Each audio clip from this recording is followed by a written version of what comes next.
In 1587, a small group of settlers came from England to the Americas in search of the New World. They crossed a wild sea and braved unknown dangers with hopes of having a second chance at life. Led by Governor John White, they came upon a wild and untamed island off the coast of what is now North Carolina. They named their new home Roanoke Island. Once the new colonists were settled, White returned to his ship and set sail for the journey back to England. Upon his departure, he assured them he would return soon. When White's ship left the shores of the Americas, he left 114 settlers behind. 114 men, women, and one pregnant widower named Eleanor Dare. Within her womb, Eleanor carried the hope of a new world, the hope of a brighter future. Several months went by as the settlers adjusted to their new home and surroundings. It was during this time, in the middle of this uncharted territory, that young Eleanor gave birth to a baby girl and named her Virginia. After 3 years of absence, Governor John White returned to Roanoke Island armed with supplies and gifts from their old land, anxious to see the life the settlers had created.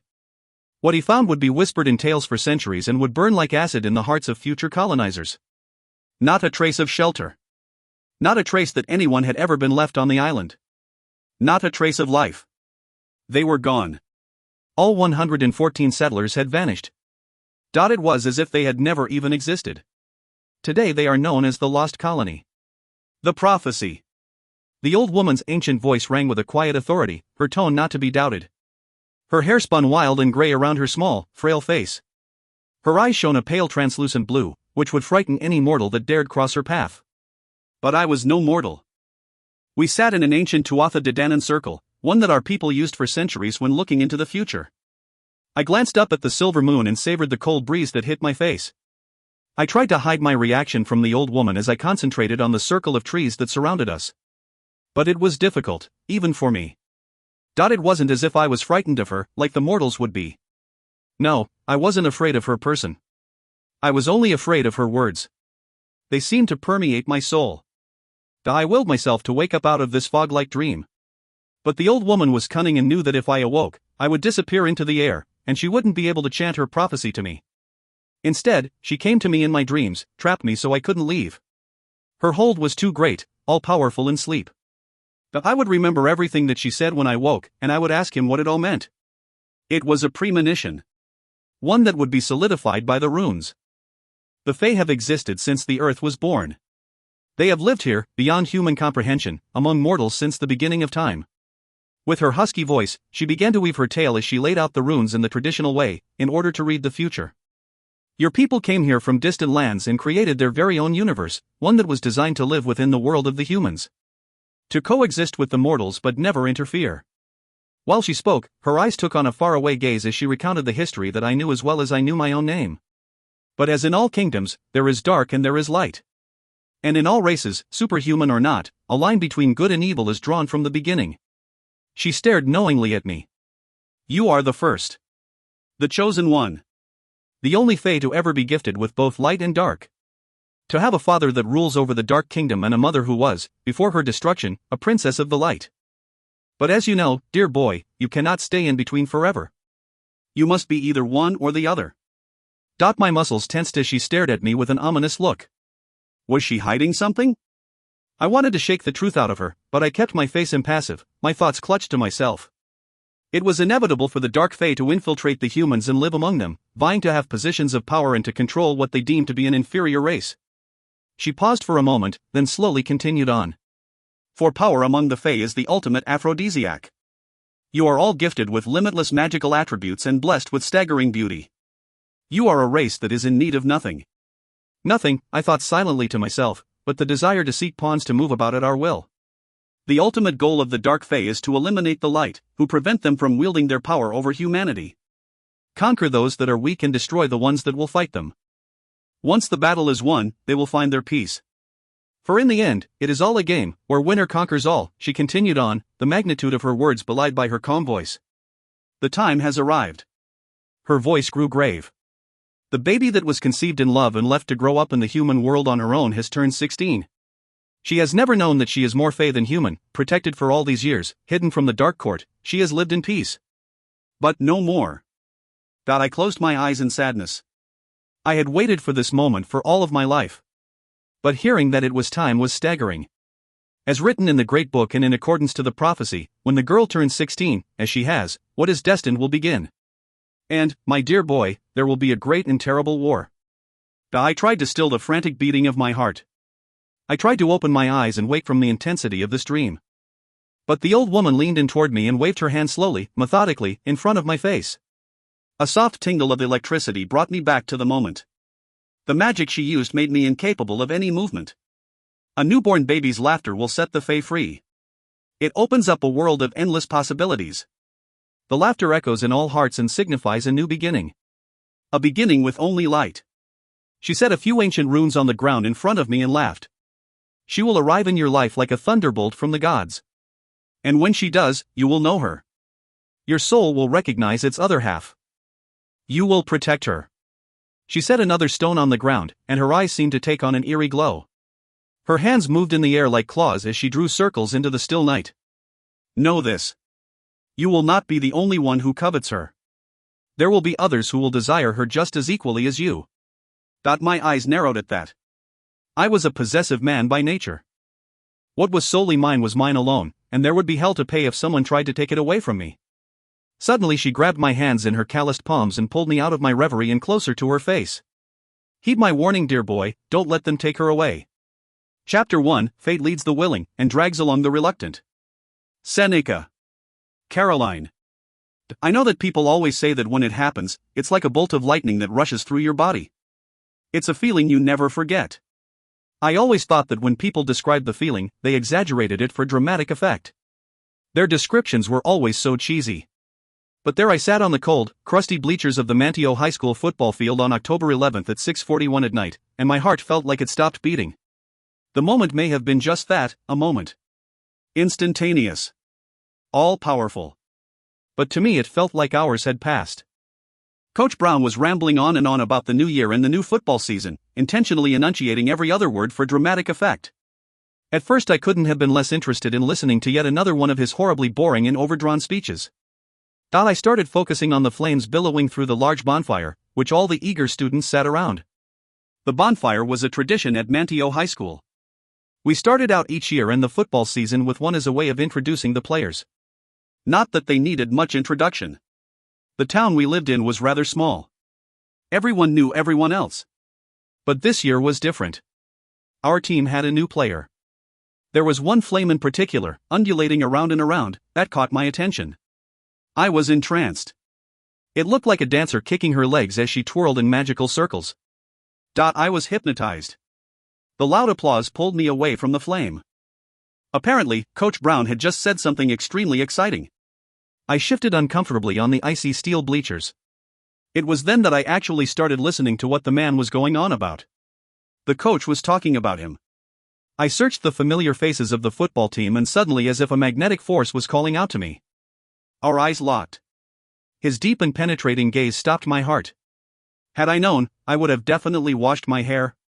I would have been much better prepared. Had I known that our eyes would connect for what seemed like an eternity, I would have taken time putting together a cute outfit for the day and maybe even bothered to wear some makeup. But true to form, I didn't. As a matter of fact, I distinctly remember standing in front of the full-length mirror in my room that morning and telling myself, why bother, Caroline? It's not like anyone is going to look at you.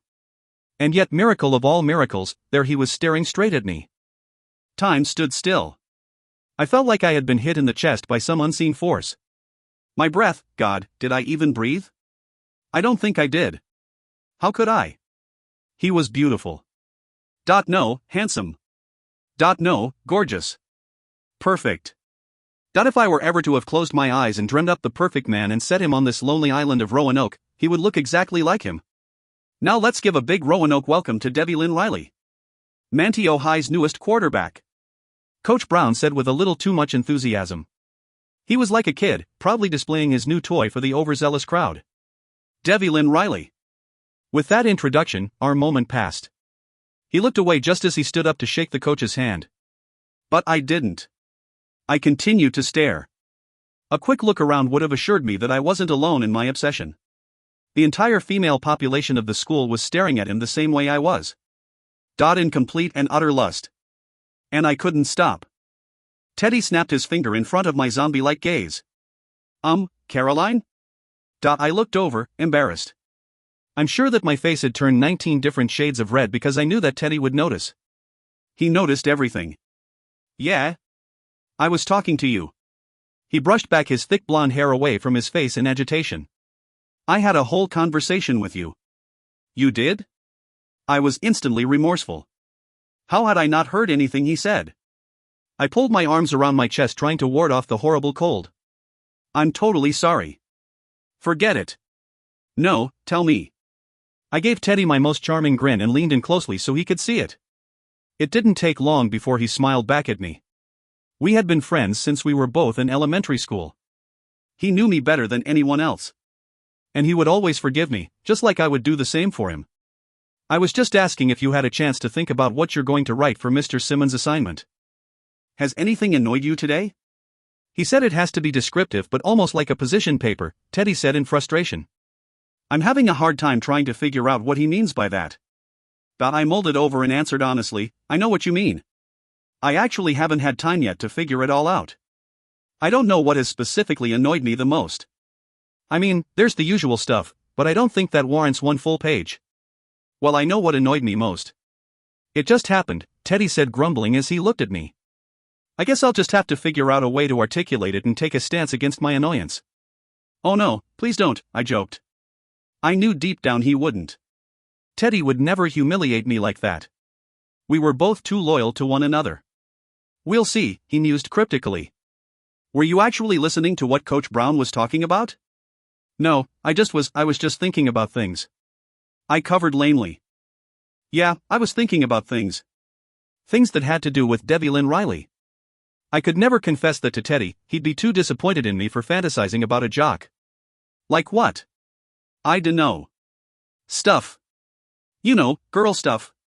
I knew that would stop him cold. And it worked better than I imagined, but he still looked intrigued. I looked away from his questioning gaze and found that my eyes were drawn straight over to him. Staring again. Hopefully not drooling. Devlin. I felt her before I ever set eyes on her. I can't say that it was fate that pulled us together by some unexplainable force, or if my soul instantly recognized its chosen mate. Whatever it was, I knew her. I sensed her. I was drawn to her. It's just simply curiosity, I told myself. I just wanted to see her for myself. Because I knew that my mind was already made up. Regardless of what I was told, I didn't want it. I wanted no part of what she would offer me. It was too easy to find her. I could scan a crowd and see only her in an instant. My eyes would recognize her. They would feel the bloodline that flowed so strongly in her veins. The air of Virginia Dare. As if she sensed me searching for her through the screaming crowd and the open flames, our eyes connected. I looked at her and wondered what it was that I would be drawn to. Her looks were plain, nothing like what I was used to. Accustomed to. There were definite signs of royalty in her. She had a proud look, but not regal like I was expecting. Her chestnut brown hair was severely pulled back away from her small face. She wore little makeup, unlike her counterparts, who were at that moment busy jumping up and down in front of me trying to get my attention. She had big gray eyes that were beautifully shaped. Inquisitive and intense. She had the kind of eyes that could draw you in. But not me. Never me. I was too good at hiding my heart. I had built a careful fortress around my soul to guard me from any kind of love. Especially anything she had to offer me, and which the fates would then take away. I made that decision before I arrived. I would protect her at all costs. But I would not get involved. I wouldn't allow it. I would never let my guard down around her. Never let myself be accessible in any way. I couldn't afford that risk. And neither could she. Coach Brown introduced me to the crowd. I waved at the fans. My fans. It was too easy. So easy for these humans to fall for me. My kind, we were part of a superhuman race. The Tuatha De Danann, the people of the goddess, Dana. We were all beautiful. Granted, some more than others, but nevertheless, our looks were our key into the human population. They gravitated toward us. They wanted to be friends with us. Be us. The Fae had fought wars for the humans years and years ago. Protected them. We fought so they could live, but after one brutal battle too many, we simply stopped. Humans craved war, and there was nothing we could ever do to end the thirst unless we used magic, which was a deadly sin among the Light Fae. The use of magic to change fate or free will would inevitably lead to darkness, and to the Light Fae that was worse than having their souls destroyed. Because the temptation was so great, the Light Fae decided to stand back and distance themselves from the human race. They decided it was in their best interest to only mingle among the mortals. Mostly, they kept to themselves. But there are some that have a differing opinion. They are dark. They are children of the dark arts, the dark fae, and they are intent upon destroying the human race. In the past, they entered weak humans and whispered to them to commit heinous crimes. They were usually found to be the right-hand man or woman of the cruelest dictators of the world. They are here now, and they were here then. In every ugly moment of the human race, they were there. The instigators, goading and coaxing evil on. They were my people. I am a descendant of the dark fae. I was to be their king. The chosen one. The king who, according to all legends, would unite the dark and light. If only I could keep the dark from consuming me. And each day it was becoming more and more of a battle. The dark was my blood, my soul. It flowed through me like a powerful force. But somehow, miracle of all miracles, I managed to escape its call, the need. I had risen above it and had remained a perfect combination of both. He told me that I would never fall. But at night, when my inner soul waged its private battle, I did not believe him. I stared at her again. Found her easily. It was difficult to fathom that this tomboyish child was to ascend a throne and become a powerful, indomitable queen. A queen that was already promised to a warrior king. A queen that would fall in love, and with that would make the greatest sacrifice. Her life. She would leave a broken-hearted husband behind and live in the minds of her loyal subjects for centuries to come. She, the queen of all queens, would save her kingdom from ruin, and for this honor she would give her life. All of this, her future, was written in the heavens before this girl was even born. I wondered if she sensed her greater purpose as she sat on the bleachers with her head held high, without a care in the world. I wondered if she knew deep down that there was something unique about her. Special. Did she know what her fate was to be? A queen. And I was to be her king. See. I continued to stare, wondering if he noticed me at all in the crowd. Hoping that I stood out among the masses of girls staring at him in utter lust. My mind raced as I thought back to conversations I had heard earlier in the week. I think I remembered hearing his name mentioned around school that week. I wished that I paid closer attention to what was said about him. But I never paid attention to gossip. Especially because half the time it was mean-spirited. No one had anything nice to say anymore. It was just then that Teddy turned to me and answered some of the questions running through my mind. He could probably tell that I was gawking. But everyone was gawking, so at least I wasn't alone. You know the rumors, don't you? No, I answered, trying to sound as uninterested as possible. He was forced to leave Camden County High, Teddy said, turning to me. Manteo High School's eternal rival. Supposedly he got together with another player's girlfriend. Real scandalous. It got so bad in school that he had to leave. Teddy excitedly told me as he gossiped away. For some strange reason I felt sick to my stomach. Fact or fiction? I asked a bit defensively. Teddy shrugged, who cares? It makes for the beginning of a great story. Not to me, it doesn't. I didn't share that sentiment out loud. Teddy was impressed, though, by the obvious hype as he continued his story. This guy is supposedly a legend over there. He's like one of the best quarterbacks our state has ever seen, Teddy continued. I stared openly at him again. Yes, everything about him screamed legend. You could tell in his past life he had probably been a great warrior. Not that I believed in that sort of thing, but if I were to believe, I'd bet he was the leader of a great army that was unbeatable. Oh Lord, my fantasies were sure taking a turn for the strange. If he's such a legend, why would they let him go? I asked, desperately trying to poke holes in Teddy's story. He apparently decided to leave on his own, Teddy said with a hint of sarcasm. What a martyr. I'm sure there's a lot more to the story, I added, trying very hard to sound indifferent. People always leave out the most important details, you know. Like the truth. Well, you know what they say, behind every rumor there's a bit of truth, he reminded me with a laugh as he rolled his eyes. I mean, take a look at Brian Baker. He looks like he's been hit in the gut. He must be pissed that this guy is just coming in and taking his place as quarterback, Teddy continued as he all but pointed. I glanced at Brian. He definitely looked like he'd been hit by a truck. Poor Brian. He wasn't the type of guy to forgive and forget this slight. And he'd see it as one even if Coach Brown was the one who had made the decision. Brian could care less about the team. He just had to shine and be the school hero. He would definitely hold a grudge and figure out some way to get even. Second string, especially in a town like ours, meant never leaving. I hear that his family is really rich. He supposedly lives with his grandfather and sister in the old Westmoreland mansion, Teddy went on. How he knew all this information was beyond me. Frankly, I was just glad that he did. I continued acting like I wasn't interested, but I was eating it all up. I immediately drew my own conclusions. He was a handsome, rich, famous football player in North Carolina, and he'd probably find a beautiful cheerleader girlfriend to match him perfectly. They would be the golden couple. The celebrity couple. The couple that would ride off into the sunset as childhood sweethearts and end up marrying each other. I could go on and probably would have if Teddy didn't keep talking and interrupting my thoughts. But let's face it, at the end of the day he's a jock. He's probably as dumb as they come. He concluded. I hope not. Yeah, you're probably right, I mumbled instead. I looked at Devlin again. He definitely had a forceful and confident look about him. Very aristocratic. He towered above everyone and commanded nothing but attention. He had a tan glow, dark hair, and obsidian eyes. The blackest eyes I had ever seen. Dark, almost. I decided his name suited him well. I continued staring at him as the whole team rose and the crowd began disbanding. Many questions continued running through my mind, questions that were continuously interrupted by Teddy. Looks like this thing is finally over. It's getting late, and I promised my mom I'd watch Tommy tonight so she can work the late shift, Teddy said as he gathered his backpack. Tommy was Teddy's 8-year-old brother. Teddy's parents were divorced, so Teddy took on the role of father, brother, and caretaker.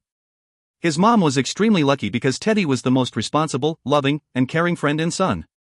He never nagged when his mother asked for help. He was her rock and, to be honest, he was mine as well. Are you going to hang out? He asked, knowing full well that the answer would be no. Definitely not. I might as well leave with you. I've got a lot of reading to do for history and that paper we have to write for English, I replied. My backpack was filled with books and a bit heavy. I carefully walked down the steps of the bleachers. When we got to the bottom, we made our way through the crowd when someone rudely grabbed my arm and jerked me back. Of course it had to be Natalie Simmons. My editor for the school paper. I tried to cover my annoyance. Her face was flushed, and she looked like she was about to burst in pure pleasure. I was instantly suspicious. If Natalie was happy about something, it probably meant she was going to give someone a last-minute, late-night assignment that would be tedious to do. 10 seconds later I knew I was right. I'm so glad I caught you, she began, out of breath. I need you to do an interview for this week's edition of the paper. I was, after all, her loyal and obedient reporter. This week's edition? I replied questioningly. The paper goes to print in the morning, Natalie. I know. I looked for you all day today, she stammered out. Lie. She covered quickly. Anyway, I need you to do this assignment. Just a quick interview. Basic stuff. When? I asked. I couldn't keep the agitation from my voice. Now. Here. I know that it's late notice, but there is no one else I can trust. Besides, it shouldn't be that hard. It's just a piece on the new quarterback, Devlin Riley, she rushed out. My heart stopped beating. My hands clammed up. What? I screamed on the inside. Are you kidding me? Tonight? I croaked out. Why can't we just do a profile on him and put it in next week's paper? Please let her say it can wait until later, I thought frantically to myself. There was no way. Just no way I could walk up and actually talk to him. My mind quickly moved through my plans for the upcoming evening.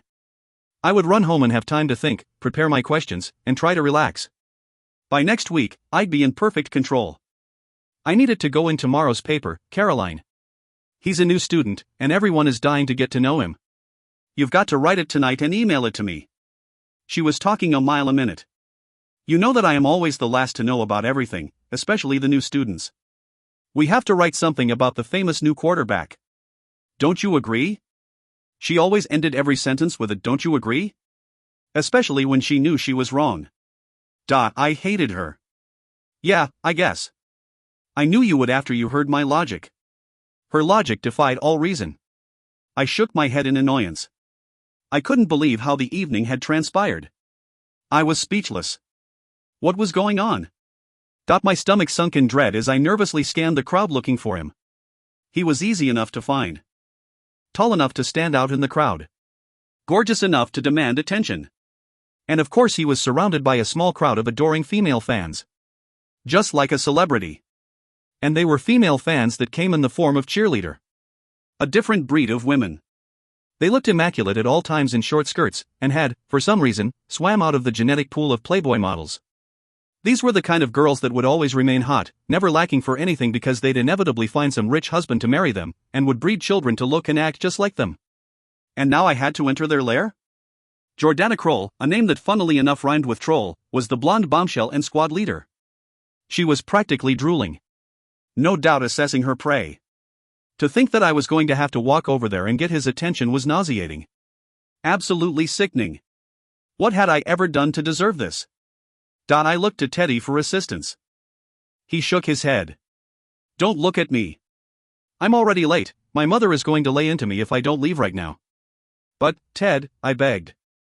You'll be fine. I've gotta go. You'll be fine. Another lie. It was as if he sensed my hysteria. He knew me too well. He knew that the last thing in the world I wanted to do was walk over to the snake pit and conduct this interview. Caroline, who cares about this guy anyway?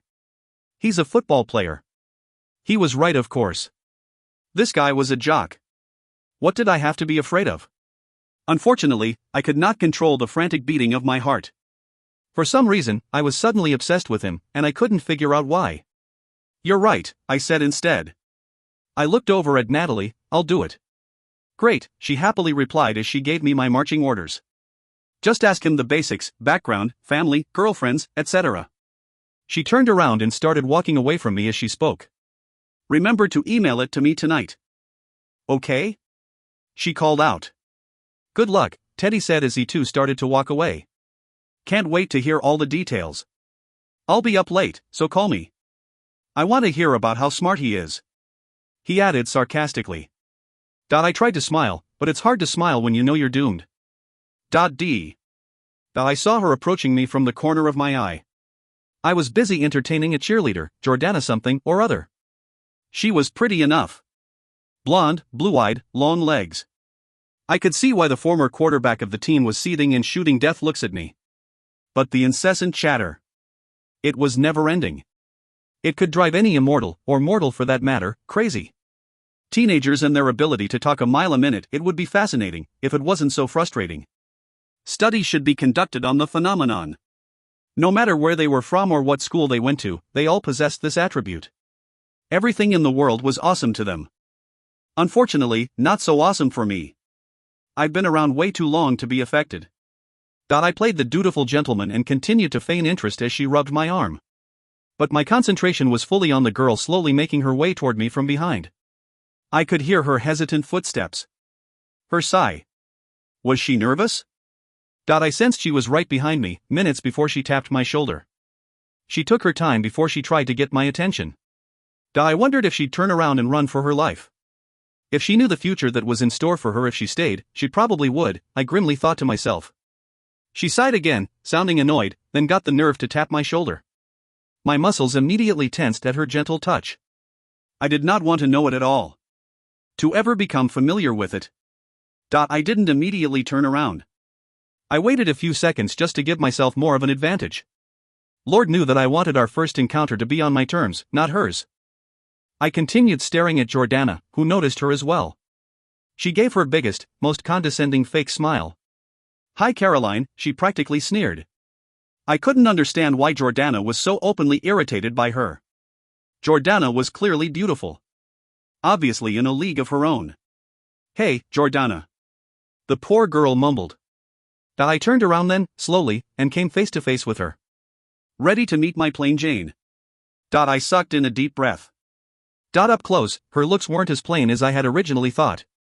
No, this close she was not plain at all. Her hair was pulled too tightly from her face, and her tomboyish and casual clothes seemed to overpower her slight frame. But everything else about her features was beautiful. Her eyes were her most spectacular asset. A man could get lost in those eyes, especially when she stared so deeply at you. Into you. As if she knew something about you, something hidden, something that you'd kept within your soul, a secret so deep that you would never share. Can I help you? I asked, trying my hardest to sound calm and disinterested. Yeah. "Hi, I'm Caroline Ellis," she barely made out. "I'm with the school newspaper, and we're doing a feature story on the new quarterback," she continued. "Well, on you." "Really?" I asked, deliberately sounding bored, put out by her attention. "Do you have time for a few questions?" She croaked out, staring at me intently again. I stared right back and looked her up and down, intentionally trying to make her insecure. Making sure she would never like me. Trying to make her loathe me. It would be too easy to do. I could see the curiosity in her eyes. She wanted to know me. But then again, they all did. To the humans, the Fae were the most powerful and seductive creatures on the earth, and she would be no different in her desire to get closer, even if she was different from her weaker counterparts. Regardless, I was going to stop that dead in its tracks. Before I had the chance to respond, Jordana spoke up. "Here? Caroline, are you serious?" She laughed. "He just got here, and he's busy. You can do it later." "We're trying to get the story in tomorrow's edition of the paper," she responded, staring straight at Jordana. Her shoulders were squared back, and her chin was up in defense. She was so small compared to me. So fragile. So delicate. So innocent. What was I thinking? I came back to earth and responded as coolly as I could. "Let me save you some time." "I don't do interviews," I said with finality. "Not now, not ever." She turned her gaze to mine, and we stared at each other on the field. Gray eyes meeting black ones. I could tell she was speechless, shocked even, so I continued on sounding as cool and as insensitive as I possibly could. "You'll have to go and find someone else to bother with this nonsense." I was probably going to get the Jerk of the Year award from her, but I didn't stop. It was the best way. The safest way for her and for me. Jordana and her friends, who had now circled us like lions eyeing their prey, even chuckled from behind. She was beyond silenced. I could see the emotions running through her flushed face. Humiliation. Pain. Anger. Seconds passed, though it felt like hours. But then she got her gumption back and if possible lifted her chin even higher as she continued to stare at me. "That's quite all right. I'm sure the interview wouldn't have been that interesting anyway." I almost smiled. She was like an angry tigress. I could see it in her eyes. It made me want to laugh. Did she have any idea just how powerful I was? With a flick of my hand I could make her disappear forever. And then whisper into the ears of the mortals to make sure that no one would ever remember that she even existed. Such was the power I possessed. "Well then. Sorry to have bugged you all," she said politely. She pulled her backpack up tightly against her shoulders. It looked like it must have weighed a ton. I silently resisted the urge to reach out and help her with the weight. "Bye, Caroline," Jordana said as she ran her arm through mine. She didn't respond as she continued to stare at me. I stared right back, looking as cool as possible. Jordana grabbed my arm and pulled me away. I let the young girl drag me through the crowd and turned around only once to watch Caroline walk slowly away. C. Humiliated. Mortified. Crushed. Dear God, had I just lived through that horrific experience? Had that beautiful man just belittled me like that in front of a small audience of the cattiest girls in school? You'll have to go find someone else to bother with this nonsense. Indeed he had. My face had to be as red as a cherry. I could feel my cheeks burn with the humiliation as my mind replayed the scene over and over again. Not that I cared at all about what these girls thought of me. They weren't my friends, but they were always nothing but nice to me when they were alone. When they were in a group, it was a different story. Maybe it was my own insecurity, but I never really felt like I fit in. None of the things that interested them really interested me. I didn't dress the part. I didn't act the part. And I wasn't interested in the gossip of who dated whom. But what Debbie Lynn just did would haunt me for at least my high school career. I would spend every waking moment obsessing over it until hopefully one day it would become only a memory. I knew that would take at least half a year. 0.6 long and agonizing months. It would play like a broken record in my mind for days. And I couldn't stop it. I wouldn't be able to stop it because I was simply not strong enough. He was so dismissive. Had I looked and acted like a lovelorn stalker? I couldn't be that bad, could I? But it was as if he loathed me. Maybe I was absolutely repulsive to look at. You're just a geek, Caroline, my mind screamed at me. And he clearly doesn't go for geeks. But he could have been nice. Just shown some common decency. It wasn't like I was asking him out on a date. Just a simple interview. He could have just said, "No, thank you." I breathed in and tried to let the air in my lungs wash away the humiliating experience. But it wasn't going anywhere. I wondered if I should call Teddy. Surely, he'd be willing to calm me down. But then, he'd ask me the inevitable question, why did I even care? I picked up my pace and all but ran to the parking lot that was fast becoming empty. I pulled out the keys to my Volkswagen Jetta and clicked on the button to open the locks. "You'll be okay," I assured myself. "Just get in the car. Just get in the car and drive away. Far away. Like to the next state." My heart was still racing. I threw my backpack into the passenger seat of my car and quickly slid into the driver's seat. The cold leather started to soothe my soul. I could slowly feel the deep crimson color draining from my face. I locked the doors quickly and took in another deep breath. I suddenly felt safer. A high school experience like the one that I just lived through was something that everyone fears. What was my problem? Who cared about this guy? Why was I so bugged out? My fingers gripped the steering wheel as I took in yet another deep breath and prepared to face the word that was facing me like some ugly pimple. Rejection. It haunted me like a wall of shame. Deep breath. Take another deep breath. The word itself was hideous. Rejection. He had undeniably rejected me in the biggest, fattest way known in history. Okay, maybe I was overreacting just a bit, but let's face it, he had. I wasn't good enough. I wasn't worthy enough to even warrant a look from him. With shaky hands I slipped the key in the ignition, and the car roared alive. I turned my headlights on and tried to get a grip. I didn't even know him. He was a jock. A football player. Why did I even care? As I continued to talk my way out of the disastrous situation in what could be a complete hysterical evening of tears and self-loathing, my headlights illuminated the man that was dominating my thoughts. He was walking slowly toward the parking lot, his gait sure, his steps long. Like a rock star. I hated him. No, I didn't. But I wish I did. His hands were stuffed in his jean pockets, and he was staring confidently ahead. It was almost sickening. Almost. My gaze was glued to him. How could I help myself?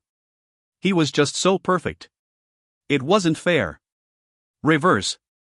Put the car in reverse and just go before you put the car in drive, step on the gas, and run him over right here on this field in front of dozens of eyewitnesses. Like you'd ever do that, my mind screamed at me. It took all of my self-control, my willpower, to put the car in reverse and drive away. But before I did that, I hesitated for one brief moment because I thought, maybe, just maybe he was looking at me. Was he staring? Through the light fog of the night and the darkness, I could not tell. But after what I'd just gone through, I'd guess I was wrong. Just drive, Caroline. And I did. Straight into another car. I heard the crunch of metal on metal. I heard the crackle of a headlight shattering. For a second, time stood still. Then I heard something else, louder than all other sounds, as if it were coming from within. I could hear his laughter, unabashed, loud. Absolutely trying not to hide it. I started sweating. Profusely. That did not just happen, I said to myself. I gripped the steering wheel for a good minute, then jumped out of the car and ran to check out the damage I'd have to pay for. I looked at my bumper.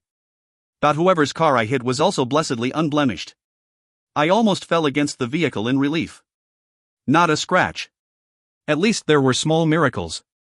All that noise and not an inch of damage. But he was still laughing. I could hear him. I stalked back to my car, slammed the door shut, and took off. Lucky for him I didn't try to run him over. Chapter 2, The future was with fate, the present was our own. Sir Arthur Conan Doyle. The Great Halls of Valhalla. In the beginning, there were great gods that ruled the earth. The grounds would tremble under their footsteps. Mother Nature herself would do whatever they asked. They kept peace, fighting wars to ensure the human race could thrive and succeed in spite of its weaknesses. Their will was one of power and control. But there was one that stood above them all. A legend among the gods. Powerful, but benevolent. A magnanimous warrior with a heart of gold. His name was Odin. He was a golden god, tall and strapping, fighting beside his soldiers and always remaining true of heart. And he was now the keeper of the one. Trusted to ensure his safety, raising him in light and love, but with a heart of a warrior. Ready for battle. Ready to take on even the greatest of enemies. Odin sat alone on his throne and watched as the ceiling above him opened up, revealing 1,000 stars glittering like diamonds in the night. Odin moved his head back and waited for what was to come. It was a slow build that began to vibrate against the walls, and then the wind blew around him in a fury, causing his deep blue cape to whip in frenzy. He lifted his hand toward the heavens, and suddenly 2 eagles circled above in the sky. Their movements were fluid, uniform, as if they had danced this dance for thousands of years. They swooped down and flew into the hall, and the wind stopped for a brief moment as they called out to Odin. "What news have you brought me, my faithful pets?" Odin asked as he watched them move around the room, whipping in circles above him. "The time is near, Munin," the elder eagle answered, his ancient voice echoing in the room. Odin tensed at the words. "We fear what is to come," Hugin said as he circled the room. "Why fear? We shall be victorious." Odin stood up and roared out the words. "My lord, we do not fear the course. We only fear that the future king will deny her. If this happens, we worry what the outcome will be," Hugin assured him. "Devi Lin will do what is right. The dark is strong. Its energy fills the air," Munin informed him. "It is palpable, a tempting aphrodisiac even for the true of heart." "Then we shall be stronger," Odin said with finality, and then his cape whipped around him in a flash and he was gone. I leaned against the doorway, deep in thought going over the events of the day. "You saw her?" he asked. I barely nodded. "You don't seem pleased." He was examining my reaction. He already knew how I felt, my thoughts, my plans. He was, after all, all-knowing. "I'm trying to stay indifferent," I responded, knowing that this would bother him. Knowing that this statement would be seen as shirking my responsibilities.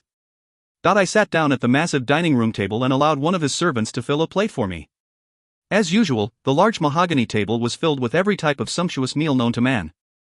Tonight I had my choice of filet mignon stuffed with some rare French cheese or some truffle-infused lamb dish, served bloody.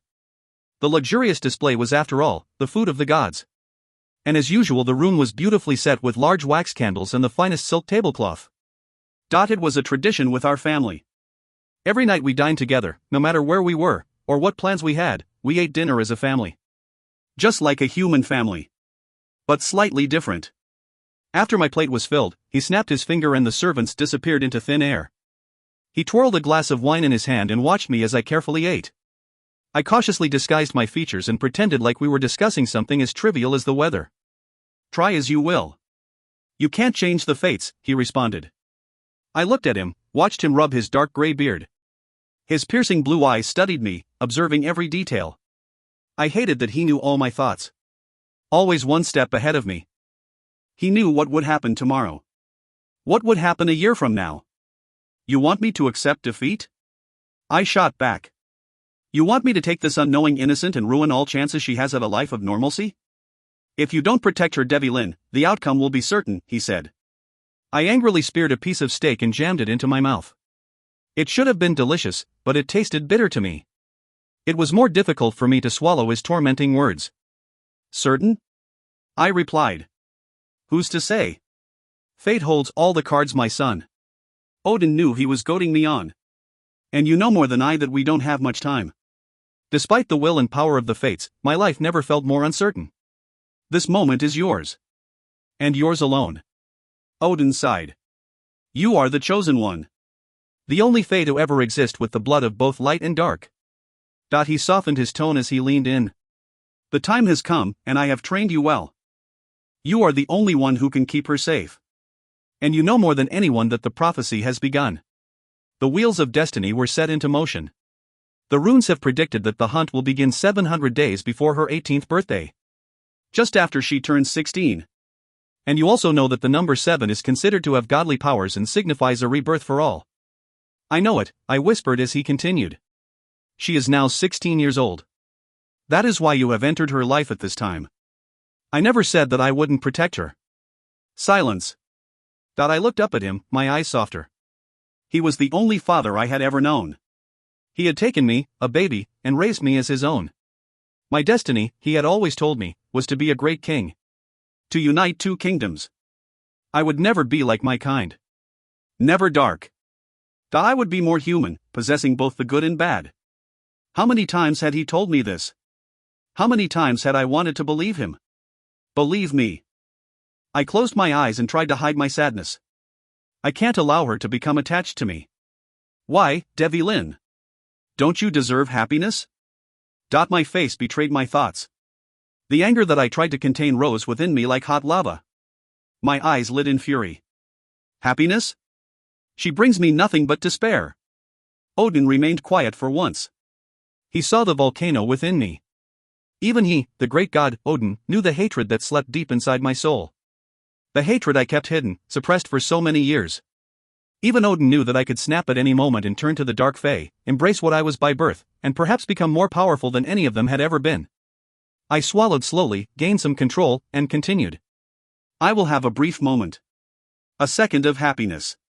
And then it will be gone. I will not allow it. I will not have it. I could not contain the fury that the last statement evoked in me. Devylin. No. I will not. I will not allow you to sway my thoughts. It is my decision. And mine alone. I forced myself to eat again. Do you question my choice? He demanded of me, his voice quiet but sharp, his ire rising. Never. Never forget that I gave you this life. A life which will result in your rule over a kingdom, the land of the young, Tirnanug. And what of the Dark Ones? Once this union is solidified, the Dark will no longer exist. The powers they have will become obsolete. There will be some who will rise and allow the light to conquer them and others who will perish. I couldn't bring myself to believe him. This responsibility cannot be taken lightly. He went on sternly. I would never take my responsibility lightly. I thought you were ready. I am ready, I said, looking at him steadily. But I will rule alone. Forever. He studied me for a long moment, then a small smile crossed his lips. This infuriated me more. Have you seen her? I asked coolly. In the ruins. Perhaps you should see her in person before you begin the celebrations. Her mother was enchanting, he replied in a calm voice. I rolled my eyes even though I knew I was being harsh. Just as I had treated her harshly that evening. You don't find her beautiful? He asked curiously. He had a knowing smile on his face. He was Odin the Great, after all. I didn't say that. Ah. I looked at him, eyes narrowed. Care to explain? Odin laughed heartily, almost falling back in his chair. No, my son. I think you should figure out the meaning behind my words on your own. He stood up at that moment and came over to my side of the table and messed up my hair as if I was a 5-year-old child. I envy you. Odin envying me? Had he lost his mind? Lighten up, dear boy. Have some fun. He started to laugh again, harder now as he walked out of the room. Leaving me alone with my thoughts. I scowled after him. He was wrong. I would keep my distance. I would only watch her from afar. I would keep her safe. And I would never get close. Never. He was wrong. He had to be. See. I didn't sleep much that night. Understandably so. I spent the whole night reliving the most embarrassing experience of my young life. Was I that undesirable? So undesirable that he couldn't be civil and answer a few questions? I asked myself that question all night long. And every time I closed my eyes and tried to sleep, I would see his face. His beautiful, gorgeous face. Ugh, I was pathetic. I woke up at 6 and stood in front of the mirror just so I could analyze myself from head to toe. I stood before my reflection wearing my standard sleep uniform. A simple long-sleeved t-shirt and baggy cotton pants. My long hair fell to my waist in soft waves. My eyes looked tired today from a long night of tossing and turning. Thought my body was normal, not hypersexed like the cheerleaders of the school, but it was decent. My nose fit my face, my lips were seemingly full, my eyes pleasantly shaped and big. Was I that bad? I heard a light growl, and I looked down at Famous, my 6-year-old Pomeranian. He sat at my side staring at me in the mirror. He obviously thought I was losing it as well.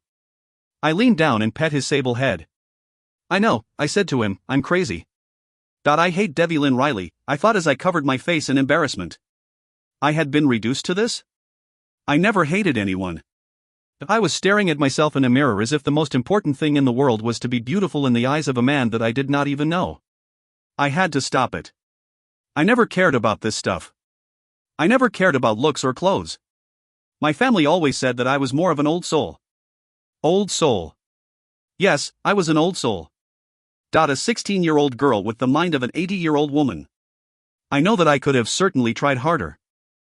On my 16th birthday, my mom had taken me to the mall to gift me with new clothes and makeup. I had plastered a fake smile on my face when we sat at the makeup counter in the department store. I couldn't bring myself to ruin her moment. "Isn't she beautiful?" my mom had said to the sales lady. The woman, who had a perfectly painted and coiffed look, began to analyze me from head to toe. I realized that she must have only been 20-something, but from the amount of makeup she had on, you'd think she was in her 30s. "Yes, she has great skin. And pretty eyes." "Thanks," I mumbled, annoyed that they were talking about me like I wasn't standing there. But I knew I couldn't get off that easily. "I'd love to do her makeup and show you guys some colors she could use to accentuate what she has." "Just like I do." I hoped my horror didn't show. "Yes," my mom said excitedly, "let's give her a makeover." 30 minutes later, the sales lady had placed a mirror in my hands, and it had taken all my power not to burst out laughing. I looked like a clown. A real, honest-to-goodness, clown. I looked over at my mom, praying that she agreed with me but unable to read her thoughts. "You look beautiful, honey." She turned to the sales lady. "I'll take everything you used." "Mom," I began, horrified. No. It's part of your birthday gift." "Makeup? For my birthday?" I hoped my disappointment didn't show. 3 hours later, she dragged me to every store in the mall to buy clothes. My mom had wanted to pick up a gift for my father, and I'd taken that opportunity to take some time for myself. Hours later, she found me in the bookstore bundled up in the corner reading. At least I had the decency to be embarrassed. "I'm sorry," I said to her. My mom smiled at me and took a seat on the floor next to me. "Don't be sorry." "Never be sorry for who you are," she replied as she squeezed my shoulder. "What are you reading?" "A Separate Piece. It's really good." My mom kissed me on the head. "Let's buy it for you." "I actually already have it," I told her with a smile. My mom put her arm around me and gave me a tight squeeze as she looked down at the bags on the floor. She said, "You're so beautiful, you don't need all this." "Really?" I replied in astonishment. "Really," she said as she smiled back. "I'm so happy you said that. Do you want to grab some pizza and take it home for your father?" "That sounds great," I told her as we left the bookstore. I knew deep down she had to be upset that I wasn't jumping up and down at the opportunity for a shopping spree on her dime. But she still accepted me for who and what I was. And it was a memorable day. In any case, I think my mom knew that I always gravitated towards the same thing: jeans and a long-sleeved sweater or shirt. I didn't like to have it all hanging out there. I guess I just didn't like living any part of my life under any microscope.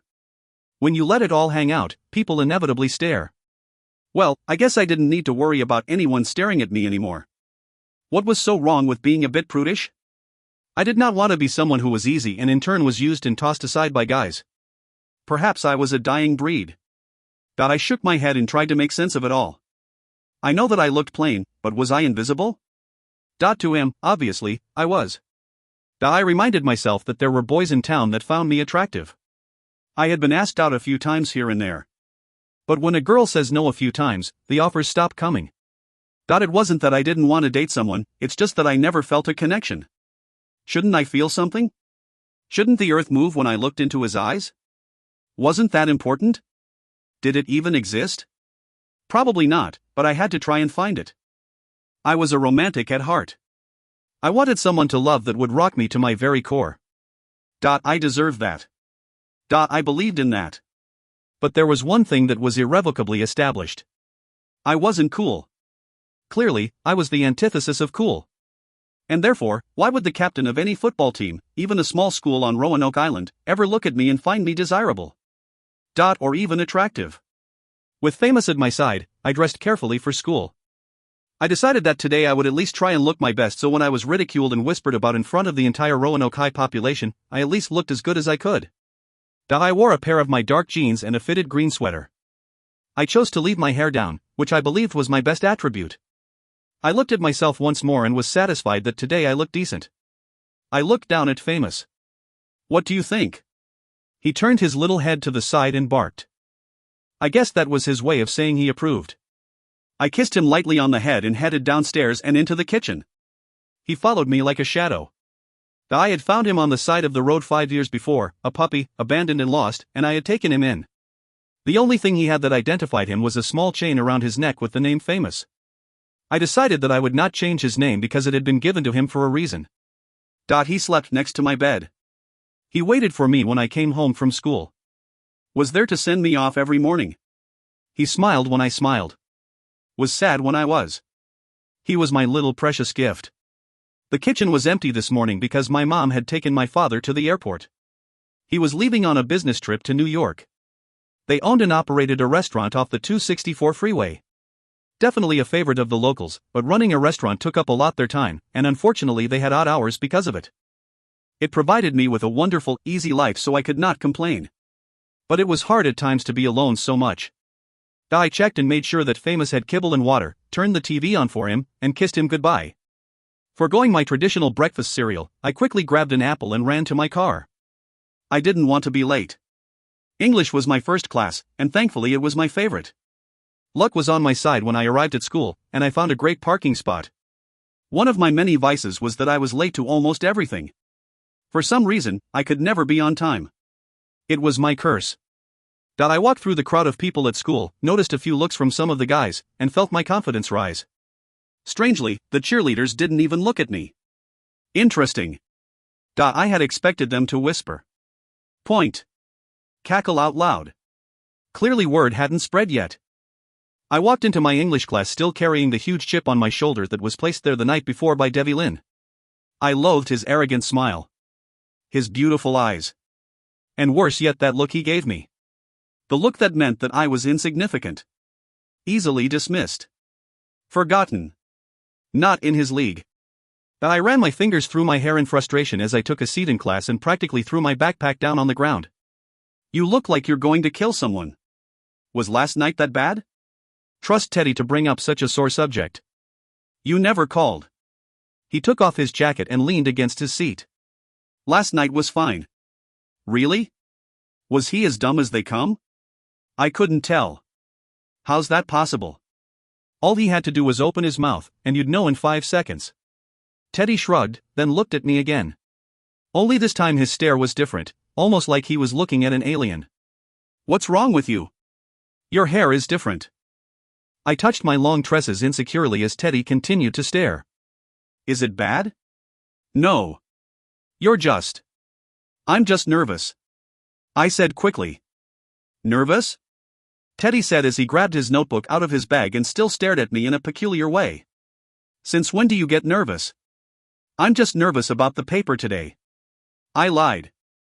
I wrote my paper really quickly last night, and I just hate presenting papers. You know, everyone stares at you, and it just makes me nervous. Lying. I hated it. I always felt like everyone knew I was doing it. Like it was so obvious. I would inevitably get diarrhea of the mouth. I'd just ramble on and then I'd catch myself doing it and I'd abruptly stop talking.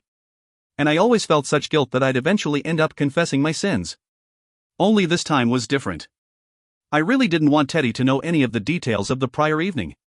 I couldn't bear to have him look at me with any sort of pity. Like I said, since when? Since today, I said defensively. And besides, I have a lot on my mind. That's all it is. Well, you're acting weird. No, I'm not. You so are. Teddy laughed as he scribbled the date down in his notebook. Mr. Simmons walked in the room and thankfully saved me from having to continue defending myself. Our class, Advanced Placement English, was one of my secret favorite pleasures in school. I loved reading Milton, Blake, and Shelley. I was a total geek about my literature, and I wasn't afraid to admit it, to myself at least. Only Teddy knew all about my secret obsession. The class had only 10 students because of the high level of reading and writing. So every student had to really enjoy the literature or they wouldn't survive. I think I secretly loved it more than anyone else. I loved the way the classic literature spoke to you. In their words you could feel the longing, or elation of the moment. Whether it was a testament to the times or the authors, I always found that these works had a special place in my heart. Morning class, Mr. Simmons said as he set his things down on his wooden desk and perches himself in front of it. The 10 people in the class mumbled their own version of good morning. Before we get started on the assignment from last night, I'd like to welcome an addition to our small circle. I looked up at Mr. Simmons in curiosity. Who could it be?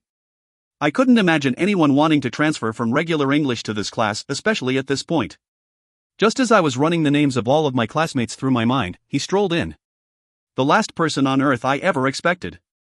Like George Clooney walking on stage to accept the Oscar, Debbie Lynn sauntered through the door of the class and stood right next to Mr. Simmons like he owned the room. He wore that inscrutable look on his face that was fast becoming an annoying part of his persona. My heart fluttered at the sight of him. He was too gorgeous for words even while wearing worn jeans, a simple navy sweater, and a dark brown leather jacket. He looked like a male model. It was so unfair. Why did he have to be so perfect? Only on the outside, I quickly reminded myself. A few moments passed as I continued to stare at him in disbelief. And then I remembered my paper. I could feel the thudding of my heart as it practically leapt out of my chest. My face lost all of its color. My mind was racing. I was going to die. My paper. The paper I was minutes away from presenting would be my undoing. I was frantic as I remembered spending a good portion of my evening writing our read out loud assignment about how rude and annoying Debbie Lynn was during my miserable attempt at interviewing him the night before. The whole paper was about him. I put my hand on my chest and tried to calm myself. Have a seat, Debbie Lynn, Mr. Simmons said, gesturing to the empty chairs in the classroom. Take your pick. His eyes flickered over me briefly, dismissively, and then he found his seat. Right behind. Me. I felt as if the air was sucked right out of the room. Of course he had to sit behind me. It was my luck. My lousy luck. He would spend the entire year staring at my back and watching the heat rise through my neck. And I would, of course, obsess over him. I was happy I had left my hair down. I could feel his body behind me. My ears acutely tuned into him as he leaned over and pulled his notebook out of his bag. He clicked his pen, scribbled down a date, and leaned back in his chair. Dear God, I had to endure this for an entire year?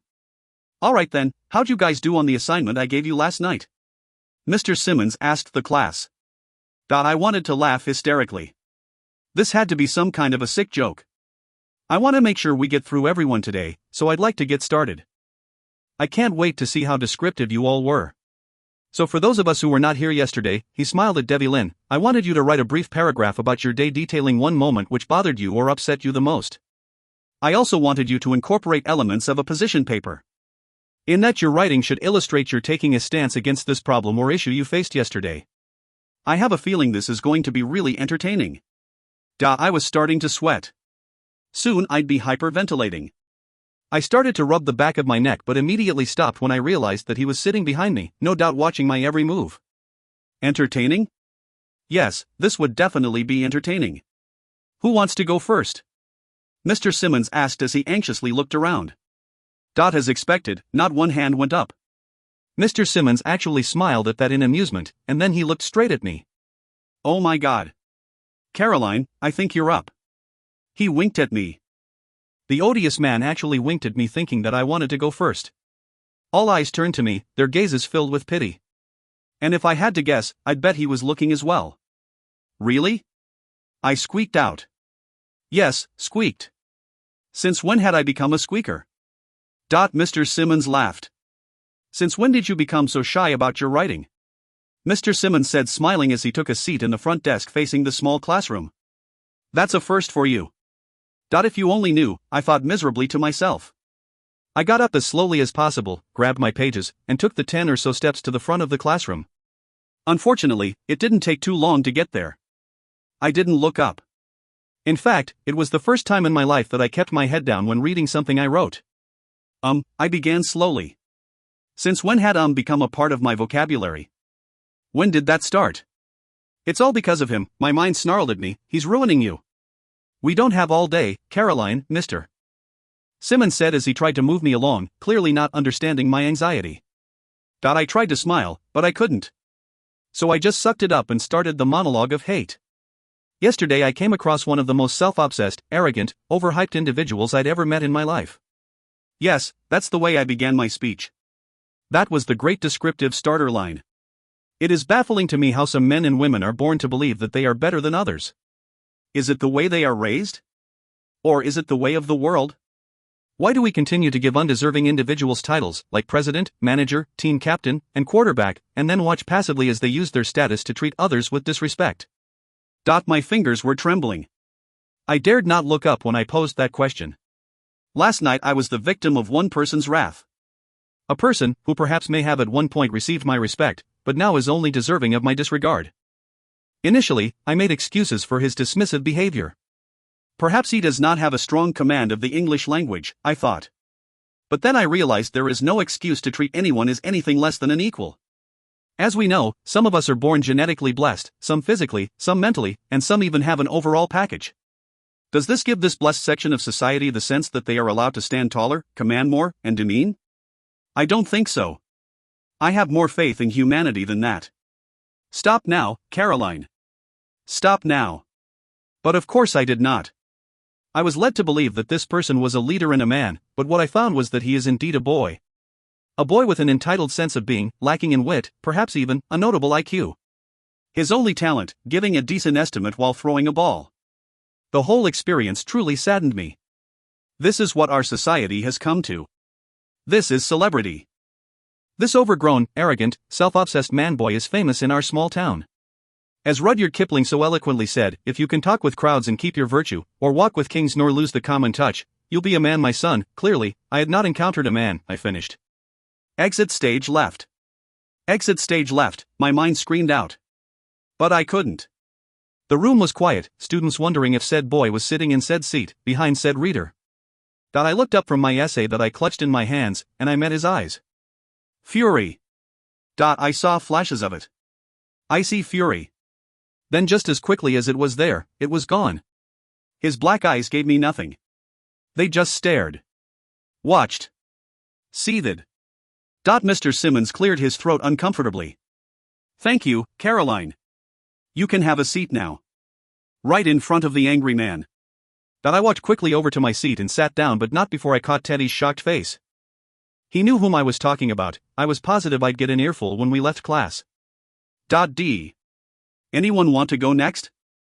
I'll go, I said in a steady voice. She obviously couldn't help herself and quickly turned around and stared at me with a shocked look. Her long hair whipped around her face, framing it beautifully. I had to will myself not to stare at her longer than necessary. She was like a spectacular Botticelli painting. Delicate. Point one of a kind. I had walked into the classroom and it had taken all of my self-control to remain cool, calm, disinterested. The girl who sat in her seat with a beautiful mane of hair was breathtaking. She looked so different from the night before. Staring at me wide-eyed and innocent. She was more than stunning. She left me speechless. And I had never been speechless in my life. Despite my reservations, I felt like I had to sit near her, next to her. I was, after all, summoned here to protect her. In order to do that properly, she had to be as close as possible, I told myself hesitantly as I took the seat behind her. And then, like all the other men in the room, I had watched her walk to the front of the classroom, her hair swaying behind her, her sweet, angelic face looking distressed, and I had been enchanted. Until she opened her mouth. And now I couldn't let her get away with it. She had crossed the line. And she had to be tamed. Sure, Devlin. Mr. Simmons looked perplexed by it as well. But you don't have to do this. I know you're not prepared. I'm prepared, Mr. Simmons, I said with a bit of arrogance. I'm always prepared. I could have sworn that she rolled her eyes, but not before she turned beet red. I strode confidently to the front of the class and looked around for a moment, making eye contact with a few students. Then I stared straight at her and began my speech. The metaphorical phrase coined by Edwin Rolfe, "Don't judge a book by its cover," is an apropos phrase for the 21st century. In spite of progress made, we must still fight against society's ignorant prejudices. Her mouth dropped open. I tried not to smile. Smart, beautiful, average, unattractive, kind, gentle, and arrogant. People make so many false presumptions. We can't just assume that walking up to a perfect stranger under a guise and expecting that at that moment they will be willing and able to cooperate will lead to a desired result. I experienced just that. My first day at this new school, I was feeling overwhelmed, carrying many burdens and responsibilities, meeting with so many new faces. Then I met one face that demanded my immediate attention without caring or consideration. This stranger approached me with the assumption that I would be willing to share intimate details of my life upon command. Her face turned bright red. Walk in someone else's shoes for one moment, gaze through the microscope into someone else's life. You may be surprised, and you may realize that life is hard enough. Let's leave judgment in the hands of the universe and hope that it is fair. The room broke out in applause. I smiled as I looked around at my entranced audience. Then my gaze met hers dead on. I obviously speak proper English. But I can also repeat it in German, Spanish, French, Latin, and even Japanese, if you'd like. See. It felt like I was dying. Not a quick death, nor a merciful death, but a slow, painstaking, prison camp one. Where little insects carefully eat away at each part of your body for hours at a time. The worst part about it was that he was smart. He was way smart. This was really bad. I thought the class would never end. I didn't hear any of the other presentations because I could feel him sitting behind me breathing. I knew he had a smirk on his face because he had given me a healthy view of it as he walked by my seat. This in turn caused me to break out in a deep sweat. I felt each drop run down my neck, and I didn't want to keep rubbing it so that he would get any satisfaction. Even though I knew that he was satisfied. He won. And the worst part was that it wasn't even that hard. I had gone down in flames. Giant ones. After what felt like a lifetime of agony, I was finally saved by the bell. The moment it rang, I took a deep breath and waited for him to rise and walk by my desk and out of my life. I slowly reached down to grab my things. My term in purgatory was complete. Now, all that was left was to face the questioning stares of Teddy. "You've got to tell me everything," he said in amazement. "Didn't you get a healthy dose of it in class?" I shrugged.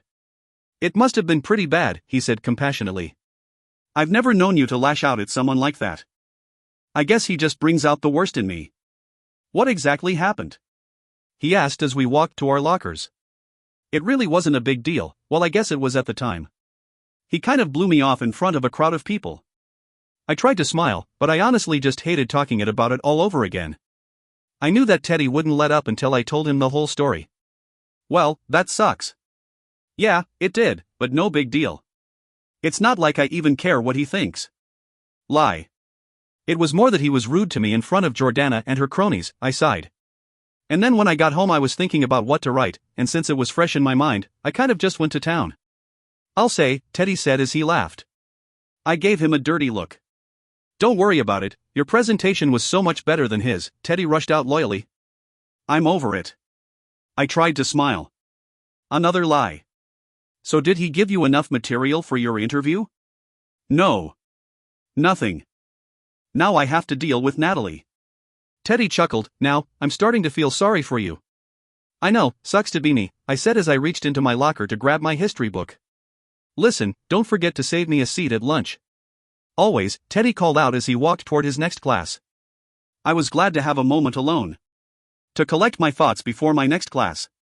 With any luck I wouldn't see him the rest of the day, I thought as I walked towards AP History with Mr. Allen. I could handle one class, 1 hour each day, but that was it. I guess fate had a different plan. It was as if someone or thing was playing a sick joke on me. Devlin was my shadow the entire day. His locker not only ended up being right next to mine, he was literally in every class with me. There was no escaping him. Every corner I turned, every step I took. He was everywhere. All around me. Occupying my personal space in my mind. Thankfully, he was great at ignoring me. And I was trying real hard to do the same. But it was hard for me to not steal quick peeks at him when I thought he wasn't looking. It was hard not to stare at him. He was so beautiful. And now I knew he was smart as well. When the lunch bell rang I was more than relieved. I was the opposite of hungry, but I needed a break. But that turned out to be just as bad. He ended up sitting at the table across from mine, so I spent the whole hour staring at him as he openly and willingly flirted with Jordana Kroll. Troll. What was wrong with me? My stomach turned. Why did I even care? Why was he so perfect? Why did he hate me? I wanted to hate her. But I didn't. Couldn't. But I loved watching her squirm. I don't know why I seemed to take great pleasure in it. She tried, almost successfully, to humiliate me, but she had undoubtedly underestimated her opponent. I wanted to laugh gleefully in her face, but then something about the way her doe eyes looked up at me made me regret my actions. She was spectacular with her hair down, framing her alabaster skin. Sitting behind her was another matter altogether. I felt like I was forced by some unknown power to sit there. And it ended up being torture for me. The sweet fragrance of her hair hit me in the face every time she fidgeted nervously in her seat.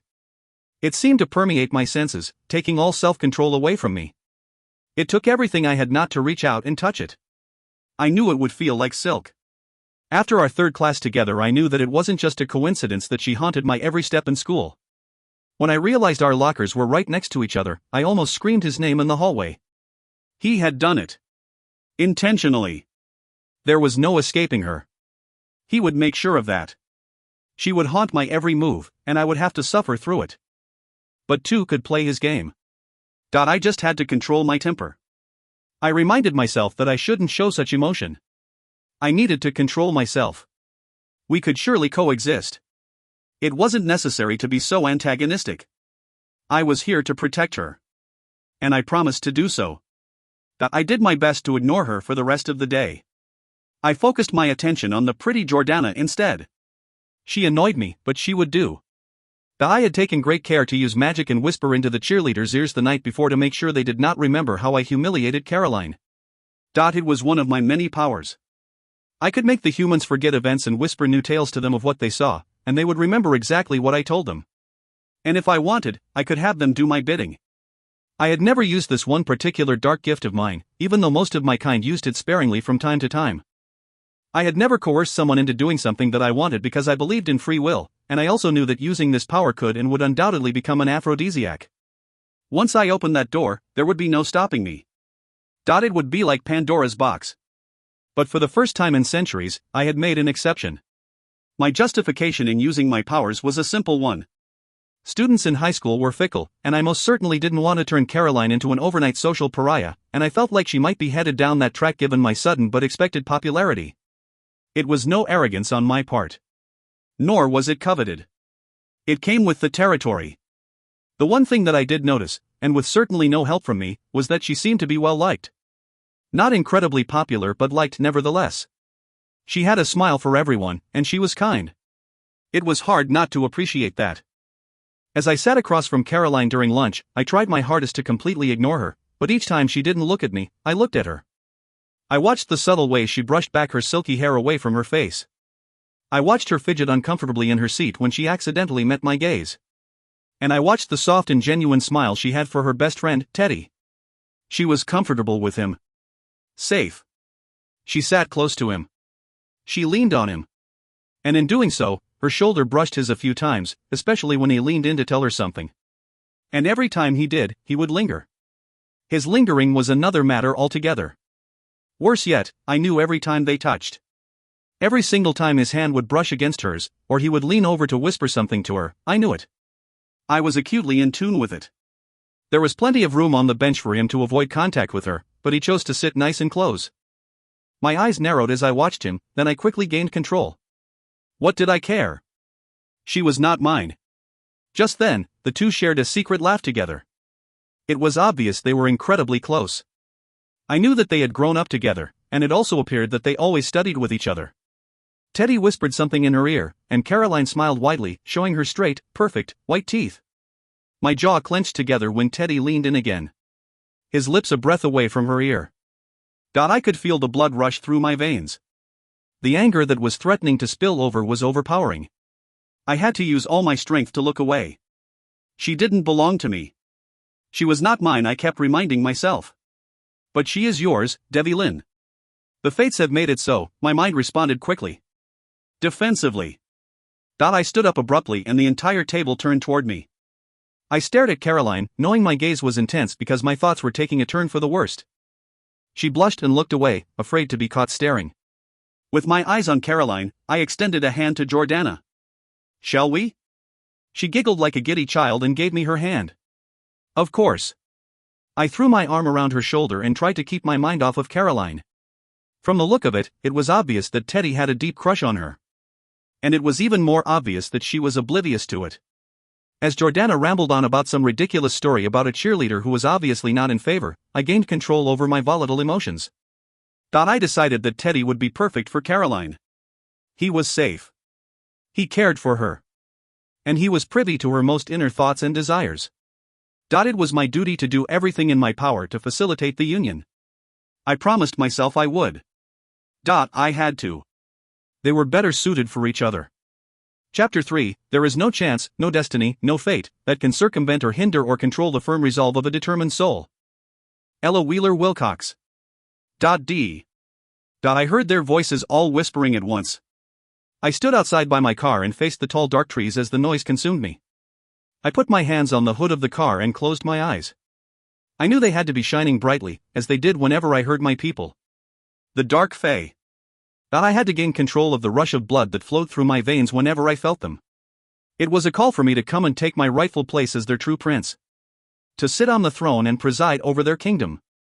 And it took every single ounce of my self-control to deny the pure adrenaline rush that pulsed through my body when they sang for me. Breathe, Devi Lin. Just breathe slowly.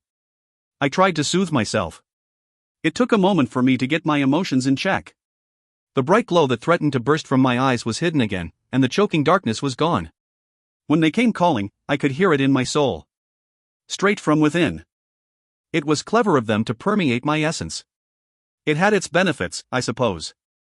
When they spoke out in the open and were not surrounded by Alderon's magic, like they were doing now, I could listen to them. I could hear all of their plans. It gave me an advantage, but it kept me close to them as well, which could be enticing. I had kept this secret hidden from Odin for years. I did not want him to ever know that I could hear them calling for me. It was a gift that only the Dark Prince of the Fae could possess. In what seemed to be an endless list of magical powers, here was another that I had, but it came at a cost. I knew when my people planned and plotted. It was my curse. And at the same time, my blessing. Because now I could protect Caroline. Now all they ever chatted about was Caroline. And her demise. All they sang about, all they obsessed about, was destroying this innocent girl. If she were to become my queen, she would unite two kingdoms and destroy the evil and darkness that would otherwise rule for centuries. The Dark Fae would not have this. So now they had to find her. Destroy her. Eliminate the threat of her forever. And this, I would not have. I took a deep breath and tried to concentrate on what they were saying. In an instant my mind transported my body deep into the fairy woods, and I stood on the outer banks, unseen by them as they conspired. The kingdom of the Fae is a magical place filled with lush trees, sweeping landscapes, and beautiful castles. If humans were to simply look beyond what they believed was real, they would see. And if humans were to ever open themselves and see the fairies together, they would be in awe. When the Fae came together, even the dark illuminated a bright light that would bring mortals to tears. We are breathtakingly beautiful. Not the way legends and books described. Fairies did not have wings and were not tiny creatures flying around the woods. They were spectacular beings, illuminating an almost godly light from within that seemed to filter through their souls, their spirits. They were also blessed with flawless features and perfect bodies. They were, in every way, the light of the gods. They sat in a circle, 10 in all, and spoke to one another. They all had jet black hair and eyes. And they all wore long robes. Even the women. We must find her, Alderon said coolly. He was the Dark Fae that I despised above all others, the current elder, and thus interim leader of the Dark Fae. He continued, she will destroy us if we do not destroy her. Why can't we see her? One of the females asked, concern in her voice. Her name was Katia.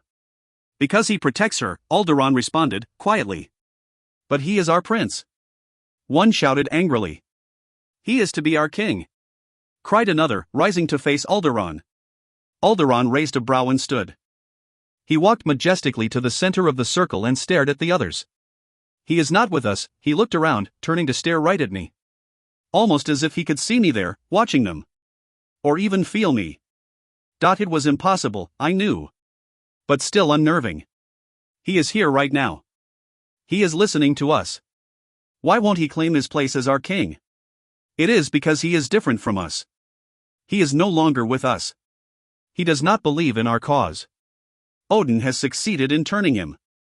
Cries of dismay erupted around the circle, joined by 1,000 whispers of no from the forest. He shields his queen from us. Alderon's voice dropped to a low whisper. The light has won him over. Stop it, Alderon. You do not know what you say, Katia rose in my defense. Do you deny the prophecy? Alderon responded angrily. Prophecies and fairies, a dangerous combination. They fell silent. He will kill her, Katia said. That is the prophecy. My heart clenched at her words. And if he cannot do it, we will. That is why we gather now. To prevent their union, another declared. It took all of my will to stay where I was and not enter their lair to destroy them all. Those words shook me to my core. Filled me with enough hate for a lifetime. Enough. Alderon looked away from Katya and over to where I stood. I could feel the anger flowing fiercely through my body. We will not wait for our future king to determine the future of our cause. We will act. And we will act swiftly and without remorse. Alderon smiled directly at me. A menacing smile. Filled with evil. But I knew this had to be impossible. There was no way he could see me. Or was there? This meeting is over, he said, snapping his fingers. The Fae disappeared. But this wasn't over. It was only just beginning. See. I walked into my house and immediately bent down to greet Famous, who bounced up and down. I scooped him up in my arms and planted a kiss on his soft head. You have no idea what kind of day I had. He licked the side of my face in response. Mom? I called out. I could smell the food wafting through the house. Spaghetti. One of my favorites. In here, honey. I ran into the kitchen and gave her a giant hug. Wow, she said. Rough day? Words can't explain.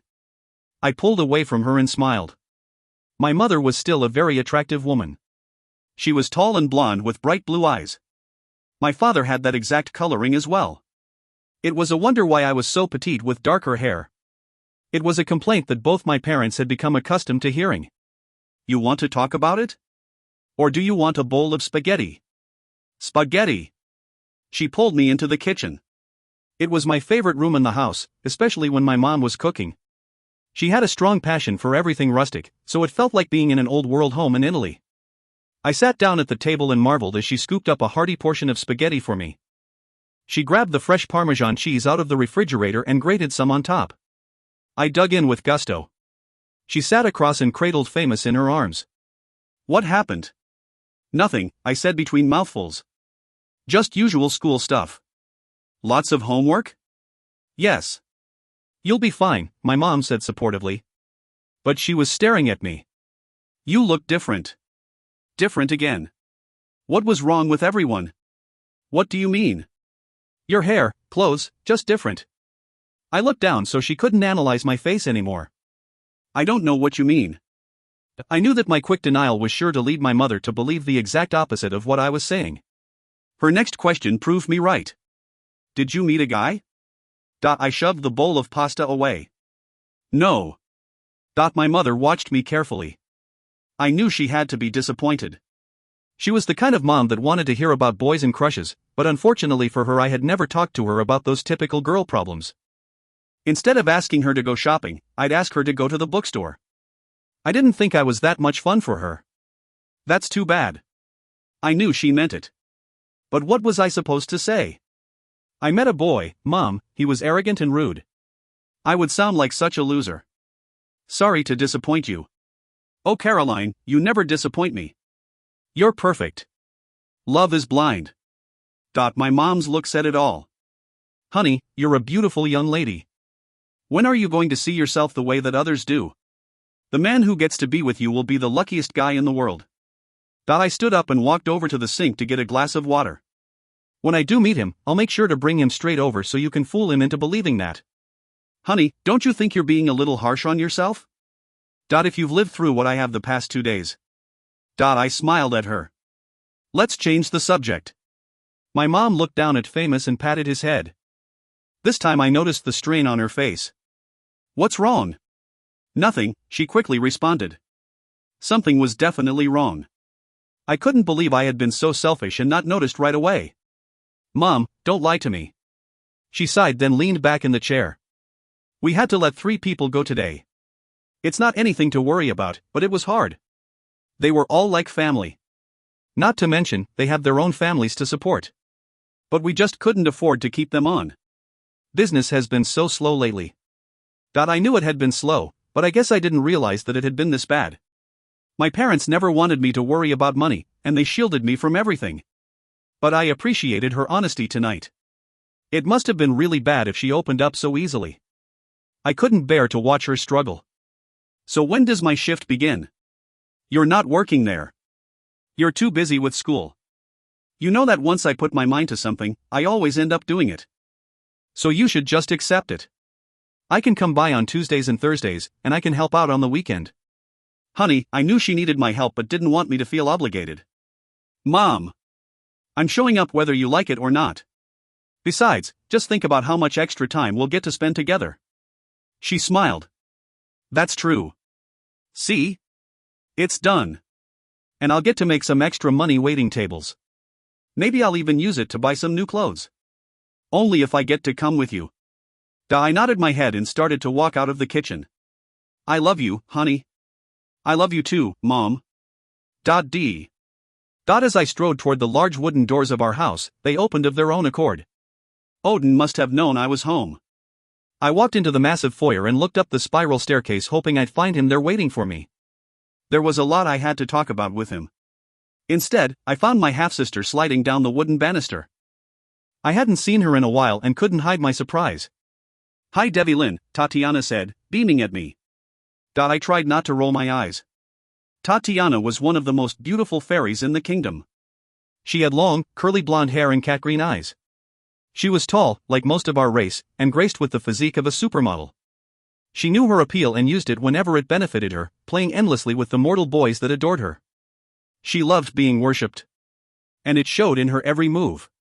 Every action. Every word. How was school? She laughed, seeming quite pleased with herself. Her laughter even sounded like music. Fine. When do you think you'll finally make an appearance? He wants me to start as soon as possible. But I think I may need a few more days before the torture begins, she said, annoyed. Great. I was not looking forward to Tatiana showing up at school. She had a propensity for bringing trouble along with her. She made her way over to me and smiled mischievously. Did you miss me, brother? Not particularly. That's too bad, she pouted. I missed you. I'm sure you found a way to amuse yourself. Always, Devlin. She twirled around in a circle and then made her way to a round marble table. She sat down on top of it, crossed her legs, and stared at me deviously. Did you see her? Tatiana was the last person on earth that I wanted to discuss Caroline with. Not just because it was a personal matter, but also because of the danger it would inevitably bring to Caroline. The Dark Fae would undoubtedly use Tatiana to their advantage, and when they were around, she couldn't be trusted to be loyal, not even to her brother. I won't discuss this issue with you. Does that mean yes? If it suits you to believe that. She uncrossed and recrossed her legs on the table, sighing dramatically. You're so boring, Devlin. Before I could answer, Odin materialized in front of us. Hello, children. Tatiana stood and kissed him on the cheek. Hi, father. Miss me? You know I did. Tatiana looked over at me pointedly. I'm glad someone did. Did you have a nice vacation in the Côte d'Azur? It was all right. I got bored after a few days. I glanced at her, annoyed. We all know how short your attention span is. That's not very nice, brother. No, it wasn't, but I didn't feel like being very nice today. Odin tapped Tatiana on her arm. Why don't you leave your brother and me alone for a minute? We'll join you soon in the drawing room for some tea and sandwiches. Tatiana smiled at Odin and danced away. I hope you can change that attitude of his. It's getting old. I waited until she was gone before I turned to Odin. Before I could speak, he snapped his finger and suddenly the two of us were standing on a cliff overlooking a beautiful ocean. I guessed we had to be on one of the Hawaiian Islands, one of Odin's favorite places. I looked out on the ocean and couldn't help but admire the magnificent view. You're angry.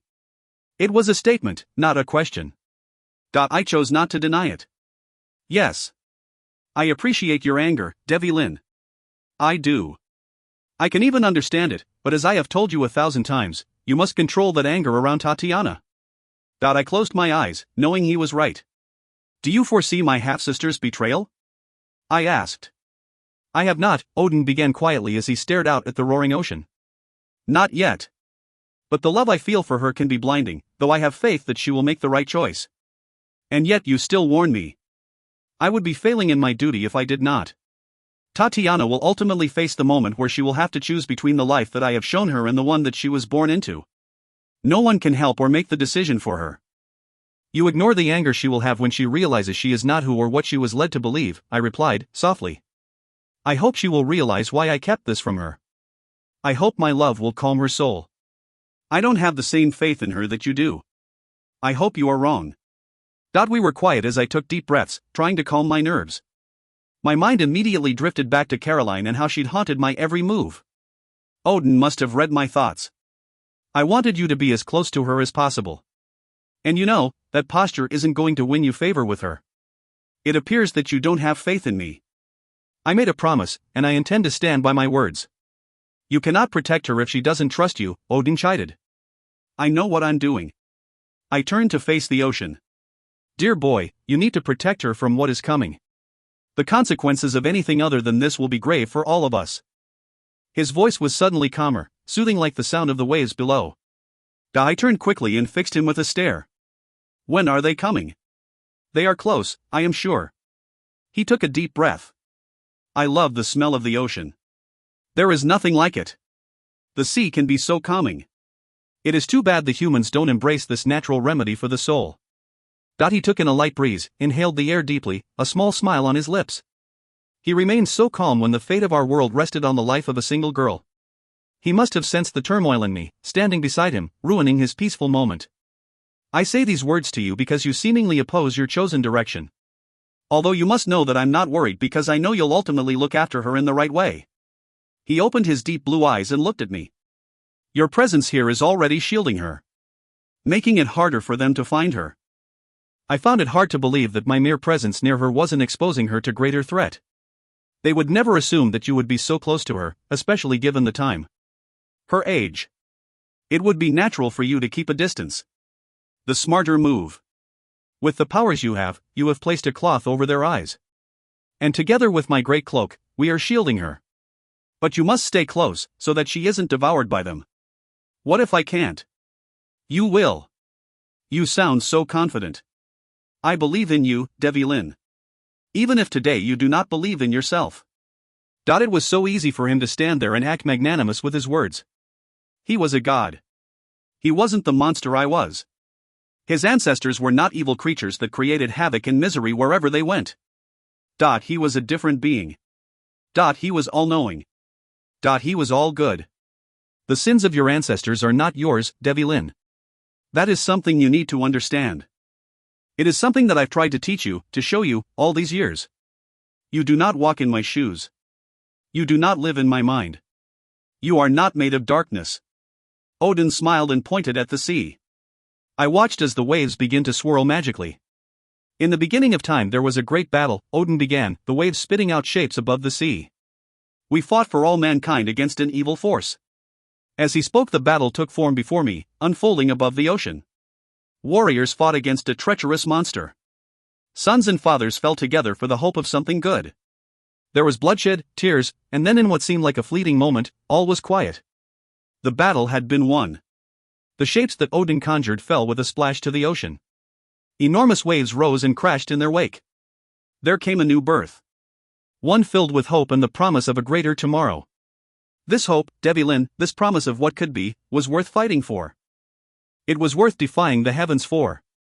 Sometimes we have to take fate by the hand and trust that it will guide us in the right direction. And then it may surprise you. As we stood on the edge of the cliff overlooking the vast and endless ocean, I tried to block out his words. He was wrong. Our fate had been written in the stars before we even existed. I knew what my fate was, there were no surprises.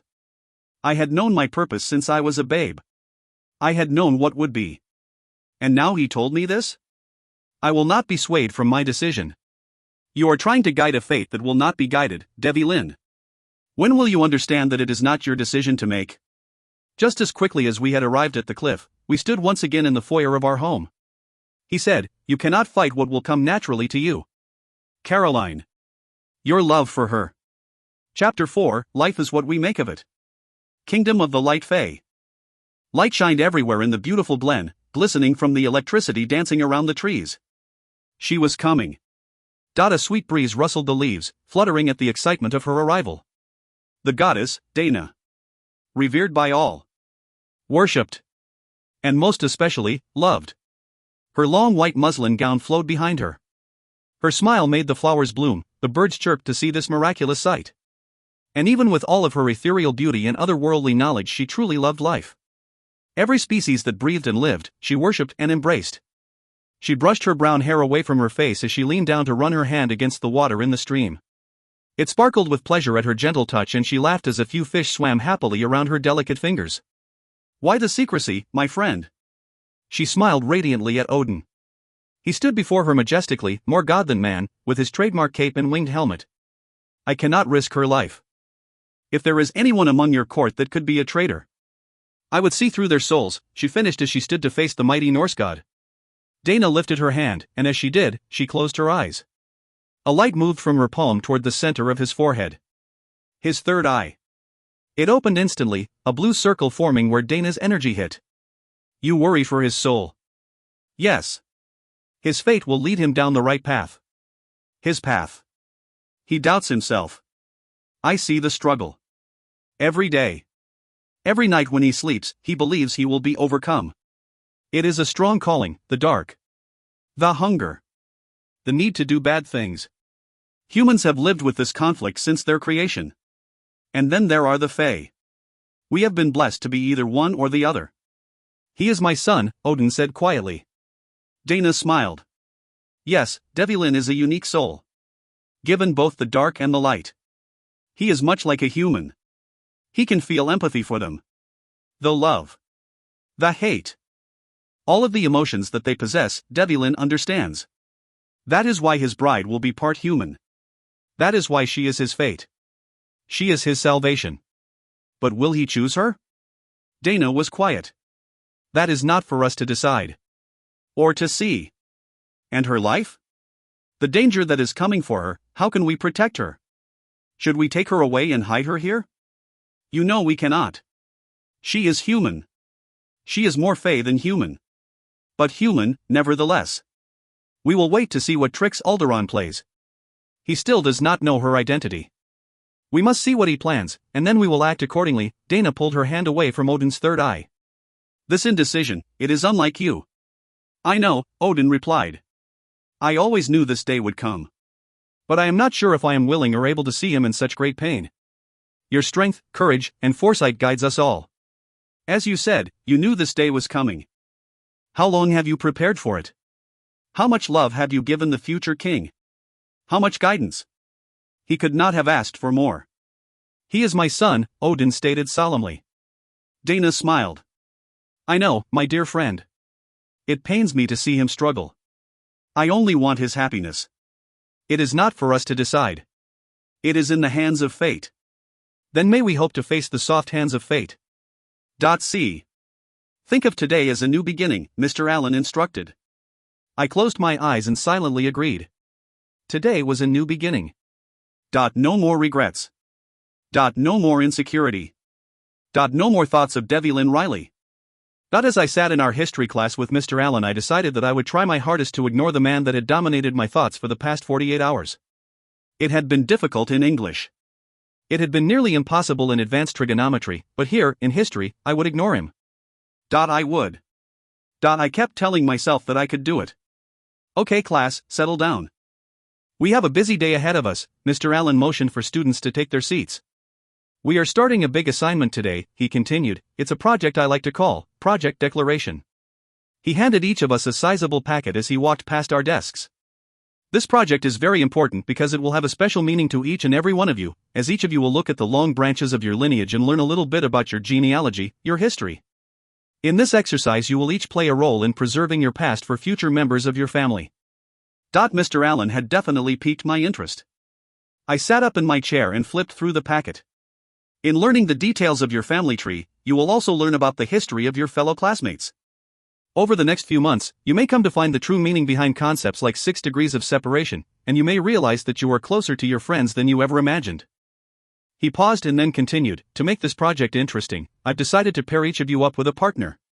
"Great," I grumbled to myself. I loved working alone. Especially since I usually got stuck with a partner who wasn't as enthusiastic about education as I was, which then meant that I would end up doing all of the work. You'll find the name of your partner on the last page of the packet that I am passing out. Once you've located your partner's name, I want you to find that person and sit down next to them, and then we'll begin the first part of this exciting semester-long exercise. I sullenly flipped through the packet, my anticipation growing with each passing page. Once I got to the last page, I easily found my name, Caroline Ellis. And then I looked to the right of it. Partnered with Devilin Riley. Did I read those two words correctly?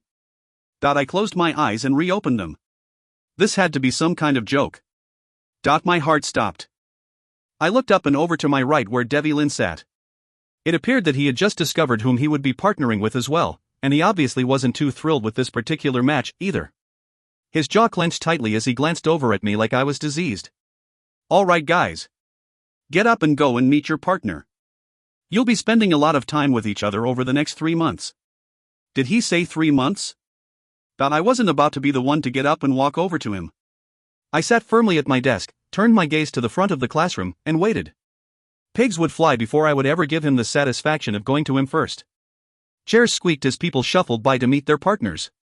Some were excited and others were clearly as disappointed as I was. It felt like an eternity before I heard him mutter to himself and get up to walk over to me. I could feel him looming over my desk, staring straight down at me. This time he waited for me. After what felt like an eternity, I finally gave in and looked up at him. He raised a brow. "Let's get this over with," he said stonily. That wasn't exactly how I pictured it, hoping for something a bit more endearing. With every word he uttered there was more confirmation that the man positively loathed me. "Gladly," I responded, trying to be just as cold as him. He reached out and pulled a chair across from my desk and opened his notebook. I looked up to Mr. Allen for some direction. This was going to be a long semester. "Okay, is everyone settled?" Mr. Allen called out. "I'd like you to take the remaining hour to begin writing down the first branches of your family tree. Your mother and father's names, grandparents, and so on. But I only want you to go back 3 generations, if you can remember all the names, of course. While you are working, try to think about these connections, these unions," he continued. "One important element of this project will be to understand the depth and meaning behind the connections that were made throughout your family history. Were they for love? Were they for money? Upward social mobility? Convenience? I promise you that you will all learn a lot about life and about history in general. And you will see that although time may change, people rarely do." I tried to focus on Mr. Allen's words instead of the annoyance of the boy that sat across from me. He tore out a blank sheet of notebook paper and slid it over. "Ladies first." Seriously? Gentlemanly words certainly did not suit him. I looked into his onyx black eyes and tried to think of a smart retort, but I was suddenly lost. I sucked in a deep breath and prayed he didn't notice the effect he was having on me. Maybe my imagination was getting the best of me, but suddenly I felt as if we were the only 2 people in the world. Everyone around us disappeared and it was just us, and I couldn't stop staring at him. I didn't want to stop staring. "Caroline." Oh my God. He said my name. It sounded like music to my ears. My gaze moved to his lips. Perfect. The man was unblemished. What would it be like to kiss him? "Caroline?" he said again, getting agitated. "Yes? Are you finished?" And then there it was. Humiliation.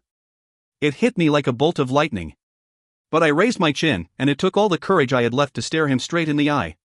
Finished with? Would he say it? Could he actually call me out on staring at him? I doubted it. Even he wouldn't stoop that low. Checking me out. Where to hide? Where to run? Actually, yes, I answered coolly. My face had to be beet red. Who was this person that had invaded my body and taken over? I did not recognize her. The old Caroline would never have answered. Maybe stuttered, run for cover, but this? What was wrong with me? Good. I'd like to get on with this, he almost smiled. Right, I began. I wrote up at the top of the piece of paper, Caroline Ellis family tree, and drew a diagram. My parents, I said, practically defeated. I guess I'll start with them. Lisa and David Ellis. You have beautiful penmanship, he remarked softly. Excuse me? Did I hear him correctly? Had he just complimented me? I looked at him, confused. Go on, he growled as if he had not uttered those words. As if it were even possible, he seemed even angrier and more distant than before. There was that him again. My mom's mom, her name was Poppy, and she was married to, I was a disaster. I couldn't even think straight. His smell. His proximity. It was driving me crazy and completely making me lose my train of thought. My mind wandered. His name was, what was his name? I rested my hand against my forehead. For the life of me, I couldn't remember. Moments passed. For the love of, his name was Harry. He shouted at me. The rest of the classroom looked at us. I stared at Devi Lynn in complete shock. How could he possibly know what my grandfather's name was? He stared down at the desk. Lucky guess. Guess? I said in disbelief. I don't understand. There's nothing to understand. I just guessed. Harry was and is a common name. He sounded so sure of himself. So confident. But how could he know something like that? Are you going to take up the rest of the time in class asking me ridiculous questions, or do you think you can manage remembering your grandparents' names? Right. Back to being the jerk again. I think I can manage that, I said coldly as I scribbled the names down. I was beginning to realize that I really didn't know that much about my family background. Most of my history was one big question mark. Luckily, Mr. Allen only asked that we go back 3 generations. I ran pen over the empty branches. Funny that I had never thought of asking my mother about it. I guess that's it. This couldn't be only a few branches with actual names attached. I suddenly had an overwhelming urge to talk to my parents about our family history. Our relatives. Our past. Both my parents were only children. There were never any large gatherings of cousins, aunts, and uncles. It was always just us. I had a vague memory of my grandparents, but they had passed when I was a young child. And up until this moment, I had never thought that it mattered to have a large family around. My parents were everything to me. They were enough. But now, because of this stupid assignment, I wanted to know more. I wanted to know why I loved to run long distance. Had there been an athlete in our lineage? Neither one of my parents had liked sports. Why was my hair darker, while both my parents were fair? Who did I look like? What relative in our family tree had shared my love of the arts? Had anyone been quiet like me? And as Mr. Allen had asked, what were the reasons behind their unions? It seemed that by answering these questions that burned in my mind, I would suddenly understand myself. My core. I couldn't wait to get back home. Devi Lynn leaned across the table. What's wrong? He asked softly. Nothing. Her answer was curt. It wasn't as if I deserved to know more. I continuously treated her like she was infected with the plague. But when she creased her brow and looked genuinely perplexed by the fact that she couldn't remember a single relative, I couldn't help but feel sorry for her. It wasn't her fault. She didn't even know that she had been adopted by the Ellis family. They had made the decision to never tell her. But I knew they had found her on the front steps of their house. I knew she had been a baby, a foundling bundled up with a note that read, "Treat her as if she was your own." Lisa Ellis had been told that she would never have a child and believed the baby was her gift from God. David had been just as overjoyed. They waited for months to see if someone would come and claim the child. Told the authorities. But no one ever showed up. It was as if the child had been placed there by magic. Or by Odin. I remembered when Odin took me to the Elizabethan gardens to tell me the story of Caroline's ancestors. I was a boy at the time, only 11. At that age, I never questioned Odin. He was my savior, my mentor, my God. I always looked up to him and did as I was told. He had showed me the world solely through his eyes, and when he took me to the enchanting gardens, he told me that he wanted me to learn everything about the future that faced me. My destiny. My life. He wanted me to know all that I could, so that when life placed me in difficult situations, I would know to just charge forward and accept that in the end everything would fall into place. No matter what challenges lay on the road before me, I would find my way. He had looked formidable that day, as mighty of a god as the legends said. Your destiny was cast when the ship carrying the 114 colonizers arrived here from across the Great Sea, he had told me. One of the passengers was quite special. She was beautiful, innocent. She had life within her. She was so enchanting that one day, when she was deep within the forest, she caught the eye of Arthur, a warrior prince of the Light Fae. But that is against the law, I remember saying to him. Odin had smiled at me and nodded sadly. It is, but it was love at first sight. He couldn't resist. Odin waved his hand and instantly I saw Arthur before me, approaching Eleanor. Watch closely, my son. Odin had been right. Eleanor was beautiful. Her long hair framed a striking face, one that was remarkably similar to Caroline's. Arthur, a warrior by trade, was tall and handsome with blonde hair and sparkling blue eyes. I don't recognize you, Eleanor said, staring at him. My name is Arthur. I was here before you arrived. Strangely, Eleanor was not afraid. We were told that we were the only ones here. Arthur shook his head. No, you are not alone. Arthur took a step closer. Tell me your name. Eleanor. Eleanor Dare. I could see that Arthur was entranced, beyond smitten. His eyes shined so brightly that it was a wonder she didn't ask him about it, or maybe she didn't care. Odin waved his hand again, and the scene before me changed. I watched as Arthur and Eleanor embraced. She was wearing a white gown with a lily wreath on her head, and he was in traditional Fey clothing. He held her hands solemnly. I promise to love, cherish, and protect you for all eternity, Eleanor. You are my mate, the chosen one for my soul, and I will love you until the light is extinguished from my being. Eleanor kissed him passionately. Again, Odin moved his hand and I saw a pregnant Eleanor sitting by a stream, smiling as she rubbed her belly. Her peace lasted only a moment as Arthur ran into the clearing. Eleanor! He shouted out, holding a sword in his hand. I must get you out of here. Eleanor stood up in fear and reached out to him. What is it? What has happened? He knows. He has found out, and he's coming for me. For you. He will stop at nothing to destroy you and our baby. Eleanor was terrified. But why? Because he is a monster, Arthur replied in anguish. Because I chose to love you. I chose to love a human. We have married, and you now carry a halfling. I have defied the laws. I have committed a crime in loving you. But why? She pleaded desperately. We are not allowed to mate with humans, Eleanor. For my kind, it is a sin. The ultimate offense against our race. How can loving someone be a sin? For some reason, I never forgot those words.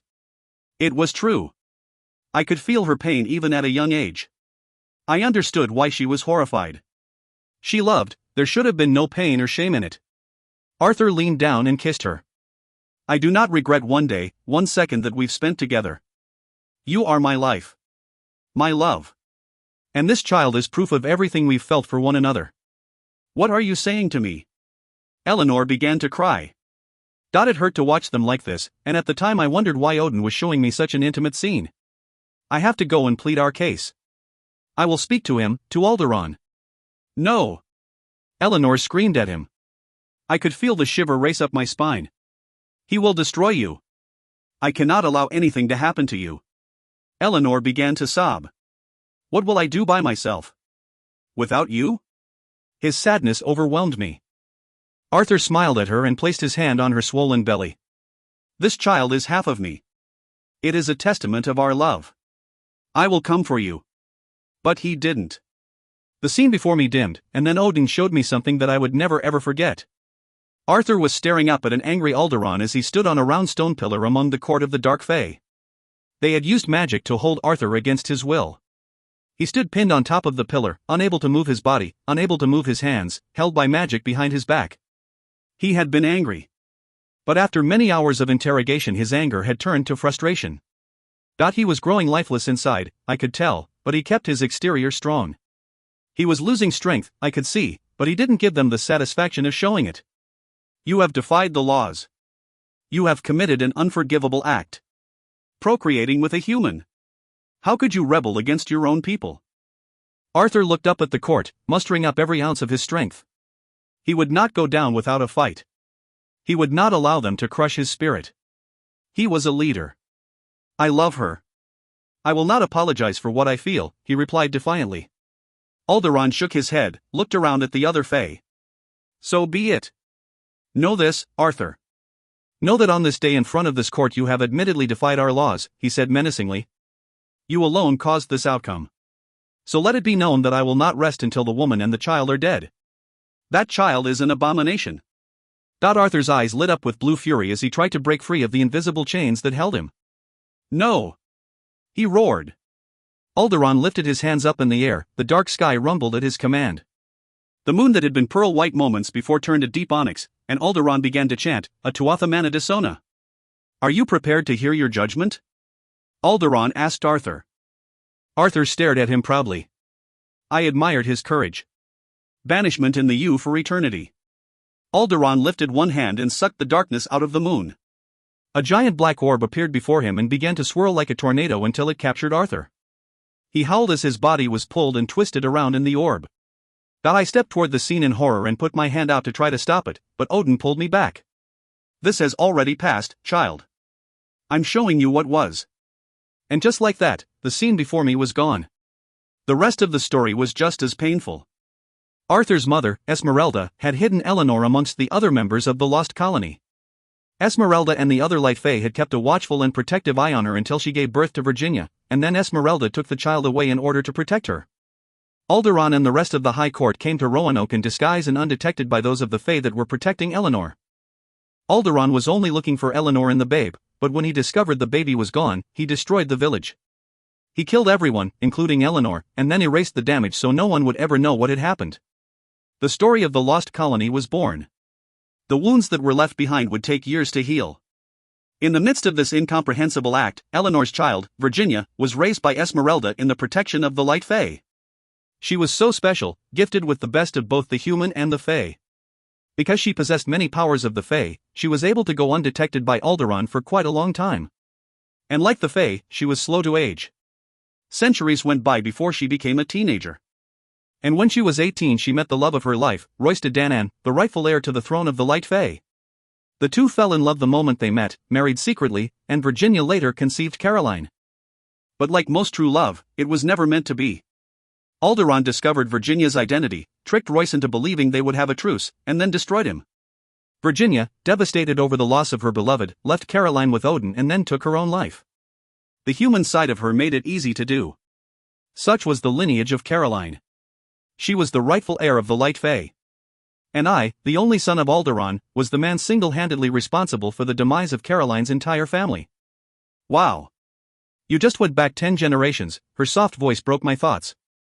I looked down at the paper and realized what I had done. I can't believe you remember all of that just from memory. That's incredible. I was annoyed with myself for having slipped. Your relatives have such unusual names. Mixed blood. I covered quickly as I looked down at the paper and stared at all the names. My family. I realized I just made a very big misstep because every name that was written on that piece of paper was a true relative. My true descendants. Eastern European and Irish? She asked tentatively. Something like that, I said cryptically as I looked at her, which was yet another monumental mistake.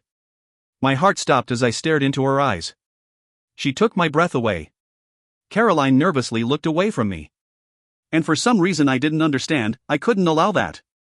Look at me, I insisted. Did you say something? She asked quickly as she met my gaze again. Had she heard my command? I was shocked. How could she have heard me? I thought back to Brigid, the Great Mother's words. She once told me that when a soul recognized its chosen mate, the two could communicate without words. Such was the bond the true soulmates shared. No. Oh, I thought you did. She looked away from me again. Thankfully, Mr. Allen interrupted. Now that you've completed the outline of the few branches of your tree, you will focus on the details that we discussed earlier. The whys and the hows.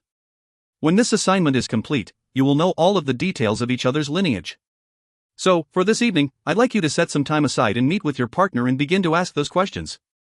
You will learn as much as you can about your partner's grandparents, and you will write a report on the information you've obtained through interviews and research.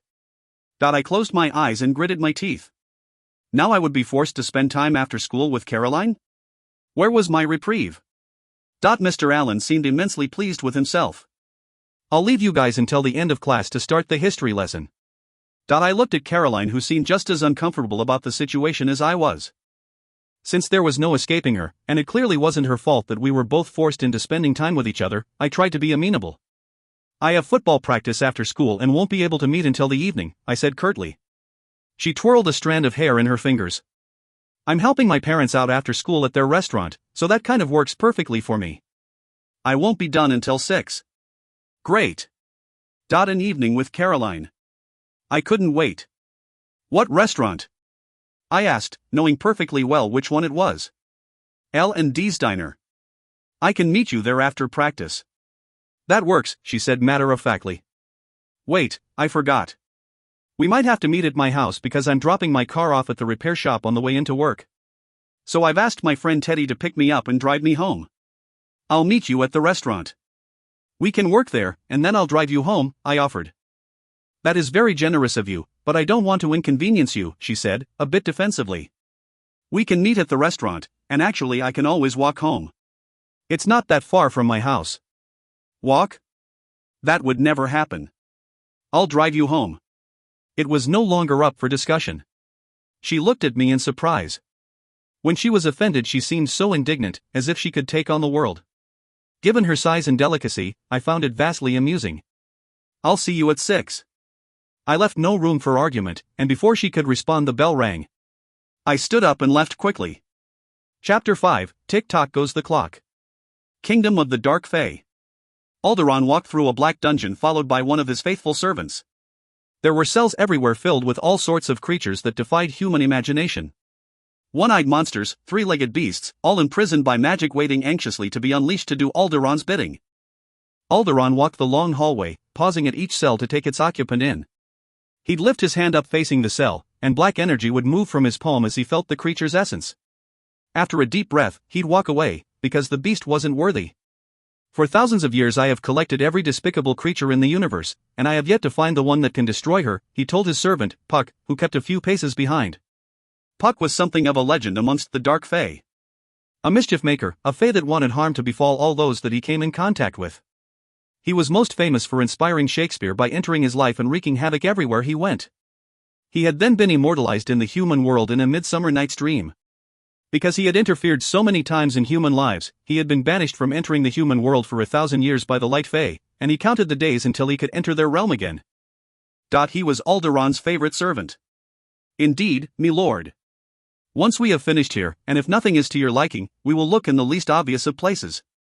And we will find what you need. Alderaan smiled. We shall, indeed. Alderaan stopped in front of a cell and faced a giant of a monster. It was well over 20 feet tall, jagged teeth lined its enormous mouth, and it was covered in blood-red scales. The creature had no eyes, no nose, no ears. Only its teeth and horns. Ah, here we are, Alderaan said. Wrath? Puck tried to hide his confusion. Do you know how powerful his horns are?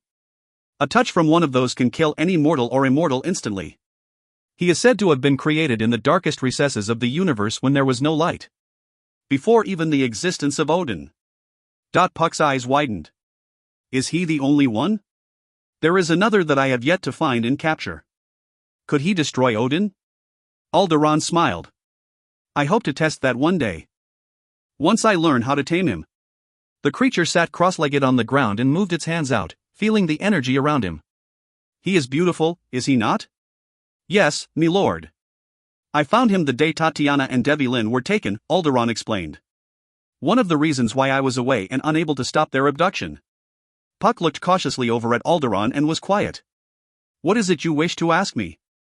With your permission, Puck responded, slowly. Granted. Why did they take Tatiana as well? She is not half light, half dark, like Devlin. She is a pure dark fae. Alderaan turned and began to walk again. Puck followed. A test. To see if they could raise a dark fae and turn her into the light. They'd have to use my child, of course, with my blood. If they could do this, then who could they not turn? Then there would be no need to destroy the race of the dark fae. No need for any loss of life. It cannot be possible. Puck was clearly shocked by such a suggestion. Alderaan stopped and turned to face his servant. His smile was slow, methodical. They do not know how impossible it really is. My daughter does not know she is dark. Odin believes he has shielded her from me for all of these years. He believes I cannot reach out to her. Alderaan seemed victorious. What he doesn't realize is that I had no need for her until now. I've waited all these years for this moment. And now my daughter will help me capture the girl. See. I'll see you at 6. It was almost like a date. Almost. Except that Devlin disliked me immensely and didn't seem too thrilled about the prospect of spending an evening with me. A girl could dream. The rest of the day went by in a blur and faster than I expected. The only thing I couldn't seem to help was my sudden nausea and lack of appetite, which I blamed on Devlin because the only thing I could focus on was spending time with him later. Alone. I met Teddy after school in the parking lot.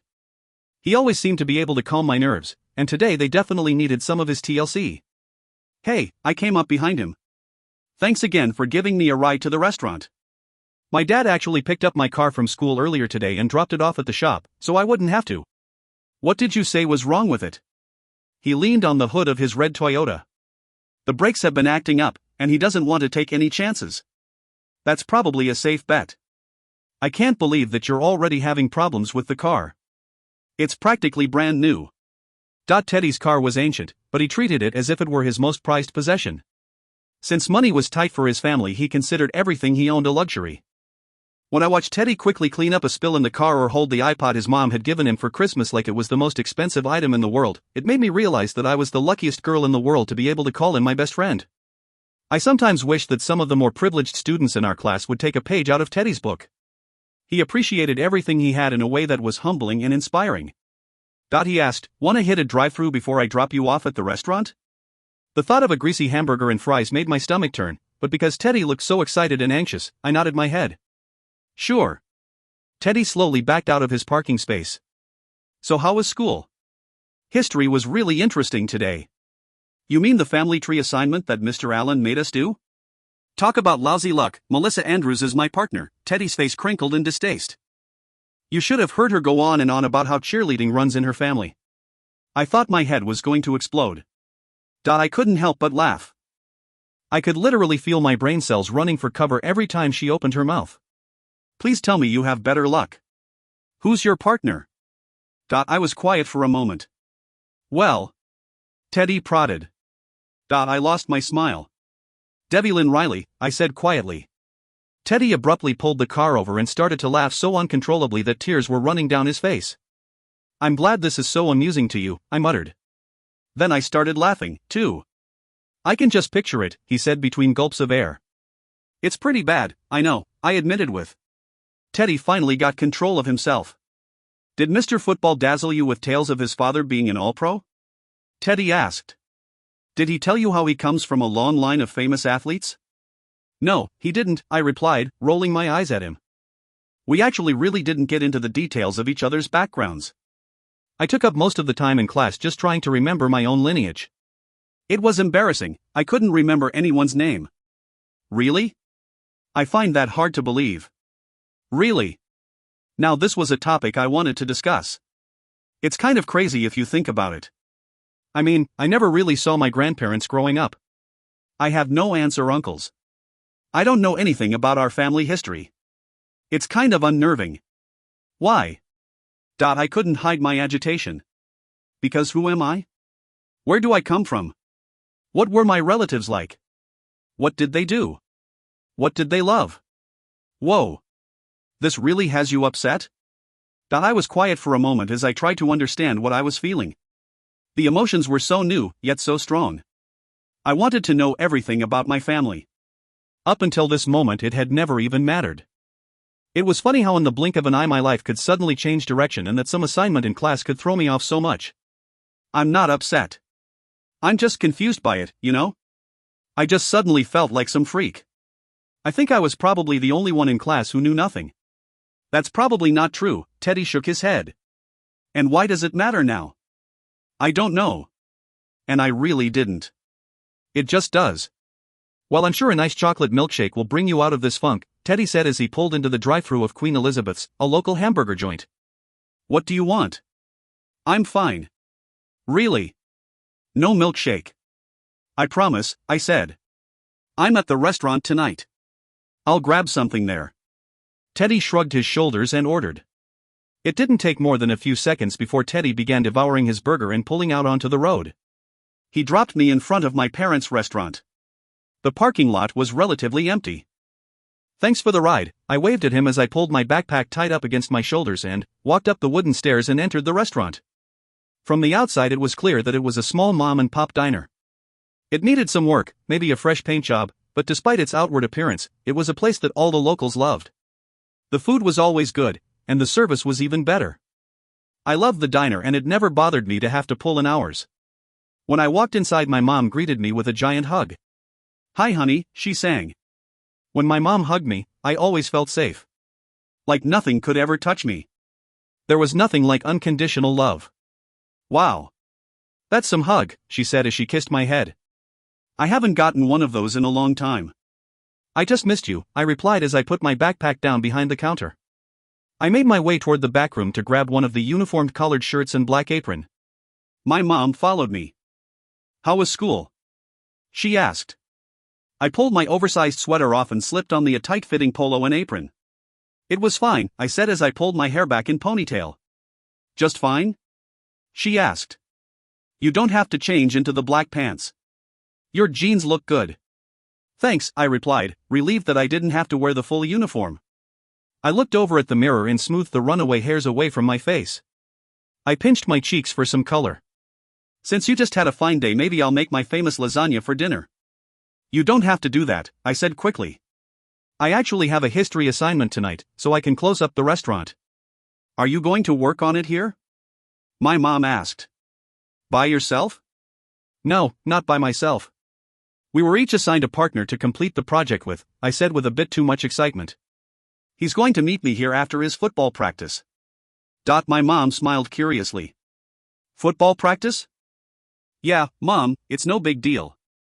I knew the second my mom met Debbie Lynn she'd have all sorts of ideas in her head about the two of us dating. Wishful thinking for the both of us. Well, let's have it. What's his name? She continued, clearly ignoring the part about it not being a big deal. His name is Debbie Lynn. He's the new quarterback. Quarterback? That's a cute position, right? He must be cute. Is he cute?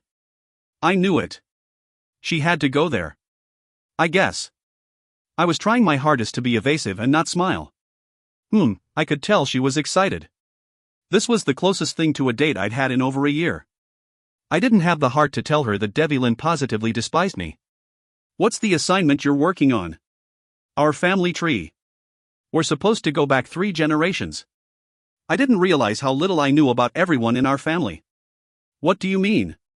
Her voice got tight. Grandma, Grandpa, or great-grandma or grandpa. I barely know a thing about our background. My mom uncrossed her arms and stared right at me. You come from your father and me. That's the most important thing to know, Caroline. I know that. But it's nice to know what your relatives were like. It would be nice to know my history. It would help answer a lot of questions I've had all of these years. Why does it matter? She asked. She looked surprisingly hurt. Because your history is my history. And that means something to me. My mom smiled in relief. Oh, honey. She walked over and pulled me into her arms. You make me so proud. We'll talk about our history and your questions this weekend. How does that sound? I sensed she was just trying to put me off, but I shrugged it off. Sounds good. What time are you meeting your Mr. Debbie Lynn? Mom, he's not my Mr. Debbie Lynn, I laughed. He said he'd be here at 6. 6? I'll have Frank put together a dinner for the two of you. It's not a date, Mom, I said as I made my way toward the dining area. A mother can dream, Caroline. She laughed as she walked toward the back office. I stuck my head in the kitchen and yelled out to Frank, our chef. Hey Frank. Frank gave me a giant smile. How's my favorite girl doing? Frank had been with my parents since the minute they opened the doors to the restaurant. He was like a grandfather to me, always bubbly and larger than life. I'm good, how are you? Frank rubbed his hands on his apron. Just cooking away back here. You hungry? Not really. My stomach was doing somersaults. I think I'll eat later. You're too thin. Frank always told me I was too thin. I promised to eat something later, I called over my shoulder as I walked out into the dining hall. I made my way toward a couple waiting to be seated. Table for 2? They nodded. Follow me. I looked at the giant clock on the wall. It was 3:30. Only 2.5 more hours to go. Time was definitely not planning on standing still. I thought football practice would never end. But when the coach finally blew his whistle, I wished coach would make us run some more laps around the field. This silly little human game of football was nothing compared to the agony of the evening that was ahead of me. I shook off the feeling of dread and headed to the locker room. I slowly removed my football gear, placed them in my own locker, and headed to the shower. The other players were laughing and joking about their weekend conquests. Humans could be so easily distracted by such trivial matters. It had been centuries since I had even thought about love or a life with someone. I had the weight of the world resting on my shoulders. It would have been so nice to laugh and joke about nothing, about weekend plans. I almost envied them. Almost. The vapors of the hot water began to steam around me, guarding me from the inconsequential conversation going on around me. I tried not to think about the evening that lay ahead. Instead, I willed myself to concentrate on the shapes the steam made around my body. Because we were immortal and most of us made of light, energy always gravitated toward our bodies. And with our powers, we could use the energy to do our will. I lifted my hand and moved it around the steam, creating different shapes in the air, willing myself to focus on anything other than the girl that seemed to dominate my thoughts. "Show me the court," I commanded silently, and in an instant I was there. I saw my father's lair before my eyes. Alderaan sat on his great throne and drummed his fingers as if bored. I looked around the room and was surprised that I didn't recognize any of the Fae that sat before him. All of them had their heads down as if they were in deep prayer, but I knew better. I looked over at the black crystals that grew out of the ground, as large as man, as they began to glow. A flicker. Once. Twice. And suddenly they were bright with dark light. I closed my eyes for a moment against the crystal's power. Once I had gained control over the call, I could watch them without temptation. Alderaan stood up and walked over toward a black crystal ball suspended in front of his chair. He put his hands on it, then his head jerked back violently as the force of the energy propelled him in the air. The Fae that sat before him moved rhythmically as Alderaan floated around above them. "The Dark has spoken," he instructed, his voice commanding. "We are to find her." "Find her," they chanted below him. "She must be destroyed. She brings our demise. Destroy her." They chanted again. This was a usual routine for Alderaan, calling upon the dark forces and having them speak through him. It had been going on for centuries. But now, because of Caroline's existence, it meant something. Alderaan suddenly moved to the ground and whipped around the room, his eyes searching. "He is here." My skin crawled at his words. Alderaan smiled. "My son is here. I can smell him." The others looked around the room, desperate to catch a glimpse of me. I was frozen as I stayed there, watching, waiting for him to say something more to me. "I will kill her, Devi Lin. Just as I killed her father. Just as I made her mother take her own life." He licked his lips in anticipation. "I cannot wait any longer." I spun around, away from the scene, and hit the wall violently with my fist. I was back in the shower, protected from anyone seeing me. But I was furious. I leaned against the wall and tried to control my anger. I looked down at my hands and saw the white light moving through my veins, and then suddenly I saw specks of black chasing after it. "No," I commanded. And the black was gone. I had to gain control. If I didn't, Caroline would be lost. I couldn't allow that. I thought of her innocent smile, of how I would do anything in my power to have her keep that purity. Forever. And there I was again. Back to where I started. Thinking of her. Yet. Again. And now, I would be alone with her. For at least a few hours. The pressure was insurmountable. Her large eyes staring back at me. Her lustrous hair billowing around her heart-shaped face. And her smile. Enchanting. Lovable. Forbidden. I had to stop. I shook my head and opened my eyes as I reached for the faucet and turned the hot water lever off and let the ice-cold water run down my body. I had to make sure my guard was up, as the anticipation of every moment I spent with her made me ill at ease. I couldn't fall for her. Ever. For the cost would be great and grave. Even though now I knew it would be so easy to do. I turned the water off and walked out of the showers. As I pulled my clothes on, Brian Baker stood over me. I could feel the anger and resentment oozing from his body.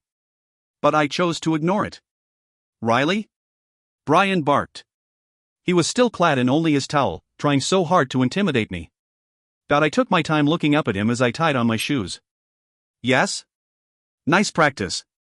The sincerity in Brian's voice was lacking. "Thanks. Did you hear about Jordana's party on Saturday?" he asked, even though both of us knew the answer to that question, given that Jordana had been glued to my side since I arrived, and lately she could talk of nothing else. "Yes."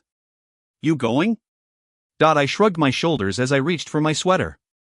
"Don't know yet. I have to see." I grabbed my keys. I did not want to be late for Caroline. "You know that until you arrived, Jordana and I used to be a thing, right?" He finally got it out. I pitied him. He wasn't an unattractive guy. He had been the star athlete and most desired male student at the school prior to my arrival.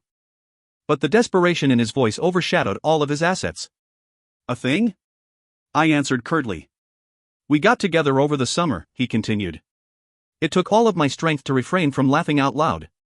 Not that he was in love with Jordana, she was clearly just a means to an end. A trophy to have on his arm until he got the big college scholarship and left town. I wasn't sure what he hoped to gain by continuing this conversation. Was he hoping that I would give up and step away from his precious prize? That would never happen. Jordana was my cover, my protection against Caroline. She told me she wasn't dating anyone. Well, that's not exactly true. Exactly true? I straightened my back and looked down at him. Brian took a step back. Two of his friends came over to stand behind him. Brian got his gumption back, and I tried my hardest not to roll my eyes. I'm late for an appointment. Can we talk about this later? I asked him. Brian wouldn't budge, so I knew I'd have to give him more. Listen, Brian, despite what you may think, Jordana and I actually aren't dating. Yet, I thought, wincing at the possibility. She was the last person on earth I'd ever wanted to be with. But if I had to do it to keep Caroline far away from me, I would continue with this charade. It took a moment, but Brian slowly nodded his head and moved aside so I could pass by. See you guys tomorrow, I said, walking past the band of players. Brian didn't respond, and I didn't expect him to. I looked at my watch and rushed out to my car. At exactly 6 o'clock I pulled up to L&D's diner. I could see Caroline through the window. She had a natural grace when she moved. I watched as she took down an order and gave the couple an easy smile. For some reason the thought of her serving people made my muscles clench. I didn't like the idea of her having to bend to a stranger's will, take an order, and endure a sour attitude. I sat inside my car and stared at her for a minute longer and took a few deep breaths. I could not allow her to break through my barrier. I had to remain strong. I told myself that it shouldn't matter to me if she was destined to be a waitress. It didn't matter at all. She is a queen, the hateful voice argued with me. She is your queen. I jumped out of the car and slammed the door shut. I shoved my hands in my pockets and walked up to the restaurant, brushing the hateful words aside. I opened the door and was hit with the sweet smell of fresh bread. I hadn't eaten a thing since morning. My mind at lunch had been thoroughly consumed with the prospect of spending an entire evening alone with Caroline. I was suddenly ravenous. But I didn't believe food was exactly what I was craving. I immediately focused on Caroline. Can I help you? Lisa, Caroline's mother, asked, interrupting my thoughts. Since she had no idea who I was, I feigned ignorance.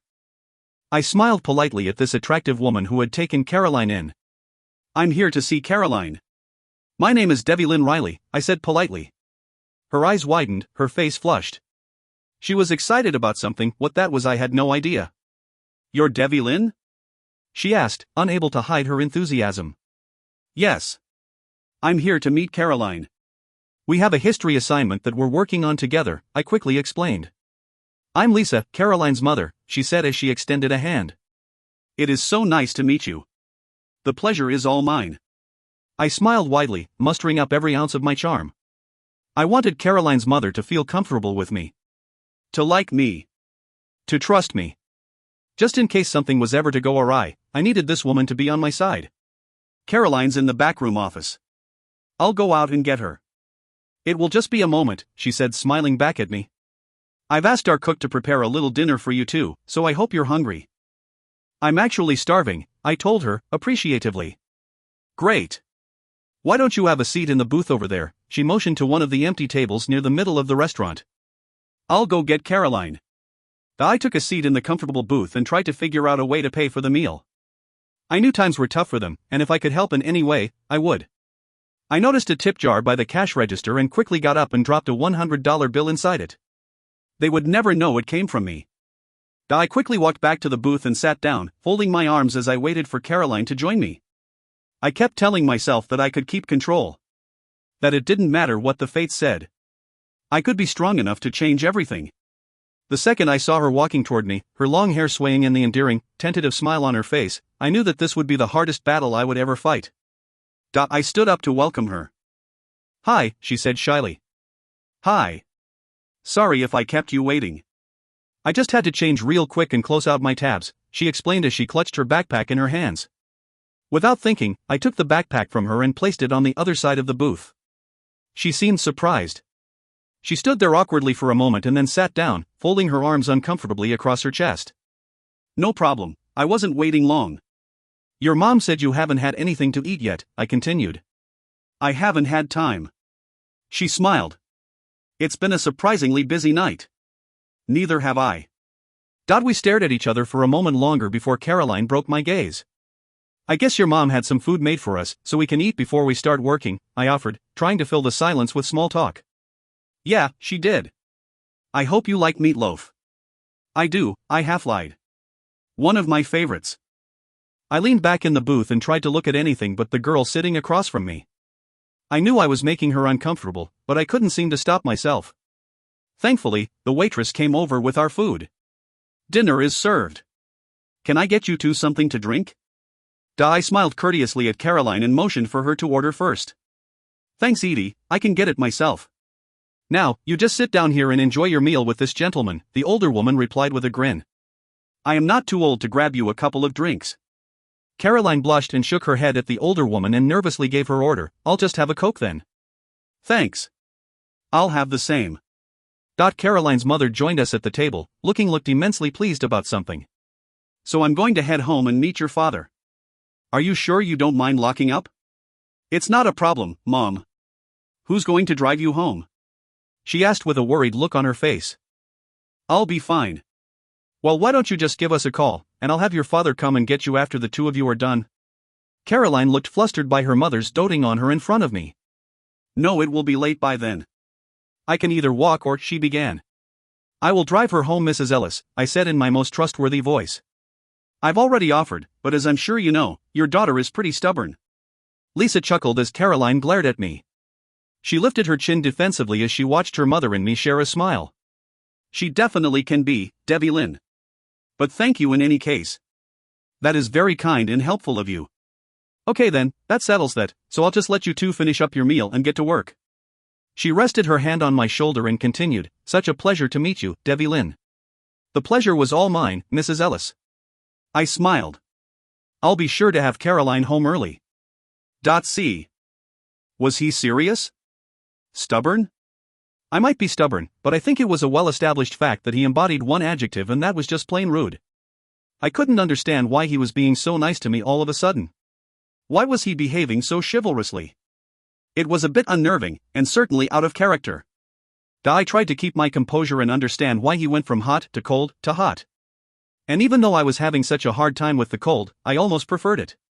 This Debbie Lynn made me uneasy. This Debbie Lynn was a charmer, could have his way with anyone, and was highly desirable. Who are you kidding? I thought glumly. He's desirable either way you look at him.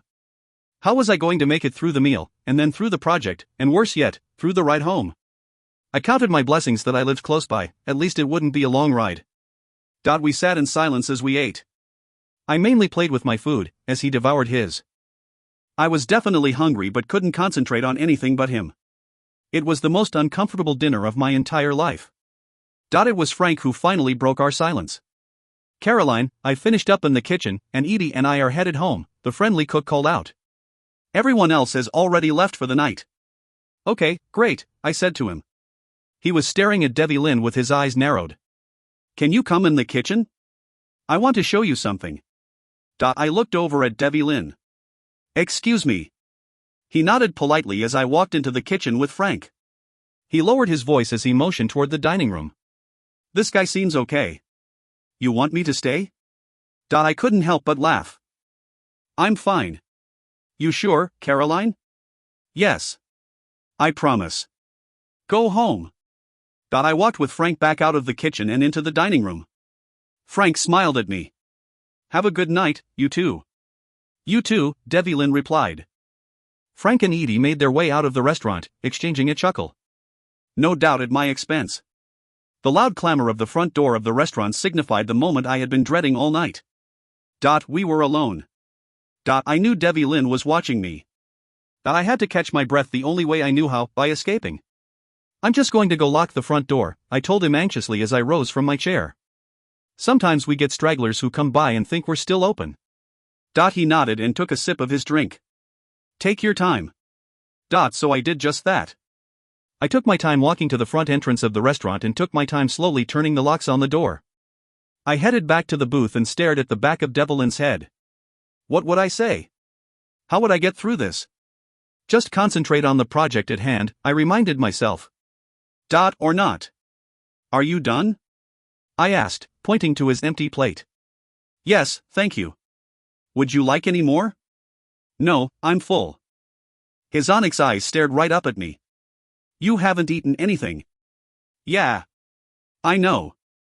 I guess I'm just not feeling meatloaf tonight, I said, clearing the plates. Well, you've got to eat something. He almost sounded like he cared. To have someone like Devlin Riley worried about your well-being, now that would be something. Besides, I don't want to listen to your stomach growling all night, he murmured. Something indeed. I quickly shook off those ridiculous thoughts as I placed the dirty plates on the counter near the kitchen. I'll have a bite to eat when I get home, I told him as I made my way back to the booth. We should probably start on the project. I pulled open my backpack and removed my pad of paper and pencil. Maybe writing would create a distraction. If I thought the dinner was agonizing, the study session that came after was even worse. And then there was still the matter of the drive to her house. The drive home was the cherry on top of the ice cream sundae of pure torture. I couldn't let her walk.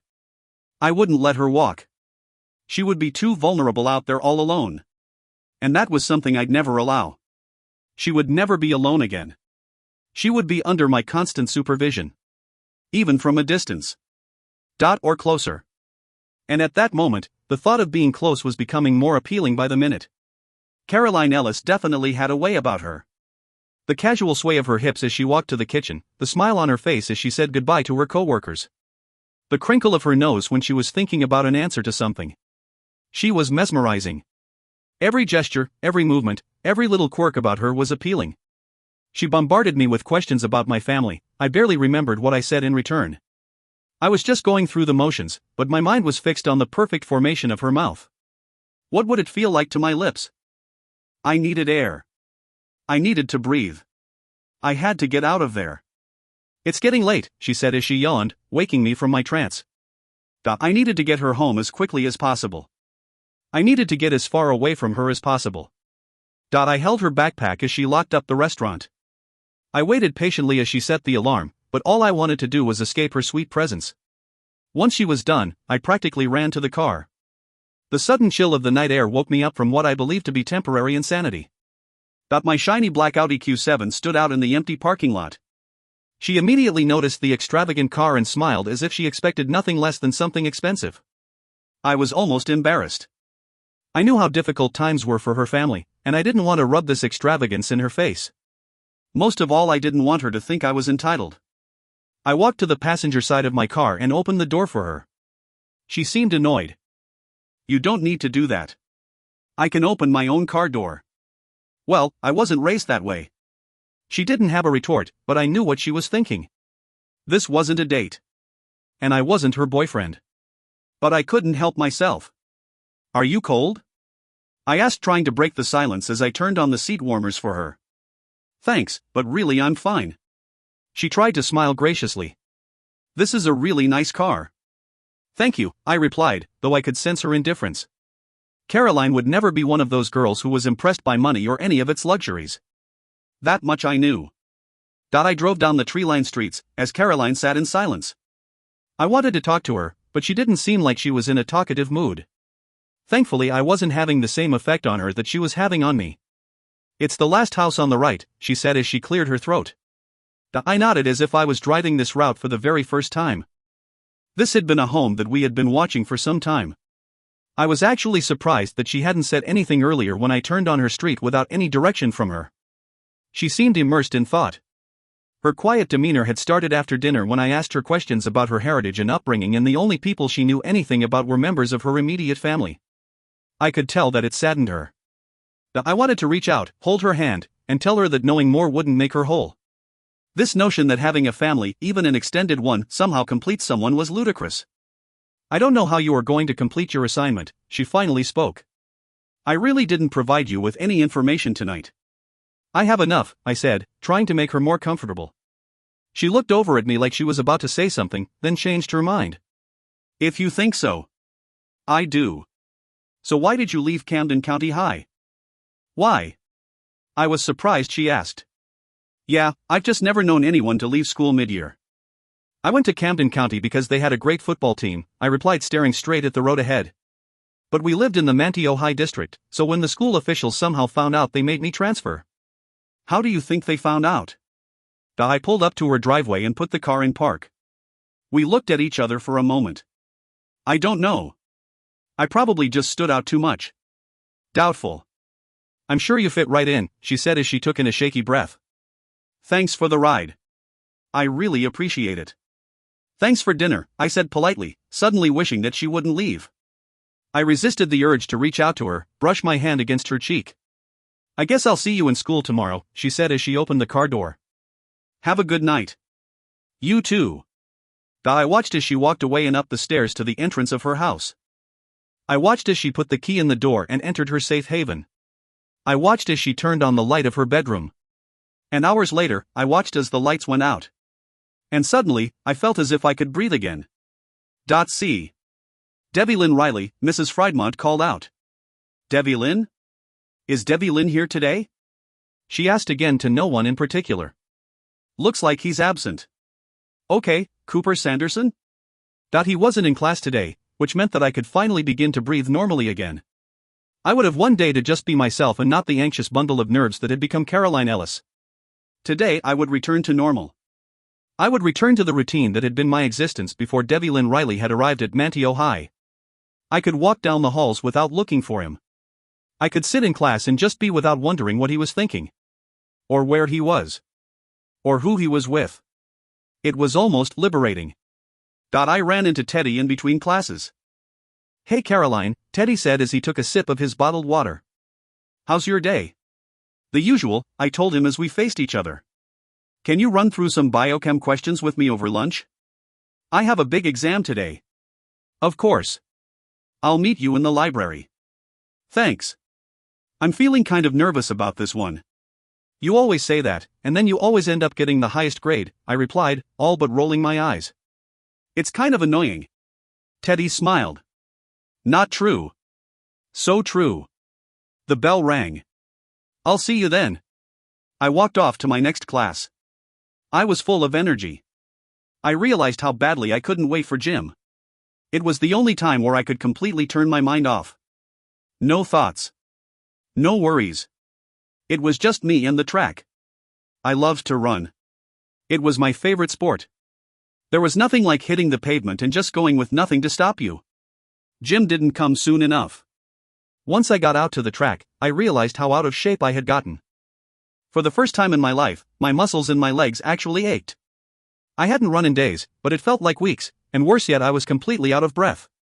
I forced myself around and around the racetrack and tried to think of something besides running and the throbbing in my legs. No pain, no gain, I kept telling myself. And then for the first time, my mind started to wander. And it went to the one place that I didn't need it to go. I couldn't believe I was thinking about him again. As I made my third loop around the track, I noticed that the football team had begun their practice in the center field. It was second nature to search for him. Even though I knew he wouldn't be there, I still looked.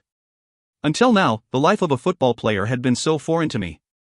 I spent most of my time in high school not caring at all about their world. But now, I wondered when the away games were, when they were practicing, if they won, if they lost. I suddenly cared, all because of him. It was slightly pathetic. I was becoming the girl I always made fun of. My heartbeat was getting louder and louder. I didn't know how much more of this run I could endure. It had been an unusually hot day, which made the run that much more difficult. I almost had to force myself to continue. Perhaps if he had been there, the adrenaline would have helped glide me along the dirt road, I thought. Wishful thinking, I said to myself. I began thinking back to the events of the night before. He had been uncharacteristically courteous. Maybe I should start to behave the same way toward him. We were, after all, partners in this history assignment. If we continued hating each other, it would make for a difficult semester, let alone a difficult year. I smiled and decided that if he came to school tomorrow, I would make an earnest attempt to make amends. This little glimmer of hope put a smile on my face and helped my stride as I continued pounding across the dirt track. I continued smiling as I looked out onto the field.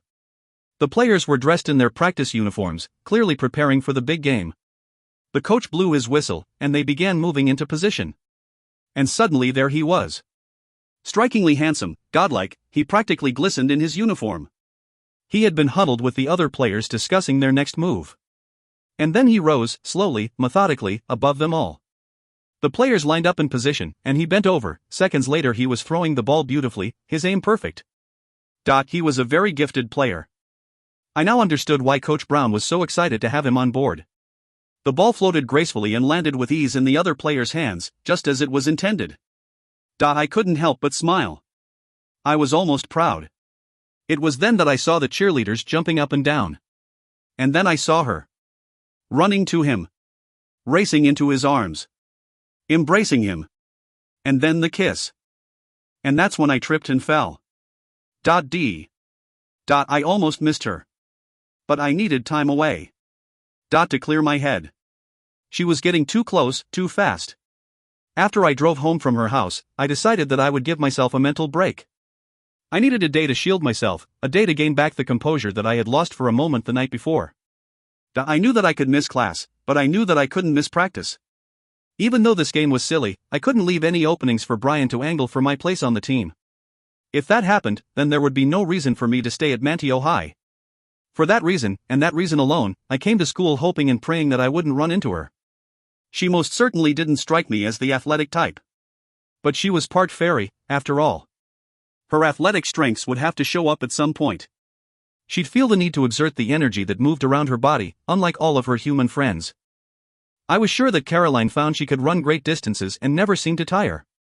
I was also sure that she loved the outdoors, probably spending her weekends hiking for hours and hours.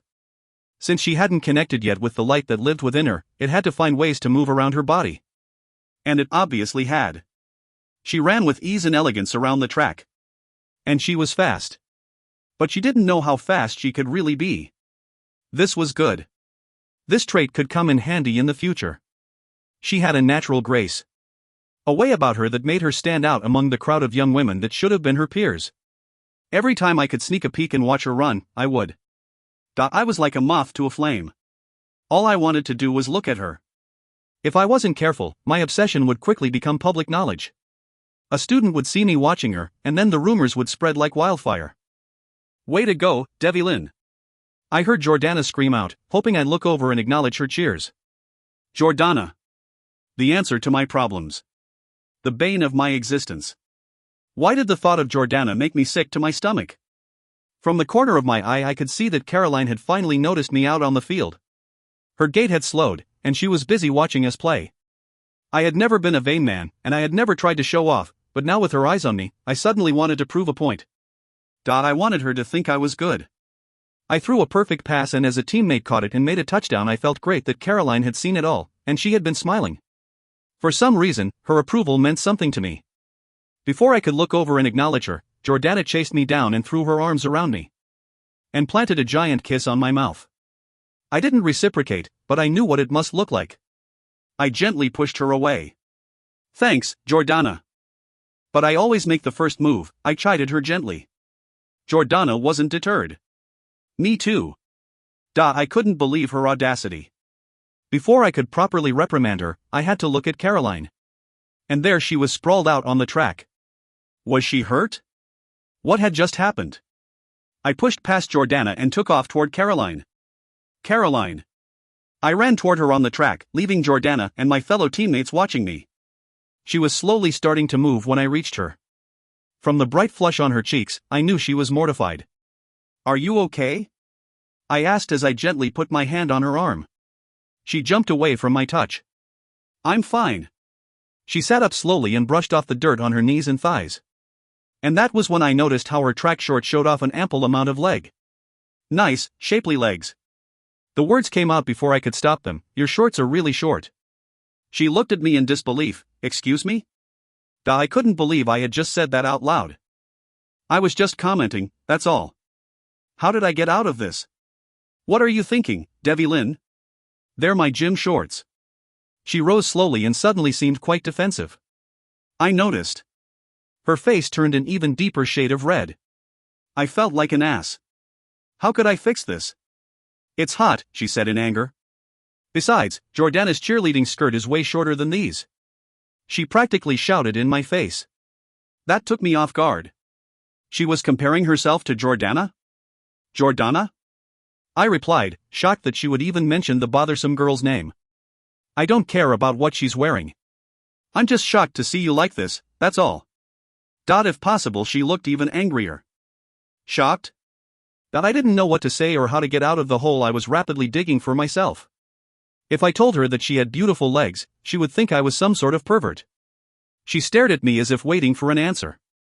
And when I didn't give her one, she brushed her legs with her hands and started to walk away in a huff.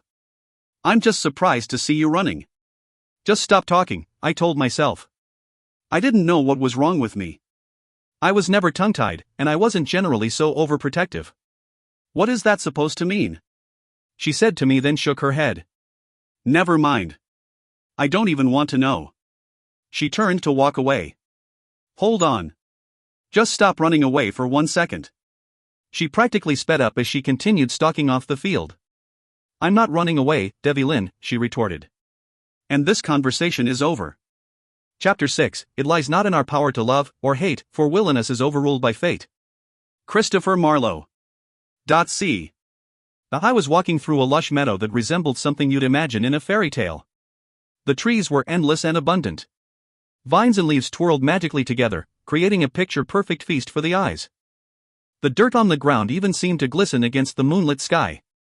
And there was a pathway that shined brightly in front of me as if it was made for me to walk down it. Though it was dark out and I had no idea where I was, my surroundings felt somehow familiar. I knew this place.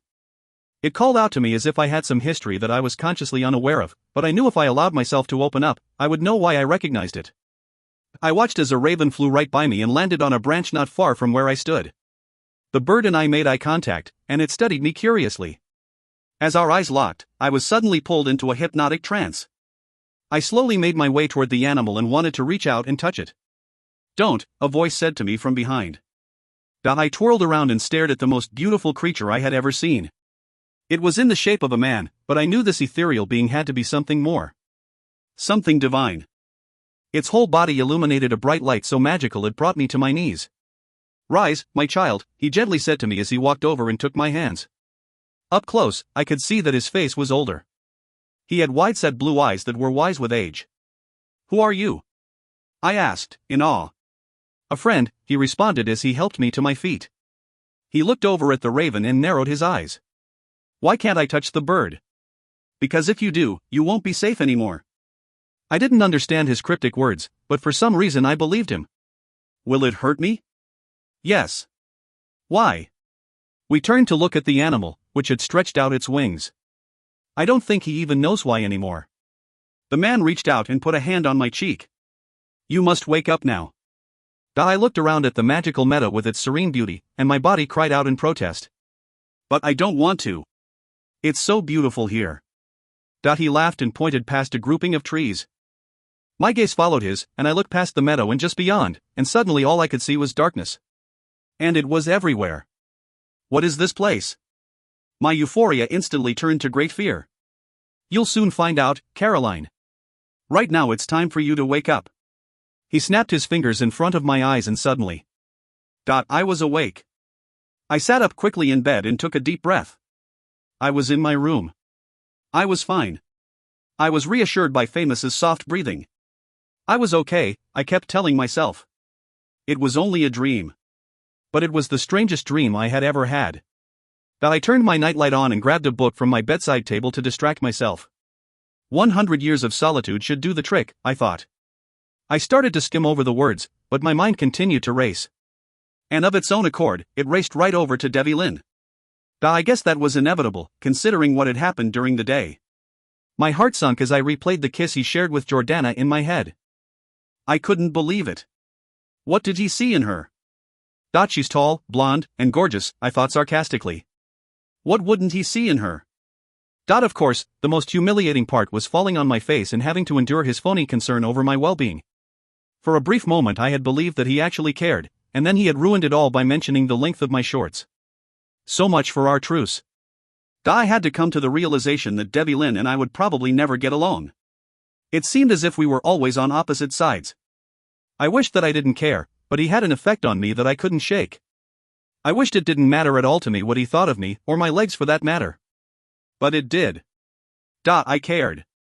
I wanted him to think I was attractive. The same way I thought he was. I heard Famous growl low in his throat. He was sitting in his bed now, staring up at me. I leaned down and picked him up and let him curl up next to me. At least he wanted to be near me. I turned out the nightlight and closed my eyes. The only consolation I had was that one day, likely far, far in the future, probably in college, I would meet someone special, and I would look back on my high school experience and this day and laugh.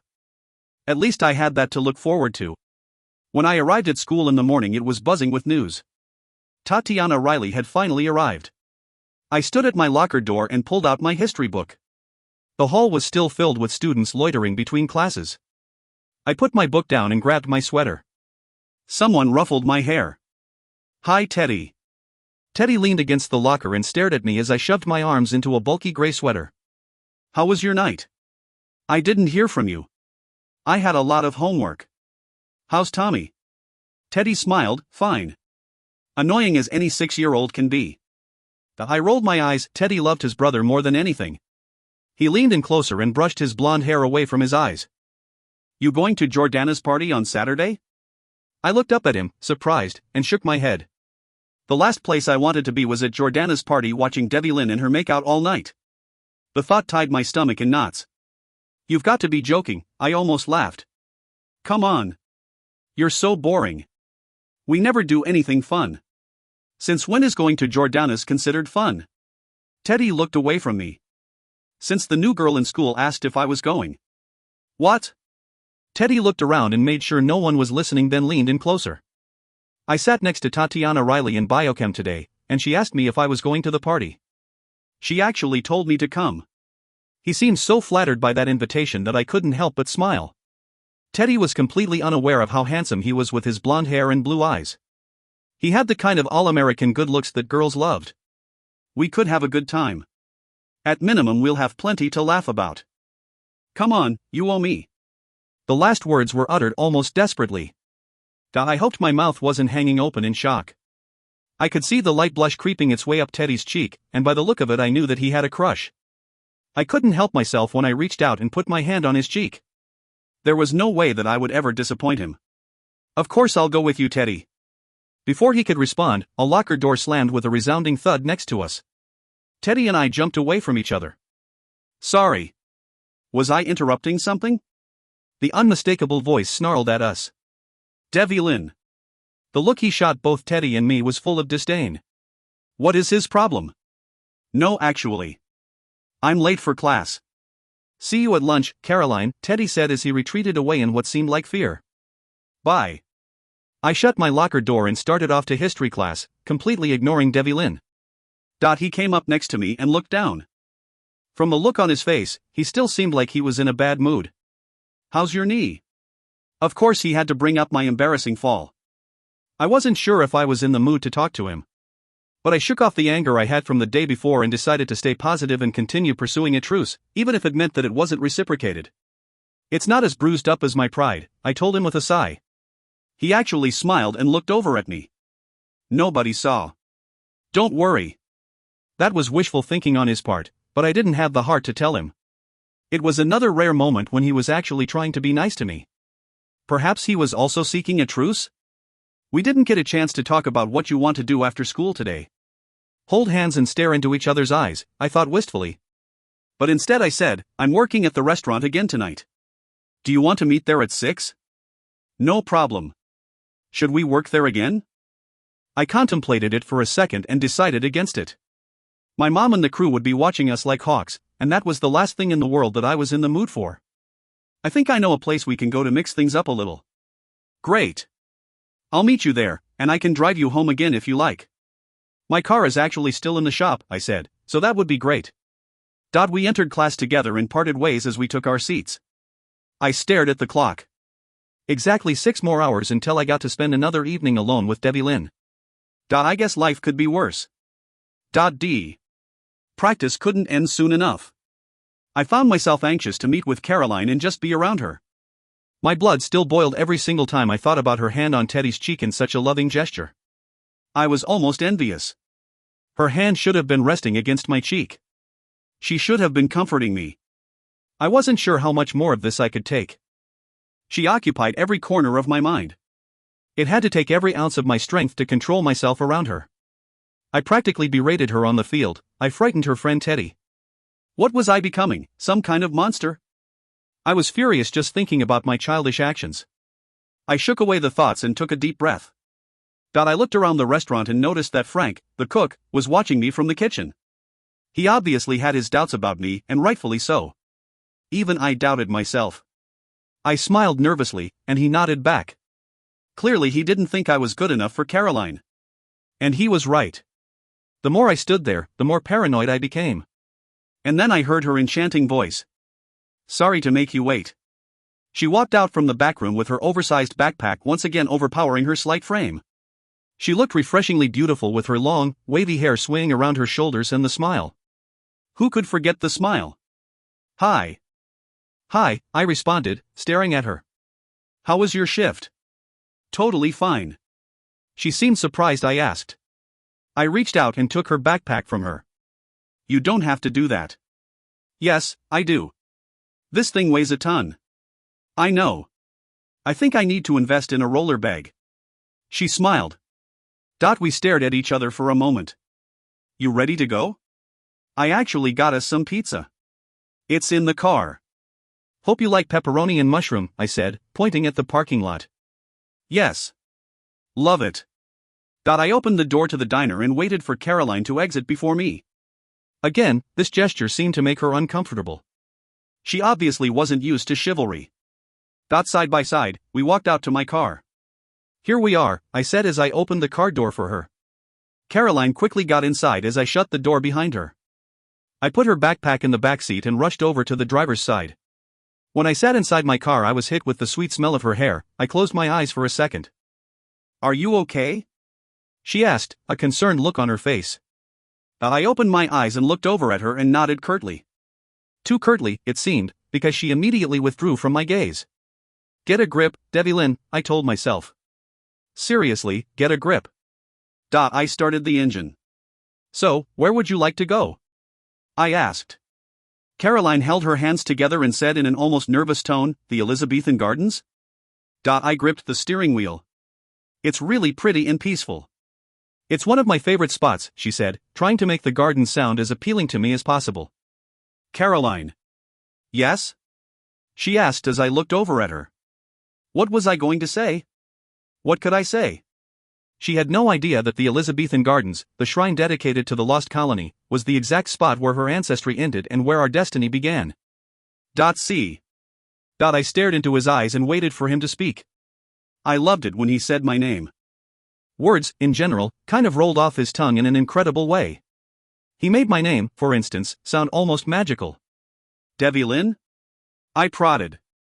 I don't know if it was my imagination or simply wishful thinking, but I thought I saw warmth in his eyes, a vast difference from the usual frost. But just as quickly as I thought my mind was playing tricks on me, the mask was back in place, along with a healthy dose of his indifference. It's nothing, he said brusquely as he turned his gaze back to the road. The Elizabethan Gardens are fine. Cool, I mumbled as I sat back in the large leather seat, suddenly realizing that I actually liked his car. It was understated despite how expensive I knew it was. It suited him. Shall I turn the seat warmer on for you? He asked politely. I'm fine. Thanks for asking. Well, that was nice of him, I thought. In fact, his actions seemed to defy his words. He reached out and turned the radio on. Do you have a preference? No, whatever you like, I said to him as I tried with all my might to remain as cool as possible when all I wanted to do was scream outside the window like a giddy little girl. I was sitting in Devlin Riley's car, and I was about to get first-hand knowledge of the music he liked to listen to. I silently vowed I'd buy the CD that night from iTunes. I changed my mind immediately when I heard the screaming cacophony that spewed out of his speakers. I honestly don't even think that what I was hearing was a known language. He tapped his hand on the steering wheel to the appalling beat. I couldn't seem to help myself. What is this? I asked him in complete horror. He looked over at me in surprise, then turned down the volume. You don't like it? Not liking it was the understatement of the year. It's different, I said diplomatically. Devlin smiled sheepishly as he turned the volume down. I guess it's an acquired taste. They're a small band I saw back in Australia a few summers back. He looked over at me and must have seen the look on my face because he continued on with a simple explanation. The lyrics are pure poetry. I had no idea what poetry he was referring to, but the fact that this perfect man had just made such a profound statement made my heart beat even faster. He was romantic. Another fabulous attribute to add to the never-ending list. He turned up the volume and then skipped over the last song. This is the acoustic version, Caroline. And this one was in a different language, Old Celtic. This is in English. Just listen to the lyrics. How could you even hear the lyrics through that god-awful guitar? I couldn't seem to help myself. His voice is great, he said almost gently. He isn't singing, he's screaming. I said back to him, trying my hardest not to crack a smile. And that was the moment. He threw his head back and started to laugh. Really, honest to goodness, laugh. He was even more gorgeous when he didn't have that stern look on his face. He made me want to reach out and take his hand. Or kiss him. Whichever came first. Get a hold of yourself, Caroline. He only kisses cheerleaders and probably models. Devlin pulled into the parking lot of the Elizabethan Gardens and stopped the car. He turned to look at me straight on. I tried to focus on what he was saying rather than the perfect formation of his mouth and teeth. I'm not letting you out of this car until you really listen to what Toby is saying. Toby? I asked. In that case I'm never listening, I thought. I willed myself to concentrate. I couldn't come off as a total idiot. The lead singer is my friend. His band is London Cries. Of course. I was about to retort, but he put his finger up to his mouth and said, "Shush. Just listen. Close your eyes. You'll feel it if you close your eyes." I don't know, I was unsure. Trust me. I stared at him for a second, and I knew that I did. Trust him. Completely. I closed my eyes and suddenly I could feel it. I felt like I was floating slowly away as I started to really listen to the lyrics. And they moved me. The song was about love. Not fleeting love, but true, perfect love. The kind that makes your stomach churn, your whole body flush with an inner peace knowing that you've found your one true soulmate. The kind of love that's worth dying for. Or living for. If you are lucky enough to find it. I opened my eyes and met Devlin's penetrating gaze. He was watching me. His eyes smoldered with something that I did not recognize. What did you think? He asked as he cleared his throat. I understand. You do?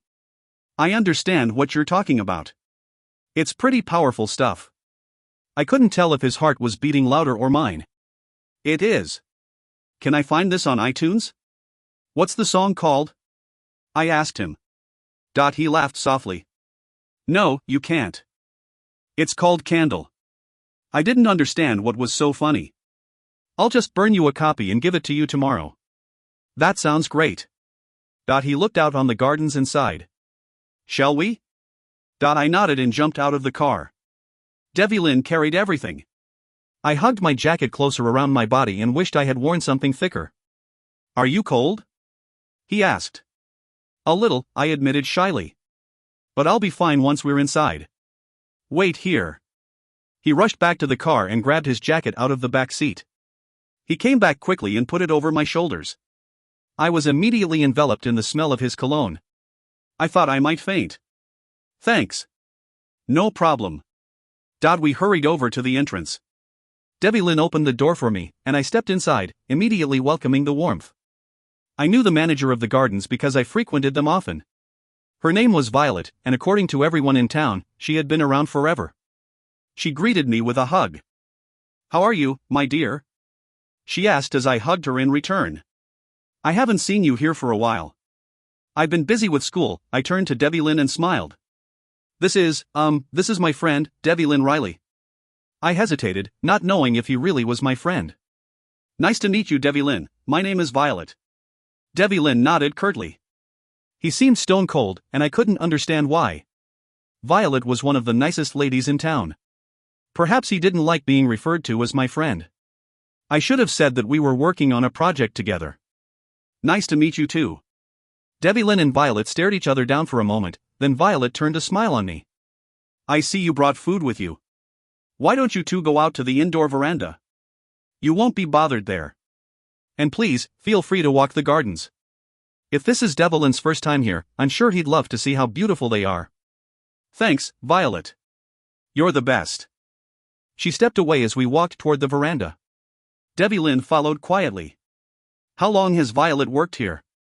It seems like forever. Honestly, as long as I can remember, I explained to him. She's really wonderful and so accommodating to me. She always lets me stay past hours and have free run over the entire grounds. You come here often? He seemed surprised by this. I love it here. If I could come here every day, I would. We moved into the indoor veranda that overlooked the beautiful gardens. We sat down at a table closest to the window. There's something about this place that just draws me in. I don't know how to explain it. He watched me curiously, probably thinking I was some type of freak. Immediately my face flushed with embarrassment. I must sound ridiculous to you. Not at all. He urged, go on. I shrugged my shoulders and stared outside. Though it was dark out, the garden seemed to be illuminated with something special. Something mystical. I feel like there's something out there that speaks to me, you know? I realized I must sound like a complete idiot to him, so I tried to create a distraction by opening the pizza box and pulling out a slice. I then removed the salad container from the brown paper bag, along with our drinks and the utensils. I continued fiddling with the utensils and handed him a Coke and a plate. I couldn't even look at him. I know that sounds strange. I hesitated. Way to go, he's going to think you're a complete loser now, Caroline. I think I understand what you mean, he said after a while.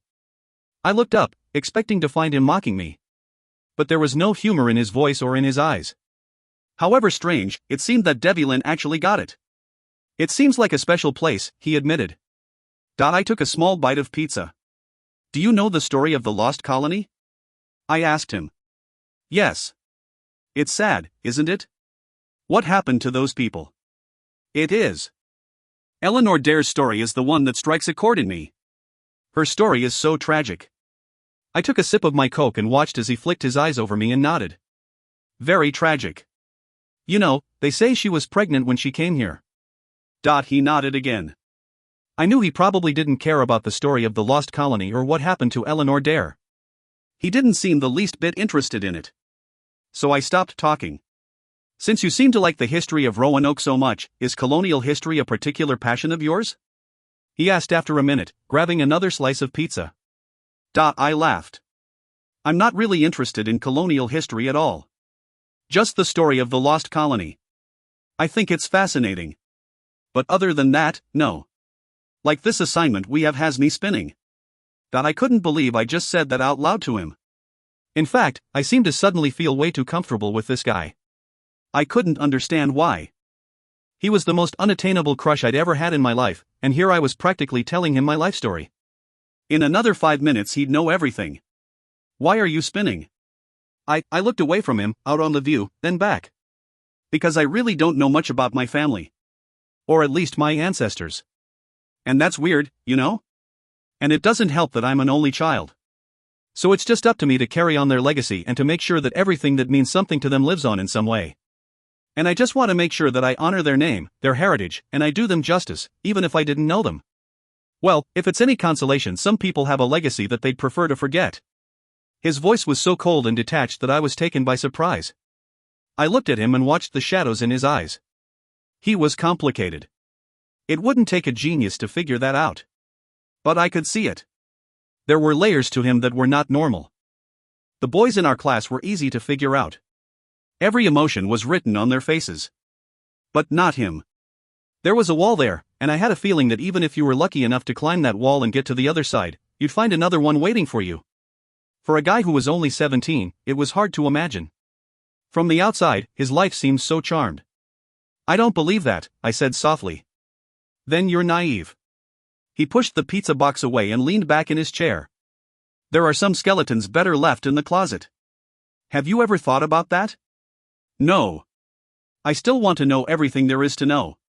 The good, bad, and ugly, I said almost half joking. I'm kind of tenacious when I want something. I just have to find a way to get it. He looked at me intently. I'm sure you are. We stared at each other for a moment longer before he diverted his gaze. Shall we get to work? Sure. I was almost sad to have to start on the assignment. But I guess that was his way of saying, shall we get this over with so I don't have to endure any more of your company than is necessary? You first, I said as I pulled out a pen and notebook from my bag. Ladies, he began. Please. I just told you that I barely know anything about anyone. Don't make me go first. He nodded. I was happy to know that we finally agreed on something. You have a sister, I stated the obvious. Yes. Today was her first day? I asked. Yes. She was away visiting a sick aunt in Europe and she's been feeling under the weather since she's been back. I think she left early today. Devlin explained. Are you guys close? I asked. Devlin smiled. Sometimes. Depends on her mood. I laughed. You're still lucky to have a sibling. All I have is my dog, Famous. Famous? He asked, crinkling his nose. You named your dog Famous? I found him on the side of the street. That was the name someone gave him, and I didn't want to change it. I would have, Devlin said, looking disgusted. Especially if he's a male. It's undignified having a name like that. Yes, he is a male dog. I laughed. I love it. I love him. He's very special to me. I know. I did know how special Famous was to her, and I understood it in a way that she never could. She didn't know Famous's past, and she didn't know her own. Master and dog were in the same boat in that respect. Tell me about your sister. What's her name? She asked softly. Tatiana. That's a beautiful name, she said as she wrote it down. I bet she's really pretty. She is, I responded. But she has the heart of a viper. Doesn't give a damn about anyone and revels in breaking men's hearts. But instead I said, she's a wonderful girl. And your parents? She asked. I knew the aloof look came over my face again because she backed away from me. I was acutely aware of how she reacted to all of my moods and tones. She seemed in tune with them in a way I had never known. They died in a plane crash, I told her. I'm so sorry. And I knew she was. I could feel the empathy she had for me. In her mind she was no doubt playing out my lonely childhood. Losing both parents, being forced to move in with my grandfather. If she had any idea just what kind of monster my real father was, she'd be running back home. I would never forget the day Odin told me who my real father was. Odin had taken me to a beautiful seaside in the Indian Ocean. We sat on the white sand beach before the crystal blue water and ate a spread of the finest foods. I was 7 years old. I'm going to show you a movie, Devlin, he told me as the water rose before us like a smooth, clear wall. Odin loved the water and the way the waves could be brought together to create the most beautiful painting. Suddenly there were pictures playing within its depths, and I was entranced. I saw a woman. Her face was haunted but beautiful. She had deep green eyes and dark black hair, like mine. That's my mother, I told Odin. Yes. Her name was Tara and for her time, she was the most beautiful of all fae. I watched my mother dance around a garden and pick flowers and put them in a basket. Now look closely, Devlin, Odin commanded, and listen carefully. I did as I was told, desperately keeping my eyes on the scene before me.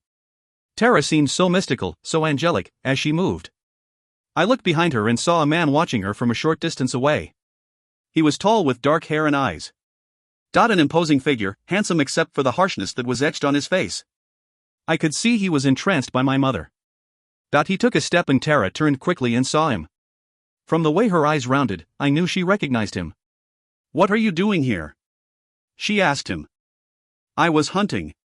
This is sacred human land. Tara crossed her arms, unafraid. You of all know the rules. He shrugged his shoulders in indifference as he took a step closer. Will you tell the council? Tara watched him for a moment. No. Not if you leave right now. He stood where he was. Do you come here often? How is that your concern? Again, he shrugged his shoulders. I want to know.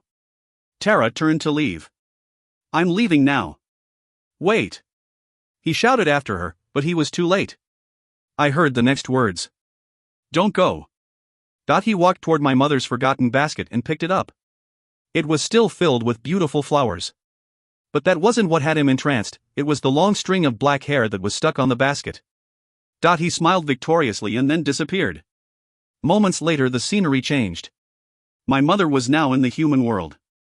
From the looks of things, it appeared that she was in Ireland. The lush green scenery made it one of the most favored countries of the Fae. She was in a pub dressed like a human, but looked so beautiful and different from them all.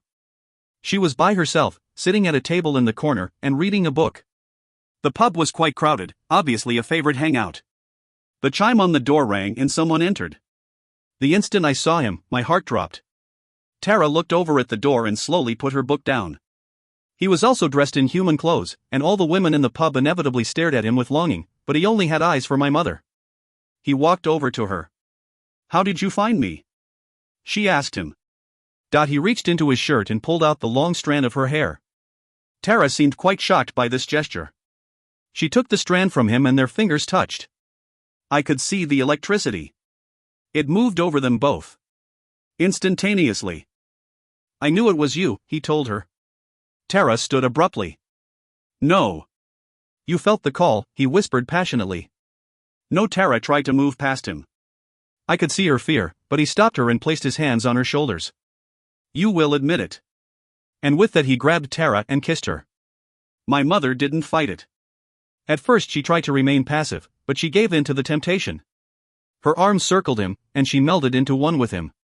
He finally pulled away. "How can this be?" Tara asked, confused and clearly shocked. "I know not. And I care not," he said as he cupped her face. "All I know is that I will have you as my wife." Another scene flashed before my eyes and Tara now stood with another Fae in her room. She was dressed in a traditional wedding gown with real flowers growing from the magical material. "You cannot do this, Tara," her friend said to her. "He is wrong for you. Wrong for all of us." Tara turned to face her friend. She took her hands in her own and smiled sweetly. My heart stopped at how beautiful she looked. "Iris, he is my mate. He will change. I will help him change," she replied with a soft voice. "Please have faith in him. Have faith in me. I trust you with my life, dear friend. I cannot trust him or even have faith that he will change." "He is evil," Iris began. "Shhhh," Tara told her. "He is to be my husband. Love him the way you love me." Iris looked down sadly as she watched Tara open the door to her room. I looked over at Odin in growing alarm. Even though I was young, I began to understand the ramifications of what I was seeing. My mother had made the decision of her own free will. She had not been coerced. She was so pure, so good, that she hoped that she would be able to change him. She hoped and prayed that he would see the light. But she should have known better. Instantaneously there was another flash. My mother was now lying in Alderon's arms. Pregnant. Enchanting. He held a hand to her stomach. "My son." "Our son," Tara said with a smile. "I wonder what he will be like." "He will look like me," Alderon said rather arrogantly. "But his soul will be half of you."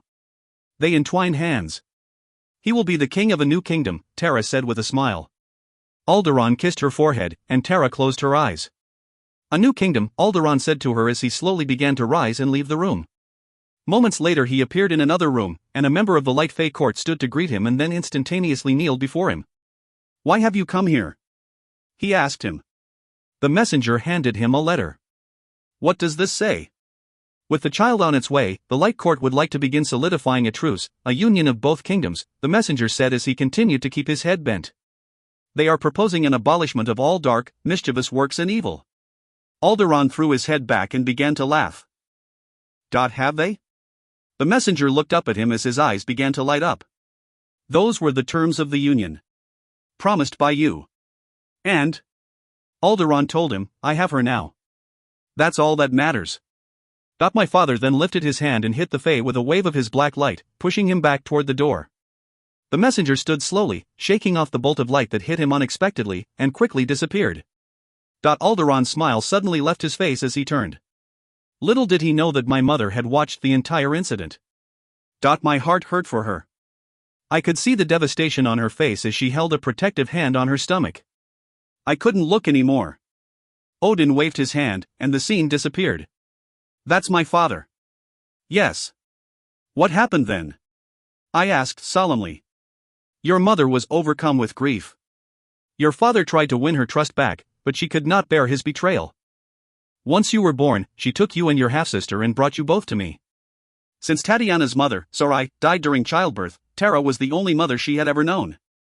Tara felt responsible for her and loved her greatly. So she asked that I raise you both as my own and protect you from Alderaan, Odin said softly to me. She asked that I hide her somewhere Alderaan could never find her. And I did. Odin looked sad. Alderaan went crazy with rage, demanding I return Tara, you, and Tatiana. But I refused. And your father's rage could not be abated for centuries, and slowly the love he had for Tara turned into hatred, fueling his rage and anger and thus the dark. Where is my mother? Odin closed his eyes. I have promised to never say, my child. She loves you very much. She left me. She had no choice. She knew she wasn't strong enough to resist your father.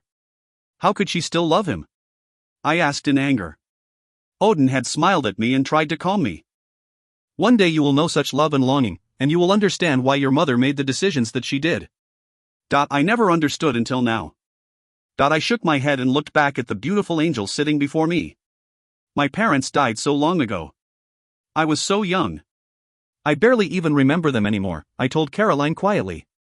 Caroline looked almost horrified by my words. It's okay, Caroline. This is what life is all about. People come and people go. It is the way of the world. In the end, we all have our own destinies to fulfill.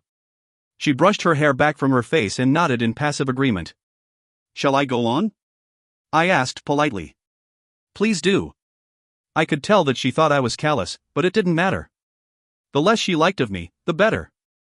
I had slipped so many times with her already that I knew I had major damage control to do. The instant I played her Toby's CD, I knew I was entering dangerous territory. But for some reason, I just didn't care. Toby, of course, was not human, but of the Fae. When he sang, if a human was to really listen to the lyrics, they'd feel the light behind his words. But for Caroline, it was something else.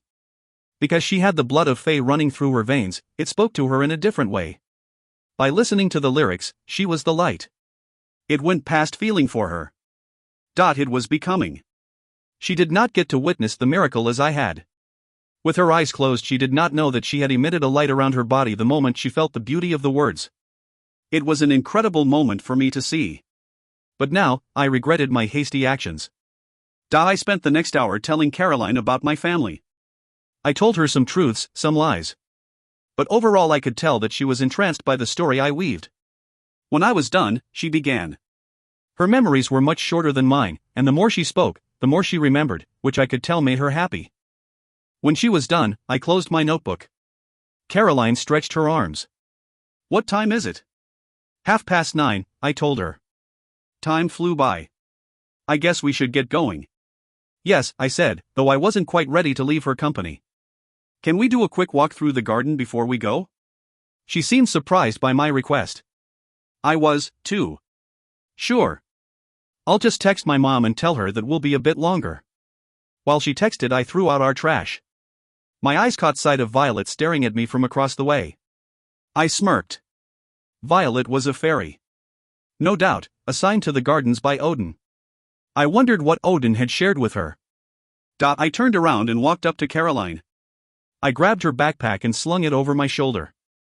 Ready? Yes. She put my coat on. Thanks again for letting me borrow this. No problem. I followed her outside, into the gardens, and could feel the souls of the lost colony permeate my essence. It had been a long time since I had come here, and now I remembered why. A cool breeze moved through the garden, and the leaves seemed to whisper. Can you hear that? Caroline asked as she lifted her head up the sky and stared up at the bright moon. Listen to the breeze. The leaves. Isn't it amazing? I looked down at her and could not bring myself to move my gaze. She was amazing. In every way. More and more so with every passing minute. She smiled up at the sky, then turned a bit to find my gaze on her face. I knew my look was intense, but I couldn't seem to help myself. I wanted to possess her. Taste her. If I was honest with myself, I had wanted her from the moment I laid eyes on her. But I would not act upon my emotions. I would stay away from her. So what do you think? She asked shyly. I think I want to kiss you. Her eyes widened, and she blushed. Did she hear me? I couldn't believe it. I think it's nice, I said to her. Her eyes flicked away from me. I'm glad you like it. She hugged her arms around her waist. It's getting late, and it's cold. I think I should take you home, I told her, even though I didn't want to go anywhere. Sure, she said to me, I just need a moment. Can I meet you back here in a second? I nodded and watched as she walked over to the ladies' room. I moved away and stared out on the land. I could feel an energy start to course through my body, pulsating in each of my fingers, and I knew that I was not alone. My eyes lit up like blue fire, and I easily found what was waiting for me. In the middle of one of the orchards stood Eleanor Dare. I thought she was staring at me, but something seemed to suddenly move through me. It was Arthur. He resembled a tall, golden god. He was dressed like a typical colonial settler. He made his way toward Eleanor, who ran over to him. The two shared a passionate embrace before Eleanor pulled away. I couldn't understand why I was being shown this tender scene. I looked beyond the meadow and thought I saw Brigid, but I could not be sure. Devylin? My body still radiated with light, and I knew I could not turn to look at Caroline. Devylin? She said again. I continued to ignore her as I stared out on the meadow at Eleanor and Arthur, who both turned to look at Caroline. I could feel her soft touch on my shoulder. Are you okay? It was her tender concern for my well-being that brought me back to the reality of the moment. I closed my eyes and then turned around abruptly. We were very close. Too close.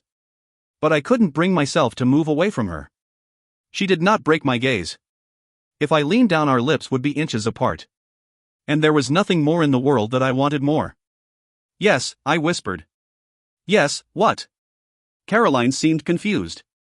Her face turned bright red again as she moved away from me. I'm ready to go now, she told me as she drew in a steady breath. I knew she was embarrassed, but I couldn't do anything about it. I'll take you home. Chapter 7, To him who is in fear, everything rustles. Sophocles. The great halls of Valhalla. The pounding sound of the rain was deafening. Thunder and lightning illuminated the dark sky. With each crackling whip, the beams of light danced their way all the way down to the soils of the earth, and the clouds openly welcomed this energizing and electric charge. Then in what seemed like an instant, the noise suddenly came to a resounding halt because the great Odin had arrived. There was much to be discussed, and there was no time for any distraction, even if the distraction was caused by Mother Earth. The Valkyries knew the great power of the task at hand. And they saw concern written all over the creases of their master's face. Alderaan was plotting and planning, and they sensed it. He wouldn't face this battle on his own, instead he had decided to send his minions. When they learned of Alderaan's plan, they contacted Odin and sought his counsel. They knew that Odin was undoubtedly already aware, but regardless they needed his counsel and guidance. When Odin led, they followed. When Odin commanded, they obeyed. Such had been the nature of their relationship for centuries. They were accustomed to their position, and they were loyal to him at all costs, and above all others. Odin, wearing a deep blue velvet cape with solid gold embroidery, paced the grand room in deep thought, as his warrior maidens watched him in silence. His fears were now right before him, for this soldier would be difficult to battle. War was before them, and the enemy at hand was a worthy adversary. For he was someone that no one would suspect. Someone that would attract attention, but the right kind of attention. One that would lead the blinded innocent straight into his tangled web and right to their demise. They called him Seeker. And that is what he would set out to do. He would seek, hunt, find, and then kill his prey. Nothing and no one could stop him, and it would be all too easy unless they were prepared, and a well-strategized plan was put into place. Odin continued to walk around the circle of trusted warriors deep in thought. The Valkyries bent their heads in obedience whenever he glanced their way. They were all spectacularly beautiful, all blonde and blue-eyed. Each possessed great battle skills as well as unsurpassed military prowess. They were Odin's warrior daughters, and they were all faithful, willing to give their lives for their great father. They stood around the circular table waiting for one word from him, some kind of direction, so they could charge into action. And then he spoke. I questioned his intentions, and I have questioned his methods, he began in a commanding voice. But now, given that we are enlightened to Alderaan's plans, I see that Devylin is wise and perhaps smarter than I ever imagined. Odin normally wouldn't speak so openly, but the Valkyries were there for his protection and his protection alone. They would protect their master at all costs, and in doing so, they would shield those he held dear to him as well. I will inform him to stay the course and continue to watch her from afar, he went on. Until we destroy Alderaan's new muse, no one is safe. Odin paused for a moment as he looked out at the group of enchanting warriors. Two of them knelt beside him in a sign of allegiance. They bowed their heads, and when they lifted them, he was gone. See. Something was happening to me. I did not understand it. But I knew that I was either crazy or I was starting to hear voices in my head. Correction, one voice. And it did not belong to me. It belonged to him. He told me to kiss him. I knew that's what I heard. And he said it in such a gentle manner, that for a split second I actually leaned in and closed my eyes. But then I quickly realized that it was only a voice, not a reality. I shook my head, but I know he said it, whether out loud or to himself. I know he said it. He had to have said it. I knew I was close to losing my mind. Or maybe I was suddenly psychic. It was probably the first ailment rather than the second, but I had to remain optimistic. I couldn't understand it. Maybe I was just projecting what I wished he would think or say out loud in my head. That had to be it. That was the only reasonable explanation. After Debbie Lynn dropped me off at home, I had stayed up all night and relived every single moment we shared. My mind analyzed every look he gave me, from the smile, to the stern grimace, to the concern, and in the end the only thing that mattered to me was that I hoped, no I wished, that he would like me. Ask me out on a date. Hold my hand. Kiss me. Ugh. There I was, hoping that the typical fantasies of a teenage girl would will themselves to truth. I actually thought I was above it all. Above the predictable teenage high school experience. But apparently, I was wrong. I was every bit as lovesick and obsessive as my classmates. I lay in bed and stroked Famous's belly. He was curled up next to me staring into my eyes. I know, I'm losing my mind, I said to him. But I honestly felt a connection. He turned his head to the side and watched me curiously. I guess that was his way of silently agreeing with me. Before I made the rash decision that I needed a therapist and perhaps some prescription medication, I decided to give it a few more weeks before I jumped to any horrible conclusions. The only solace I had was that it was Friday, the last day of the week, 14 hours closer to being Saturday, a day when I wouldn't have to see Debbie Lynn Riley and live through the knots that he put in my stomach, until of course Jordana's party that night. I thought about the weekend plans that Teddy had laid out for me and grimaced. I had promised him I would go, and I would have to. There was no choice in it. I had given my word. Thankfully, that was around 24 hours away. I still had time to pray that Teddy would change his mind. One could dream. I got up from my bed, changed into jeans and a long-sleeved navy t-shirt, and headed off to school. The roads on the way to school were unusually slick. It had rained in the middle of the night, and the downpour had placed a lustrous gloss on the roads and leaves of the tree-lined streets. I loved the rain, and I loved the impact it had on its surroundings. Roads that were run ragged and plants and trees that had lost their glow were suddenly alive and glowing. I was ready to face the world again with a newfound confidence. With that optimistic and hopeful attitude I turned into the school parking lot and searched for a space. Perhaps the weather had also rubbed off on Teddy, and he would realize the idiocy of his desire to attend Jordana's party. I opened the big metal doors to the school and made my way down the long hallway, and that's when I saw Teddy standing next to my locker with the biggest grin on his face. The closer I got to him the more I realized that Teddy was showing no sign of changing his mind. In fact, he was practically giddy and couldn't seem to wipe the irritating smile off his face. What's with the happy face? I grumbled at him even though I knew exactly why he was excited. It's Friday, he reminded me with a laugh. Yeah, one day closer to your big night, I replied with even less enthusiasm as I closed my locker door shut. We'll have fun together, I promise, he said, sensing my hesitation. I'm literally counting the hours. I couldn't help the sarcasm. Come on, he pleaded. Don't you dare bail on me. Have I ever done that before? I asked with a sigh, knowing full well that he didn't deserve my mood. No. But I thought it would be right to advise against any sudden headaches, flu-like symptoms, or doggy illnesses. He actually made me laugh. He was so right about the way my thoughts were headed that I was sure I'd contemplate all of the above tomorrow afternoon. I'm in, I reassured him as I pushed his shoulders while we headed off to class. The rest of the day went by quickly. Debbie Lynn was noticeably absent again, which was a blessing in disguise, although it did make me secretly wonder if he'd show up to Jordana's house the next evening. I hoped that his absence meant that he was sick, not anything dangerous or serious, but enough to keep him from going to the party. I shrugged off the absurd thoughts and knew that he would likely be there because missing school was far different from missing a party. This was high school, after all. The day ended as uneventfully as it had started, and I had another Friday night of working at the restaurant ahead of me. I slowly walked down the hallway and watched as everyone anxiously discussed their weekend plans. Wouldn't it be nice to not have a care in the world? To not worry about college, my grades, the school newspaper, to not worry about helping my parents out at the restaurant. For once, to have just fun on my mind. I reached my locker, which was about halfway down the hallway, and began turning the knob on the lock. Once open, I shifted through my books deciding what I would need or not need for the weekend. Homework in chemistry, trig, and history, I said to myself. I pulled out those books and placed them in my backpack and put the rest in my locker and slammed the door when I heard Teddy call out to me. I turned around, and he was standing in front of me. Hey. So I was thinking about what a good sport you're being about tomorrow night, and since I'm equally as good, I thought I'd prove it and help you out at the restaurant tonight, he finished with a smile. It's the least I could do. I smiled.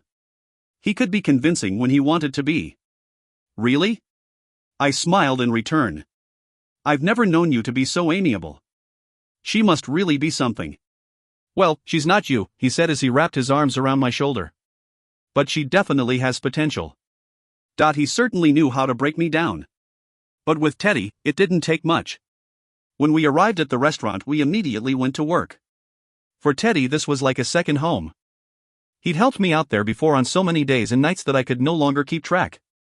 I knew that he could use the extra tip money, and he knew that my parents could use the extra help. Even better, he knew the whole gang, menu, and procedures and easily slipped into the job. Fridays happened to be Edie's night off, so my mom was in luck because they also happened to be our busiest. Hi kids. My mom smiled as we walked in. You two hungry? I shook my head as Teddy circled his stomach. What's cooking? He replied, excitedly. Teddy's stomach was like a never-ending garbage pail.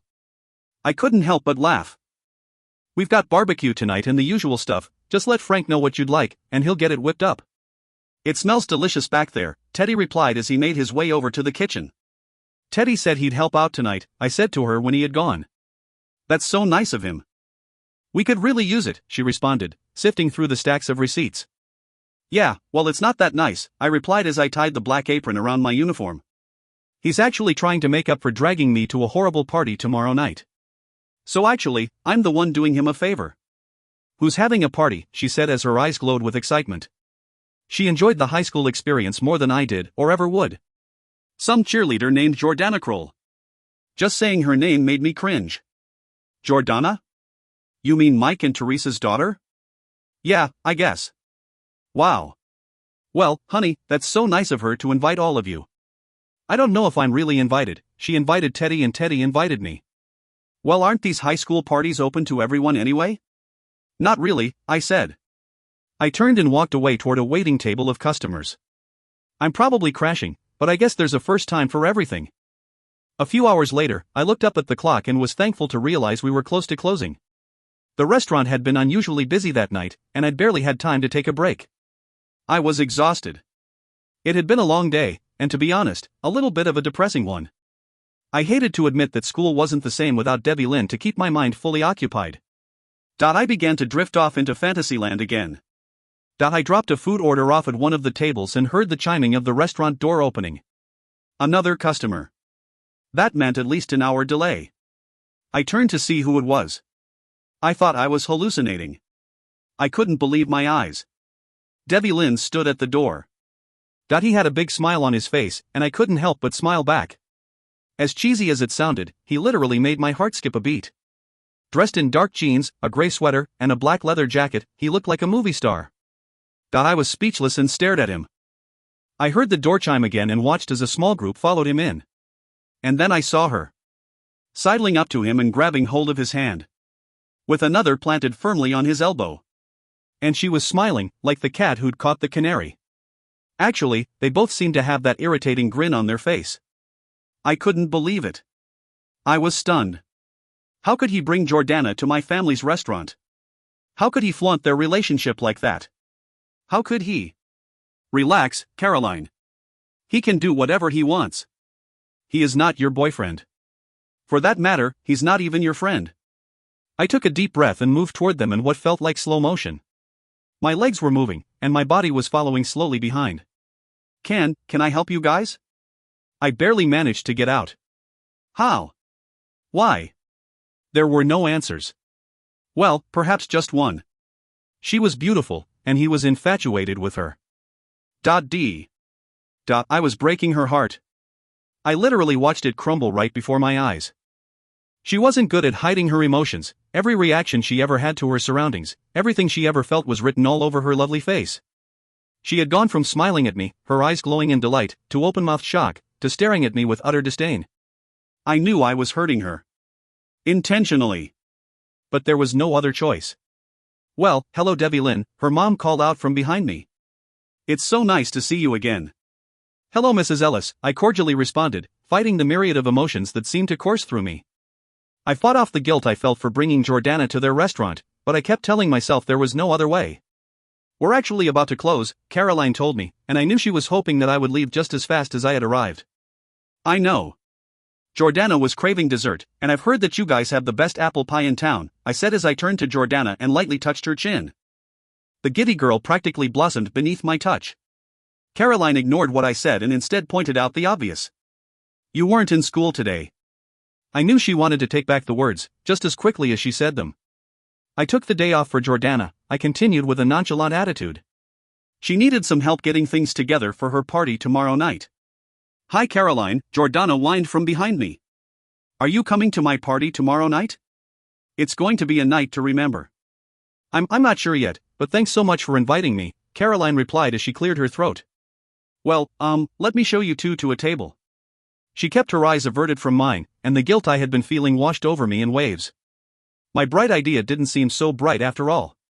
She was so innocent and so kind, and she looked so beautiful. Every time I saw her, my attraction for her grew more and more. In a split second, I changed my mind about having dessert at the diner. We weren't actually planning on staying. We'd like our order to go. I turned to Jordana. "Why don't you pick something sweet from the menu, and we'll eat it in the car?" I handed her a menu, which she obediently opened and began to scan for the list of desserts. "Well, in that case, Mom, do you mind handling the order?" Caroline said as she turned to her mother, who was watching the whole uncomfortable situation unfold in front of her. "I'm a little tired, so Teddy and I are going to head out, and I'd really like to leave sooner rather than later." "Are you walking home?" her mother asked. "I didn't see Teddy's car in the parking lot." "Yeah, it's a nice night and, I'd love to get some fresh air." She turned and with an attempted smile looked at both of us. "Have a good night you too." And just like that she walked away. I watched her leave and I wanted to stop her, but I was still reeling from the fact that she was walking home with Teddy.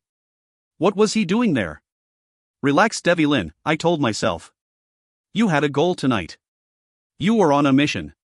And you succeeded." But the thought of her walking outside in the dark and unprotected was making my heart race. I couldn't let her. Even if she walking with Teddy. It was too dangerous. And he would never know how to protect her like I could. "Caroline," I called out after her. She stopped and turned around. "Yes? I can give you a ride if you'd like." I hoped that she would say yes, but I fully expected the answer that she would inevitably give me. She looked appalled. "Thanks for the offer, but I'd really like to walk." "But it's really dark out." "Dark? I walk home all the time, and I can handle myself. Besides, I won't be alone. Teddy will be there to protect me from the big bad wolf," she ended with a smile.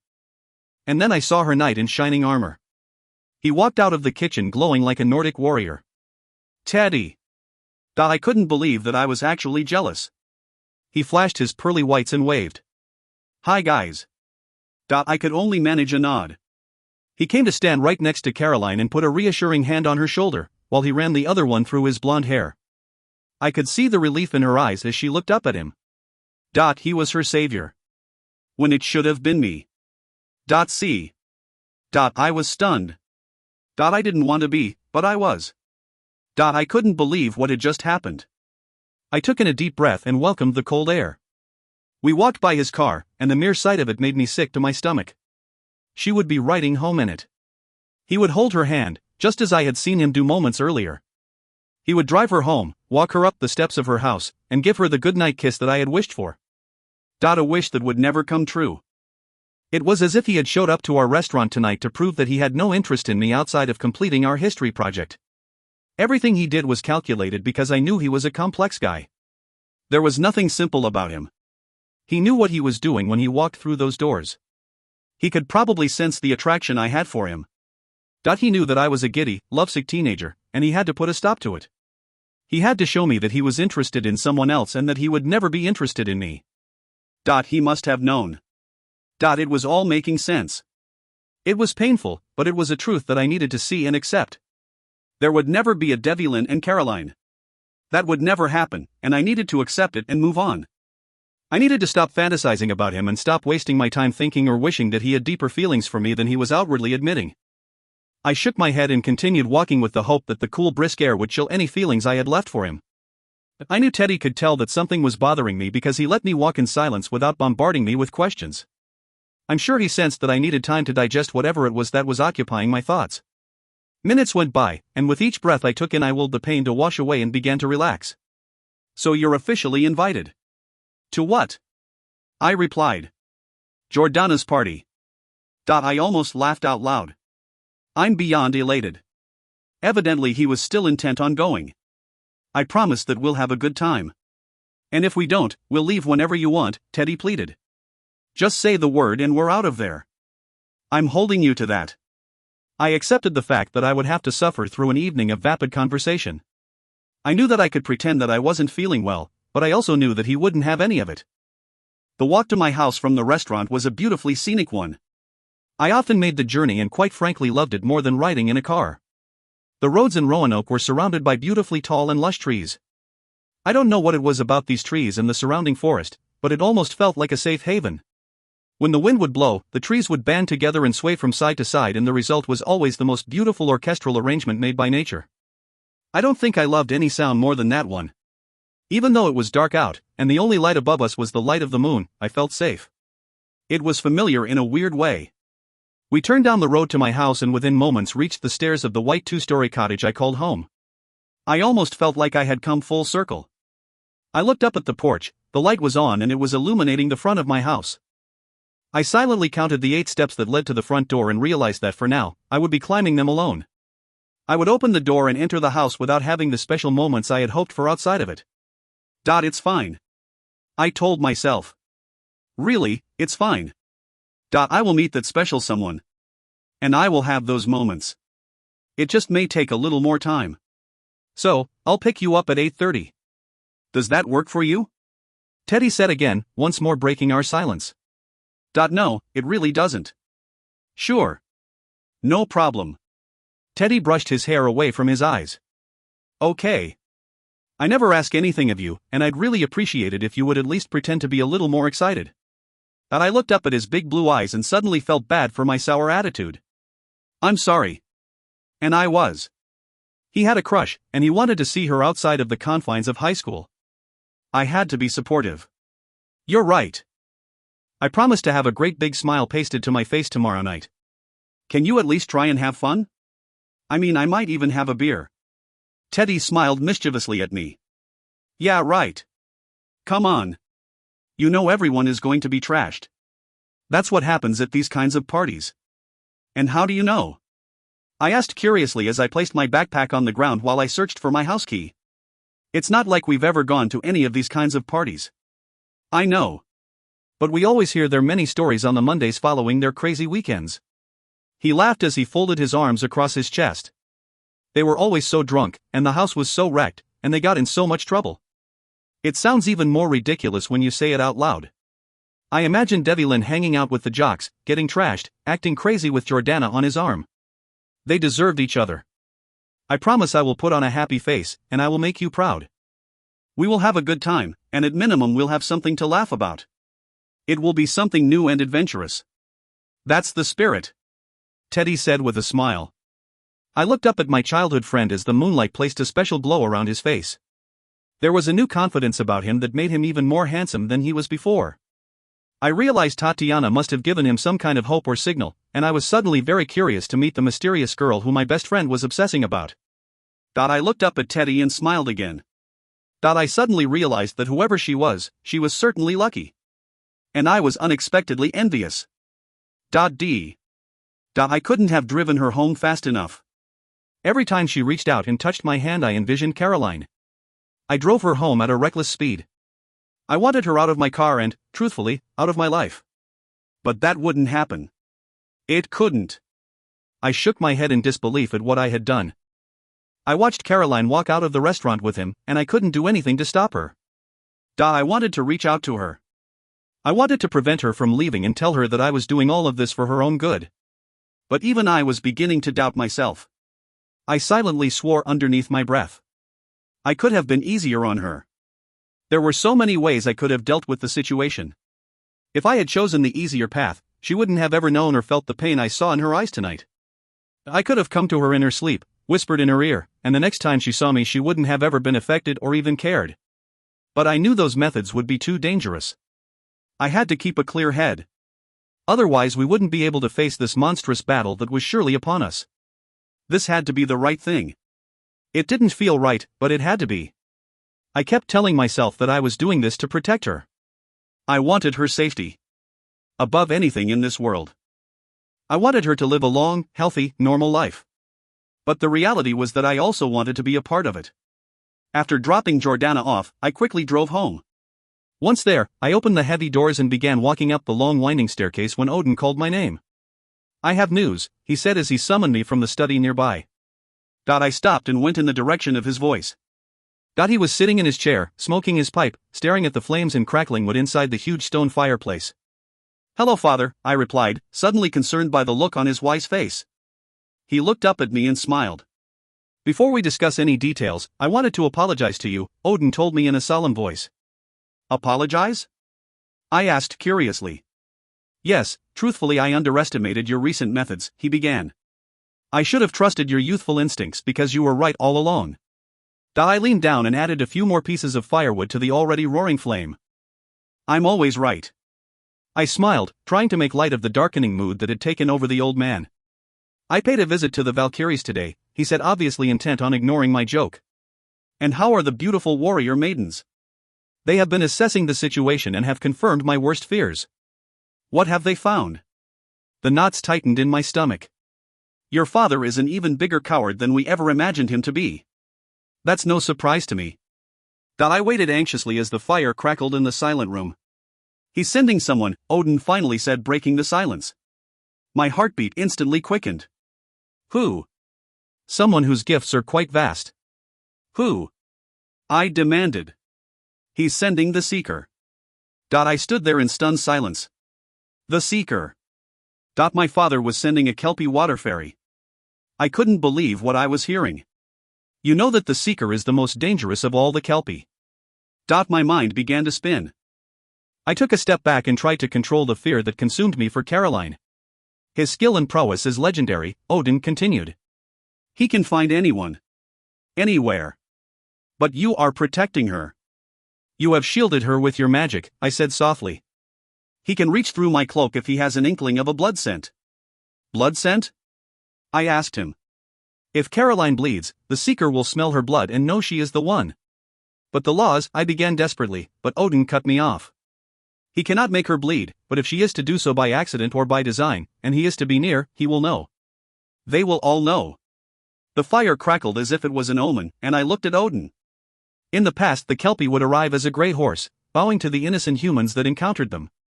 The humans would never sense the danger before them because, as everyone knew from the tales, behind the graciousness and welcoming nature of the Kelpie hides a dark soul and hunger for humans. If the humans approached the Kelpie they would be destroyed, as the Kelpie spirit mimics that of the ferocious rivers they travel through. When provoked they are merciless. If a human even innocently approaches a Kelpie horse, they are often submerged in water, unable to extricate themselves and ultimately face their demise. "I will protect her." "I know you will, my son. But you know the Seeker has another special skill that makes him vastly different." I closed my eyes as the feeling of dread washed over me. "He is a shapeshifter," I whispered. "He can take any form if and when commanded by Alderaan." "Yes." That's what would make him so difficult to single out. "Find. And destroy." "How will he arrive?" I asked, hoping Odin would have an answer. "That is yet to be known," he responded, shaking his head. "The runes have been cast and coming into motion. I cannot see him. Yet." I closed my eyes in despair. For I knew in whatever form the Seeker was to arrive, Caroline would be drawn to him. He would look into her eyes, and he would know. He would know who she was, and that's all it would take. And then all he would have to do to set the plan in motion was to follow her until she bled, which for humans was a natural occurrence. Once he could confirm her fairy scent, she would be taken away. And he would have followed all of the laws, and there would be no dispute. There was nothing Odin or I could do could prevent her from being discovered. I questioned your methods before, but now I agree. Perhaps it is wise of you to continue keeping your distance. Keep my distance? I nearly shouted. I need to be near her, to protect her even more now. He will find her whether I am near her or not. If I stand by her side, she'll have a fighting chance. It's too risky. I will not leave her alone. My eyes lit up with a furious black fire. Careful, Devlin, Odin said softly as he watched my body radiate with rage. I disregarded his words as I paced back and forth. I've made a grave mistake, I said in anger. My hand moved toward the mantle as I felt the energy course through it. An ancient urn exploded loudly. Odin was silent for a moment before he spoke. You are correct. Going to the Elizabethan gardens was too dangerous. I spun around and glared at him. The gardens? That is not what I am talking about. Odin raised a brow at my tone. I closed my eyes and tried to regain control. I apologize. I sat in the nearby chair and put my hands to my head. What have you done? He asked with growing concern as he rose from his chair to loom over me like an angry god. I've pushed her away. I saw the relief in Odin. I'm sure he thought I'd done something far more dangerous. It is the best course, my son. He drew in a long breath and placed his hand on the top of my head, just as he had done when I was a child. The Seeker is powerful, yes, but his powers have boundaries. If you keep your distance, it may take him years to single her out. That will buy us the time that we need to protect her, perhaps even remove her from her current surroundings. Remove her? I almost shouted as I looked up at him. I will never remove her. The only chance she has is if she stays here and lives a normal life. Perhaps. I rose quickly and made my way to the door. I needed some air. More importantly, I needed time to think. But Odin had other plans. There's more, he said as he snapped his finger, and we both disappeared. Before I knew it, we were standing at the entryway of the enormous hall of Valhalla. As usual, I could not help but be overwhelmed by the sheer beauty of the warrior's domain.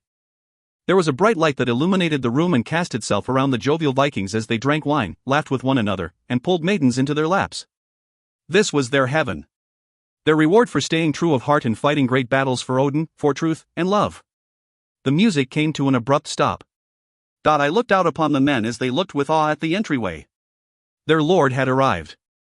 In an instant the great warriors stood from wherever they were and bowed deeply to Odin, who now wore a long velvet, purple cape that flowed magically around him. Rise, my sons, he said as he lifted his hand. There was a twinkle in his eyes as he snapped his fingers again. Let the festivities begin. Instantly, beautiful women filled the halls. They wore colorful costumes and held candles as they danced ceremoniously around the men. And then a woman wearing a long cape and hood that covered her face moved through the dancers and began to sing. Her voice was incredible. The kind of sound that could give anyone, mortal or not, chills. As Odin had expected, the men were entranced. He took hold of my arm. Come.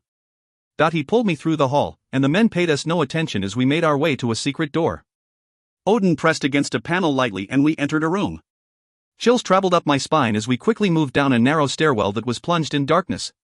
I followed Odin quietly as we went lower and lower, down the never-ending narrow stairs. The further we went, the harder it became to breathe. After what seemed like an eternity, we finally reached the bottom. Odin led me through a narrow cavern. He motioned toward an orange glow at the end of the tunnel. This way. We made our way to the exit of the cave and came upon a giant river that was lit by a blood-red moon. The river moved so dangerously fast that a mortal would never be able to see a thing that sat on the water. I adjusted my gaze and took a deeper look into the murky river, sensing that something dark loomed within the current. I watched as Viking ship after Viking ship moved past us with men at their helms looking out for the doom that awaited them. Their faces were filled with terror, for they knew that this was the wrong place to be when you passed. One man in particular wept openly at his fate. He looked to the shore and saw Odin. I knew he recognized the light that came from him. The man reached out with his hand pleading for mercy and Odin lifted his, silently speaking to him. After a moment the man looked down in shame. He knows, Odin said to me as he finally looked over. It was the first time that I saw such sadness within his eyes. I knew that watching any soul move to the dark side of the afterlife was difficult for him. Are you ready? I nodded my head even though I had no idea what I should be ready for. I just knew that I could not wait to leave the Viking underworld. Odin lifted his hand toward the river, and I watched as large stones emerged from the water, creating a path for us to take over the wild current. I followed quickly. When we were on the other side, the rocks crashed back into the river. We moved toward a giant yew tree that stood alone on the banks of the river. As we neared, the tree made a noise from within and an entrance formed. I looked over at Odin with a feeling of dread. Who was banished here? Odin didn't answer as he stepped inside. My eyes took on the familiar glow. My hands started to throb as the energy began to move. I followed Odin. What greeted me inside was what every fae feared from the moment they were created. I had to close my eyes and gain control over my racing heart. Odin had brought me to the place that both the light and dark fae whispered about, warned their children about, and prayed that they would never end up having to endure. The yew tree. The yew held the souls of banished faeries. This was their prison for crimes committed against the race of fae, humanity, or life. It was a small hollow room that was empty, with nothing but leaves on the ground and bark to stare at. A terrifying prospect. Open your eyes, Devilin, Odin ordered. I did as told, but still could not control the fear that came naturally with being in such a place. Who? I whispered. Sho, Odin said as he closed his eyes. Wait. He will come. The dim light was suddenly gone, and we were cocooned in complete darkness. I could smell the wood from the tree. And then right before us, a blue light moved around the tree, encircling both Odin and I. I watched in awe. How dare you bring this boy to me? A voice that shook with fury roared around us. Calm yourself, Odin replied to him. Calm myself? I can smell his father all over him. I took a step back. Almost stumbled actually. I knew who Odin had brought me to see. I felt a strong hand circle my throat and push me up against a wall, and the figure took shape in front of me. It was Arthur. Caroline's grandfather. He was different than any fae I had ever seen. His face was ragged and held a look of such hopelessness that it would have brought me to my knees if he didn't hold me up. And then there were his eyes. His eyes were bright with rage, fury directed toward me, the son of Alderaan. But they were eyes that I recognized. I couldn't seem to stop myself. She has your eyes, I gasped out suddenly. It took a moment, but his grip loosened. I continued on, Caroline has your eyes. I didn't mean to hurt him, to devastate him any more than was possible, but it was inevitable. He dropped me to the ground, and I fell with a thud as he put his hands over his face and tried to hide the tears that flowed. Odin put a hand on his shoulder and tried to comfort him. Arthur. Arthur took a moment and regained control. He turned his back to us and suddenly there were 3 chairs and a small table. He sat down and motioned grandly at the furniture, courtesy of your father. I knew he hated me. I did not blame him. I could not blame him. Looking at the grim surroundings made me hate my father even more. I'm sorry. Sorry? You're sorry? Arthur laughed. But it was devoid of any joy. He turned toward Odin, he's sorry? And then he looked directly at me, and I felt for a moment that I was looking into Caroline's eyes. If you're so sorry, go and kill your father. Arthur, Odin warned. How? I asked in shock. I looked from Odin to Arthur. I had never dreamed it was possible to destroy my father. I had never known that such a thing could be done. My father transcended the laws of the Fae, lived so far above that he was deemed untouchable. He was also beyond powerful. The darkness that he summoned had given him gifts and protection that had always seemed impenetrable. Until now. Arthur looked at Odin. You mean he does not know? No. Odin said furiously. And that is not why we have come. How can I kill my father? Odin looked at me with genuine anger. Do not utter such words to me again, boy. That is not an option. Will never be an option. Do you understand me? I nodded my head, but I had no intention of keeping this promise. I looked over at Arthur, who was watching me curiously. I knew he would help. Then why have you brought me here? I asked Odin. To see what your father is capable of. To see it in person. To smell it. Know it. And never forget it. I already know. No. You do not know. If you think to do something rash in your attempt to protect Caroline. Caroline is in trouble? Arthur asked, concern in his voice. You know what is coming, Arthur, Odin said to him. You have always known the prophecy. But now the Seeker has come, I explained to Arthur. He was on his feet in a second, a ball of light in the next. He moved around the tree at lightning speed, his voice screaming in rage. I will protect her, I assured him. The light still moved furiously around in spite of my words. I closed my eyes then and spoke to Arthur as only Faye could do. I will do anything to protect her. Anything? Arthur snarled at me.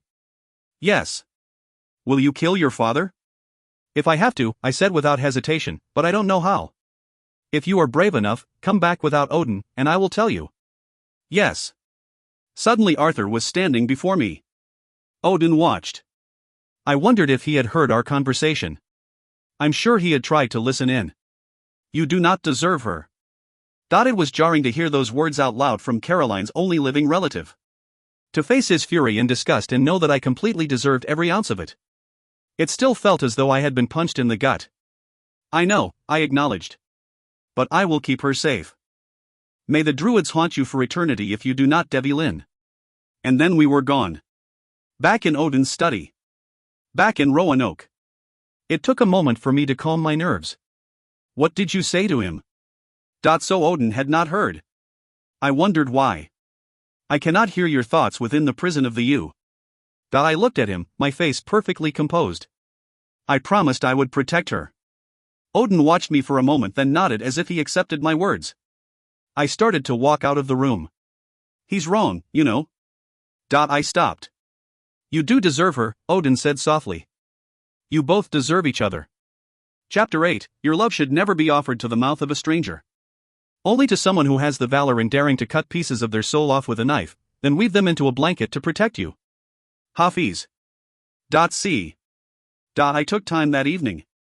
I took time picking what I was going to wear, actually changing 4 times before finding the perfect outfit. I took time drying my hair and even borrowed mascara and lip gloss from my mom, who had been unable to hide her joy over the fact that I was asking for makeup. She had even gone so far to ask if I was trying to impress someone special that evening. I had told her no. But only I knew that was a lie. I wasn't dressing for myself.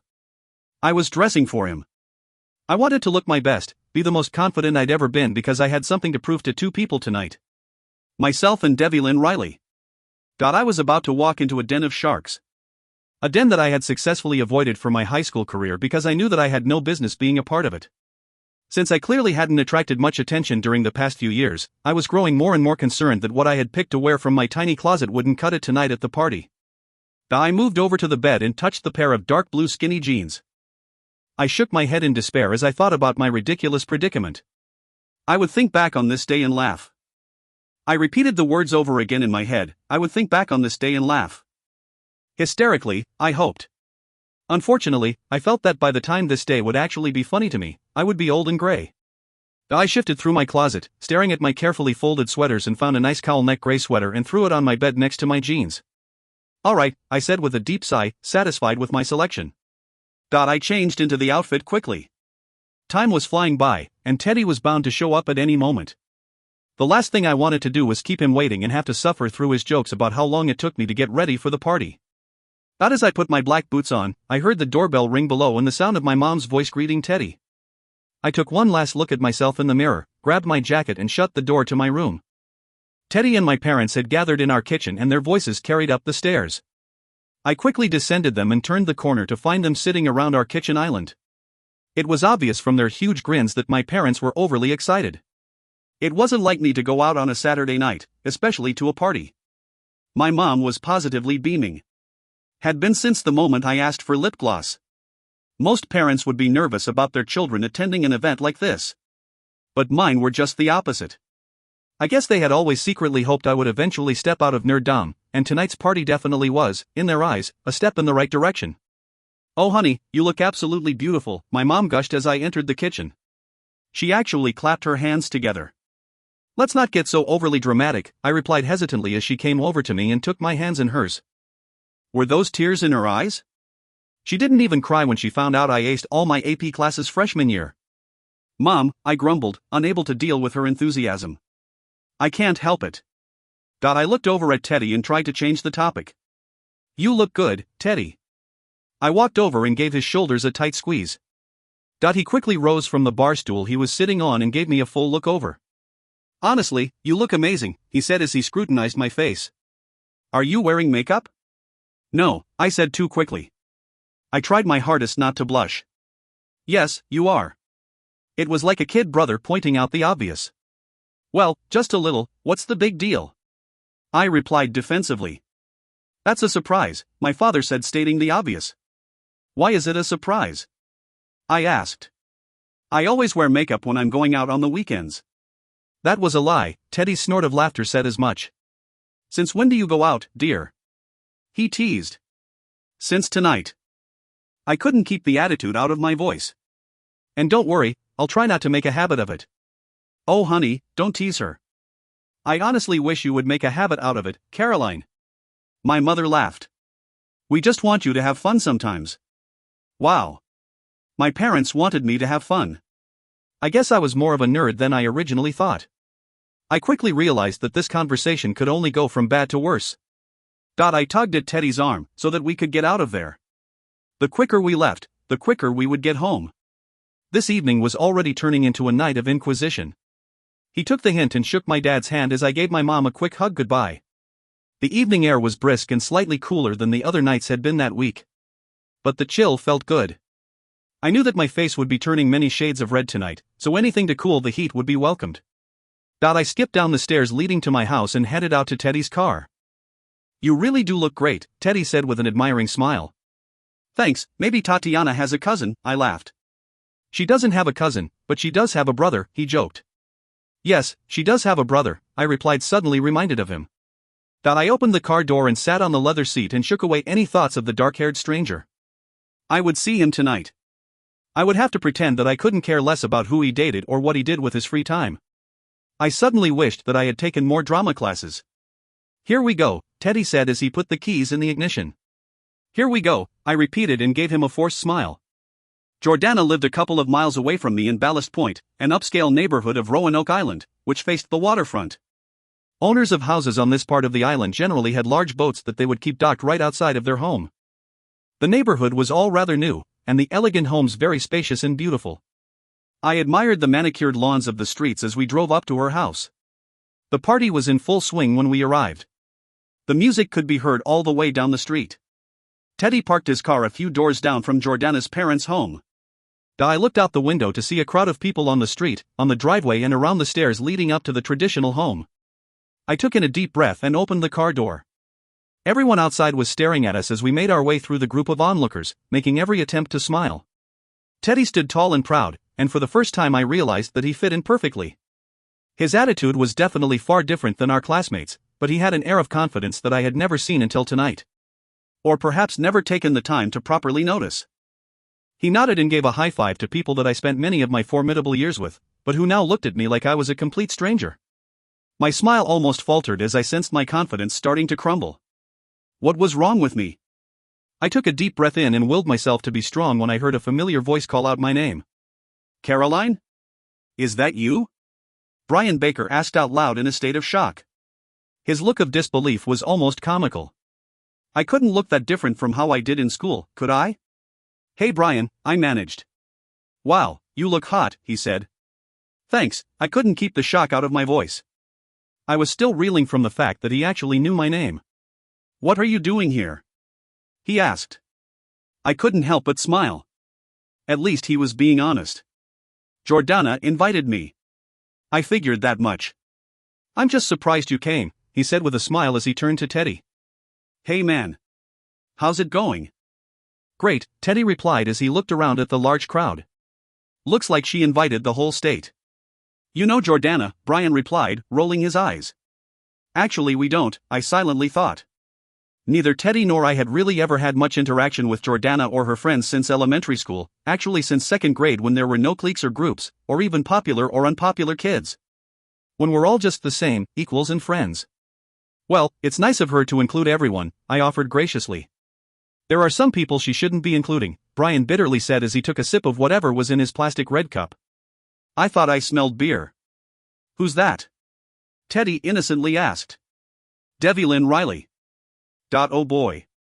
I looked at Teddy and shook my head. I gotcha man, I gotcha, Teddy said as he pushed me along. We're just going to head inside and grab a drink. Catch you later, he replied as he lifted his drink up in the air. He winked at me before I turned away, giving me the confidence I needed to face anyone. I followed Teddy up into the house, and the second we walked through the front door I knew I didn't belong. The world was so foreign to me. Girls in short skirts, flirting shamelessly with the boys. Beer cans and plastic red cups in people's hands. I am so out of my element, I thought as I scanned the crowd. I guess this is what high school is all about. I stared at a couple that was making out on the dance floor. I didn't belong. And I wanted to go home. Teddy took a hold of my hand, as if sensing that I might bolt for the door, and looked down at me and gave my hand a reassuring squeeze. You're okay. I nodded at him, and then he slowly guided me through the various groups of familiar faces as I tried to maintain my composure. It felt like we were deep within the ocean, swimming idly, as a group of sharks circled us just waiting to attack. I knew that Teddy was searching for Tatiana and was anxious to find her. Although the sooner he did, the sooner I would be left to fend for myself. I knew 3 was a crowd. Oh my gosh, Caroline, I almost didn't recognize you. Erica Davis called out. I turned to face the popular cheerleader that had sat in my art class all semester and nodded. I guess the fact that I was wearing makeup was coming as a shock to not only my parents but to the entire student body of Manteo High.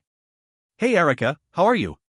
No, I mean I honestly didn't recognize you, she repeated, ignoring my question.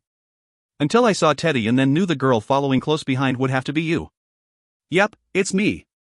I didn't know whether to feel insulted or ecstatic. I concluded that I must certainly look like a troll at school. You should wear makeup more often, she said with finality as she turned and continued her conversation with her girlfriends who nodded in agreement. I'll take it into consideration, I replied. Let's grab a drink and go outside, Teddy said, sensing my rising unease. Have you seen Tatiana yet? I asked, trying to change the subject. Nope, but there's her brother. So I'm sure she's here. My heart dropped. I couldn't stop staring. A quick look around told me that I was not alone. She had every breathing male in the room stealing looks at her. She radiated beauty. It glowed from within. Despite her quiet confidence, I could tell that she was uncomfortable in her surroundings. We had that much in common. I knew that, like me, the last place on earth either of us would ever want to be was at a high school party. I wished I could leave the silly girl who stood next to me and grab Caroline's hand and take her away from this madness. I would run away with her. I would take her around the world, watch with wonder as she experienced a new city, a new culture. I'd see the earth through her eyes. I'd watch the innocent wonder. I'd revel in the purity of her humanity. We'd be a normal couple. We'd have a normal life. With normal problems. I could do it. I could make anything happen. I was to be a king after all. And then I saw a flash of Arthur's face. The look of a man who'd loved, lost, and could never return. I could not let that happen. But I could not stay away from her. I knew that the closer I was, the better I could protect her. But I had to be cautious. Every move I made from this day forward had to be calculated. I couldn't afford to make a single mistake. I had to undo my past actions and get her to trust me so that she would feel comfortable spending time with me. Until the great danger of the seeker passed. And then what? And then nothing. And then, I will walk away. I began thinking about how I had spent my day. Plotting, planning, investigating. I had woken early that morning and set out into the forest surrounding Jordana's home, waiting for any indication that the seeker had arrived. I went to the sea and stared out upon it. I went to the gardens and listened, and Brighead had met me there. As I stood with my eyes closed, head up to the heavens and palms out, which was the best way to hear our enemies, ensuring that every part of my body was one with the nature surrounding me. I began to listen intently, and then she appeared. She had jarred me out of my reverie. At first I thought it was the Kelpie, and I had instantly turned and hit her with light out of my eyes. Luckily she had been prepared and had guarded herself against the attack. My God! Brig hid. She laughed gleefully. You can't fool me. We stood facing each other. Thank God for that. Brighead looked me over. He is not here. I know. But he is coming, she told me. Where will he be? I cannot tell. You cannot tell, or you cannot tell me? I asked curiously, unable to keep the anger out. Both, Brighead said solemnly. There are rules that come with our gifts, Devlin, rules we all must follow. But nevertheless even I don't know everything. Why have you come? To give you this. A small white orb appeared in her palms, and she walked over to give it to me. What is it? It is yours. I don't understand, I told her. It is your mother's light. I felt like she had punched me in the stomach. She doesn't need this right now. And you do. Take it. She gave it to me for this day. She wanted you to have it. I closed my eyes against the pain of her words. Wanted? Is she gone? Brigid smiled gently at me and looked up at the sky. She is everywhere. I still could not bring myself to take what she was offering. Let your anger go, Devlin. Let the hurt go. She loved you. She sacrificed for you. Take her last gift. It will help you protect Caroline. I didn't hesitate. I cupped my hands and held them out as Brigid placed the orb into my palm. The force of the energy lifted me into the air as the orb dissolved with speed and coursed through my veins. I felt a resurgence of power and energy. I knew my eyes were brighter than they'd ever been as I felt even stronger. I looked down and Brigid was gone.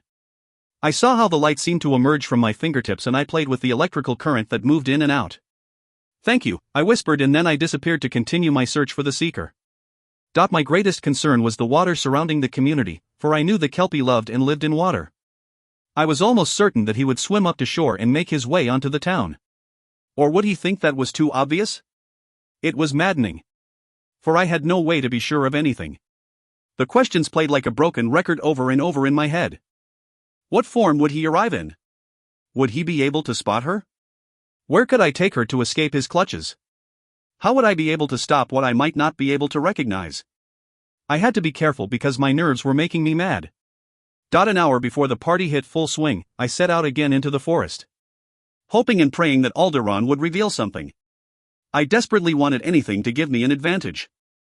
I made my way into the Fey forest, and it took only moments before I found him easily, dining in abundance and laughing with the enchanting Katia.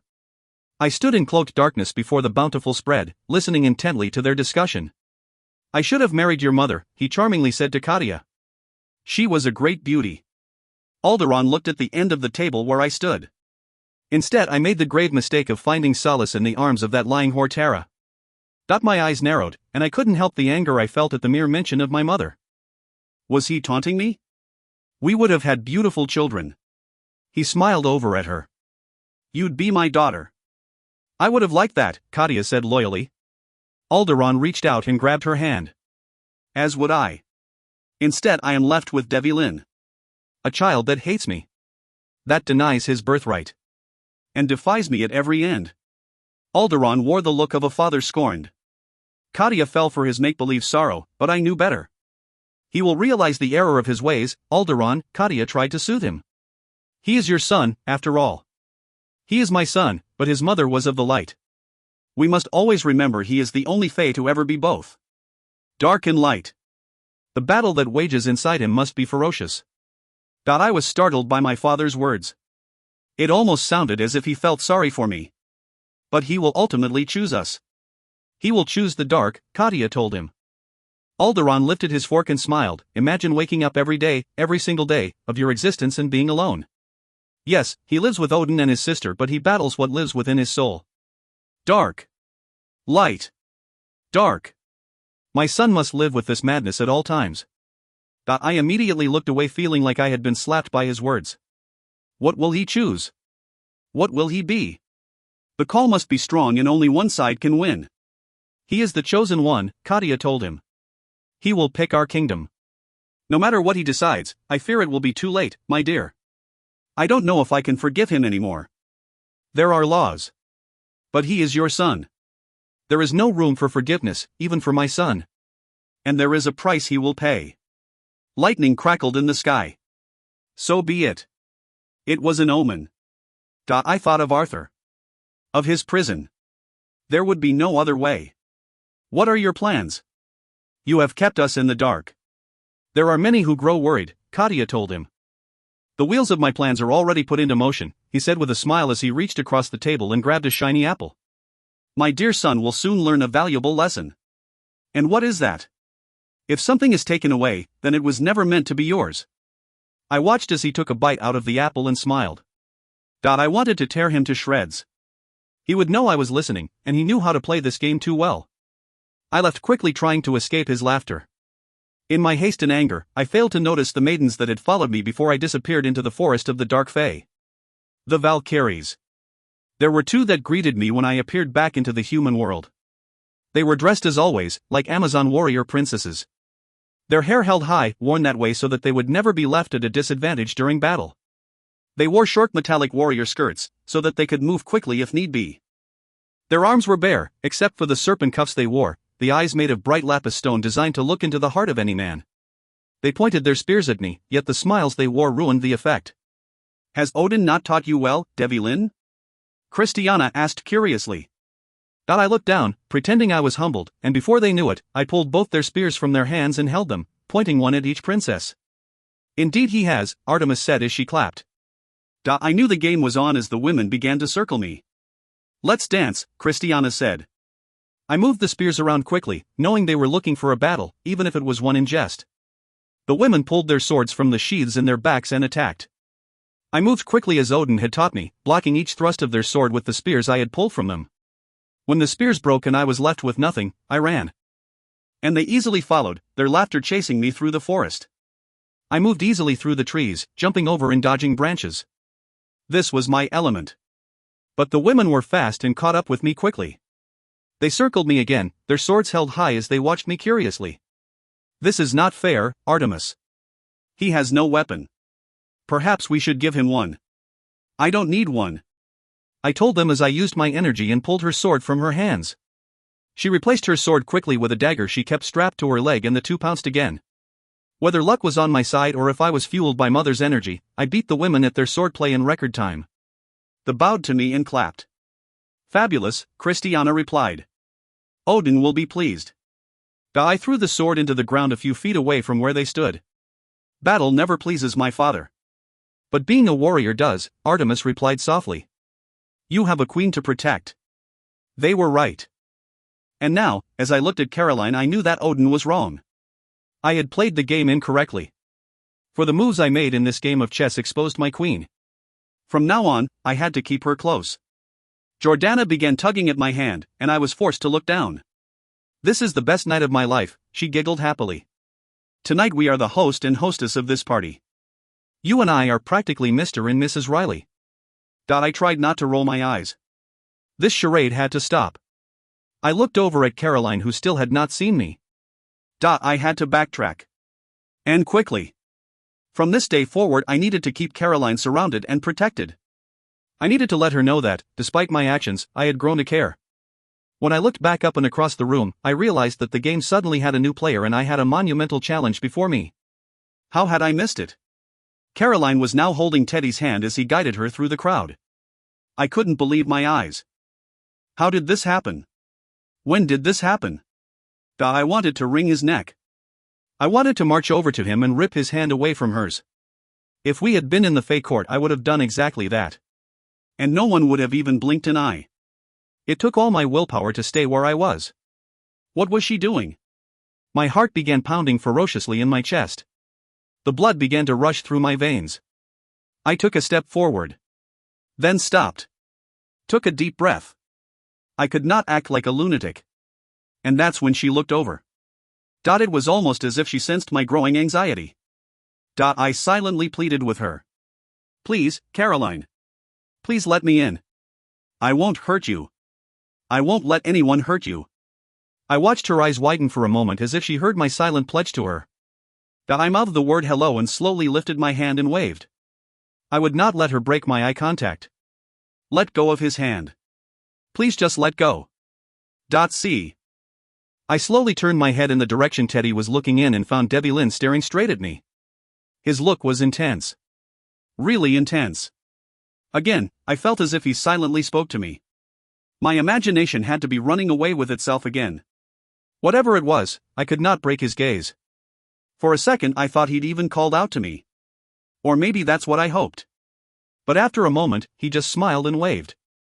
I nodded my head in acknowledgement and felt the heat rising up my face. I don't know why I always reacted like a lovesick child around him. I turned my head and felt a sudden flush. For a second, there I was again, imagining things that were not a reality. I need a drink, I told Teddy quickly as I turned my gaze away. Teddy laughed and squeezed my hand as he pushed his way to the kitchen. I was almost relieved. We had seen each other, said our hellos from across the room, and now I could spend the rest of the evening avoiding him at all costs. I began to plan my evening. For the first half hour I could hide in the corner of the kitchen. The next, I could wander outside and stand in a dark area of the balcony. After 3 or 4 strategic moves, the evening was sure to be done, and Teddy would drive me home, and I would be home free. We walked into Jordana's large and expansive kitchen. There was a whole spread of food laid out on the granite island countertop. Underneath it were sizable oval-shaped metal buckets filled with ice and various drinks. A giant bowl of punch was on the countertop as well. I guess I'll have the punch, I said as Teddy grabbed a plastic cup and was about to pour for me. You don't think it's spiked, do you? I asked suspiciously. It's not.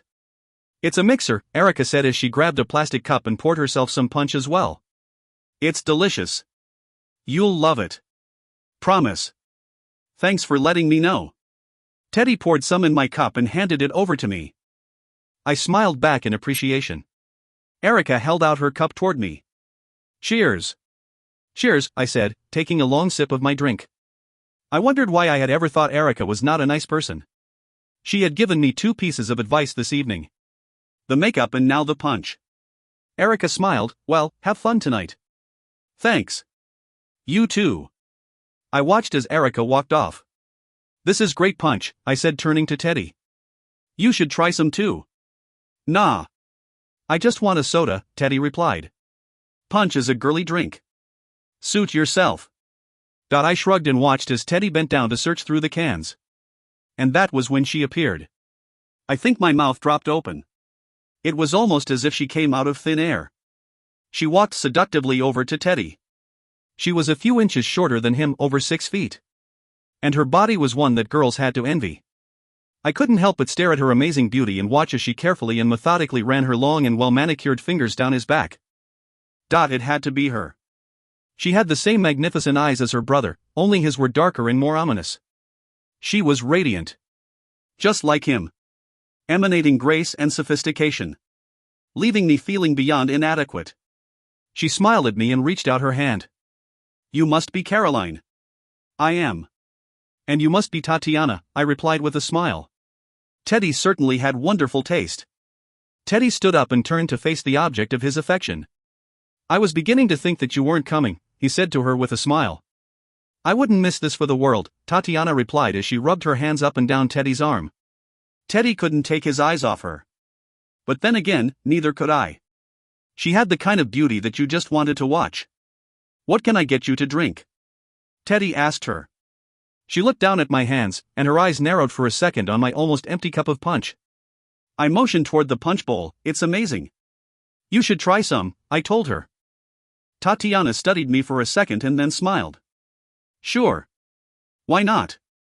Girly drinks, Teddy said as he rolled his eyes. I giggled. Suddenly feeling warm and a bit lightheaded. Is it hot in here? I asked Tatiana. She smiled as she watched me. It's not so bad. Teddy grabbed a plastic cup and poured Tatiana some punch, and I decided to try and make small talk. So how do you like Manteo High? I'm dying to hear this answer. I instantly recognized his voice and drew in a long breath. It was him. Standing right behind me. The man who had been endlessly haunting me for months. I almost didn't want to turn around. Almost. Hi Caroline, he said as I slowly turned to face him. I had to look up because he was standing so close. Without breaking my gaze he said, Teddy. I couldn't talk, so I just smiled. The heat in the room I realized was getting to me. Devlin, are you intentionally trying to ruin my evening? Tatiana asked, obviously irritated. I don't think anything could ruin your evening, he said as he reached down to grab a drink. Soda? Thanks, but I already have one, I replied, showing him the cup of punch in my hand. His eyes narrowed. He didn't look very happy. What? I asked. You're drinking? Punch, I told him. I don't drink. You do tonight, Tatiana told me as she took a long sip of the punch. This is spiked. Teddy started to laugh. The look on my face must have been priceless. Erica. Sweet Erica. It's not funny, I said as I put the cup down. Devlin instantly handed me a bottle of water. It is actually because you only had one cup, Teddy said with a smile. Tatiana leaned into Teddy to get his attention. He was instantly riveted. "Do you feel okay?" Devlin asked with concern as he searched my face. I could feel the blush coming on. "Just hot." "You are," Devlin said quietly. So quietly that I only heard. I looked up at him in shock. Was I drunk? I had an excuse now. I had just consumed a cup of spiked punch. It was a total possibility. Devlin smiled down at me. "I'm glad you only had a cup. Thanks for saving me." And then to my utter surprise he lifted my chin so I could stare into his eyes. The look he gave me was intense. "I will always save you, Caroline." It sounded like a promise. Or an oath. Either way, I didn't know what to say back. He let go of my chin and took a tiny step closer to me. He was invading my space. I wasn't sure why he was standing around, or why he was staring at me like he owned me. Or why he started to smile. I wished he would wipe the smug grin off his face, or even better let us all in on what was going on inside his head. I decided to act indifferent and move away from him.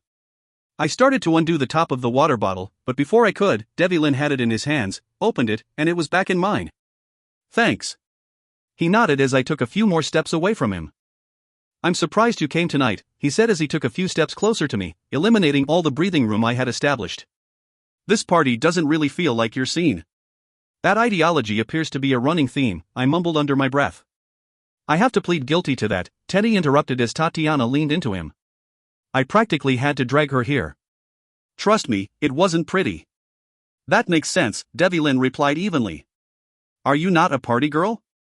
Tatiana asked, smiling charmingly as she batted her lashes. I couldn't believe how long they were. "And she didn't have any mascara on." "Lucky girl." "Of course," I lied defensively. "You are the furthest thing from that," Devlin retorted. "I meant to say no, not really," I covered lamely. "Bookworm?" Tatiana stated. "I wouldn't say that either," I said as I silently prayed the topic of conversation would change quickly. "I guess I'm just more of a homebody," Devlin finished. "Not really," I defended myself. "I go out." No, I get it," Tatiana said, lifting her hand. "I mean, I would be too, if I didn't have to share my home with him." She chuckled as she drew Teddy away from us and off onto the dance floor. And then there were two. I was nervous. Warm again. Lightheaded, for sure. I looked away from him as I took a sip of my water. He was staring again. I knew it. Could feel it. I couldn't take it anymore. Maybe the alcohol had given me the courage I needed, or maybe I just wanted to fight with him. Nice Devlin was far more dangerous than mean, arrogant Devlin. "What is wrong with you?" I asked him suddenly. Irritated beyond reason. "What are you talking about? What are you doing here?" I was invited. Not at the party. In here. In this kitchen. With me. I don't understand. There it was, out in the open. I waited for him to reply with some embarrassing letdown. "I like being around you." My heart slammed against my chest. He leaned down toward me. "But I have a question for you." I waited, unable to break his gaze. "Why are you wearing so much makeup? Are you looking for attention?" He asked curiously. The question felt like a slap in the face. "I'm not looking for anyone's attention, Devlin." I turned to leave and was stopped when he grabbed my arm. He pulled me close. "What I meant to say is that you normally have a very natural look, and tonight you don't look like yourself." "Sorry if my looks offend you." "I'll be sure to stay far away from you tonight so that you don't need to worry about my appearance, or lack thereof," I said in a huff as I tried to move away from him. But he wouldn't let me. He took a long breath as if he was trying to gain his composure. "Caroline, don't walk away. What I was saying came out all wrong. What I meant to say is that, you look beautiful. Stunning, actually." I stopped breathing. Was I imagining this? Devlin thought I looked stunning? "And I just don't understand why you aren't at home." "I mean, these kinds of parties can get out of control, and you really should be home. Teddy should never have brought you here." If I lived to be 100, I'd never understand him." I said as much a moment later. "I don't understand you. I don't understand what you want from me." He closed his eyes for a moment. He looked pained. "Tell me," I whispered. When he opened his eyes, they were bright with something I had never seen but recognized instinctively. He leaned into me. I moved close to him. Our lips were inches apart. All the noise in the party disappeared. It was just the two of us together. Alone. As I searched his eyes, they seemed to change into something different. Something almost not human. They glowed with a light that I had never seen. I was entranced because I knew he was letting me in. If possible, I took a small step closer to him. Caroline. Before he could say more, Jordana rushed over and hugged him from behind, pulling him away from me. The air around me went from hot to cold. "Hi Caroline," Jordana said with a sarcastic smile. "You promised me a dance, Devlin. I've been waiting all night." "Jordana," he began. It was my moment to escape, and I used it. "Go dance with her, Devlin."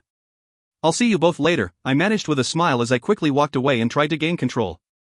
I looked around the party and knew that I would be spending the rest of the evening entirely alone. A welcoming proposition considering the state of my emotions. I needed to clear my head. Breathe alone. Try and understand what had just transpired. I pushed my way through the crowd and out the French doors that led outside. I was craving the fresh air. For a second I thought about going home, but then I remembered that Teddy drove. I could always walk, I thought. It would take me a while, but I could certainly use the time alone. I looked down and realized the idea was ludicrous. Bad idea in these shoes. I took a deep breath and glanced at my watch. We had only been there for less than 20 minutes. If I went home now, my parents would think that there was something entirely wrong with me, and they would be so disappointed. And worse yet, I didn't want to ruin Teddy's night. This was his moment, if anything, and I wanted it for him. He deserved it. I looked around the yard and saw a set of swings. I walked over to them, the perfect escape.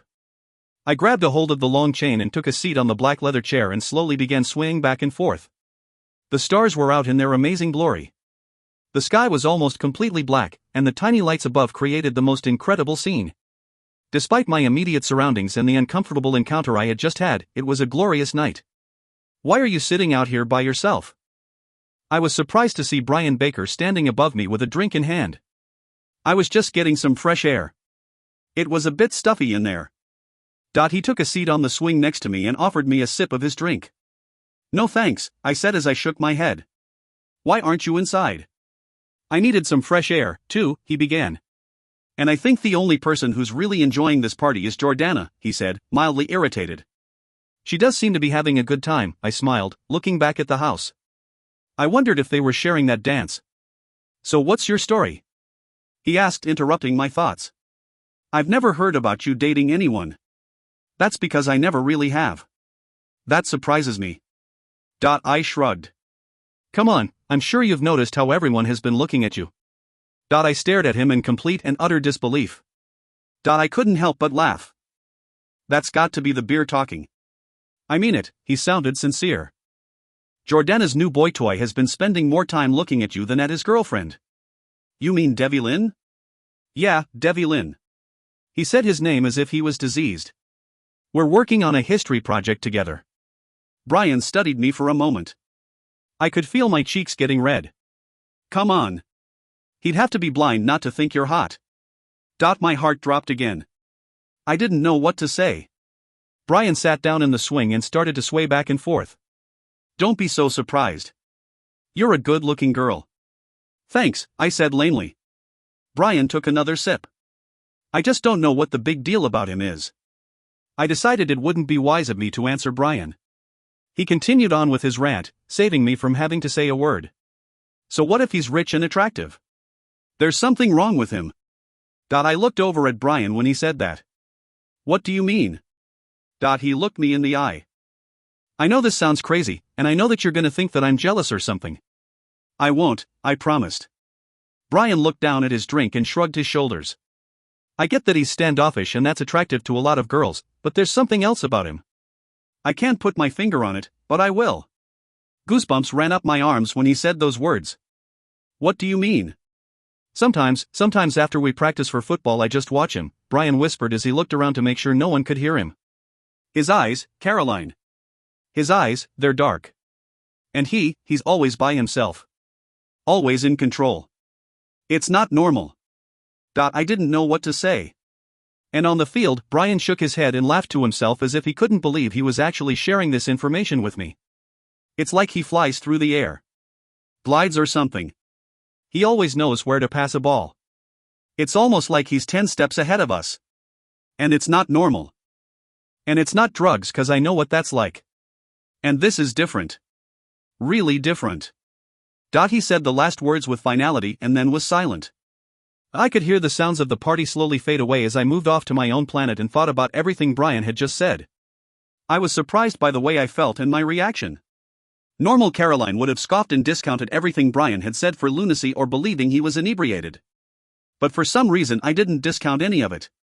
You think I'm nuts, don't you? Brian asked. I could hear the vulnerability in his voice. No. I don't think you're nuts. Not at all. So you've seen it too? He said in relief. I shook my head. I haven't looked for it, I told him. But now, maybe I will. Stay away from him. Trust me.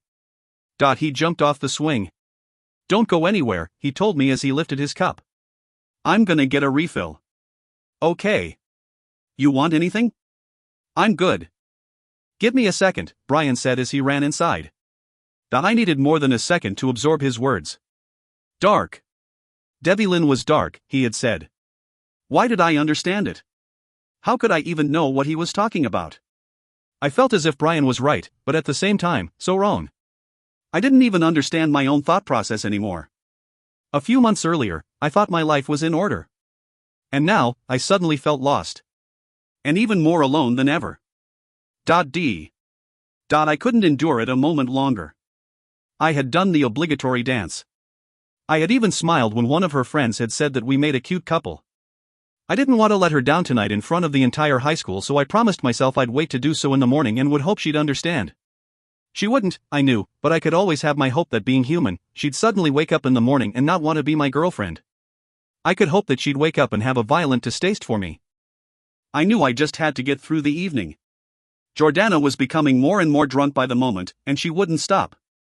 I knew she wasn't feeling well because she stumbled past me and ran up the stairs to her room.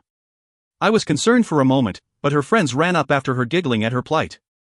Freedom. I wanted to be with Caroline. I stepped outside and found her spinning around and around on Jordana's younger brother's swing. She looked like a child. Her hair was blowing in the wind as she looked up at the star-filled sky. Only she carried a deep look of concern. And suddenly, I could relate. Watching her on the swing spinning and spinning reminded me of my own life, a life that appeared to be spiraling out of control. I wondered what she was thinking. So I decided I would ask. Penny, for your thoughts? She put her foot down on the ground and stopped her spin. She looked over at me in surprise. I waited for her response, but instead she stared at me for a long while. Just thinking. I moved closer to her, stopped when I stood right next to the swing. I put my hand on the chain and looked down at her, intentionally wanting to give her a disadvantage. I could tell it worked. What are you doing out here? She asked cautiously. I wanted to get some fresh air. And then I told her, and I wanted to see what you were doing. I could tell that my boldness unnerved her. She looked away from me. What I was doing? She replied curiously. I was actually having a pleasant conversation with Brian Baker. Brian Baker? I questioned, suddenly annoyed. Yes, she whispered, seemingly unnerved by my proximity. You need to be careful, I replied, inching closer and closer to her. I need to be careful? Of what? Brian Baker? Yes. Yes, why? She demanded. Because I don't want him to hurt you. What does it matter to you? Because I care. She pushed the swing back, trying to put some space between us. Have you been drinking, Devlin? I don't drink, Caroline. I took in a deep breath, wanting so very badly to run my fingers through her luxurious hair. I care very deeply about you, and I don't want anyone to hurt you. Her eyes fluttered shut for a moment. Then she stared at me. Honestly, Devlin, I don't know why it is you're saying these things, or what you mean. But I do know that you have a girlfriend, and I don't think she would like it very much if she knew that you were out here saying the things you're saying. She was gripping the chains of the swing like they were her lifeline, but I wanted to be closer to her, and I didn't care what anyone thought. I grabbed the chains and moved closer until I faced her and slowly leaned in. With the seat behind her, she couldn't escape. She looked down and I knew my proximity made her uncomfortable, uneasy. Her innocence was written all over her face. But for some reason I didn't want her to be shy when it came to me. Look at me. This time I said the words out loud. In an instant her eyes met mine and I saw it. Her honesty. It was all there for me to read. I couldn't help myself or my reaction. My eyes darkened as my hands moved down the chain and covered hers. It was a mistake. I had never felt such an electrical surge course through my body in all of my years. Her skin charged me, rushed through my blood like lightning. I closed my eyes for a moment as I saw flashes of scenes play through my mind. Moments we'd had together and moments that were to come. I could feel my soul sing with pleasure after a lifetime of searching for its other half. Here it was. Here she was. What was that? Caroline whispered as she looked to where my hands covered hers. I knew she had felt it as well. What do you mean? I tried to remain evasive and in control. Did you feel that? Her eyes held a look of wonder. I couldn't lie to her. Yes. She looked up at me and I watched as she took in a deep, steady breath. Devlin. She made my name sound like an endearment. I wanted to hear her say it again and again. I was losing control. Caroline, I whispered as my gaze ran possessively over her face. She didn't answer me. If possible, she inched closer and looked up at me in expectation. There was only so much I could take. I leaned in toward her slowly. Her lips parted as she took in a nervous breath. She knew what was coming. My eyes started to close when we were a breath apart from each other. I held back for a moment and opened my eyes to take it all in. I wanted to savor this moment and remember it forever. Caroline. Are you okay? I couldn't believe it. I was so engrossed in the moment that I didn't even hear him come up behind us. Caroline immediately rose from the swing and pushed herself out of the chains and away from me. I could tell she was embarrassed. I turned around to face Brian and saw the anger in his eyes. He was justified in hating me. I came to this school and within one day, I had taken his position on the football team, and I had taken Jordana, and now I was about to take his new love interest. He had every right to hate me. In fact, I hated myself even more. I'm going to go find Teddy. I think I want to go home, Caroline mumbled as she moved past Brian and me. I'll drive you home, we both said, simultaneously. My eyes narrowed at Brian. Over my dead body, he'd drive Caroline home. I watched as he looked at Caroline. He was intrigued. I could see it all over his face. I was instantly furious. I'll drive you home, Caroline, Brian repeated. I just saw Teddy inside and from the looks of things I doubt he'll want to go home now. You've been drinking, and I won't allow her to get in a car with someone who's been drinking. Allow? Caroline said sharply. I knew from her tone that she did not like the sound of that. I shrugged my shoulders. She'd have to get used to it. I wasn't going to hide from my own words. Yes. Allow. My gaze met hers evenly. I could tell that she was actually surprised that I owned up to my words. I'll drive you home. I don't need you to drive me anywhere, she lifted her phone in her hands. I'll just call my father. Your dad? Brian asked in displeasure. Yes, he should still be up. Thanks for the offer, Brian. I'm just going to inside and let Teddy know that I'm going home. Good night. Good night, Brian said as we both turned around and watched her walk away. My eyes immediately glanced back at Brian, who was still staring at Caroline with a look of longing. Don't even think about it. The words came out before I could stop them. Excuse me? I knew Brian was not very happy about what I just ordered, but I didn't care. You heard me. Brian threw his drink into the ground and walked over to me in a menacing way. You don't have the right to tell me who or what to think about. In her case, I do. What's with you, Riley? He all but sneered. Isn't one woman enough for you? If he only knew the situation I was in, he wouldn't ask such a ludicrous question. Caroline is a friend, I answered, trying to remain cognizant of Jordana's feelings. I had used her, and I certainly didn't want to cause her any more pain. And I'm not going to repeat myself. I turned to walk away and was completely caught off guard when Brian grabbed me by the shoulder and spun me around. Who the hell do you think you are? He shouted at me. I chose not to answer and allowed him to get out the words he needed to say and allowed him to feel superior because I knew that ultimately this was far from a fair match. You just waltz into town and think you can take my position on the team? Take my girl? And now take any other girl I am interested in? He continued on in his tirade. Don't think I don't know what you are. His words caught my attention. I stared at him evenly as he continued on almost frantically. I can see you. I see how you are. How strangely you behave. Brian watched my face and suddenly pushed himself away from me as if I was diseased. And you're not normal. No, I'm not, I silently agreed. I was surprised that the first human to actually take note of the subtle differences between the way I carried myself and the human way would be Brian. But then jealousy was a powerful emotion, and Brian was consumed with obsessing about me. Well, thank you for your astute observation, Brian. I couldn't help the sarcasm. I'll try not to cry myself to sleep tonight. Screw you, Riley.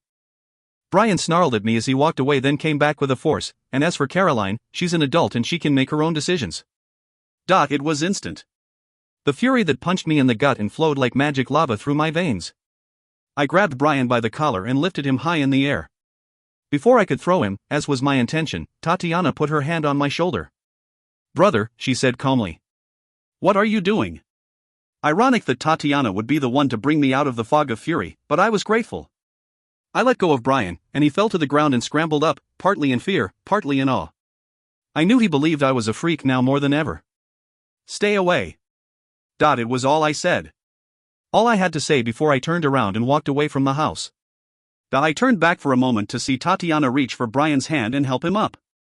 He was still so shaken up that he could barely move. I had acted impulsively and prayed that no one witnessed our encounter.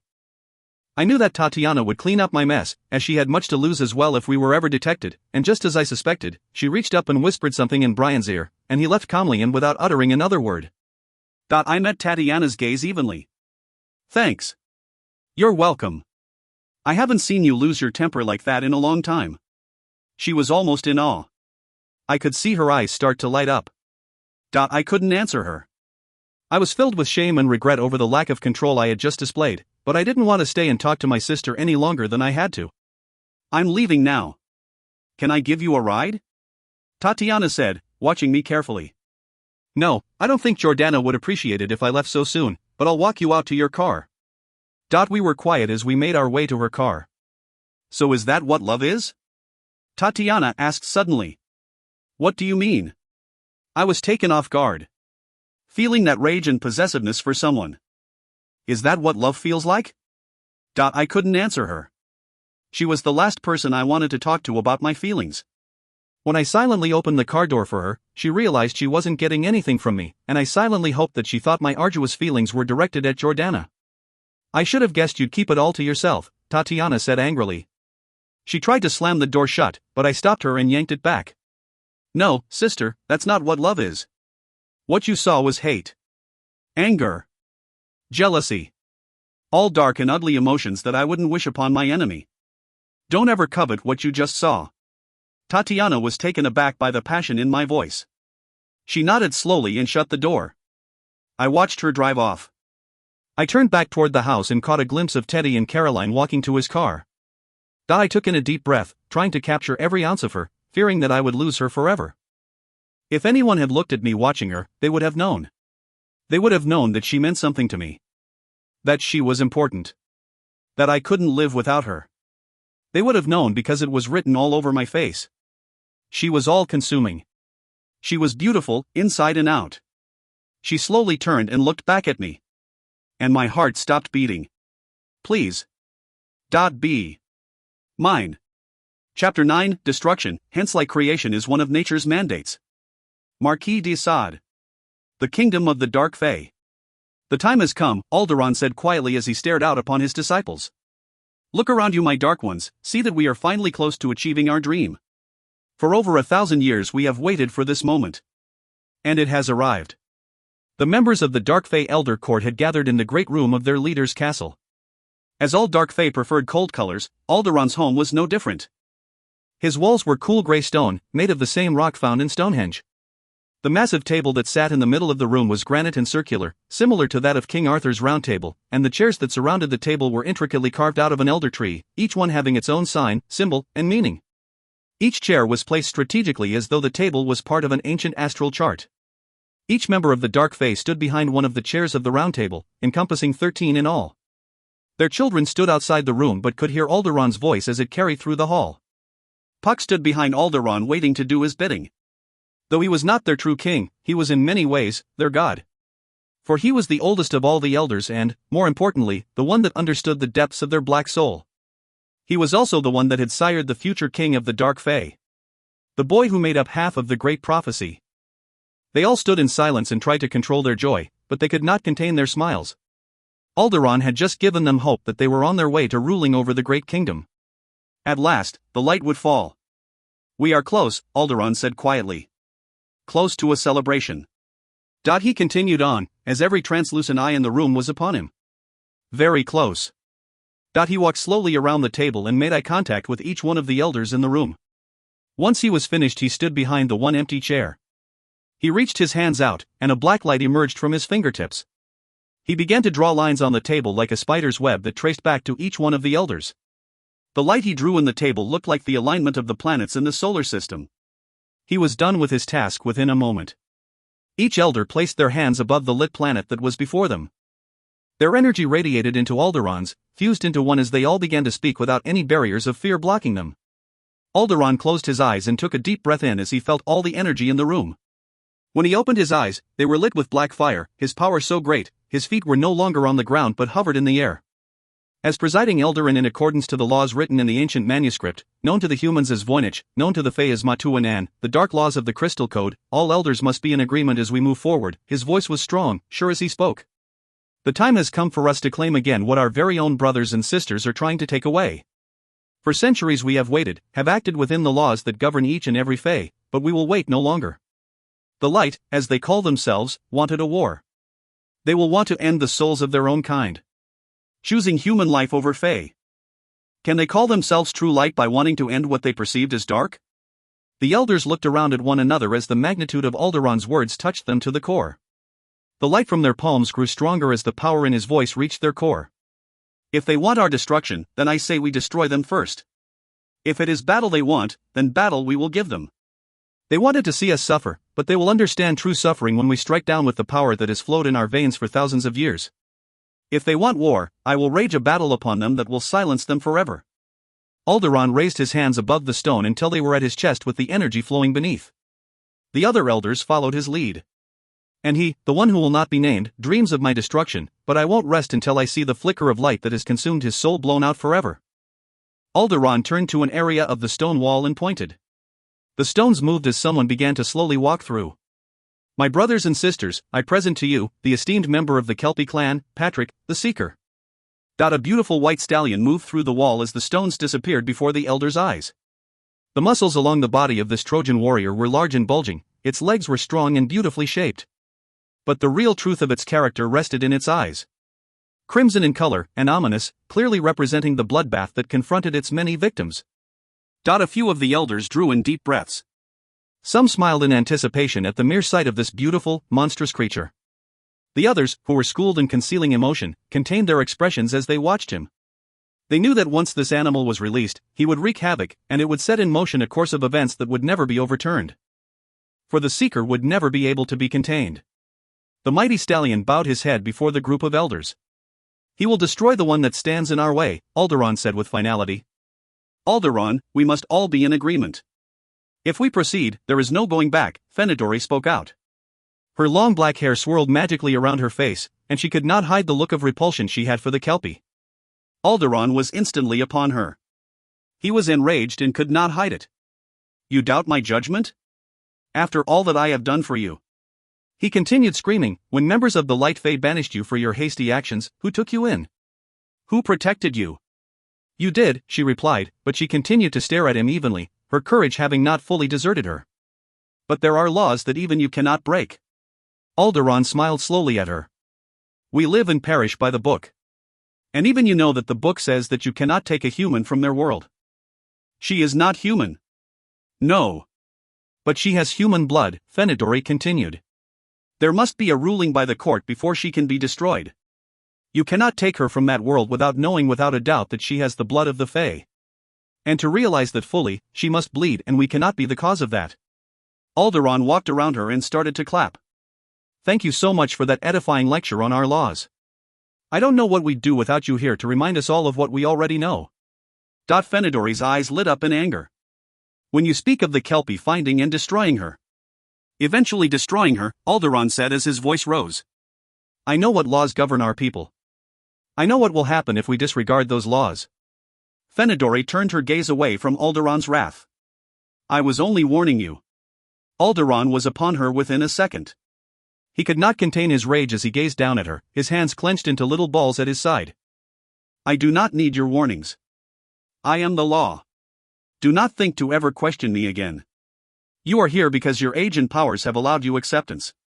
But I can change that in a moment, he whispered in her ear as he turned and faced the stallion.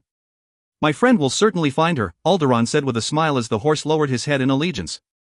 You can all trust that she will be drawn to him, he smiled as he slowly stroked the horse across his head. And my dear son won't stand a chance. See. Breathing deep breaths, I kept my pace. I kept going and going, not sure of my direction. I just knew that if I ran toward the trees, I might be out of harm's way. I was too scared to turn around knowing that he might be near and that I might somehow lose my balance and fall.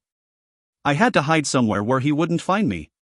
And now as I fast approached the wooded area, I knew deep down that the large trees seemed like the safest place to go. I was pretty sure that he couldn't locate me there. If only I could outrun him. I wasn't sure if I could keep up the pace. Running on fast crackling branches wasn't as easy as I thought. The course was treacherous. And I knew that I couldn't fall. If I did, it would be over. My life would be over. It was, however, beginning to wear me out. The pace was too much for my body to handle. Keep going. I told myself. Just keep going. I wasn't sure what he wanted, but from the look in his eyes, it didn't seem good. If I could find a safe place, I would hide there all night and would try and return home at daylight. Maybe then there would be cars and people around. He would never take me around people, that would be too careless. I just had to remember to be quiet and pray that I would be safe. Dear God, just let me be safe. I ran around the large tree trunks, using my arms to forge forward as fast as I could. I saw the beautiful tree with the thick branches and knew that I could climb it. Maybe if I climbed my way to the top, he wouldn't see me. I reached up and grabbed the lowest branch and lifted myself up. Following the branches like steps, I kept going and going. I looked down and realized that I had climbed up high, and as I looked down upon the vast forest, I couldn't see him. I breathed in a sigh of relief. I did it. I outran him. I allowed myself the moment as I caught my breath. I just had to be still and try and find some thick branches to cover me until daylight. If he didn't look up, he would never see me. I climbed up a few more branches until I found a thick mass and slowly inched my way toward it. Safety. At last. I looked down once more and kneeled against the thick trunk of the tree, resting my head against its hard surface. I took another deep breath and felt a small flutter of wind move across my face. Fear instantly overtook me when I realized that his penetrating red eyes were upon me. He had found me. The black raven was upon me, and there was nowhere I could hide. So I did the only thing that was left to do, I screamed with all my might. Caroline! My mother cried out as she opened my bedroom door and sat down next to me on my bed, deeply concerned. Caroline, wake up!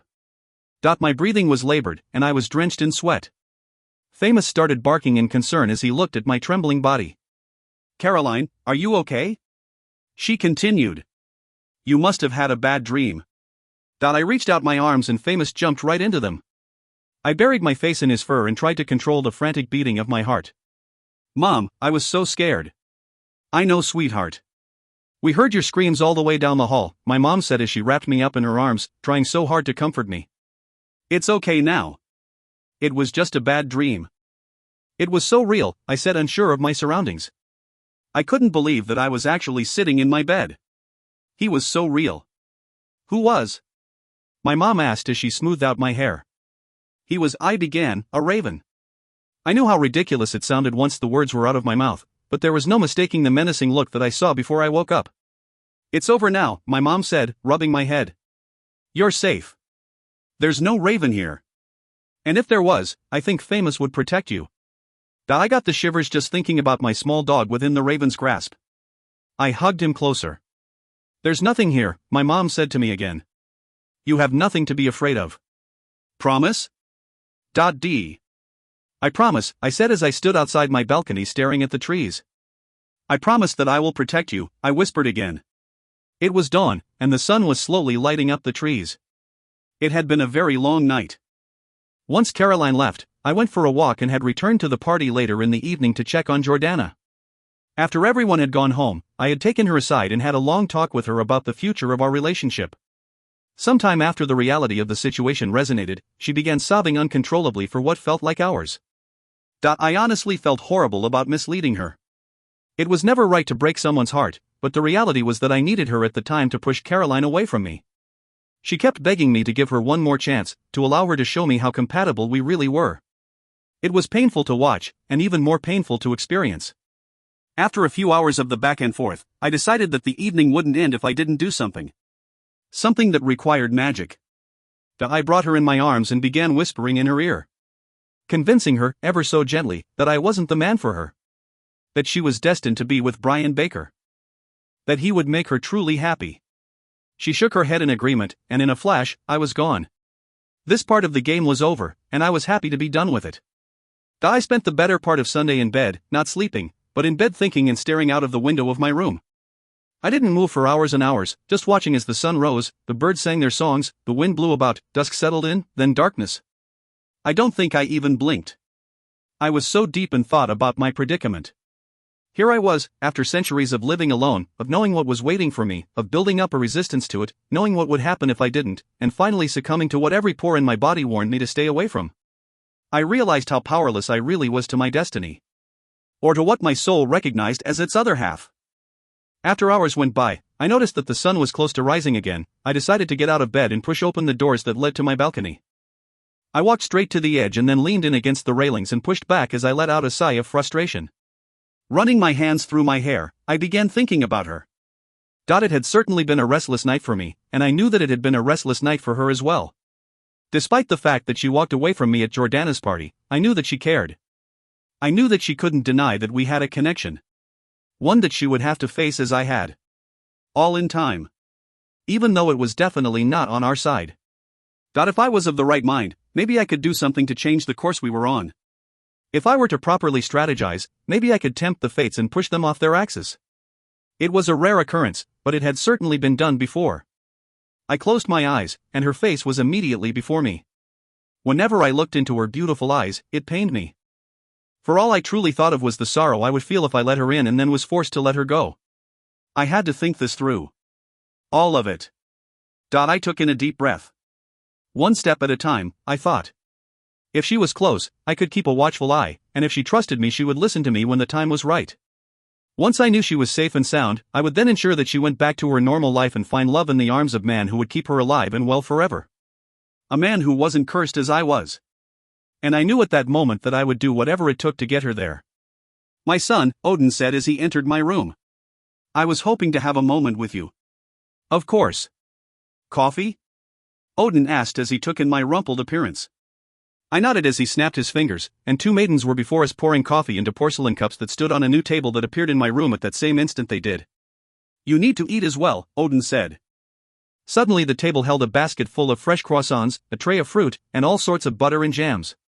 On another dish, eggs Benedict.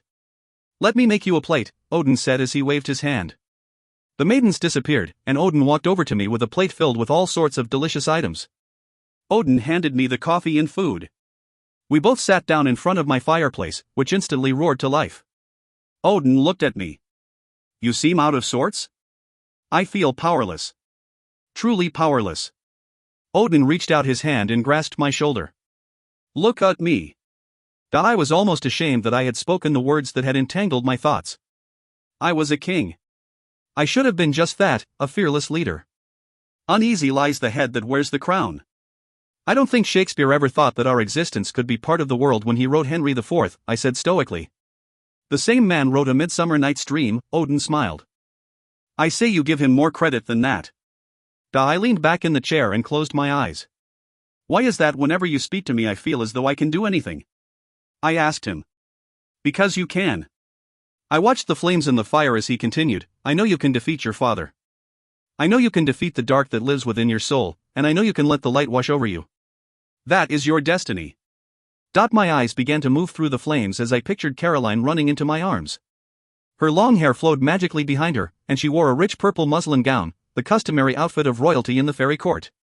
I watched as she threw herself in my arms and leaned back to look up in my eyes. I held her protectively, lifting her body off the ground. All the love in the world was in her eyes.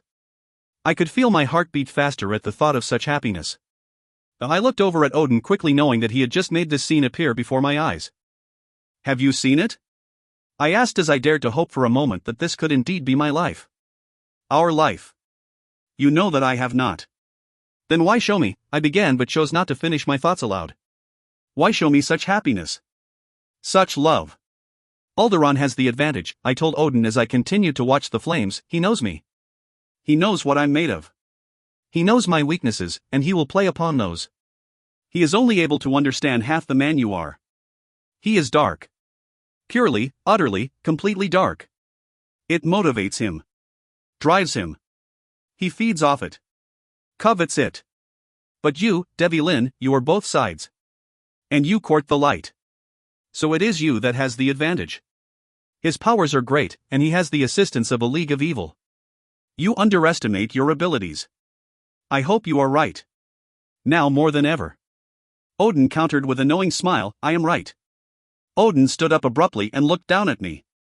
If you have some time, I thought that it might be wise to pay a visit to Dana. She's expecting us, he said as he reached out his hand. Before I even had a second to answer, we were gone. It was as if I had entered a dream. Odin and I stood at the end of a long corridor surrounded by beams of light. The beams sparkled against the crystal pathway that led to the Queen's chamber, creating a magical picture. Lemurian crystals, those of the great Atlantean ancestors, lined the pathway so when a member of the Fae walked through, they were re-energized with ancient mystical power. As I walked by the human-sized crystals, I felt a surge of inner peace. We reached the giant doors to the chamber, and they opened on their own accord, and we stepped through. The room contained the most luxurious furnishings the world could ever offer. Bright flowers filled every opulent table, while large wax candles lit the room. Crystal platters, dishes of fruits and sweet desserts were displayed on the golden coffee table. A small group had gathered, and they were all sitting around the fireplace. Before I could even blink my eyes, Dana materialized in front of us. She looked like an angel. Dana was the great goddess of the Light Fae, the First Mother, the Benevolent One, the spiritual leader of the Tuatha De Danann. She kept court with the most enchanting and gifted of the Light Fae and was always surrounded by the sun. She was eternal. Loving. Gracious. Caring. Peaceful. The great mother of all the Fae in every essence of the word. The others stood when she materialized and bowed their heads. Dana reached out her hand, and they all sat again, forever wanting everyone to be in peace. My eyes searched the familiar faces in the room, and I smiled in greeting when I recognized one Fae in particular that I had a soft spot for. Her name was Ella. For even the Fae, she was a stunning beauty. Her dark hair was long and curly, swirled around her face like a painting, and when she smiled she could literally light up a room. Ella was the purest of all the Fae, untouched by dark, forever believing in only the light. She was one of the few confidants I had ever had at court, one of the only ones that I could trust and lean on. Ella was also by far one of the most creative of all the Fae, and thus many members sought her out as a mentor. She often advised them and provided them with resolutions to their problems. She smiled at Odin, stood, and lowered her head and body in a curtsy as she respectfully greeted the All-Father. As soon as she saw me, her expressive eyes sparkled in pleasure. Devi Lin. It is always nice to see you here. I bowed deeply and took Ella's hand. It is always a pleasure, Ella. She pulled me aside for a moment. And how are you, my friend? I am well. You are a poor liar, Devi Lin, she said with a smile. I can see the strain. I tried to smile back. I worry about what is to come. You are surrounded by family that loves you. A family that will help you. I looked away from her knowing eyes. I know it. You know that I am here if you ever need someone who will just listen, Ella said quietly. I will never judge you. Thank you. I knew the words came from her heart. I know that I can always count on you. I then turned my attention to Iris, who lifted her hands and brushed them softly against my cheek. My dear boy, we have been waiting for you, she said to me in a soft voice. She was an elder in the court, graced with staggering beauty. Iris had a wisdom and love that radiated from the depths of her soul. She too was taken by my father at one point. Out of all the Fae, she had spent the most amount of time with Alderaan. She knew him better than any one of us. My father believed she was dead, and Dana had gone to great lengths to ensure that he would never know of Iris's existence. Once she had escaped from him, she had asked Dana if she could disappear into nothingness. Dana had denied her wish and had instead given her an alternative: remain in her court forever and never leave its light, and Alderaan would believe she was gone. Iris had agreed. I hugged her and felt the warmth of her love. I was told that she had been my mother's best friend, and I was sure that if I ever asked, she would tell me all that there was to know about my mother. But I had never wanted to know. I knew that we would have to rely on Iris's knowledge and insight to give us the advantage we needed against Alderaan, and I silently thanked her for not disappearing into oblivion, as she had once wanted to do. I felt rejuvenated as I turned and smiled at Odin. He knew that Dana's court would offer me the solace that I had been seeking. Am I the only one to not get a greeting from our future king? Dana's voice commanded as I turned to her and smiled. I don't care if you don't like to be called by your proper title. It is yours, chosen as you have been for all these years, Dana told me as she read my mind. I hugged her tightly. It is too heavy of a crown for me. Dana pulled away and looked at me. Her eyes glowed like Lemurian stones. When you realize how powerful your thoughts are, Devlin, you will become a free man. I nodded and went to find a seat at one of the chairs in the room when my eyes met Rowan's. He raised a brow at my look of surprise. Rowan was a renowned warrior in all the realms. He was eternally loyal to the Light Fae after suffering an unknown fate at the hands of Alderaan and his followers. No one but Dana knew what had happened to the warrior, as no one had the courage to ask. He always promised that if and when the time came, he would make the ultimate sacrifice. I'm so happy that you have both joined us today, Dana smiled as she looked from Odin to me. She walked to stand in the center of the room, knowing that all eyes were on her. Iris told me that you would arrive. Odin walked to the center of the room. I was recently enlightened of some events that are about to unfold, Odin began. I felt it was incumbent upon me to bring Devlin here to seek your guidance and allegiance if and when the time came.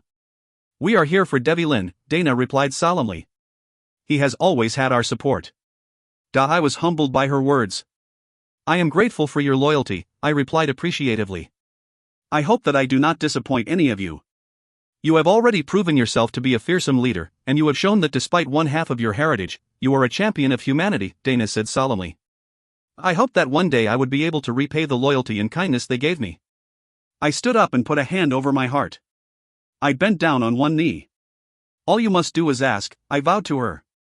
I brought Devlin here today to prove to him that he is not alone in his battle, that we are all here to ensure that the light will prevail, and that he will one day take his rightful position on a throne that will unite the Fae, Odin told the room. We are here to ensure that he is never alone. We are all family and must support each other, protect each other, and most importantly, love each other, Dana countered with a knowing smile. I immediately thought of Caroline. She was also part of my family. Support. Protect. Love. I would live by that motto for her until the day I died. As if she read my mind, Dana continued, we will protect her, Devlin, just as we will protect you. As always, I appreciate your strength and loyalty, but with the plans Alderaan has in motion, it may end up being my sole duty to protect her, I explained. I could not ask them to come up against what I was about to face. That is not necessarily true, Ella responded with a smile. The young fairy was already up and moving about the room. Suddenly full of energy. Alderaan is sending Patrick, the Seeker, I pointed out. The Seeker, although highly skilled, can often be confused, Ella continued on as she stopped to stare at me. Odin's cloak hides Caroline. But for how long? I could not keep the worry out of my voice. How long will it shield her? It has for 16 years, Dana said as she moved to stand in front of the fire. For 16 years he's kept her hidden. They never knew where she was. They still don't. But I am in Roanoke now, I told her. Roanoke is the natural home for all Fae. It is where our cultures intertwined in a fateful way. And when destiny began, Alderaan would not believe that you would be so close. Remember your powers, she said. You can be where you need to be within the blink of an eye. I do not use that gift. She knew why. Magic was an aphrodisiac for me, the dark side could easily be mistaken for the light. He does not know that, Odin interjected. They come now because she is of age. The prophecy states, Ella began. I know what the prophecy states. I did not want to hear it again, I knew my voice had been harsh. I'm sorry. You are forgiven, Ella said softly. See how easy it is? Dana watched me closely. Alderaan would never think that you would keep yourself close to her. He knows you, and he knows that the best way to protect her is to shield her from our world. What she doesn't know won't hurt her. What does that mean? Keep her as close to you as possible. I know your initial plan was to make her dislike you, even though you know that is impossible. It is not impossible. You were made for one another, Dana said, as if it were the simplest thing in the world. We will be nearby watching the forest. If she enters, we will protect her, Rowan spoke out. The look of gratitude was written all over my face. It was undeniable. They would protect her. I knew if I failed, they would take her away. Odin nodded his head, and I knew that it was time to leave. Until we meet again, Dana said as she watched Odin lift his hand. Goodbye, my king, Ella called out. Before I could answer, we were gone and back in my room. I pulled a sweater over my head and smiled in anticipation. I dared myself to have a little hope. I grabbed my schoolbooks, ran down the stairs, and headed out to my car. As I drove to school, I couldn't remove the grin of hope on my face. It would be a good day. But things didn't go exactly as I had planned. Chapter 10, He who is not impatient, is not in love. Italian proverb. C. I arrived at school pretty early Monday morning. I went straight to the math lab and decided that I would try and complete some of my homework before our weekly meeting for the school paper. I had had such a difficult time getting anything done all weekend that I thought that if I came an hour or so earlier than usual, I could get it done before Natalie Simmons passed out our assignments for next week's edition of the paper. Our meetings were typically very short, and most of the reporters had quite a bit of autonomy. Unless of course there was a particular story that piqued Natalie's interest. Then the person who was assigned to it would usually have one heck of a time. After our assignments were given, we would usually have a few days to complete them before she would get them out to press for the following week. Some took longer than others to write, so starting fresh at the beginning of the week was always helpful. If I hadn't been so behind in my homework for the week, I would have gladly welcomed a new story, but this weekend had been filled with so many distractions that my work had been piling up. It wasn't like me to procrastinate. I grimaced in anticipation of the week of long nights ahead of me, one that I definitely wasn't looking forward to. I was also a bit nervous about the history project with Devi Lynn. I had so many things left to do for it and was hoping that I would be able to have some time to complete all of my research. I looked at the clock. It was 7:30. I continued to silently pray that Natalie would go easy on me when she arrived. We usually started our meetings promptly at 7:30, so I knew our irritating school editor would have to be making an appearance soon. Just as I began to drift off into another daydream, Natalie's voice called out, interrupting as usual. Okay everyone. I had such a crazy weekend, she practically screeched as she walked in the room like a tornado. It was a wonder she could keep it all together. She planted a pile of papers on a desk and started rummaging through them. I've compiled a list of some interesting stories. It's here somewhere, she said as she moved the stack around. I've got to say we have a bunch of exciting things happening this week that need all of our focus and attention, she said in an eager voice that was shockingly chipper for being so early in the morning. I glanced out the window and longed to be running through the grass or walking through the Elizabethan gardens. The leaves were changing, and soon snow would fall. I loved this time of year. Earth to Caroline? She called out. I turned suddenly and forced a smile. What do you have for me, Natalie? You have the most coveted story of the year, she told me in glee. Coveted? That usually meant the story that no one else in the room wanted. Great. I was beginning to dread what it was. Which is? I asked silently, fearing her response. Okay, fasten your seatbelt because you are going to be so excited you might just jump out of your chair, Natalie said, unable to contain her glee. She had to be kidding. Fasten my seatbelt? Jump out of my chair? I tried to feign excitement but knew that the next words out of her mouth would surely be my undoing. You will be riding along with the entire football team to their first away game, she said as she practically jumped up and down. What? Did I hear her correctly? I had to be hallucinating. Female sports reporters are making a killing. So this is your opportunity to try it firsthand, Natalie continued. Seriously, Caroline, who's luckier than you? Luckier than me? If I was so lucky, why didn't she want this job? When is this game, Natalie? I asked as I took in a deep breath, trying desperately to compose myself. Tomorrow night, she replied. You're going to have a great time. It will probably be a late night, but you are going to have the time of your life. I'm so jealous. She continued on as if she had given me some great treasure. I knew that I must have looked angry, but I couldn't help myself. Not only was I drowning in schoolwork, so much so that I would no doubt be delayed in completing all of it, but now I was forced to sit on a bus filled with a bunch of football players and him. I knew it without a doubt. The universe was plotting against me. Don't worry, Caroline, I've got your back. I've already talked to the coach, and he's so excited about having you on board the bus. You'll be sitting on the bench with the rest of the players during the game, and you'll even have access to the locker rooms. She exclaimed. Again, I couldn't help but wonder why she wasn't taking on this amazing assignment. I couldn't help but voice my thoughts. Wow, Natalie, thanks for this. But if you're so into this story, why don't you take it? I wouldn't want to deprive you or anything. Natalie waved me off. You are so sweet. Seriously. But I've got so much homework I don't even know where to begin. I can't be gone for an entire night. Of course. D. Our first away game was at Plymouth High School, over 73 miles away. Plymouth was a big rival of Manteo's, and the game was an important one for the school. There had been a pep rally earlier in the morning, where the student body helped pump up the players for the game day ahead, and a practice session on the field afterward. This was a crucial game in the season, and it seemed that even all the teachers wanted the players to be ready.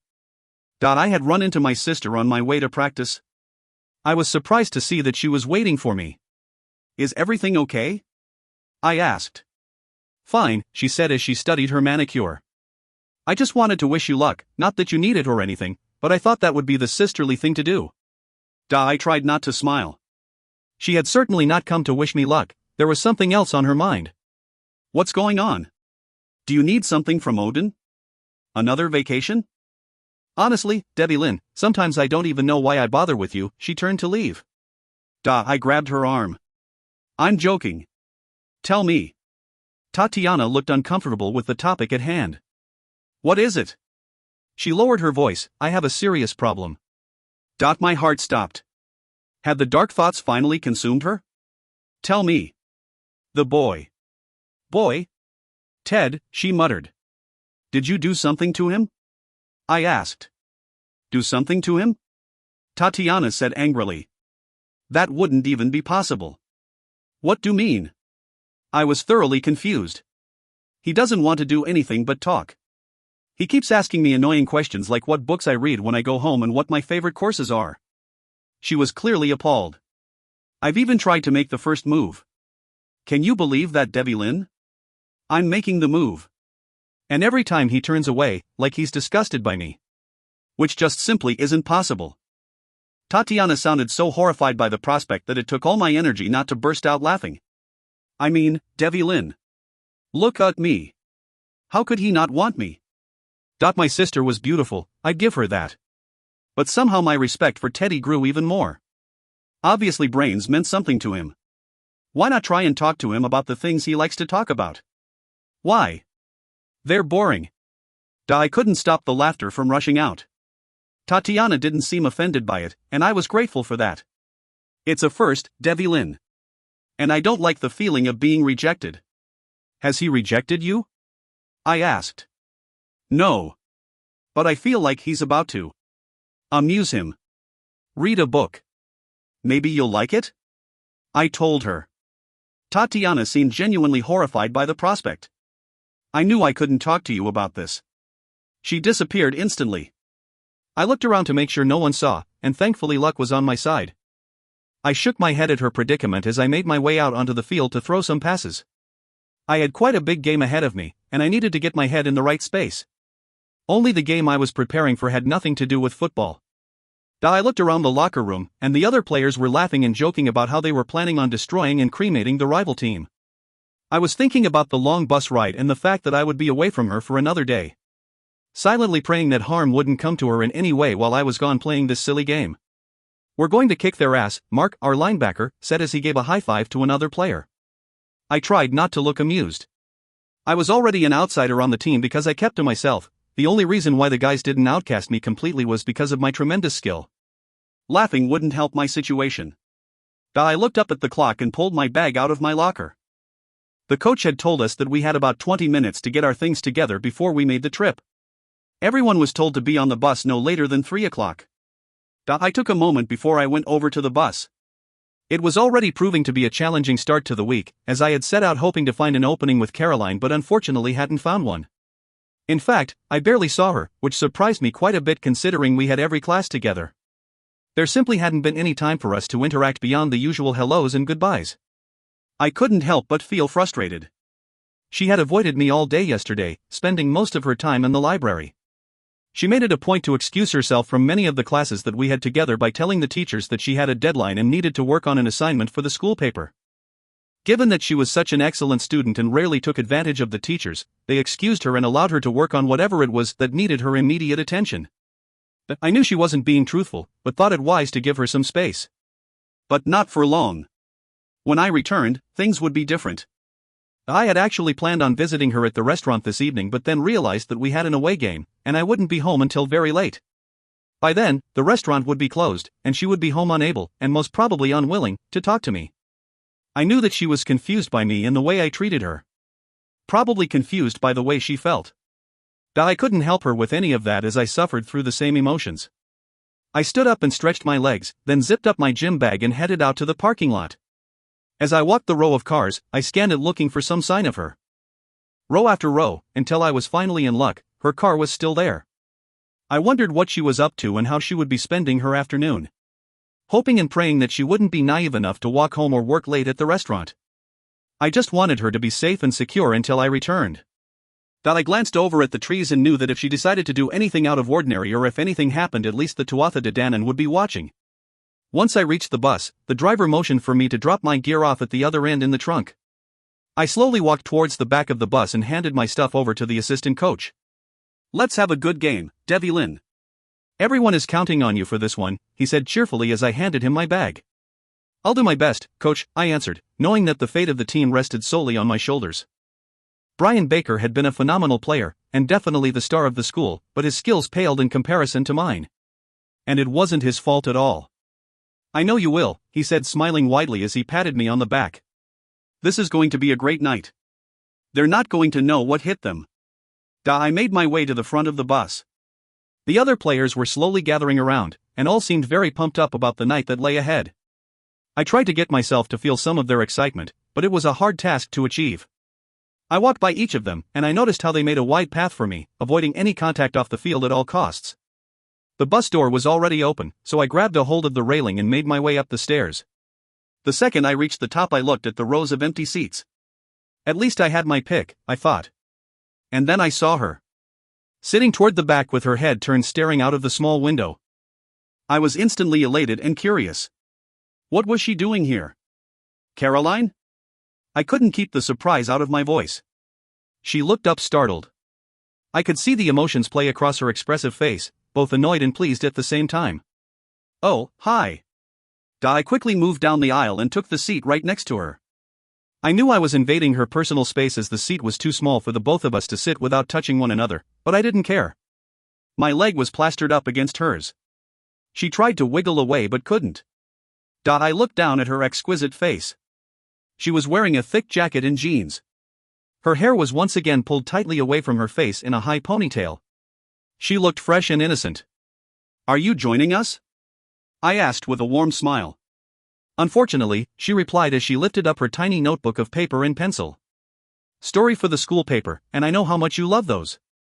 I laughed and was suddenly so happy about the long ride ahead. "I'll try to be more welcoming this time around," I told her apologetically with a wink. She quickly looked away from me. "If you haven't noticed, almost every seat in the bus is empty," she said, pointing out the obvious. I shrugged as I leaned back in the seat and, if possible, closer against her side. "But I want to sit with you."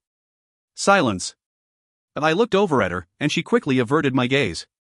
"What about Jordana?" she asked quietly. "Don't you want to sit with her?" She hadn't heard. I was surprised. This was high school after all. The epicenter of where gossip began. "You haven't heard the news?" "What news?" "We're no longer together." See. I'm pretty sure my mouth dropped to the floor. Had I heard him correctly? Did he just say that he was broken up with the captain of the cheerleading squad? I couldn't believe my ears. What's more is that I couldn't believe that it was Tuesday afternoon, and nobody at school was talking about the fact that the star quarterback and the head cheerleader had broken up. What was the matter with our high school? These were the kind of rumors that the entire student body lived for. I couldn't resist the temptation of asking. When did this happen? He looked over at me and gave me that sexy smile that made my heart race. Late Saturday night. It must have been very late. Trust me when I say that it was, he continued as he stretched out his body, leaving little room for mine in the crammed space. We weren't a right fit. That's strange. You seem to be perfect for each other. Physically perfect, I thought. Both were beautiful. I wanted to kick myself when I said the words out loud. Things aren't always what they seem. My heart slammed in my chest. I had to look away from him. I didn't know what to say. All the feelings from the night before rushed over me, and I dared to hope again. I'm sorry. I tried to sound sincere. It must be hard to break up with someone. It was a very adult and amicable breakup. We're actually still friends. Well, in that case, maybe there's room for a reconciliation, I replied with a forced smile. No room for that, he said as he shook his head. Definitely over. He sounded so cheerful that I had to force myself not to smile. I didn't know what else to say to him. So what's your story about? I was happy he changed the subject. Oh, just a behind-the-scenes look at the sport, players, the way you guys prepare for the game, I explained, trying very hard to sound remotely interested in the subject. You seem thrilled to be here.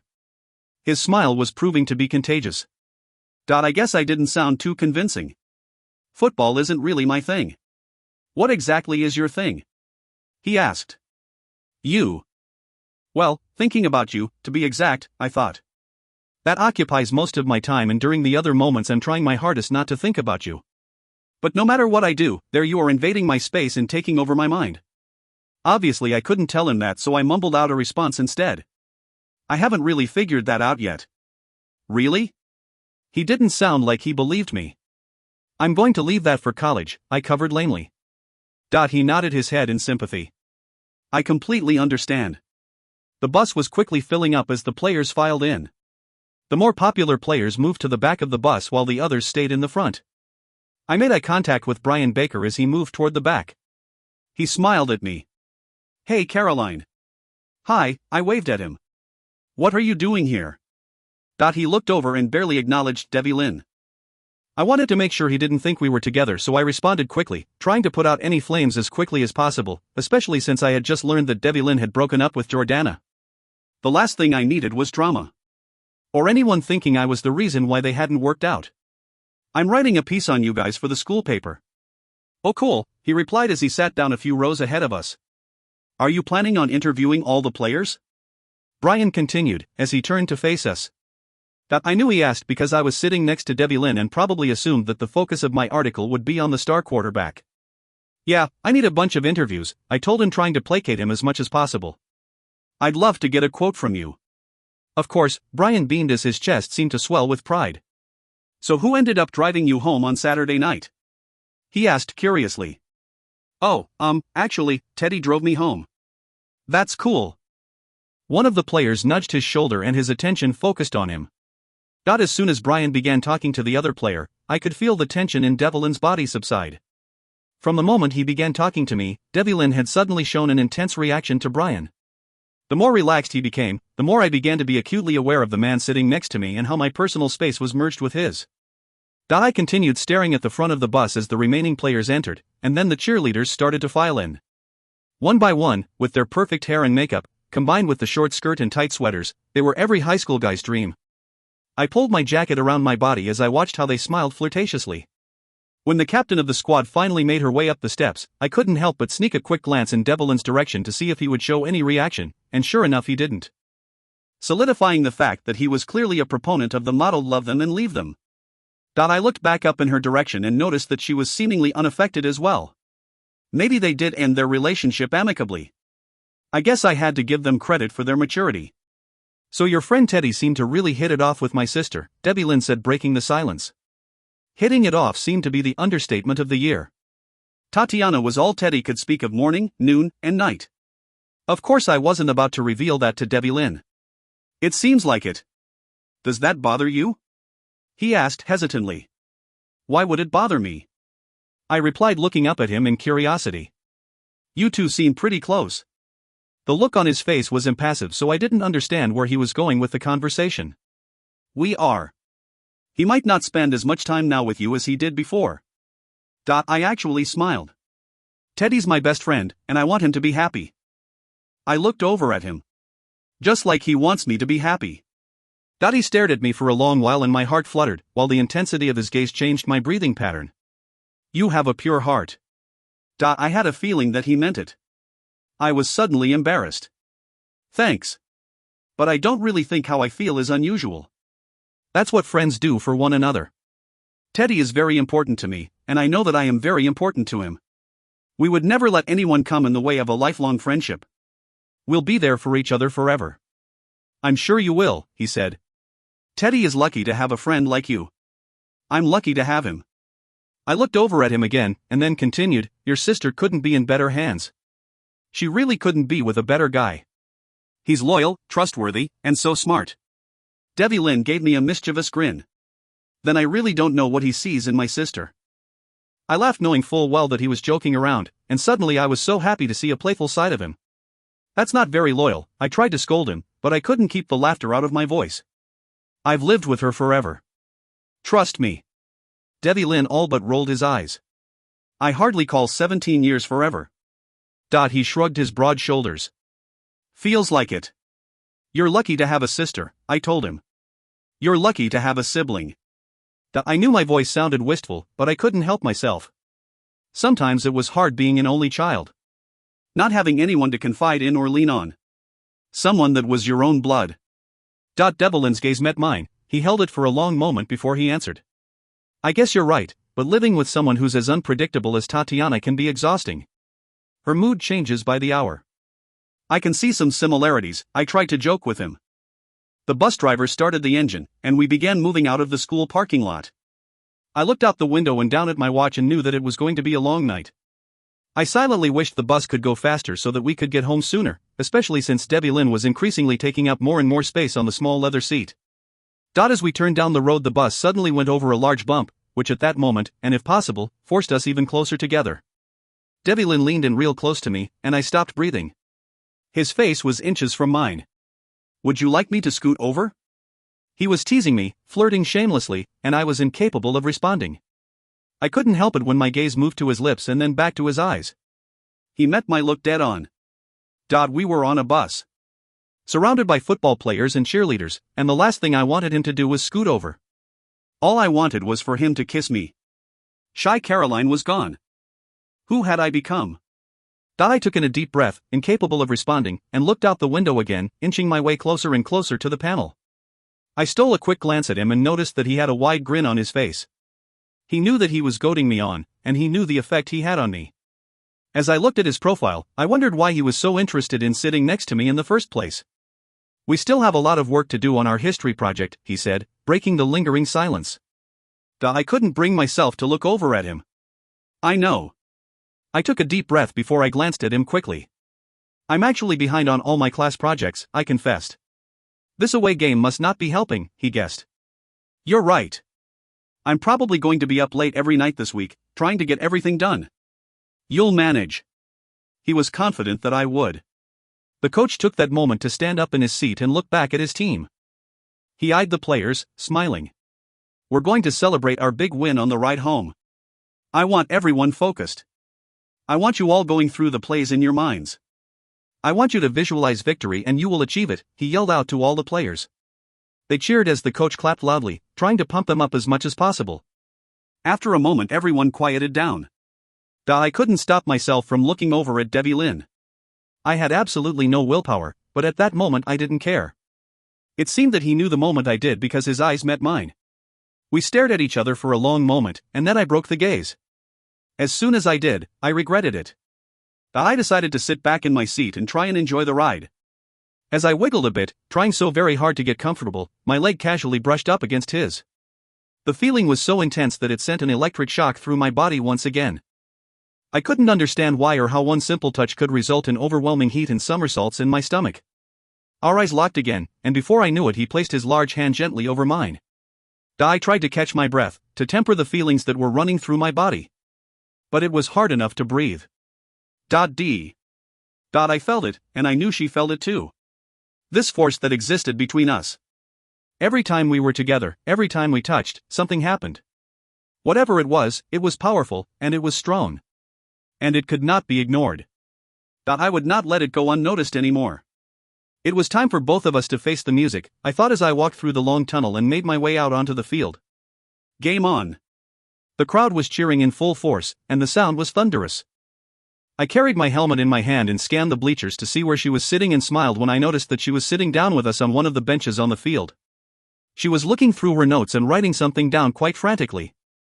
I put my helmet down next to her and began fixing the laces on my shoes when she looked up. So you're joining us out on the field? I asked. The views from here appear to be better, she replied with a grin. Definitely up close and personal. I was thinking that maybe we should get together at my house next time, for the history project, I said casually as I leaned in toward her. I'd love for you to meet my grandfather. I think you would really like him. Sure. She looked completely startled. That sounds great. Great. I pushed for a firm date. How about tomorrow night? If she was in Odin's home, we could definitely protect her until we found the Kelpie and trapped it. Yeah, I think that should work, she said softly. Perfect, I replied with a smile. Stay safe out here. I will. Have a good game, she said as she turned her head down and began writing something in her notebook. I stared at her bent head for a moment before running over to join the other players on the sideline. The coach gathered us together and went over some more of the plays for the millionth time. As he went through each of the first plays, I looked across the field and at the other players. This game would be over soon. I just had to remember to be careful and try and not win by an overwhelming number. Otherwise, it might raise questions. The coach asked us all to kneel, and as was tradition at Manteo High, we said a little prayer before running out onto the field for the first huddle. After I finished reciting the first play for the players, I looked up at the stands and scanned the hundreds of faces that watched us so intently. I couldn't help but wonder if the seeker was here. Watching me. Searching for her. I couldn't stop the feeling of dread that came over me. I had to tell myself that Caroline was protected by Odin's cloak. He could not find her so easily. He could not smell her fey blood in the crowd. It would take him time before he could locate her, and to be sure, Caroline would have to be provoked. And she would have to bleed. Smelling her blood was the only way for him to be sure that she was the one. But what if he sees the longing in your eyes when you look at her? I thought in rising panic. I shrugged off the emotion and told myself that Caroline was the only one I would reveal my true feelings to. No one else would know how deeply I felt for her. I just had to follow my instincts and trust that they wouldn't fail me and would lead me in the right direction. I vowed that once I found the Kelpie I would destroy him and send such a message to Alderaan that he would shake in fear. I knew that the only way to ever stop his madness was to destroy him, and the only one who knew how to was Arthur, trapped forever in a yew tree in Odin's underworld. I would visit Arthur in secret again, once I destroyed the Kelpie, and I would then end my father forever. I didn't think about what that would mean for me. I didn't want to. I would do whatever I could to protect Caroline. If I had to lose my own soul, then so be it. The referee's whistle pulled me out of my thoughts. They called for both quarterbacks to come to center field for the tossing of the quarter to see who would go first. It wouldn't matter if I called heads or tails because this game would end in a humiliating loss for Team Plymouth. The only decision I had to make was whether to crush them from the beginning of the game, or give them some hope that they might win by waiting until the end to score. Everyone loves an underdog, I thought as I stared at the faces in the field. But then, I wanted so badly to impress Caroline, I decided to go for the kill. I smiled in anticipation and called heads. And heads it was. The game was now in play, and I allowed myself to let go and enjoy the brief moment of peace. This was how it was to be a carefree teenager in high school. All these boys had to think about was the game and winning. I had to admit, I did enjoy myself. Even the sour-faced Brian smiled at me a few times when he realized we were going to crush the opponents. After a few hours went by, I looked over at Manteo High's coaches and saw the elation on their faces. It had been a crushing success, 56-0. The Plymouth players didn't know what hit them. Play after play, point after point, throw after throw, touchdown after never-ending touchdown. The game had been mine, and I could tell from across the field that Caroline had watched the entire time. She had even cheered when we scored touchdowns. I knew she was enjoying herself. She went from sitting quietly on the bench to standing up cheering me on. Even though she claimed to not enjoy the game of football, she had sure enjoyed watching me play. I walked off the field and slowly removed my helmet, shaking my hair free. I ran up to the locker room to take a quick shower before I went to find Caroline. I almost felt sorry for the Plymouth players that were left lying in a huddled heap on the grass field. They honestly didn't know what hit them. They looked over at me in awe, I'm sure all of them believing that I was destined to become the next Tom Brady. Little did they know. I was almost disappointed in myself for not utilizing any self-control. I should have at least let them score at least one touchdown, but once I started I couldn't seem to stop. When I looked over and saw the smile on her face after I threw a perfect play, I was overcome with happiness. And I just wanted to please her. After I showered and changed, I quickly grabbed my bag and walked across the field. Caroline had joined us in the locker room for a bit but then left when all of the players started showering. I could tell that she was really shy around guys, which I liked quite a bit. I left the locker room in a hurry to make sure that I sat next to Caroline again on the ride back. This time the mood on the bus would be different. We were victors and all the players would want to celebrate. The dark sky was illuminated by the moon, and the air was clean and fresh. As I made my way across the well-lit field, I looked for her, wondering whether she was sitting on the bus or waiting somewhere nearby. As I rounded the corner, I finally saw her. Only now, she was talking to someone. A stranger. The alarm in my head suddenly went off. He was a young kid, blonde and very attractive. Alarmingly attractive, I thought. I had wanted to impress Caroline so badly that I hadn't really paid that much attention to him. He had been standing on the Plymouth side of the stands, so I assumed that he was a student at the high school. But now he was here, and he was talking to Caroline. I wondered why he was still hanging around. Almost hovering. Strangely admiring her. And why she was smiling up at him. See. I felt like my face was on fire. The wave of embarrassment that washed over me when I was in the men's locker room seemed to be permanently implanted on my cheeks. The players acted like they weren't even affected by a girl being in the locker room. They'd stripped off their shirts, walked around with towels around their waists, and had kept screaming out in victory. I had tried to keep my eyes glued to their eyes when I asked questions, but it was only natural for me to glance down or away in thought. And every time I did, my gaze came in contact with a half-naked body. It's not like I had never seen a boy without his shirt off. But these guys were all so physically fit and so comfortable in their skin that all my awkwardness seemed to just emerge in one giant wave. The worst or best part of it all, depending on how one looked at things, was the state of undress of our star player. He had only been wrapped in a thin white towel, his body glistening and practically perfect. Every muscle seemed like it had been chiseled by Michelangelo himself. It wasn't fair. Really. He was so tall and gorgeous, wouldn't it have been right if he had a slight gut? He had definitely been blessed with almost godly genetics. Before I began to drool, I got what I needed for the school story and practically ran out, desperate for air and maybe something to splash on my face.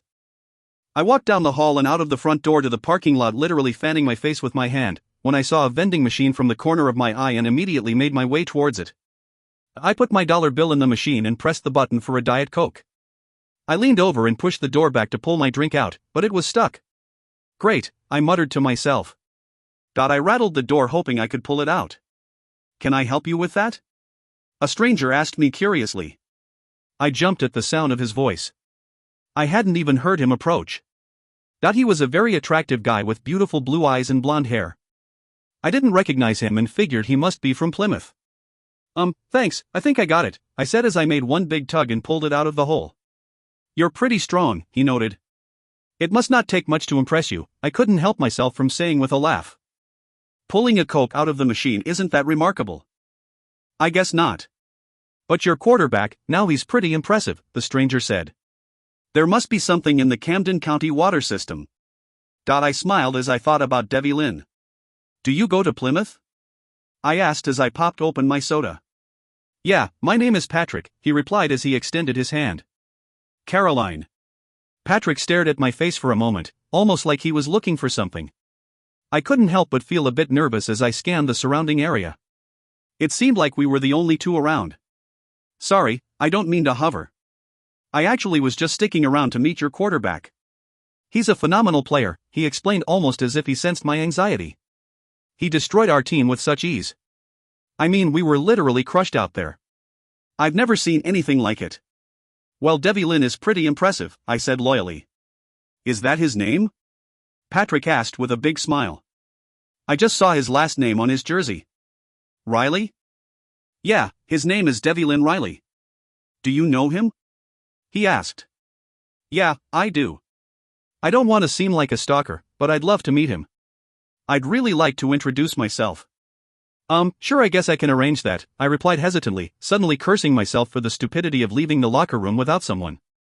I'm a reporter for the paper, and I think the players are still changing, but they should be out any moment now. I just wanted to ask him if he had any special training or if he went to a camp or something, he continued. My kid brother wants to be a quarterback, and so I would love any advice I can get. The quarterback of the Plymouth team is a little arrogant and obviously not that good. I'm sure he'll be able to answer your questions. I couldn't push the strange gnawing feeling I had in my gut. There was just something off about this guy. The way he stared. The way he lingered. It was just strange. I kept myself from shivering. Although I had to admit, he definitely brought up a good point about Debbie Lynn and his incredible ability.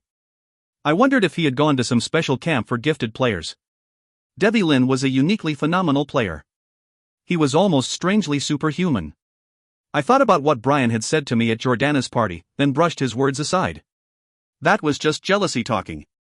Although, if I had to be honest with myself, I had never seen anyone play quite like him, throwing passes that were full of force and flying through the sky as if the ball had wings. Although I wasn't an expert at the game of football, I could see that his skills were not the same as other guys in the league. He'd probably get recruited to a great school.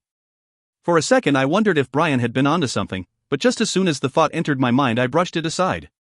He didn't strike me as the guy who'd ever juice up. He was too arrogant for that. He would want his own skill to speak for itself. Are you friends with him? He asked, breaking the silence. We have a few classes together, I replied, wondering why this guy would even care. Patrick checked me out. Pretty girl like you. I'm surprised he hasn't asked you out. I could feel the blush creep back. He was definitely laying it on thick. He dates cheerleaders. Well, then it's his loss. Thanks, I said as I turned and looked toward the gym. I could see Debbie Lynn walking out with his gym bag thrown over his shoulder. He was walking straight toward us. Well, there he is. I can introduce you now. Patrick looked at Debbie Lynn for a moment, then smiled. He then looked down at his watch. You know, I can't believe how late it is. I have to pick up my brother before 10. Just my luck, I guess. I guess I'll have to meet him another time. I understand, I replied, somewhat thankful that he was leaving. It was late and I was anxious to get back on the bus. Maybe I'll swing by Manteo High one of these days and talk to him then, he said as he reached out and shook my hand. Hopefully I'll see you as well. I mean, I'd really like to. That sounds great, I barely managed. Have a good night. I watched as the handsome stranger walked away. Happy to see him go. D. Caroline, I called out. She turned and waited for me as I watched the man she was talking to quickly walk away. Hey, I said when I reached her. Hi, great game, she replied as she looked down shyly. You were really unbelievable out there. I couldn't seem to stop myself from reaching out and lifting her face. The color was back in her cheeks. I rubbed her skin, then let my hand drop. I knew I shouldn't move too fast with her, but I couldn't seem to stop myself from wanting to touch her every time she was near. Thanks. It's just a silly game. Well, for such a silly game you're very good at it. And you have lots of fans, she told me. Really? Like who? I replied as we walked toward the bus, hoping that she would be one of those so-called fans.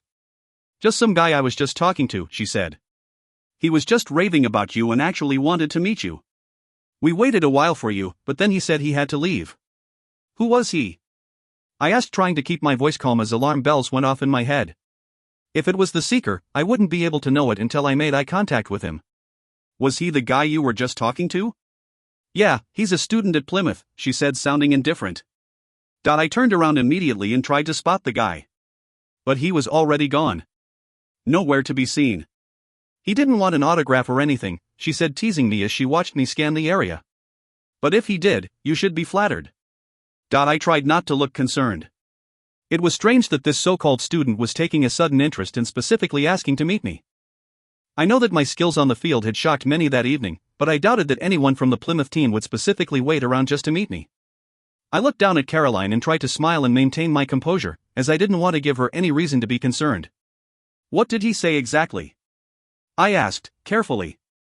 He just wanted to know how it was that you played so well. She went on, if you had attended a special camp or something. He said he has a younger brother and wants him to learn to play. Does he? I asked softly. Well, did you? She asked as when we reached the bus. Did I what? I replied, still distracted. Go to a special football camp? She repeated. No. No camp, I said flatly. She looked up at me and stared for a while. Her eyes were searching my expression, as if she was making some sort of conclusion about me. I felt like she was trying to figure me out. Trying to determine whether or not I was telling the truth. I tried to stare right back in a way to let her know that there was no point in drawing any conclusions as I was still trying to figure myself out. I knew that I couldn't leave it alone. If I had, she would continue probing until she got the answer that she was looking for. My father was a great player. He was honestly a lot better than I am, or will ever be. And I practiced a lot with him when I was a young kid, I continued, trying hard to sound believable. I learned a lot about the game from him, but I imagine that some of it is genetic. Probably so, she replied as she looked down. A look of sorrow came over her face as she whispered, I'm sorry that he isn't here to see you play. I'm sure he would have been very proud. He's here, I replied as I looked up in the sky. He's definitely here. I thought as I glanced at the trees. And he did teach me a lot, not about the game of football, but about games in general. I vowed that he would be the loser in the game he was now playing with me. You're right, he is here, she said with hope. And he's probably smiling. I don't know about that, I countered with a grin, trying to make light of the depressing direction our conversation had suddenly taken. My father was always pretty grumpy. She smiled back and tapped her hand against the bus door, and the driver immediately opened it. I've got to put my stuff in the back, I said, pointing to my duffel bag. Save me a seat. She nodded and began walking up the stairs. As I handed my bag off to one of the team's assistants, I searched the parking lot again, wondering if Caroline had come face to face with Alderon's messenger this evening. I tried to shake off the strange feeling I had, that it was indeed him. For if it was, then he was probably out there now, watching and waiting. I was positive that if he felt, or even knew, who Caroline was, he would have taken her right then and there. It was the perfect opportunity to seize her, for no one was around, and the crime would have gone undetected long enough to hide her or worse. If it was him, then Odin's cloak had protected her. For now, at least. I knew that Alderon would not tolerate any mistakes, and he would never risk revealing anything about our world. There were laws even for him. If he were to take the wrong person, an innocent human life, boldly kidnap her in broad daylight and find out that she was not the one, there would be ramifications. I continued looking out around me, scanning the crowd that had gathered in the parking lot, listening intently to their conversations. Nothing. I shook away the horrible feeling I had in the pit of my stomach and thought about the next 73 miles that lay ahead. I was so excited to finally have her to myself again. I decided that I would talk to her the whole way home, thoroughly spending my time getting to know her better than I ever had. I wanted to know everything about her. The things she loved. Her favorite color. What made her sad, happy, everything. I climbed the stairs and rounded the corner. I found her easily bundled up in one of the chairs. She was resting her head against the window pane and her eyes were closed. She was dead to the world. It had taken her no time at all to fall asleep. Her face was angelic. I sat next to her, filling the space so no one could disturb her, and let her sleep. Hopefully she would have happy dreams. And if I was really lucky, she would dream about me, as I did about her. Chapter 11, When you fear a foe, fear crushes your strength, and this weakness gives strength to your opponents. William Shakespeare. Kingdom of the Dark Fae. So tell me of your progress, dear boy, Alderon spoke as he brushed the beautiful mane of the Kelpie stallion. The horse immediately grew still, afraid of the anger his response would provoke in his master. He gently brushed the side of his face against the green grass, preparing himself for the wrath he was sure to face. He slowly raised his eyes to meet Alderon's inquisitive gaze and then shook his head. You have nothing? Alderon practically shouted. The high-pitched sound of his master's voice caused the horse to immediately draw back and suddenly change form. It was instantaneous, and yet it was magical. In a matter of seconds, he transformed from horse to man and immediately knelt before his impatient king. Patrick drew in a deep breath and began speaking, but knew to keep his head down. I have spent my time there scouting the premises, he said in a low voice. I know how important it is to go undetected, and I am merely trying to be cautious, he continued, hoping to soothe his master's wrath. Although I appreciate your vigilance. There is a sense of urgency that you are obviously not comprehending, Alderon replied in a harsh tone. I sent you there because this is an important mission, not only to our people but more importantly to me. He roared the last words. The ground trembled at his fury. I understand the need to shift through undetected. However, I also want this matter resolved as quickly as possible, Alderon said as his angered gaze penetrated the top of Patrick's head. A black light came from Alderon's eyes and moved toward Patrick. The beam stayed an inch away. Patrick had no idea how close he was to death. If you are incapable of finding her, I will have you immediately removed from this mission. Patrick looked up and faced the look of anger and disappointment in Alderon's eyes. My time there has not been entirely without result. I found him quite easily. I'm sure you know of his appeal. He has many followers, admirers. Alderon continued staring at Patrick in silence. Most of them are dim-witted and love-struck. As of yet, not one of them sticks out. So, I need to be sure, Patrick continued on, pleading. I just need a bit more time, master. I will prevail, if you just give me some time. You have no other option but to prevail. He turned his back to him. And the other matter we discussed? Did you get what I asked? Yes, master. That was too easy. I stole it from her hairbrush while she was in gym class, he said as he held out a long lock of blonde hair. Alderaan snatched it out of his hands. Your daughter is very beautiful. D. It would always begin with a pulsing in my fingertips. They begin to throb, tingle, like shards of electricity emitting a frequency from my being, my soul, and in an instant I'd know that something was near. Be it fey, dark or light, a passing soul, or something else. I could sense a presence. I sat in my room and stared pensively at the flames in the giant stone fireplace adjacent to my bed. In the first instant when the throbbing began I believed it was Brigid, and panic washed over me. What did she want to tell me about Caroline or my fate? My destiny? Was there another omen or warning coming my way? At this moment I could not bear another indecipherable code from the old seer. I silently begged for mercy. I knew I could not cower, but I still wished for a moment of peace. The fire crackled loudly, and a log fell with a thud. I allowed myself to close my eyes and beckon what was coming. Devilin, a soft, seductive voice called out to me. Devilin, she called again as I felt a gentle breeze move through my hair like a lover's touch.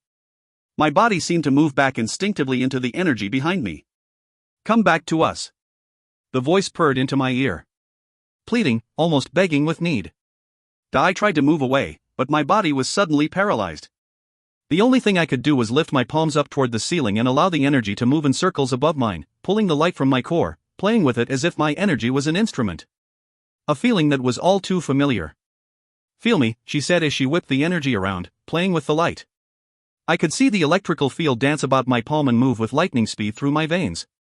It took me a moment to focus and actually see her. I knew her from Alderaan's High Council. Her name was Kadia, and I knew she had hopes to be my queen one day. I knew she had fancied herself in love with me from childhood. She was without a doubt a beautiful dark fae, with eyes that glowed like amber stones from a heart-shaped face. I did not know how she found me, but a part of me, the small part that understood longing and love, felt for her. And I wished, even though I knew she was my enemy, to comfort her. You must go, I gently told her. You can't deny this, she said against the wind as her face suddenly took shape in the flames. But I can. Devilin, she is not one of us, Kadia said with longing as she drew closer. And you know she will die. My moment was gone. That was all it took, and suddenly all feelings of goodwill vanished. I stood up in fury and roared as my eyes lit up with pure ice. Get out! Before I destroy you forever. Fire spewed out of my hands, and she retreated in fear into the fireplace, cowering from my anger. I shook with rage and tried to control myself before the door burst open and Odin filled its frame. His face was perfectly composed, but I knew he was only here out of fear of what I could become. At that moment I knew how easy it was for me to switch. To go to a place of darkness and rage. And to never return. Devilin. My name. It was all he said. But in that single word I felt the censure, the fear, and most importantly the part that saved me, the love. The unconditional love he had for me even after I knew I failed him. Again. I fell to my knees. Father. He was before me in an instant, lifting me up and directing me to my bed. There were no words to be said. He knew how great the temptation was for me. He knew that though Caroline was the greatest treasure, she was also the greatest burden for me to carry forever. Because within my need to keep her safe, within my heart and all that I felt for her, was my greatest flaw. For I knew, just as Odin did, that I was unable to make clear judgments as my need to keep her safe always impeded them. Oh, child, Odin said as he stared down at me. I keep failing you. I keep inviting the darkness in. And yet you are still here, I said to him with great shame. And as I have told you, time and time again, you never fail me. How can I blame you for wanting to know who you were, where you came from? He gently said as he smiled and continued. How can I blame you for wanting to know about your lineage? You are the chosen one. Blessed with light and dark, the one chosen to unite the kingdoms. I want you to know everything about your past. I closed my eyes and grimaced. Why would you ever want that? It wasn't a question, just a statement of fact. I couldn't understand why he'd ever want me to have a taste of what I once was. What if that single moment would change me forever? Odin smiled into my face. You must know everything about both in order to succeed at this task. And when you are on your true path, you will know why you are there. I was quiet as I thought of his words. Now, go and bring her to me. I have been anxious to meet her all day. See. I can't believe you keep yawning. Sorry, I said as I moved the phone away from my mouth and took in another deep breath. I'm just so tired, Teddy, and my night is only just beginning. I lay down on my bed and closed my eyes as we spoke. Are you working at the restaurant again? Teddy asked curiously. Actually, no, I replied as I stretched out. I'm going to Devlin Riley's house and not for the reasons you think. I wasn't thinking anything, Teddy laughed. We're trying to finish up our history assignment, I replied. He's actually supposed to pick me up any minute. Wow, you're going to the Westmoreland mansion? Teddy said in disbelief. I know. Can you believe it? I can't either, trust me, I thought. We're planning on having dinner with his grandfather as well.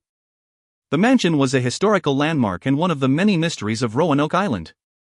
Nestled by itself deep in the heart of the forest, miles and miles away from homes and businesses, it was surrounded in an air of secrecy.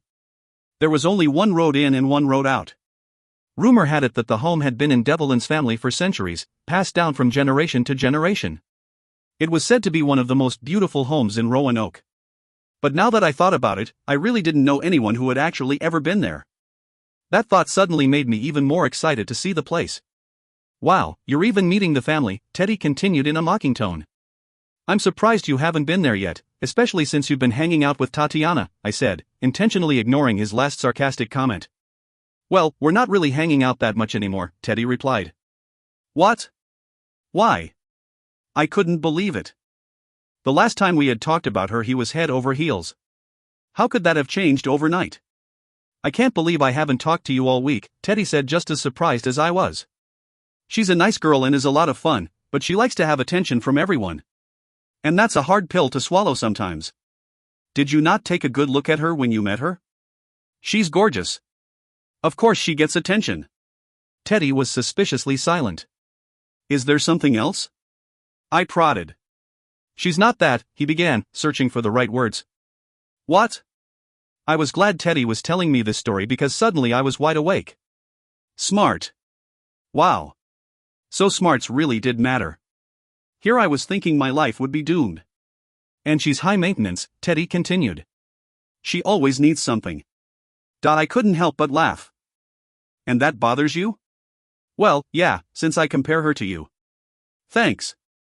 I couldn't help but smile. I mean, Caroline, she literally took an hour to get ready in the gym bathroom after PE. Teddy seemed horrified by this. When I asked her what took so long, she said she was making sure her outfit was perfect. You never do that. You couldn't care less if you wear a brown paper bag to school. I started laughing. Was that supposed to be a compliment or commentary on the clothes I wear to school? You know what I mean, Teddy said, clearly frustrated. Truth be told, I was shocked that he even took the time to go out with Tatiana. She was beautiful, but she also seemed like the type that would eat him alive. But I had never questioned it because Teddy seemed so happy. Well, I hope you can make it work if you really like her, I said loyally. Doubt it, Teddy replied, letting out a big laugh. You can send her my regards, but I honestly don't think it would matter. I'm sure she's getting sick of me constantly asking her if she's done her homework. I couldn't stop the laughter. Well, if it doesn't work out, it's her loss. And it was. Who wouldn't want to date Teddy? I looked over at the clock. I better go. He should be here any minute, and I think I need to wash my face with cold water so that I'll wake up. Try and have some fun. I almost laughed out loud. Fun. Didn't seem possible considering the amount of knots I had in my stomach. We'll talk tomorrow? For sure, Teddy replied. Be safe. And call me if you need me to rescue you at any point.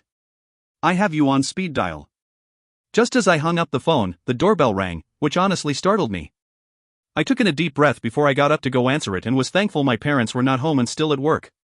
Famous barked at the door and ran downstairs and I followed him quickly.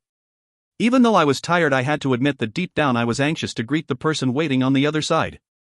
Sit, I said to Famous before I opened the door. He did as he was told and wagged his tail when I opened it. Hi. Hi, Caroline.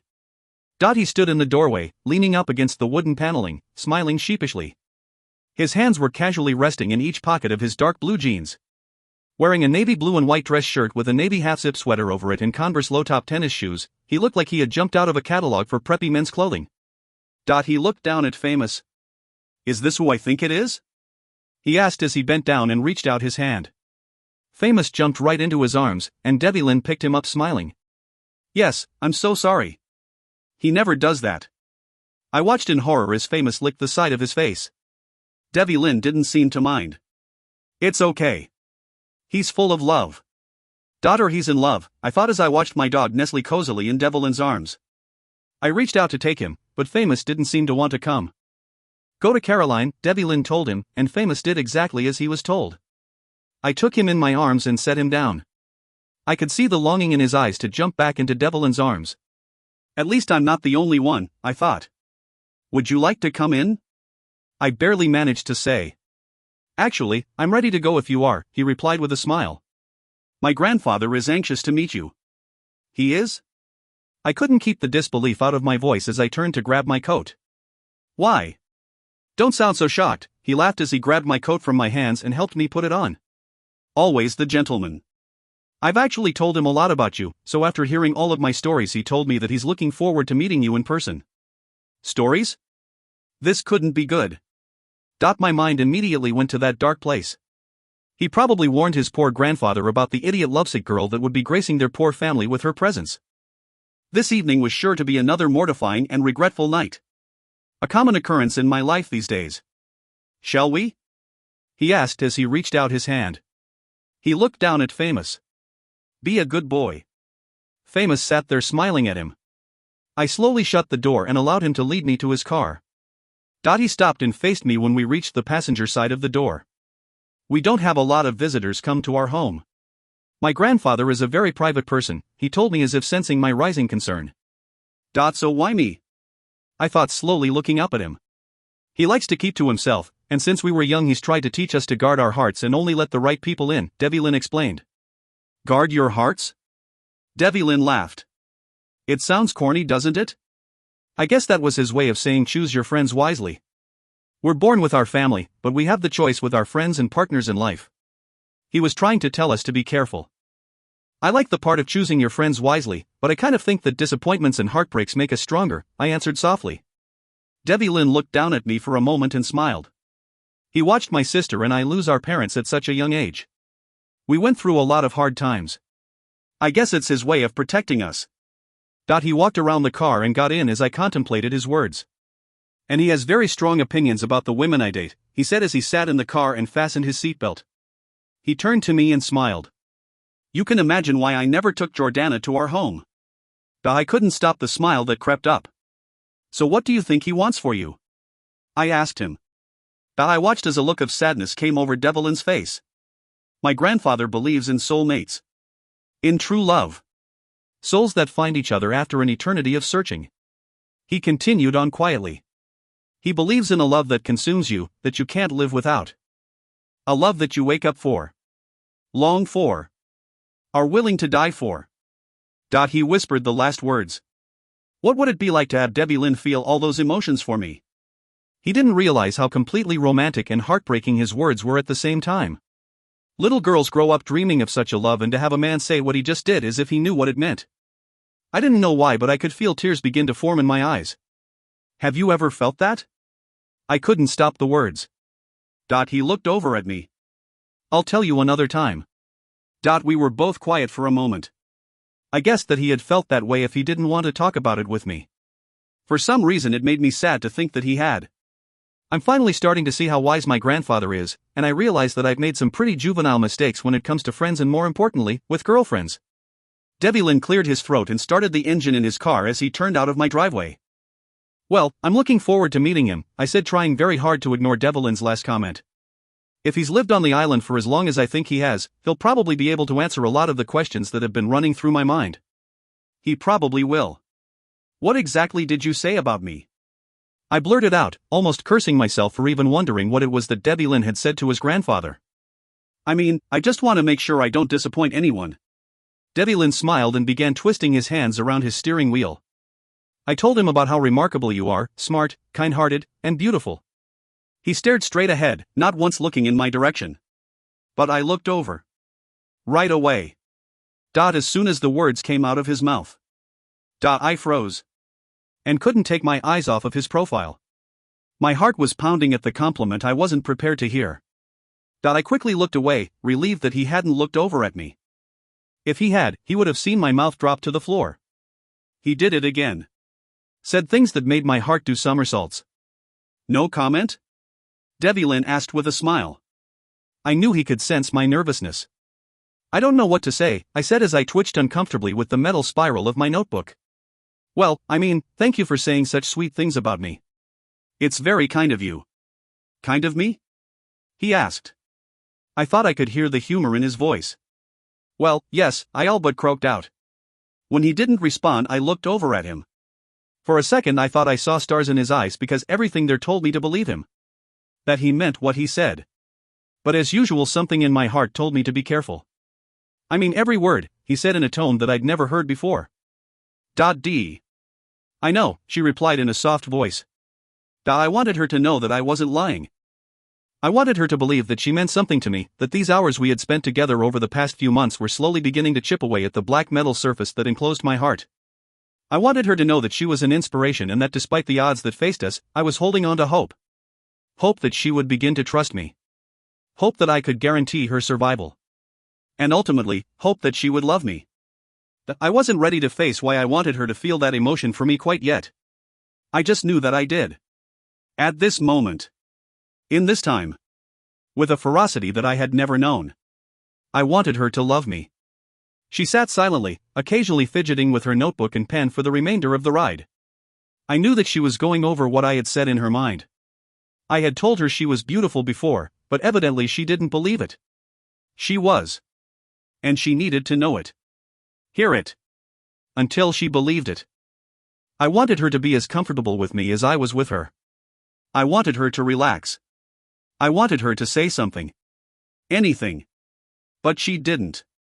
She finally looked up when we were far enough away from town and began surveying the surroundings. She glanced up at the road leading to Westmoreland as if she had never seen it before. She had probably driven by it a million times but apparently had never paid close attention. I wanted to take it all in. Watch her experience the feeling and transformation that all of the Fae undergo deep within the forest. Once we enter the lush trees, the transformation is immediate. Within us and in the forest we inhabit. I could hear her breathing pattern calm and feel the stillness that overcame her. Not from nerves or uncertainty, but from a strange and unknowing familiarity. She looked over at me and couldn't help but smile. She didn't need to say anything. I knew. And deep down, I knew that she did too. Caroline was finally home.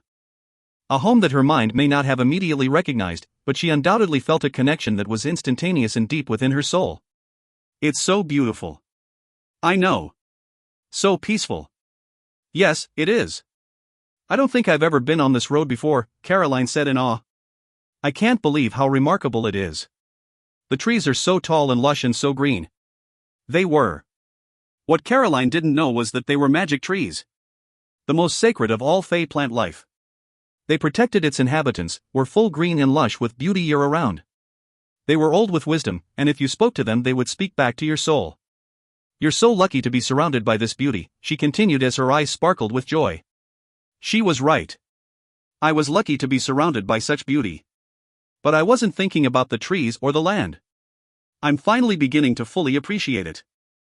Moments later, we came upon the large iron gates and entrance to the surrounding fortress that I had called home. She smiled at me as we both waited for the gates to open. The road leading to the house was a long and winding one.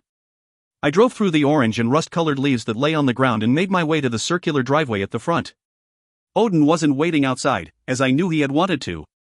But I knew that he was most likely pacing back and forth in the grand foyer, barking out orders to anyone who would listen. Tonight he wanted everything to be perfect. He attended to every detail, ensuring that she wouldn't feel out of place, or worse yet unwelcome. He wanted her to feel at home. A feeling we both shared. I knew she had never seen a place quite like ours before. To say that it was grand was an understatement. To call it a mansion would demean it. It should have been a historical monument. Treasured, protected, and worshipped. ironically similar to its new guest. Ready? She laughed and shook her head. I guess. He won't bite. I promise. I know that, she said, rolling her eyes. I'm just a little overwhelmed by all of this. I don't think I've ever seen anything quite like it. Let's go inside, and I'll show you around. She opened the car door and waited for me to join her as we made our way up the stone stairs leading to the large wood and iron doors. I reached out and pushed open the doorknob and waited for her to enter. Caroline walked at a snail's pace and kept glancing behind herself to make sure I was following. I knew she was intimidated, and for some strange reason it was the last feeling I wanted her to have. She had never lived like I had, and although I'm sure she was in awe by the sheer opulence of Odin's home, I could also imagine how intimidating it probably was. "Grandfather," I called out, knowing that he was probably hiding nearby. "We're here." "I'm in the study, son." His deep voice echoed through the halls. "Follow me," I told Caroline. She nodded and grasped the handle of her backpack as we walked down the long, wood-paneled hallway that led to his study. The room was my favorite. The bookshelves held every first edition ever made. Rich and deep crimson-colored Persian carpets covered the wood floors, while the musky scent of cigars lightly masked the room. "Welcome," Odin said as he rose from behind his desk. "I've been expecting you for a long time, my dear." I had hoped that he would have refrained from wearing his typical attire, as he was usually dressed like some type of sorcerer or wizard, and instead opt for more modern garb, but Odin was a creature of habit. There he stood with open arms, wearing gold-rimmed glasses and a deep silvery gray velvet robe with silver patterns adorned throughout, waiting patiently to greet her properly. "Hello, sir," she replied in a low voice as she reached out her hand to his. "My name is Caroline Ellis."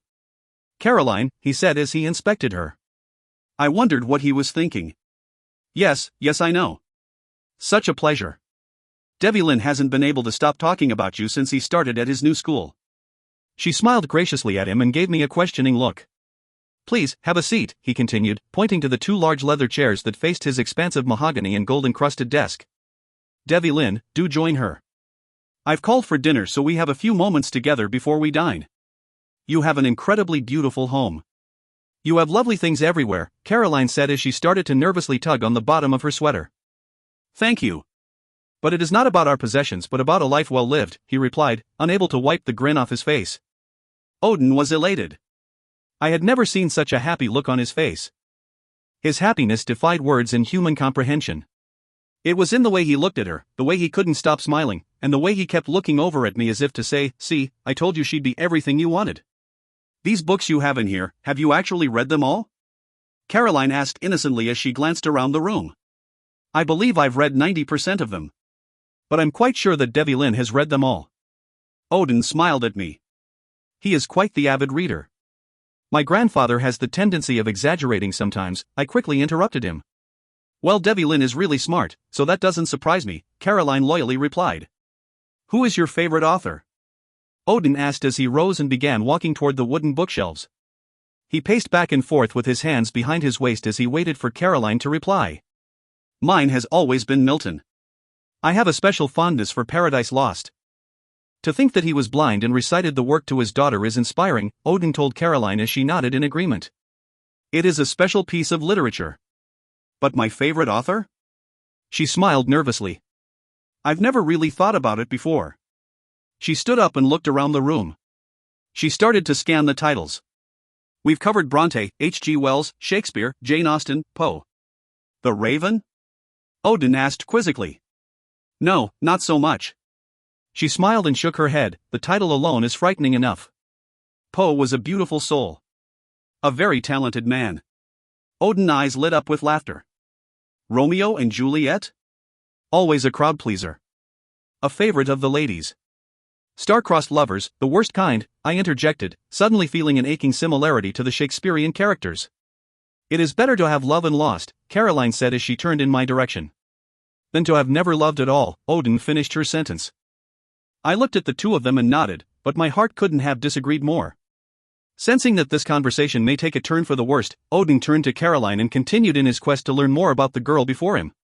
"Okay, my dear, I'm not letting you off the hook so easy. Favorite book?" She smiled at him in delight and continued to forge forward.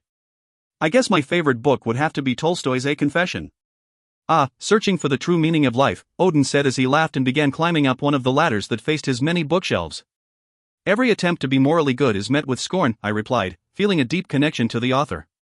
Perhaps in his world, but not in this one, Odin replied, understanding the deep meaning behind my words.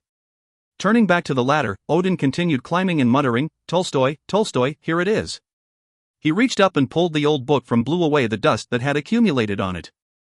I seem to have a copy of it right here. Yes, despite all odds and opposition, it's important to always be true to yourself. Caroline nodded and smiled excitedly and walked toward him. Do you mind if I look at it? She asked as her eyes widened. She was like a kid in a candy store. Look at it? It's yours to keep, Odin told her with his arms extended, handing Caroline the priceless treasure. Oh no. I could never take this, Caroline replied, shaking her head. Devlin and I insist, he said as he looked over at me. I won't take no for an answer, and you'll find, my dear, that I can be incredibly persuasive. Caroline still shook her head. No, it's too precious and far too valuable. Well then, it's the perfect gift for you, I replied. See. I took in a deep breath. There was nothing I could say. No witty response. I was silenced. And confused. I spent the better half of our time in the library stealing quick glances at him, and I was careful to do it only when he wasn't looking. I was searching desperately for a trace of the person I had grown to know over the past few months. But that person wasn't there anymore. In his place was someone entirely different. Someone I didn't recognize. He had done so much since his arrival to make it known that he wasn't interested in me. For a while I had actually thought he despised me. But now, he was being so nice, so complimentary. It was almost the opposite. Since the night at Jordana's party, something had changed. Almost like he was seeing me in a different way. On the bus ride to Plymouth, I had allowed myself to hope and to believe that this beautiful man was starting to fall for me. The doubt crept back when I saw him smile at something his grandfather said. He was too good. Too perfect. Why would he want me? I promised myself that no matter how embarrassing it would be, I would let him know on the drive home that we could be friends, but the innuendos had to stop. Even though I was incredibly flattered, I couldn't go on receiving confusing messages from him or anyone else anymore. I was happy with my decision and determined to confront him on the drive home and be done with it. I slowly rubbed my fingers across the cover of the beautiful book. Turning to the charming and mysterious older man, I reached out and handed him the first edition of Leo Tolstoy's A Confession, a book I had read over and over. So few words, yet so much meaning. I am so flattered that you would want to give me such a treasure, but I can't take this gift. It belongs here in your beautiful home. Devlin's grandfather stared deep into my eyes and smiled brightly. Although he was dressed like a king, and obviously lived like one, there was something so comforting and familiar about him. I felt a connection from the moment I entered their home. Well, if I was being honest, from the moment we turned down the road leading to it. It all felt strangely familiar. Or maybe I was imagining things again. I learned in my younger days to never to argue with an intelligent and determined lady, so I respect the way you feel, he told me, seemingly saddened that I was returning his beautiful treasure. But I would like to extend you another offer. You are welcome here at any time, on any day, and you are free to read any of the books in this library and in this house. You may regret that, I said to him with a smile. The thought of having free reign in the enormous library was beyond tempting. I could picture myself in the room for hours at a time, although no matter how tempting the offer was, I would never impose on the family in such a manner. Sir, forgive me, I do not mean to interrupt, but dinner is served, the butler announced. I was surprised to see him in the room, as I hadn't even heard him approach. It was as if he appeared out of thin air. Dressed in a black suit, white shirt, and black bow tie, he fit the role of butler to perfection. I couldn't even imagine what it must be like to live in such luxury. Butlers, maids, chefs, it was shocking to know that anyone in Roanoke lived like this. I had so many questions running through my mind, none of which I would ever ask out loud. I had to give Devlin a lot of credit. Had it been anyone else, they certainly would have continually flaunted these excesses, but he was incredibly humble and unimposing. We walked down the long wood-paneled corridor to their formal dining room. Devlin's grandfather, who walked in front of us, practically floated all the way down the hall. As soon as he reached the room, he turned and clapped his hands together. Perfection, he said with a huge smile. Dinner is my favorite meal of the day. When we reached the room, I could see why. It was unlike anything I had ever seen before. A large crystal chandelier hung from the center of the wall, crystals hung from the light fixture, each one larger than my entire hand and sparkling like diamonds. The long wooden table was entirely adorned with the most decadent food I had ever set eyes on. A rainbow of colors mixed in a sea of tasty delights. Do you dine like this every night? I couldn't keep the shock out of my voice. We do, Debbie Lynn said to me with a shrug. As he just said, my grandfather loves this meal in particular. He always says that we should start the day seeking satisfaction and end the day feeling satiated. That actually makes a lot of sense, I said, then began to laugh at the notion that he actually enjoyed the meals he had shared with me. I guess dinners at our diner must have been such a disappointment to you. He pulled out my chair for me, and as he went to push it in, he leaned down and whispered in my ear, they were my favorite. His scent washed over me. He was so handsome. I couldn't stop the goosebumps I felt from the light touch of his breath caressing my neckline. He had a strange power over me. Whenever I was near him, I wanted more. Something deeper. Something I didn't even understand. I had to push the thoughts out of my head when I realized I was walking on a dangerous minefield again. It was like being on the outskirts of a spider's web, one false move and I would be trapped. But would that necessarily be such a bad thing? I thought as Debbie Lynn took the seat beside me. His grandfather sat at the head of the table and clapped his hands together. Again, it was as if the help appeared out of nowhere. In an instant there were servers pouring our drinks into gilded crystal wine glasses and placing beautiful linen napkins in our laps. I was blown away by the opulence, stunned into silence actually, and not sure what I was supposed to do next. My dear, please help yourself, his grandfather said to me as he pointed to various dishes that surrounded me. I didn't know what to try first. All of this looks too beautiful to touch, I said to him. Thank you for allowing me to enjoy this meal with you. Speak nothing of it. It is our pleasure to have you here. He smiled graciously at me as one of the servers poured him food from some of the numerous dishes. He held my gaze for a second longer, and I knew I had seen him before. I couldn't believe I hadn't noticed it earlier in the evening, but the den had been so dark. Here, now sitting under the illuminated light of the chandelier, staring at his glittering eyes, I knew our paths had crossed before, only I couldn't remember when or where. I was really good with faces, but I couldn't pinpoint where I had seen him. There was something about his knowing stare, something about his hearty laugh that made me feel safe, secure. I had to be losing my mind. I had never felt unsafe with my parents, but this was different. Debbie Lynn tells me that you're working on a history project together. Thankfully, he interrupted my thoughts. Something about lineage? I nodded my head as I helped myself to a generous portion of the sautéed asparagus. Yes, we were given a really difficult assignment, I said, not even trying to hide my frustration.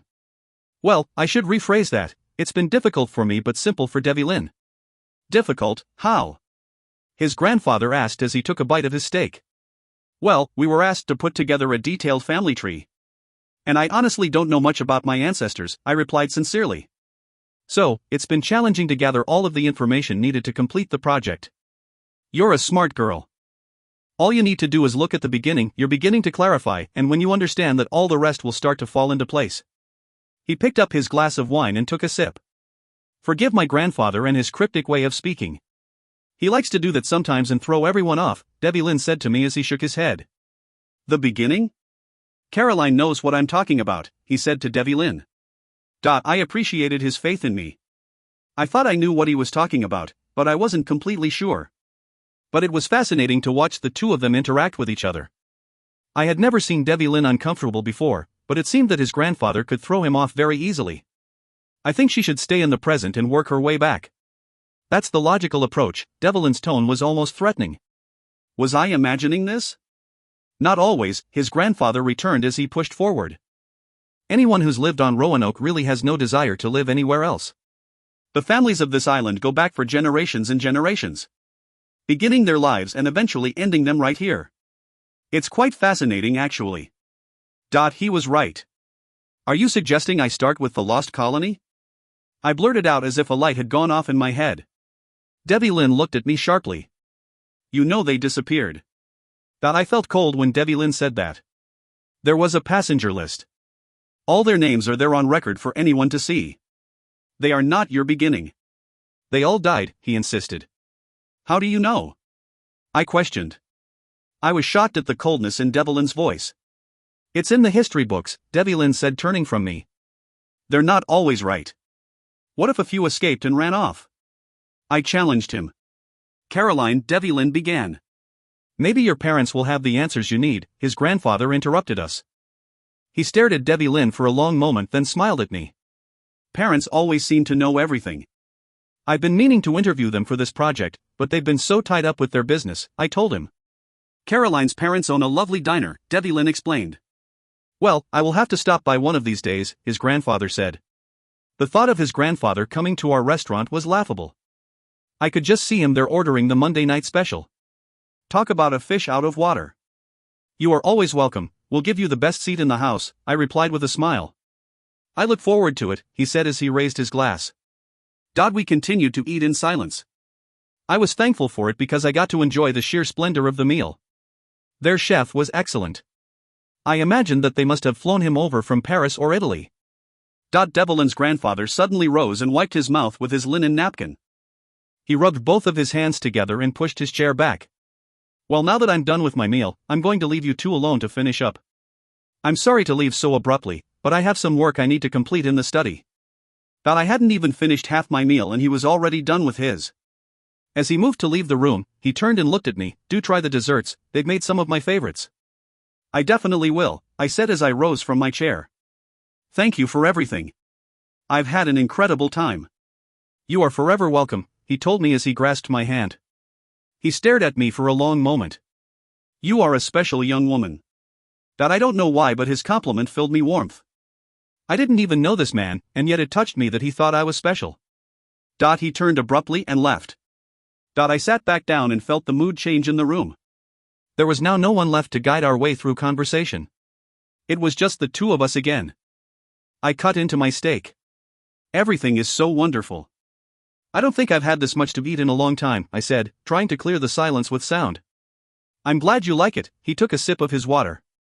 My grandfather really likes you. Well, I really liked him a lot. He seems like an incredible man. You're lucky to have him in your life.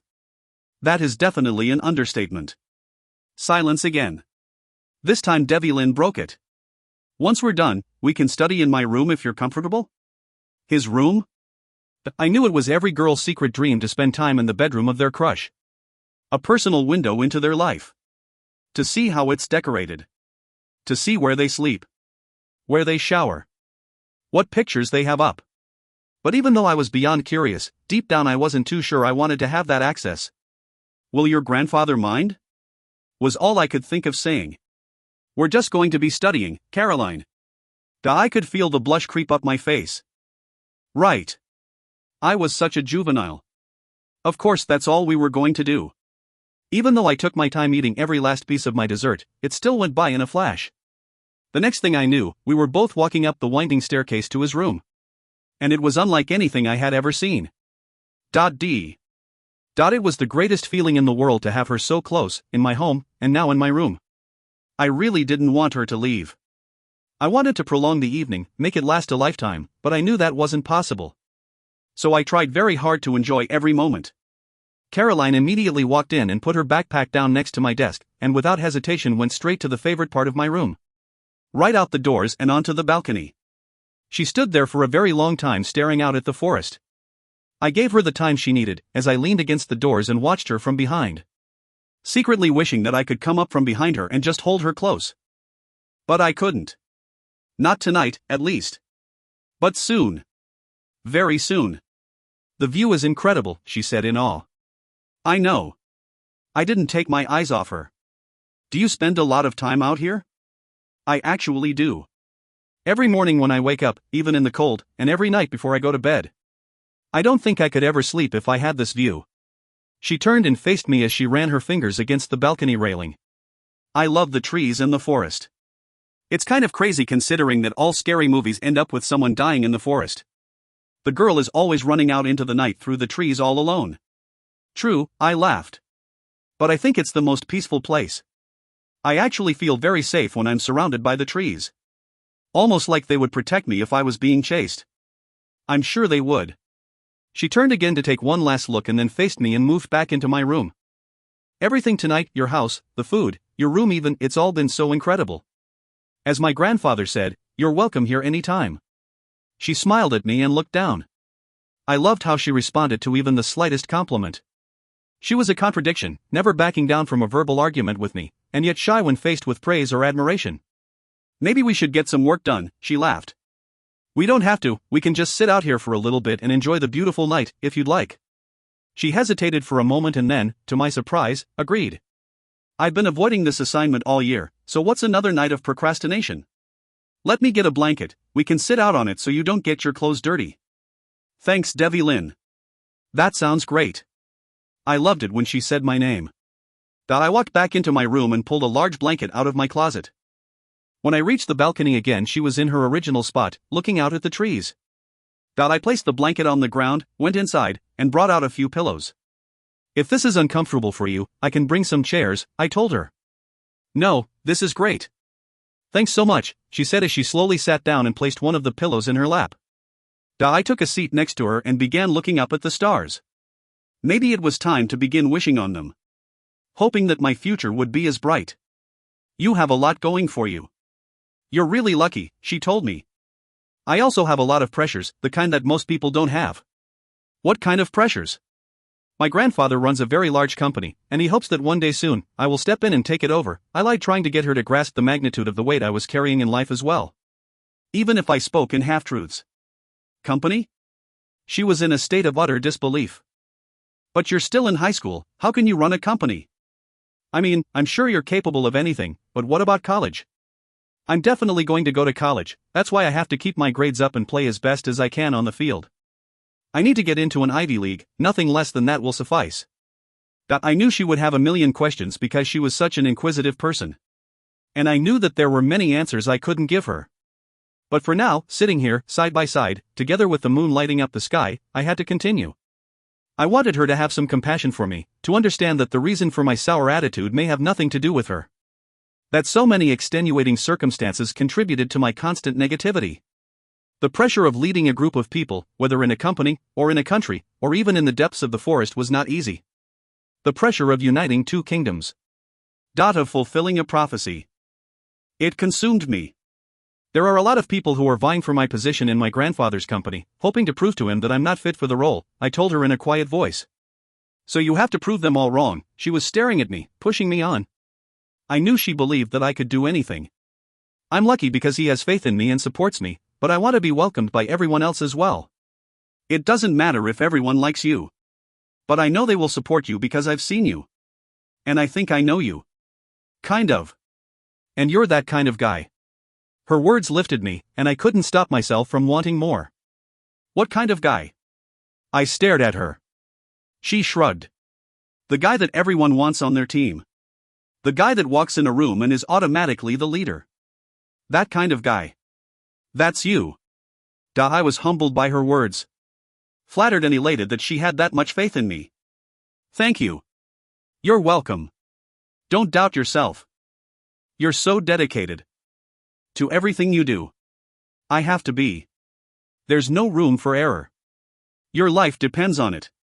I have faith in you, she almost whispered as a gust of wind suddenly blew her hair in her mouth. Before she could raise her hand, I reached over and brushed it away from her cheek.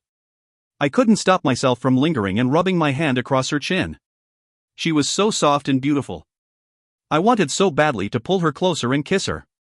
I wanted to taste her, hold her, and never let go. But I didn't want to do anything to ruin the evening or ruin the connection we had made tonight. There were so many reasons why I wanted her close. But I had to be careful. It's getting late, I said, hating to be the one to end our evening.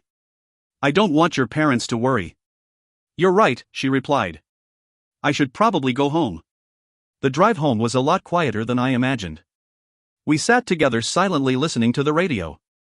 When she left my car and ran up to her front door, I couldn't stop myself from smiling.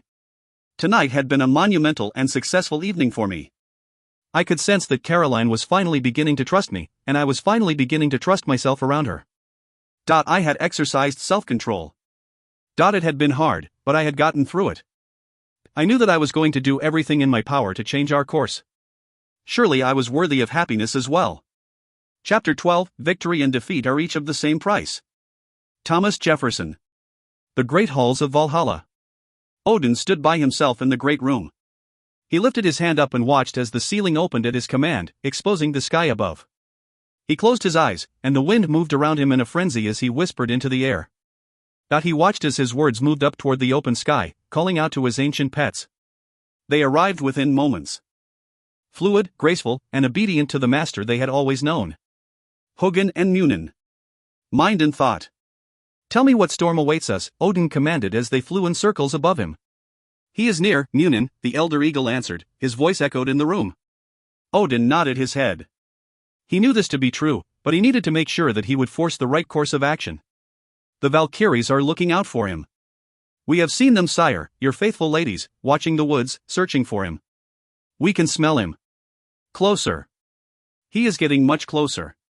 Your cloak will not be able to hide her forever, Hugin, the other eagle, warned gravely.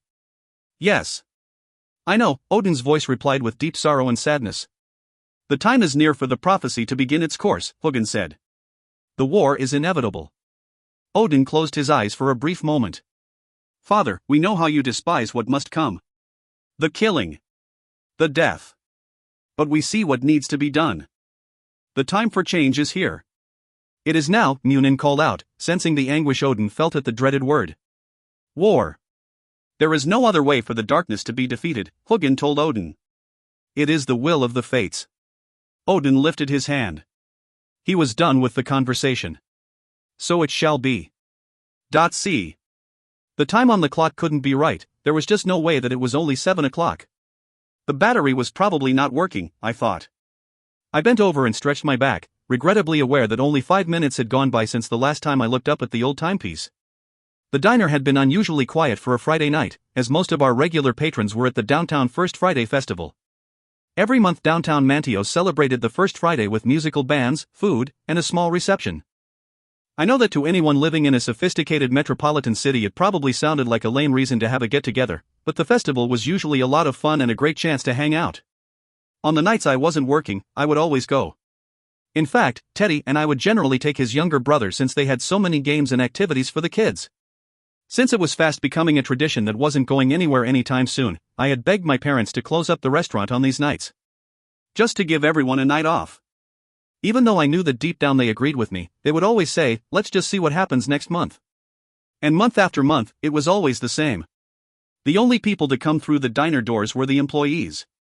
That night, I kept myself preoccupied by doing busy work. I spent the first half of the evening filling up every single container I could find, and when I say every container, I mean every container, from the ketchup, mustard, salt, pepper, Tabasco, and even every napkin container. When there was nothing left to fill, I began dusting until my allergies started acting up, forcing me to leave the rest to the professionals. The boring job had actually kept me quite preoccupied. It was the first time in a while my mind hadn't gone off to daydream about the certain somebody who seemed to preoccupy all of my thoughts. I glanced at the clock again, another hour to go. Wow. Talk about time standing still. It was really quite unbelievable. I wished I had brought a book with me or even my cell phone so I could text Teddy and see what he was up to. The restaurant was now spotless, and I was fast running out of things to do to keep busy. I went strolling through the kitchen and saw that the garbage cans overflowing. Now there's something that I could fill up another 15 or so minutes with, I thought anxiously. Even though the thought of throwing out all the garbage grossed me out, I decided that I could do it, and it would also give me an excuse to get some fresh air. Those are awfully heavy for a scrawny kid, Frank laughed as he watched me struggle with the big bags. I'm not scrawny. I can handle anything you can handle, I replied, challenging him. I smiled as I lifted the bag, proving my point. Honey, that's ridiculous. Look at me and look at you, he said, pointing at his belly. I couldn't stop the laughter. My belly's not lifting the garbage, my arms are. He walked over to me to give me a hand. Let me help you with those. You shouldn't be taking out any of the garbage anyway. Why not? I asked him. Because you're too good for that, Frank said, smiling affectionately at me. And you're not? I asked him as he shrugged. No one is too good for this. Besides, if you wanted to do it so badly, you would have taken them out sooner, I said, smiling up at him. You are probably right, he said with a laugh. At least let me get the door. Frank had a big grin on his face as he reached around me and opened the back door. The cold air hit me hard. It was another chilly night in Roanoke. Just from the briskness in the air, I could tell that winter was around the corner, which meant that we were close to having our first snowstorm. I'm sure that everyone else in town would have another opinion, but I loved the winter, and I loved the snow, even though it meant layers of heavy clothing and hours of snow shoveling, which I always did with a weird kind of pleasure. I loved walking outside and breathing in the clean air. Watching the snow line the beautiful trees. And even more, I loved the fact that it meant that a new year was around the corner. Something about moving forward and moving on with my life gave me hope and basically meant that I was starting fresh. I smiled as I walked around the building toward the two black dumpsters. I lifted the first bag with ease and threw it up and over the short fence that surrounded the ugly metal boxes. As I went to throw the other one over, someone called out to me. "You need a hand?" I whipped around. I couldn't see who the person was and didn't recognize the voice. I looked through the darkness, not sure what to say. I couldn't see anyone. I couldn't stop the goosebumps or the shiver of fear that ran down my spine. These were the kind of moments you watched in a movie and screamed at the screen for the girl to run. And yet, I stood where I was. The stranger stepped out of the shadows and into the light, and I couldn't stop the feeling of relief that washed over me. "You startled me," I'm sure he could hear the fear in my voice. But I didn't care. "I'm sorry. I saw you walking out, so I thought I'd come say hello and offer you some help." He sounded genuinely apologetic. "That's okay. Sorry, I guess you just took me by surprise." I was shocked to find the handsome stranger here. "It's Patrick, right?" I knew who he was, yet still couldn't help feeling apprehensive. I hoped that he didn't notice how nervous I was, and suddenly I wished Frank would come outside looking for me. "Yes. That's right. It's Patrick," he said, stepping forward and reaching down to lift the remaining garbage bag. "Let me give you a hand with that, Caroline." "Caroline." The way he said my name made my skin crawl. As he stood across from me and stared into my eyes, I had the distinct feeling that he was trying to dissect me. I shrugged off the strange sensation and reminded myself that my imagination had to be getting the better of me. But even as I placed a careful smile on my face, I couldn't help the way I felt. I think what bothered me most was the fact that he was someone I met in a fleeting moment, and there he was days later standing before me. "I can't believe you remember my name," I said, noticing that he was now positioned in a way that blocked my entrance to the door to re-enter the restaurant. "You're a hard girl to forget," he said with a smile as he slowly reached over and grabbed the trash bag out of my hand and with one swift motion threw it up and into the large dumpster. That was another thing I noticed as I looked at the bulging muscles in his arms. He seemed strong. Really strong. Almost scary strong. "You look great. And as usual, you smell really nice," he continued as he rubbed his hands together and stared straight at me. He must have noticed my apprehension because he took a few steps back, putting some space between us. I was relieved he finally noticed that I was uncomfortable but felt guilty as I watched him cower a bit. I knew that I was making him feel unwelcome, but I honestly didn't like the way he stood so close.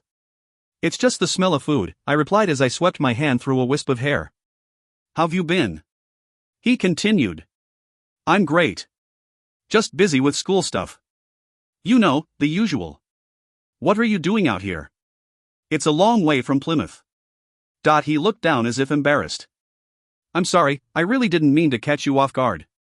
"I know how this must look to you," he said as he stared at me.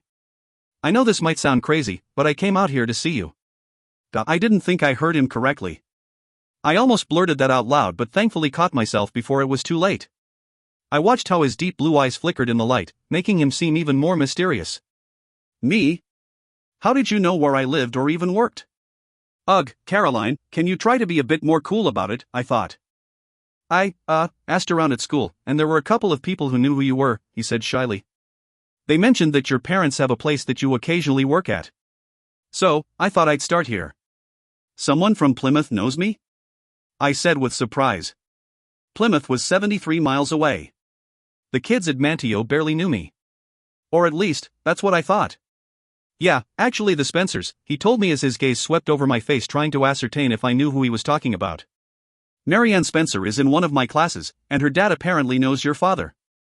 I was puzzled and still unsure. It wasn't like I thought he was lying, but it was still kind of strange. "Yes, I knew Marianne Spencer. We actually attended the same church when I was younger, but what were the odds that he would talk about me and find someone who knew me?" More than anything, I was just surprised that Patrick asked around about me. I had never known anyone to spend so much energy and time trying to figure out my whereabouts. No one had ever done that.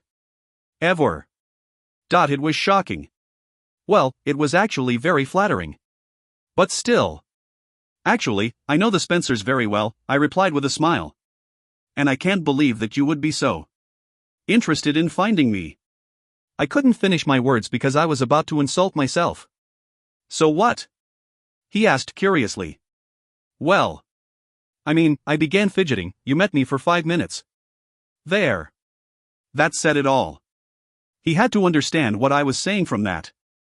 He smiled at me and stepped closer.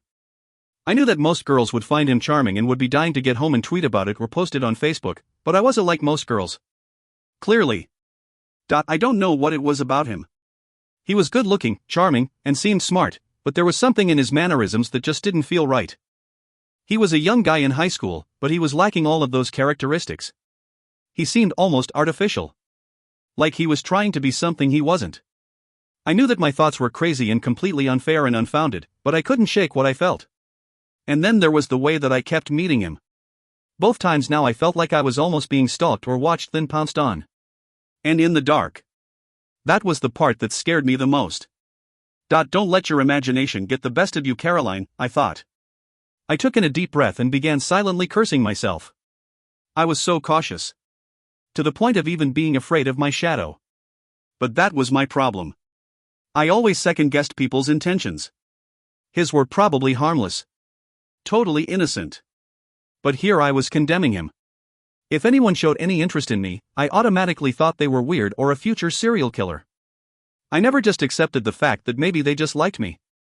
Maybe he liked me so much that he just had to know who I was, so he searched and searched until he found me. I'd love to explain it all to you, but inside, if you don't mind. It's really cold out here, and I'm actually pretty hungry, Patrick replied with a big charming smile. Are you guys still open? Of course. I said, suddenly embarrassed by the direction my thoughts had led me in. What was wrong with me? I'm so sorry. I'll get Frank to make you whatever you like, on the house of course. We walked into the restaurant from the back door and through the kitchen, and he continued to follow me closely from behind. You need help, kid? I knew I should have come out there with you, Frank called out, not realizing that we had company. I actually found someone to help me. Frank moved around the corner to see who I was talking about. He eyed Patrick suspiciously. Frank, this is Patrick. He goes to Plymouth High School, I said, introducing the two. Nice to meet you, sir, Patrick said politely as he extended his arm. Plymouth? That's a long way to come for a meal. I was glad to know that Frank was just as suspicious as I had been. It made me feel less paranoid. I know, he replied smoothly as he smiled at me. I actually came out here to see Caroline. There I went blushing again. Really? Frank asked, still giving him a look over. Well then, you've got to be hungry. Starving. Have a seat, and I'll fix you something. Thanks, I really appreciate it, especially since it looks like you guys are closing up. Patrick looked around at the empty restaurant. It was practically a ghost town. We're not closing for another hour. We're just real slow tonight, I told him, feeling even more guilty about the way I treated him. We walked to the front of the restaurant, and Patrick took a seat on the stool by the bar.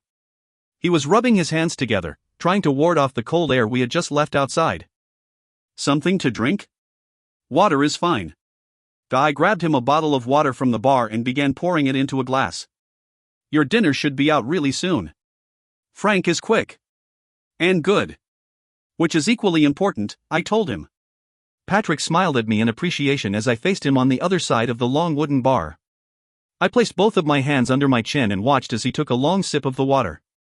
I couldn't stop myself from wondering how he described me to Marianne, considering that I only seemed to remember giving him my first name on the night that we met. Look, I don't want you to think that I'm some weirdo. I just thought you were really nice and different from the other girls at my school, and I thought we had a great talk after the game, so I know it's a bit presumptuous, but I really wanted to see you in person, Patrick said as he placed the glass on the bar. Presumptuous. That was another thing. The way he spoke. I could count the number of guys I had met who had a strong vocabulary. And one of them was my dad, and the other was Debbie Lynn. Then I realized it, they were so similar. In so many ways. Their good looks. Their mannerisms. And now their intelligence. I don't know what to say. It was the best I could come up with, especially since my mind seemed to wander whenever he started to talk to me. There's something else. Here it was. This was when he'd pull out a gun or knife and... I told Marianne I met you, and she had so many nice things to say about you, which confirmed everything I felt that night, he said as he smiled up at me. His teeth were so bright and flawless against his tan skin. Since I left the game, I just thought I'd chance it and come out here and see you. I took a good look at him. His blonde hair and blue eyes framed his chiseled face perfectly.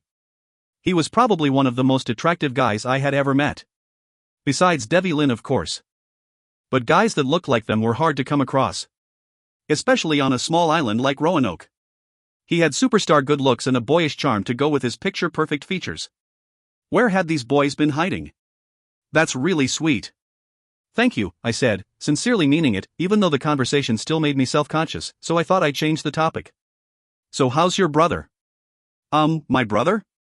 He replied, slightly confused.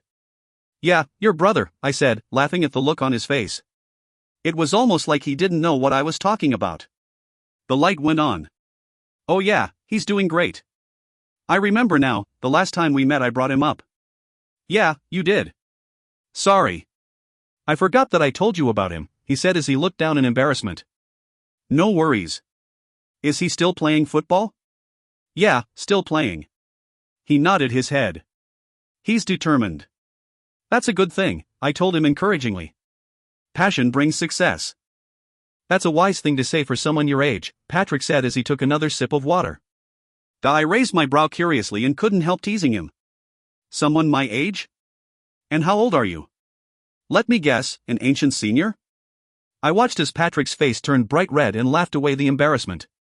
Sorry. It's just that the girls in my school do not sound as grown up as you do. Well, thanks for the compliment. Anyway, I guess my brother is a lot like me. Once he focuses on something, he can't take his mind off it. I looked away from him when he said those words. For some reason, I was uncomfortable again. So how's your star quarterback?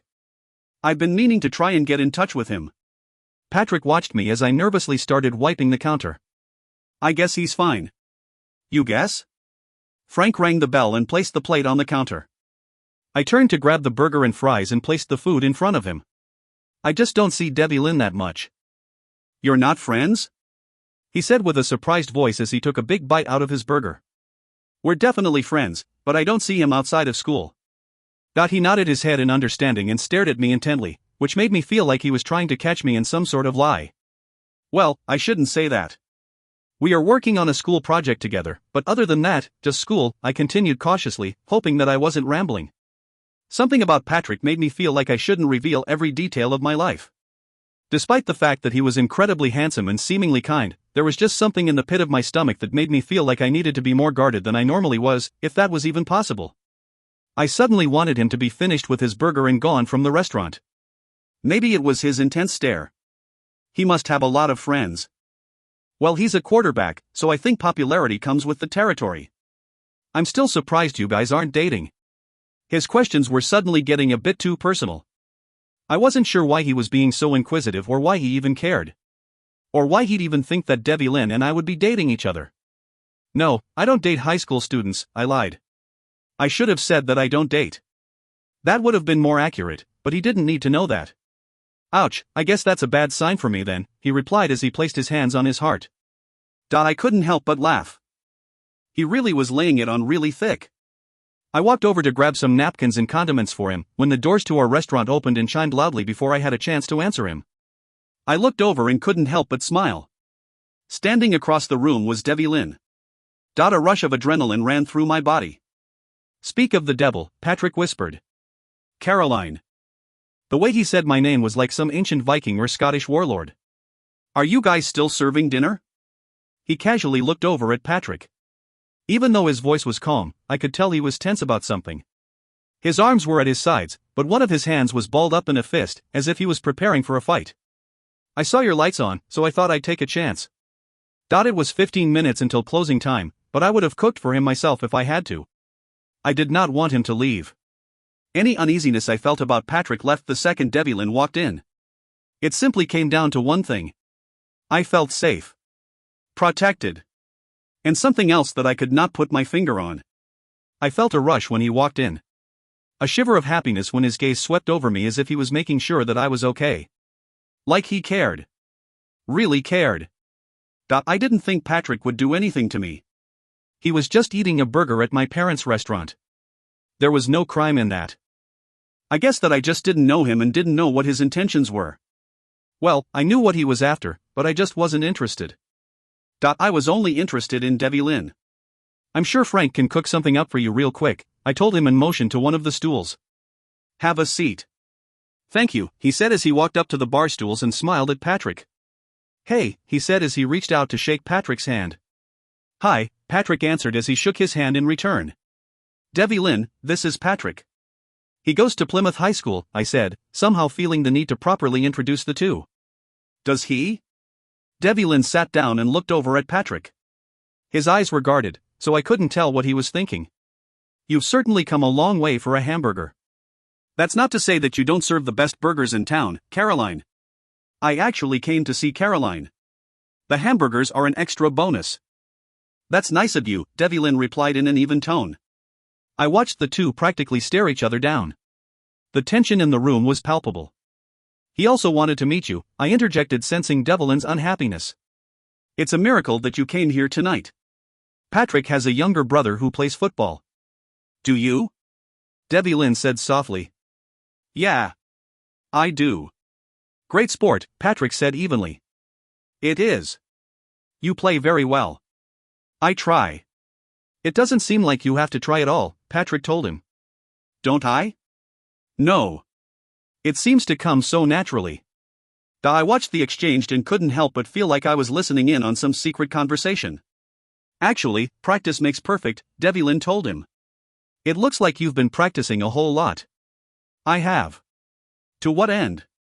"So I'm prepared." I placed a glass of water in front of Devi Lynn, suddenly completely uncomfortable by the tension I was feeling. "Thank you, Caroline." I wasn't able to respond. "There are some plays you can never be prepared for, Devi Lynn." "And there are chinks in everyone's armor," Patrick said, as if he'd known him for years. "You'd have to find them." Patrick smiled. "Oh, I think I have." I watched Devi Lynn. He was perfectly composed. But somehow I felt as if there was a mountain of fury lurking beneath his expression. "I'm not worried." Patrick smiled. "You're quite confident." "I like that." "So, do you have any tips?" Patrick asked suddenly. He smiled amiably at Devi Lynn. "For my kid brother?" "I do, actually." I could hear the anger rising in Devi Lynn's voice. "Tell him to practice running. The last thing he'll ever want to do is get caught. Once you're caught, there's no telling what can happen. Because then the rules don't matter." Patrick took a long pause as he stared directly at Devi Lynn. Moments went by as the two sudden rivals glared at each other. If looks could kill, I thought Devi Lynn's might. I didn't know if I should interrupt or let them continue staring each other down, as it didn't seem like it would end anytime soon. It's funny how they say that some people give off the wrong energy, or that sometimes you instantly either like or dislike someone. I could tell by the way each one looked the other over that this was not a friendship in the making. "I'll be sure to let him know," Patrick said, breaking the silence as he suddenly stood up and reached in his pocket for his wallet. "Unfortunately, it's getting late, and as Devi Lynn pointed out, it's a long drive back home." "Drive safely," Devi Lynn replied. "I will," Patrick replied as he turned to me. "I'll be in touch, Caroline." "That sounds good," I said as I wiped my hands on my apron and walked around the bar to face him. "It was great seeing you again." "Likewise." Patrick gave me a quick hug. "I'll walk you to the door." When I closed the door behind him, I let out a sudden sigh of relief. The tension in the room was finally lifted. I was so incensed I couldn't see straight. I knew something wasn't right from the second I walked into the restaurant. I had never seen him before, but I knew his kind. I knew where he came from, and I knew what he was made of. I couldn't believe it had been so easy. I couldn't believe that I had played straight into his hand. I had literally handed her over to him. I had left her here unprotected, and he had just waltzed right in. He had counted on her hospitality, and she had not disappointed. I was secretly so relieved that I had decided to swing by the restaurant to see how she was doing. Even though it was fast becoming a routine of mine. Although I wanted to spend every moment with her or around her, that was simply not possible. Whoever was watching me would no doubt see that my attentions were directed on Caroline. They would see my obsession. And they would immediately know that she was my queen. I couldn't jeopardize her in any way. I had to play it cool. Get her to trust me but spend my days cautiously. Some nights I would sit in my car a block or so away from the restaurant and wait for her to close up the diner. Once she was in her car, I'd follow her home and stay parked down the street until the lights went out in her room. I always tried to time it so that it looked like I was going someplace in the direction of her home or diner. So if anyone was watching from afar, they wouldn't know. At least that is what I had hoped until tonight. This was the only night that I had intentionally stayed away. I had decided to spend more time near the water, searching for any sign of the Kelpie. When I left the waterfront, I decided to drive by the diner because I had actually missed her. I wanted to see her and just be in her presence. And now, I knew that I should have never even left her alone. The only thing that caught me off guard was the Kelpie's sudden departure. He actually stood up and left. Without a word and without a fight? Surely he must have known. Surely. Was he going for help? Was there the slightest chance that he didn't know who she was? It was impossible. I was going mad. How could I go on like this? I'll get your food. Do you really want it to go? She asked in a soft voice, breaking my chain of thought and completely unaware of the wrath I was moments away from unleashing upon her. I took a deep breath, closed my eyes, and tried very hard to temper my anger. But I was at my boiling point. What were you thinking? I demanded softly. What are you talking about? You just let anyone in here and at any hour? Yes, Devi Lynn. This place is called a restaurant. We normally serve food to perfect strangers. I could hear the amusement in her voice.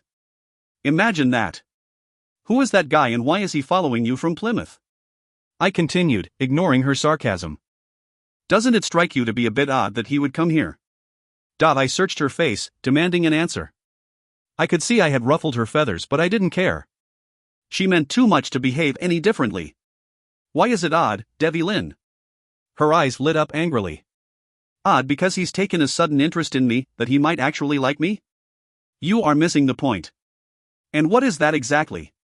He's strange, and he doesn't give me a good vibe. Strange? Yes. And weird. He's cute, and he's a gentleman. Cute? If possible, she was making me even angrier. If you like men who resemble animals, I guess you could call him cute. I heard her gasp. I didn't care. How could she think he was cute? That couldn't be further from the truth. Really? Yes, really. I couldn't stop myself. I was furious. With her. Myself. The Kelpie. Caroline for thinking he was attractive. I stood up and reached out and grabbed her hand, pulled her close across the bar until we were just inches apart. I needed to calm down. This conversation wouldn't end well if I continued down this path. I wanted to warn her, but I didn't know how. How could I tell her that she had spent the past hour or so in the presence of someone who desperately wanted to kill her? To take her life. To feed her to the sharks and watch as they ripped apart every part of her body, leaving her remains behind without thought or concern for the innocent loved one she would leave behind. How could I tell her these things, when telling her would either cause her to panic or worse yet think that I had some ulterior motive and ultimately hate me? When I pushed the rage I felt aside, I became acutely aware of the woman that I had just dragged across the counter. She was staring at my lips. You need to listen to me, and you need to stay away from him, I said in a much lowered voice. Our mouths were practically touching. Why? She asked softly. My hand was suddenly rubbing her arm, and the sensation was so incredible I knew I wouldn't be able to stop. Tell me why. I knew what she was asking. He's no good. I closed my eyes because I couldn't meet her gaze. I knew if I did, I'd be lost. Maybe the person I should stay away from is you, she said as she pulled herself away. I felt cold all over. Don't be so overdramatic, I muttered. I think you should leave, Devi Lynn. I knew she was mad now. I'm not leaving until you lock up and I know that you are safe and in your car. I don't need you to watch over me. Frank is here, and he can protect me from your imaginary danger man, she said, practically rolling her eyes at me. The notion of the overweight sous chef doing anything remotely similar to protecting her was laughable. You need to go. I will leave, but you will text me when you get home. Text you? She said as she placed her hands on her hips. I'm not your girlfriend, Devi Lynn. I don't know why you keep showing up, or why you have been saying the things you've been saying or doing the things you've been doing lately. I just don't know what it is you want from me. But this, whatever this is, has to stop. I knew what I had to say. I just didn't know how to say it. I shook my head and looked down, accepting defeat. I slowly got up and began making my way to the front door. I couldn't let this be the last thing we said to each other tonight. When it came to Caroline, nothing ever went as planned. I know you're mad, and I guess you have a right to be. She made me so infuriated. I took a deep breath and continued. I'm only saying these things to you because I care, and maybe I have a ridiculous way of showing it. But I do care. You need to leave. She wasn't going to listen. Especially not now. So I left, but I stayed in my car a distance away and made sure she got home. Safe and sound. Chapter 13, We are only falsehood, duplicity, contradiction. We both conceal and disguise ourselves from ourselves. Blaise Pascal. C. I barely slept. In fact, I didn't sleep at all. Not for a minute. Every second played in my head over and over again. Every word. Every moment. I was obsessing. I had been obsessing since the moment he stepped on the stage of the Manteo High football rally. But things were different now. Debbie Lynn was acting so strangely with me. The touches. The words. I wanted to believe him. I wanted so badly to believe that he cared about me. That he desired me. But I didn't trust him or myself. What if I was imagining it all? What if I was reading into it? I shook my head. I didn't want to be vulnerable. I couldn't allow myself to get hurt. When I was with Debbie Lynn, everything about him felt so right. When he wasn't around, I craved him, wished that he would appear. And when he did, I couldn't imagine what it would be like when he left. It was in the moments in between where chaos would erupt. Where we would say things to each other that would wake me up out of this fog-like state and make me realize that in the end I would be the one to suffer. I would be the one that would be pained. And right now, I couldn't handle that. I knew myself. If I allowed myself to feel, it would be over. I lay in bed and began to relive the details yet again. I don't know why I overreacted when he told me to be careful around Patrick. I had sensed that something was off as well, but I just felt like disagreeing with him. I felt as if he was only saying the things he said because Patrick seemed to like me. And why was that so unbelievable? Why should I have to stay away from anyone and everyone who showed any interest in me? My phone rang, and I picked it up quickly. It was Teddy. "This is early for you," I teased him. "It's Saturday. Isn't this the day you sleep until 3? Very funny. I would have, except I had to get up and feed Tommy. My mom left early today for work. She picked up a shift. You must be tired." "Yeah, definitely tired," he replied as he yawned into the phone. "So what are you up to?" "Not much," I replied with a sigh.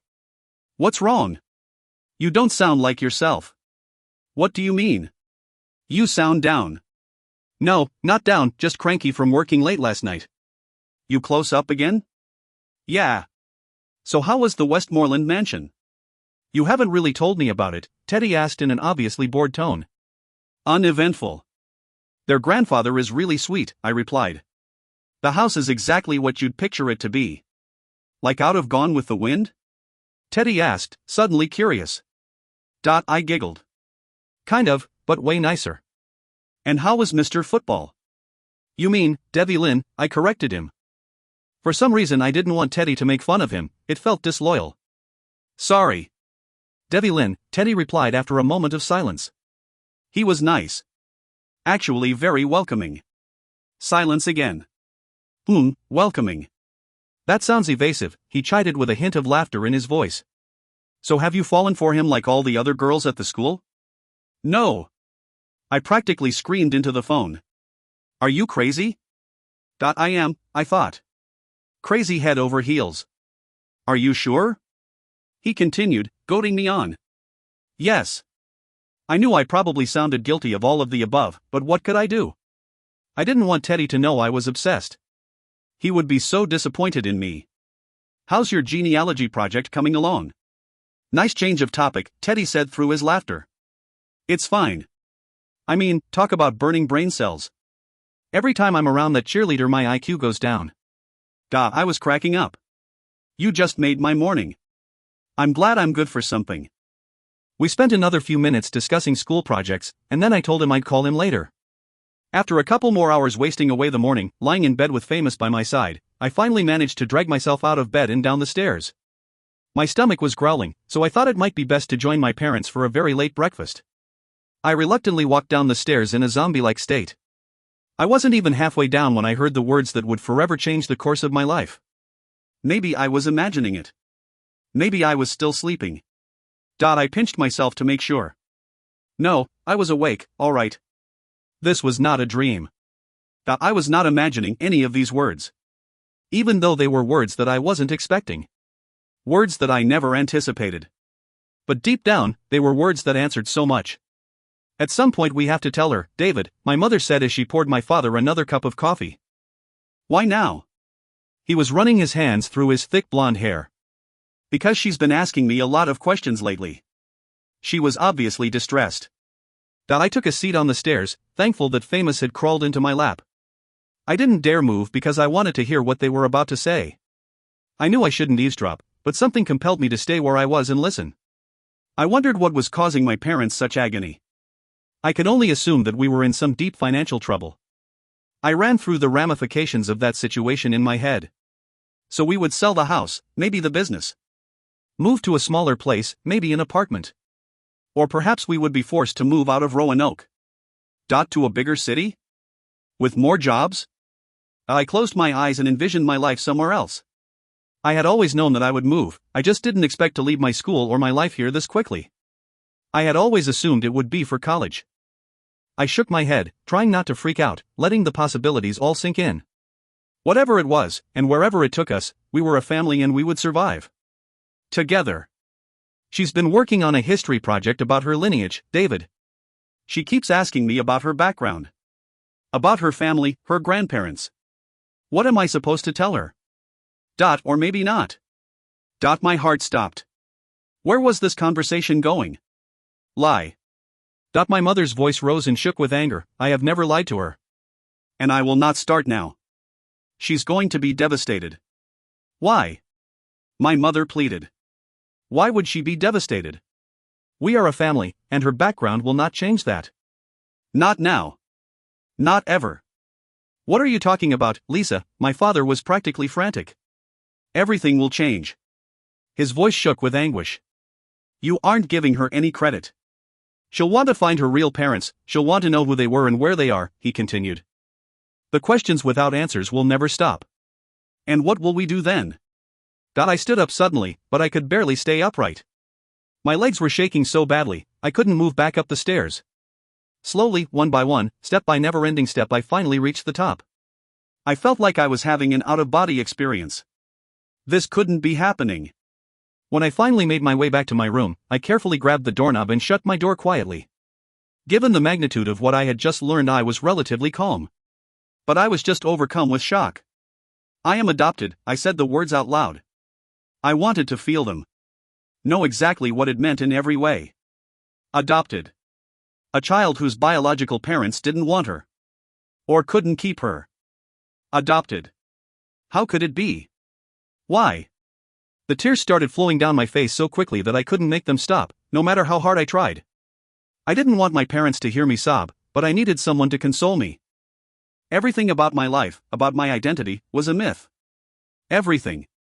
How could they have lied to me for so long? I would have never lied to them. They could have told me.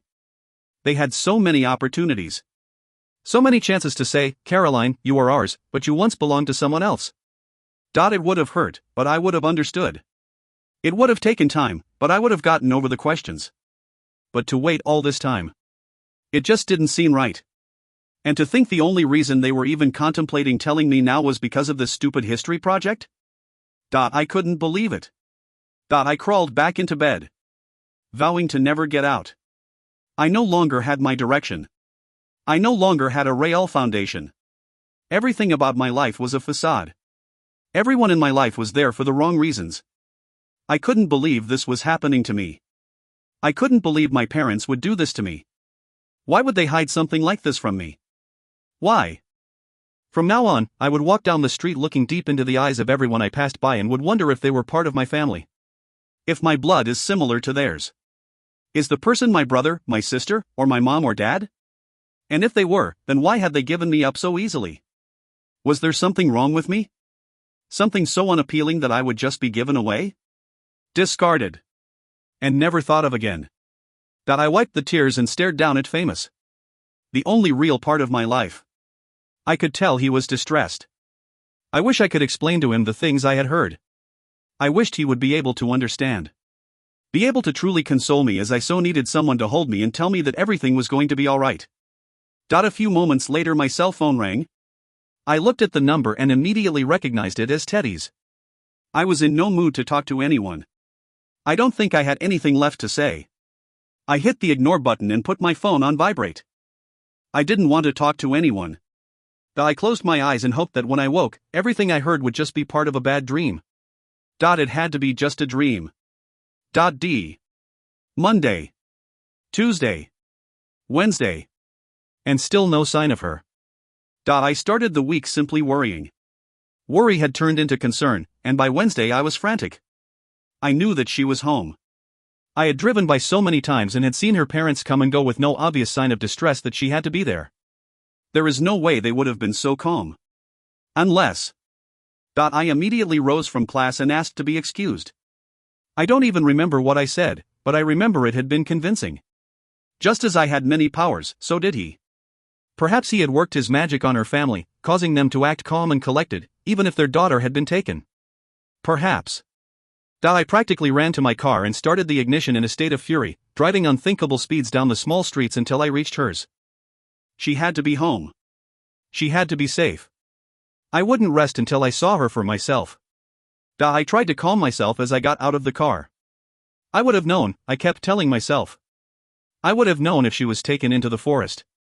Someone would have told me. Everyone was watching. Everyone was on the lookout. There would have been a sign. I would have felt it. Known it. Heard her cry for help. I would have felt something. Something. She had to be home. There was no other logical explanation. I ran up the stairs and took in a breath before I began ringing her doorbell.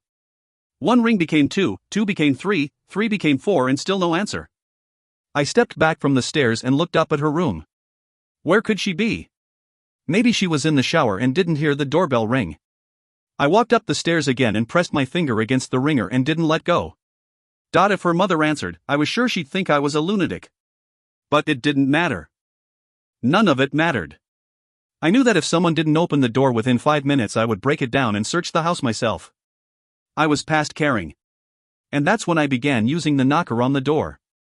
One pounding sound after another, until finally, the door opened. And there she was. I reached out and touched her face. Was she real? Or was she planted here by Alderaan to fool me? Had he gained knowledge of some other great dark magical art? It had to be Caroline. I looked her over and couldn't believe my eyes. Standing before me was not the girl I had left days earlier. She looked disheveled and distracted. Her big, beautiful eyes were swollen and puffy. Gone was her school attire, replaced with a large gray robe. She looked like she hadn't slept in weeks. Like she was in great mourning over a loved one. Her fury and anger I could deal with. Her pain I could not handle. "What are you doing here?"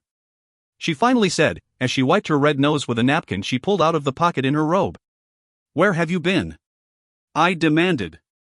I could not control the trembling in my voice. "Home. Here." And then the tears started flowing. She wiped at her face with the crumpled napkin. "What happened?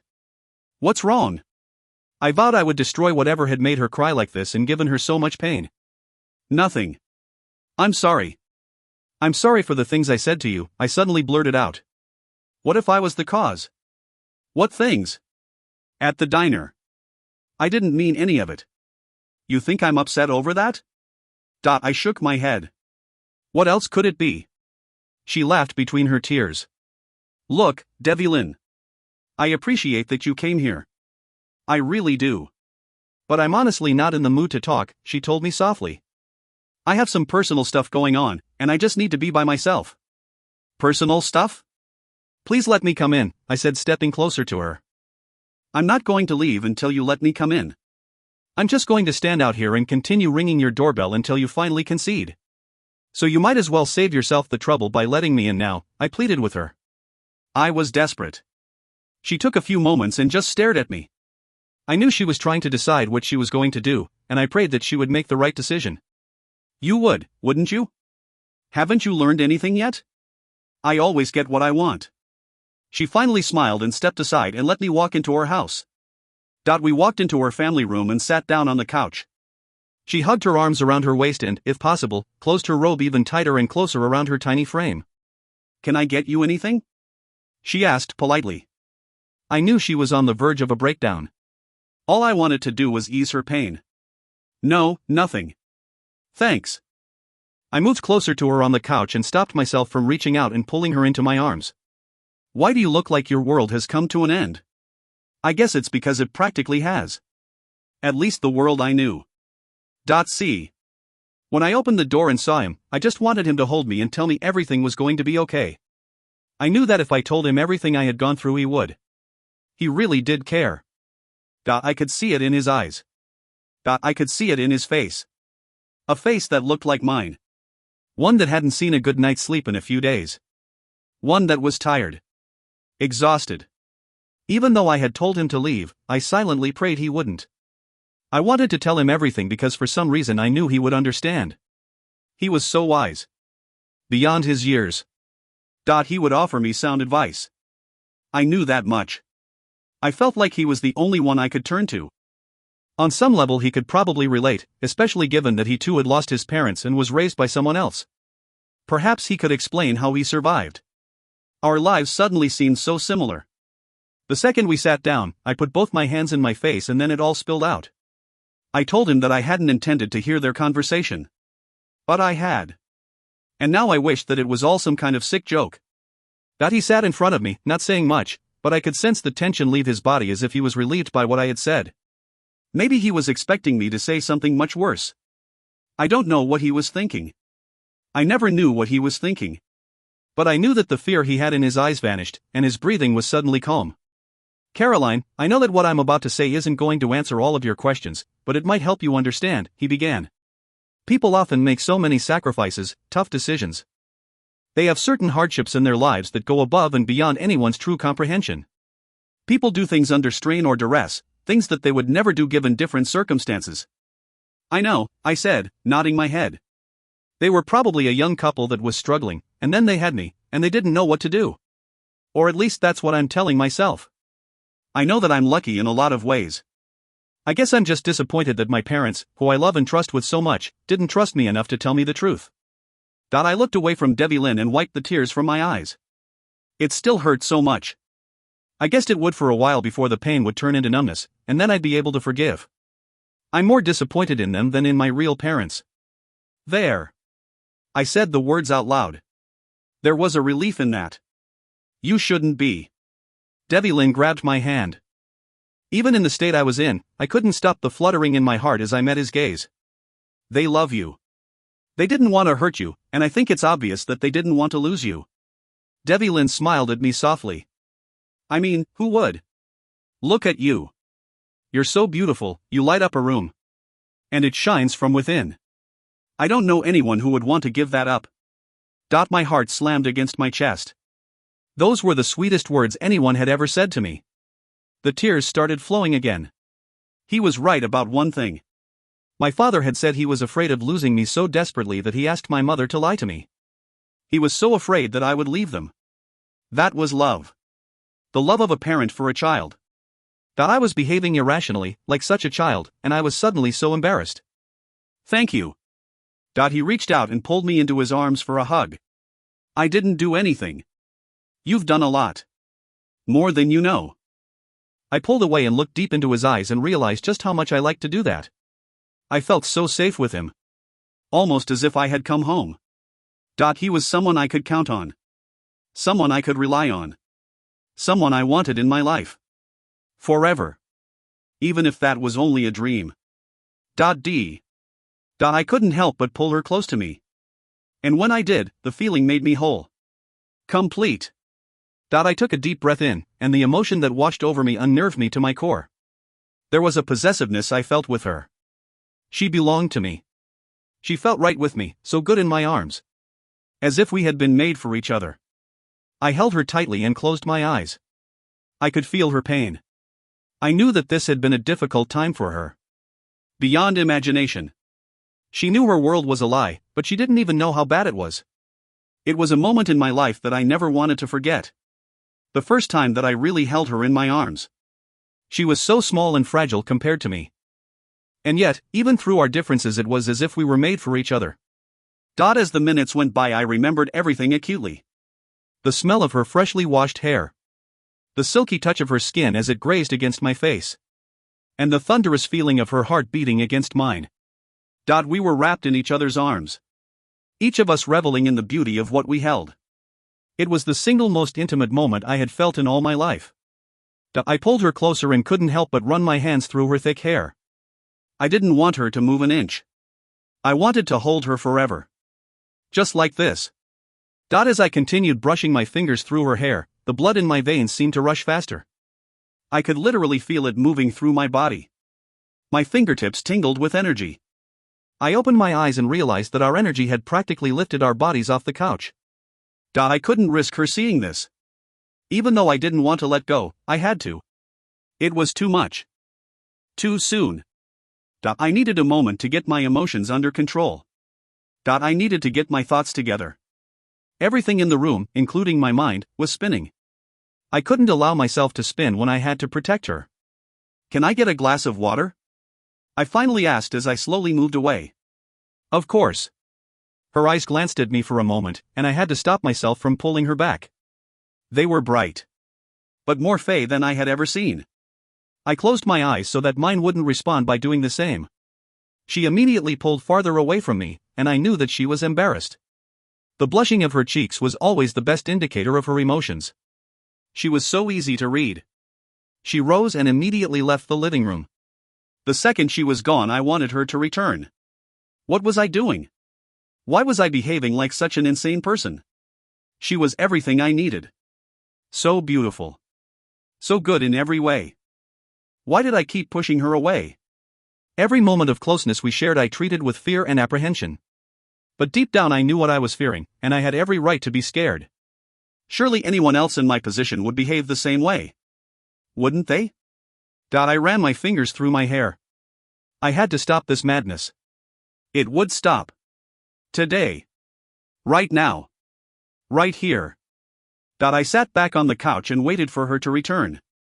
When she came back, I would go back to the topic at hand and slowly gather my thoughts so that I could ease into the reality of my feelings and our predicament. That was the perfect plan. She walked back into the room and handed me the tall glass of water.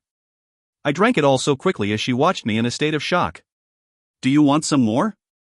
"No," I said as I tried to laugh. "Thanks," my mouth was a little dry. "I know the feeling," she said as she took a seat next to me. "Listen, Caroline," I began. "I know that this whole situation is understandably mind-numbing.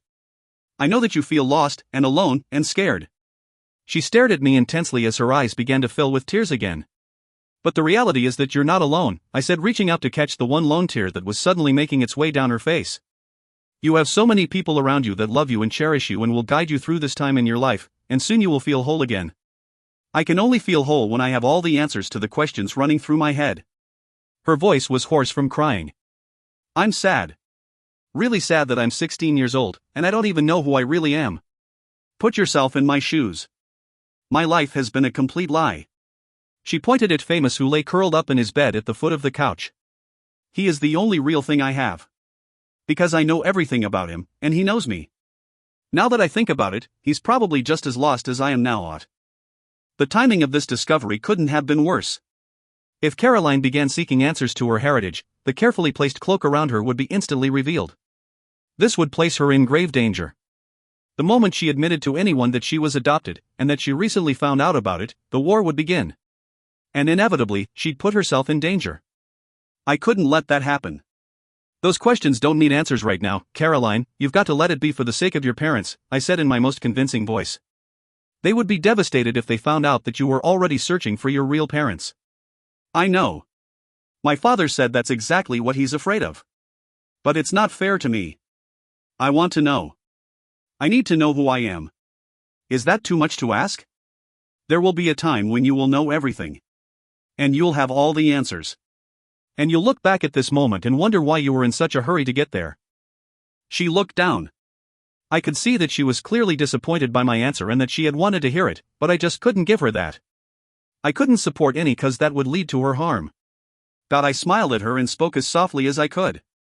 "Caroline, you are without a doubt the smartest girl I know. You are also the most compassionate and loving. You have to let your parents deliver this news to you when they are ready. Do you know how they would feel if they knew you found out by overhearing it? They would never forgive themselves." Caroline looked away from me. Her gray eyes were glossy and I could see that her mind was working. I knew her well. She could never add suffering into her parents' life. She knew it would break their hearts. I pushed even further so that there would be no hesitation on her part. And think about how tough the economic situation is right now. I mean, I don't know how your parents' business is doing, but if they have that stress compounded with this, I'd be surprised if they even sleep at night. I knew that I was playing unfairly. It took less than a minute for her to make up her mind. I guess you're right. I knew that she wouldn't give up that easily and that there would be a time when she'd come back to this. Probably sooner rather than later. But I could live with her prolonging the inevitable even for a bit. I know you have a very inquisitive nature, and you're probably not going to listen to me because you're also very stubborn, I told her as I tried to lighten the mood in the room. But just imagine if your parents discovered that you were investigating your background. They would be devastated. She nodded at me. She was so trusting at this moment that I couldn't help but feel a twinge of guilt at trying to force her to let go of the issue. It's just frustrating to sit on the sidelines and wait for someone to provide you with the information instead of trying to find it yourself, she said, almost defensively. How would they even know? We live in a very small town, Caroline. I tried to sound as patient and compassionate as possible. News like this would spread like wildfire. You need to respect your parents. If they heard that you found out about your background from a perfect stranger, they wouldn't like that. Or if they knew that you overheard them on the stairwell. Do you really think that's how your mom imagined she would tell you someday? She sighed and finally relented. I had one. I knew I had bought us some time, and I let the relief wash over me. Your grandfather might be able to help me, Devlin, she said with hope in her eyes. He's lived here for so long, he might know something. He would keep it a secret if I asked him. I know he would. I looked at her carefully and tried not to smile. This was the answer. Odin would be the perfect person to contain this situation. I kept my voice completely neutral when I replied. I'll talk to him, provided that you listen to what I've said. I will, she said with a thrilled voice, as I reached out my hand and placed it on her cheek. I'm going to have to go to football practice. Thank you for checking on me, Caroline said politely as I watched the shy mask come over her face again. I couldn't stop the smile. Of course. Forever, I thought. Caroline's eyes widened for a moment as if she had heard the words in my head. Then she looked down. Devlin? Yes? Can I ask you something? Of course. How did you, she stammered for a moment, why did you come over? I tried to calm the racing of my heart before I answered her. Because I care. See.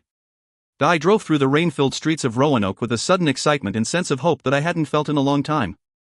Despite the many unanswered questions that faced me, there was one thing that I knew for sure.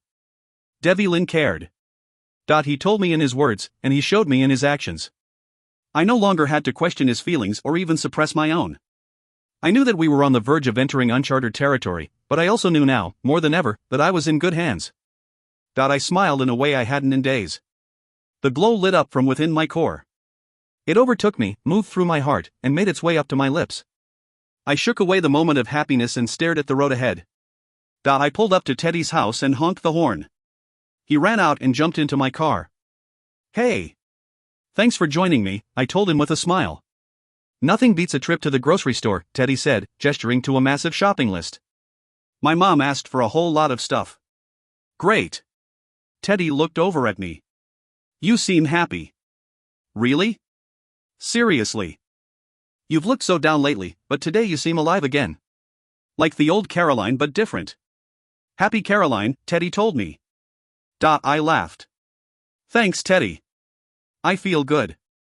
I haven't felt like this in a while. Any particular reason?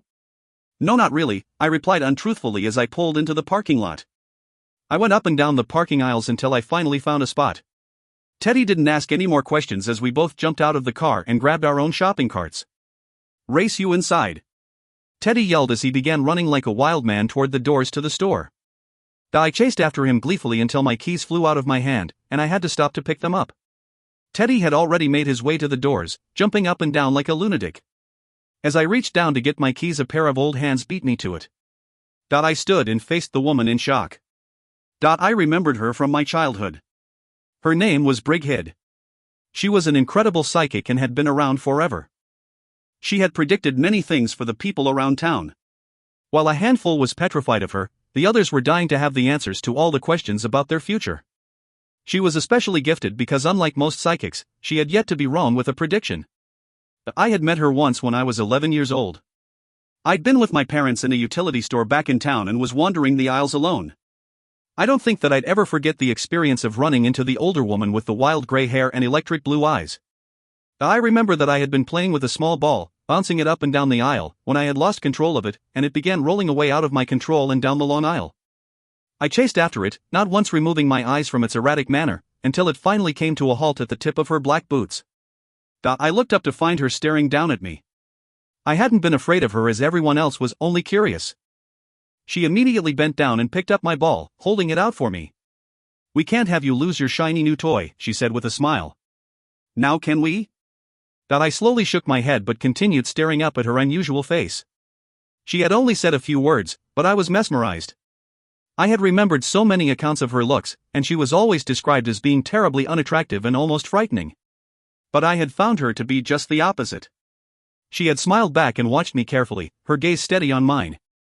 "Here you go, dear," she said as she handed it back to me.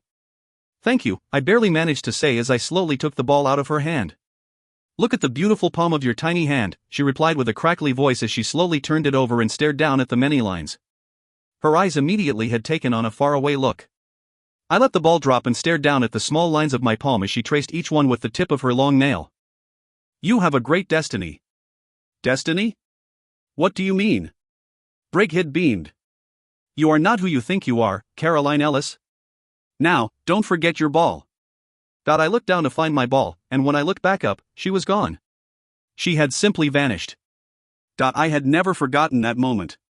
Or her words. Maybe I had known the truth in them at that moment in my life. She was much older now, the many lines on her face told the tale of years past, and yet her bright blue eyes had not lost their luster. With eyes like those, she didn't need to speak at all, they told me everything. "I always knew I would see you again, Caroline Ellis," she told me as she handed me my keys. "You certainly have a propensity for dropping things." "Thank you." "You're welcome." "I can't believe you remember my name." I couldn't keep the surprise out of my voice. "I would never forget you," she replied with a smile. "Thanks again." "Sorry, but my friend is waiting for me," I told her as I started to walk away. I could see Teddy curiously watching us from inside. "Caroline Ellis." "Yes?"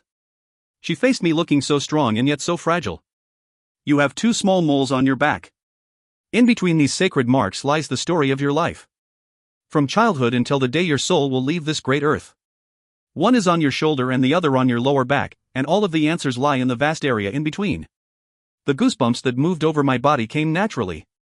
No one knew about my moles except for my mother. "You are not who you think you are," she continued. "I know that now." I couldn't prevent myself from blurting out the truth. She shook her head at me and smiled. "This is not about your parents, my child. This is about your essence." "I'm sorry?" I asked in confusion. "He feeds your soul." My heart stopped. "He feeds your life. He helps you breathe. He makes your heart beat. He is your true mate. You will not be able to live without him." Brigid looked at me and smiled. "It is a blessing to come across such a love in one's life. Most of us search for eternity. And never find it." She sounded almost sad as she said the last words. "He has all of the answers, dear girl." "I don't understand." "You do." Her smile was enigmatic. "Now have a lovely day, dear." She walked away before I even had a chance to ask her another question. I would have chased after her, but Teddy had moved his cart up to mine. He stared after Brigid. "What did the crazy lady tell you?" "She's not crazy. Caroline, everyone knows she's not playing with a full deck. Don't be ridiculous." "She's harmless," I replied defensively as I watched Brigid walk away. "She's just old." "Old doesn't mean harmless, Caroline." I turned to face Teddy, wanting more than anything to defend her, but when I looked up at the smirk on his face, I realized that I wouldn't make any headway and gave up. "We have a lot of shopping to do," I said instead. "Let's go." I couldn't help but glance back to see if I could catch another glimpse of her, but she was nowhere to be seen. I knew I was dreaming. I was deep in the forest of the light Fae surrounded by ancient trees. Tall, long, lush trees that shielded me from the outside world. I walked toward the circle of runes that emerged majestically from the ground. You came of your own free will this time, Brigid said as she walked from behind one of the tall stones. She was dressed in a long black robe with her hair clipped back for a change and her expression solemn. You called for me, and I thought I shouldn't fight it as I always have, I told her. Her smile didn't reach her eyes. Come. I followed her into the circle where she reached out and took my hand. She whispered an ancient verse, and we were gone. In a blink of an eye I stood outside an enormous castle. It was magnificent. Surrounded by a magical mist and a beautiful blue moat. It was fit for a king. The drawbridge slowly lowered to the ground, and I began to walk across. I was in awe of the beauty that surrounded me. When I reached the other side I saw many familiar faces from Dana's court. They were somber. All wearing black. Waiting in silence for me. I moved up to them and made my way through the crowd as each of them stepped aside, slowly revealing whatever it was that they were shielding me from. I looked in the faces of every person I passed. I wondered what it was that they were keeping from me. And then I saw it for myself. Caroline. My beloved. My queen. Caroline lay motionless on a bed of Lemurian crystals, lifted high out of the ground so that she was eye level with all those who gazed upon her. Her magnificent hair cast around her like the perfect crown. She was dressed in a deep purple gown, the color of royalty, representing the house of Tuatha De Danann. Her beautiful gray eyes were closed peacefully as if she was asleep. But I knew better. I fell to my knees before her. The pain that consumed me made me incapable of breathing. I tried to control the anguish, the sorrow, that consumed me, but it was so overwhelming that I could only throw my head back and scream. I stood up and lifted Caroline's lifeless body into my arms as the tears flowed freely down my face. No! No! No! I shook her and pulled her high up against my chest as I placed kisses all over her beautiful face. Her cold face. I looked at them as I held her against my body. They had each moved up and were now circling me. My court. My people. The sea of faces had now become my enemies. Is this what you wanted? Is this the end? I screamed at them in fury. Does this justify everything? Ella stepped forward. Her face filled with sorrow.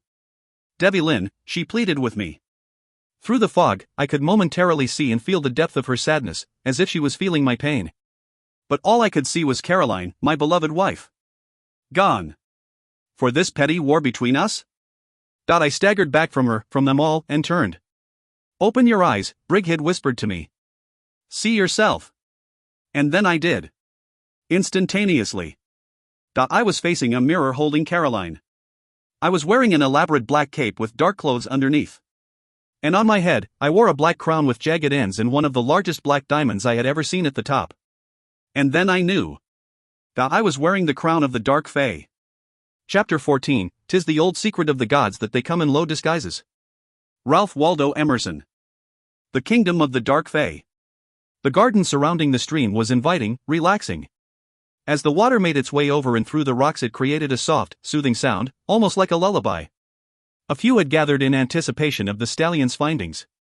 But one waited most impatiently for the Kelpie to begin speaking. Alderaan was not one to be crossed, and members of the fairy court were growing silently concerned that the Kelpie had once again failed him. The Kelpie appeared before them all, bowing majestically before Alderaan. Master, I believe I have found her, the white horse spoke in a quiet voice. You believe you have found her? Or you have found her? Which is it? Alderaan asked with a rising rage in his voice. I am quite confident she is the one. The Kelpie looked up at Alderaan and knew that if the outcome wasn't as he had commanded, his days on this earth were certainly numbered. She is quite enchanting, and he is most definitely taken by her. The Kelpie lifted his head up into the air and took a deep breath. Alderaan was intrigued. Continue. She is everything we imagined. Strong, cautious, and beautiful, Patrick quickly told him, knowing that it was probably not wise to highlight her positive characteristics, as they would likely not be embraced or appreciated. And it is because of these reasons that I have come to you today. You dim-witted fool, have you fallen under her spell as well? Alderaan screamed. The horse immediately shifted to the male figure. He knelt down on the grass, slowly bowing his head before his master, begging him for forgiveness, and hiding his shame. No, sire, she is not appealing to me. Not in the least bit, Patrick replied, continuing cautiously. She appears to be too protected. It is for that reason that I respectfully ask that you remove me from this mission, as I have come to realize that this job is not one that I feel I'm capable of completing to your satisfaction. Do you mock me? You question my judgment. Alderaan was now screaming at the top of his lungs. His anger had erupted, causing the spectators to scatter as he suddenly reached down and grabbed the Kelpie by the throat. No, sire, but as I said before, I understand the need for secrecy. I understand how important it is for you. And she does not trust me, Patrick spouted out, barely able to breathe. And how do you know that? I can see it in her eyes, he said in fear. She is afraid of me. This has never stopped you before. There was no mistaking the menacing tone in Alderaan's voice. No, it hasn't, sire. But she is also well guarded. How do you know? Alderaan replied, releasing his grip on the desperate man. Patrick caught his breath. I have been following her for quite some time now, and I have been watching him from afar. I realized who she was some time ago because he cannot hide his true feelings when he's around her. That is why there is no doubt in my mind that she is the one. She is the heir. Alderaan smiled. She is so well protected. I don't know how I am to make her bleed so that we can be sure. Alderaan was quiet for a moment, carefully digesting all of the information he had just heard, well aware of the sorry fate of the fairy that knelt before him. A fate that his son would soon face. Well then, I suppose we'll have to devise another plan, Alderaan finally said in a menacing tone as he brushed his hands against the top of the Kelpie's head. You will take me to her, and then you will be free. But first there is someone I must see. He left the trembling Kelpie, who would soon face certain death, and appeared again in his private chambers. He moved quickly toward a large chest. The massive lock unclicked on its own, recognizing its master, and lifted before Alderaan. He reached inside and pulled out the lock of hair that the Kelpie had stolen for him weeks earlier. A beautiful lock of long blonde hair that belonged to his youngest daughter, Tatiana. Alderaan took a deep breath and began to recite words of magic. As he whispered the words, the air around him began to mist into a fog. Tatiana, my child, he began, sounding like a loving father. My daughter. My only daughter. Do you hear me now? It is I, your father. The mist around Alderaan began to move again, like a whisper. Tell me you hear me, Alderaan said again. And suddenly Tatiana's face took shape in the mist as she stared at Alderaan. The shock of hearing her father was all over her face. Alderaan smiled and reached out, even though he wasn't reaching toward her physical body. You came, my child. Yes, it is true. What your heart has always known. I am your father, Alderaan said in a soothing voice. Your mother was a dark fae. You are not made of light as Odin has told you, but only dark. You are my child. My only daughter. My only pure child. Tatiana's face was filled with shock. He has betrayed and deceived you, your Odin. He has lied to you all these years and has belittled everything you are. Everything you stand for. Denied you your right to be by my side. The only place that is truly your home. How could such a god do this to you? Tears streamed down Tatiana's face. I called for you now because we are in grave danger. I loved you so much that I didn't want to upset your life before. I thought you were happy with your existence. I didn't want to cause you any more unnecessary pain. But now, I have no choice. My court, your court, we are all facing possible death because of your dear brother. He has placed all of us in peril. Our race. Our very existence. It will all end, my dear Tatiana, if we let him. We cannot let that happen, Alderaan lovingly spoke to the lock of her hair. You are a princess. My princess. This kingdom is as much yours as it is his. And he is behaving so very carelessly and foolishly with it all.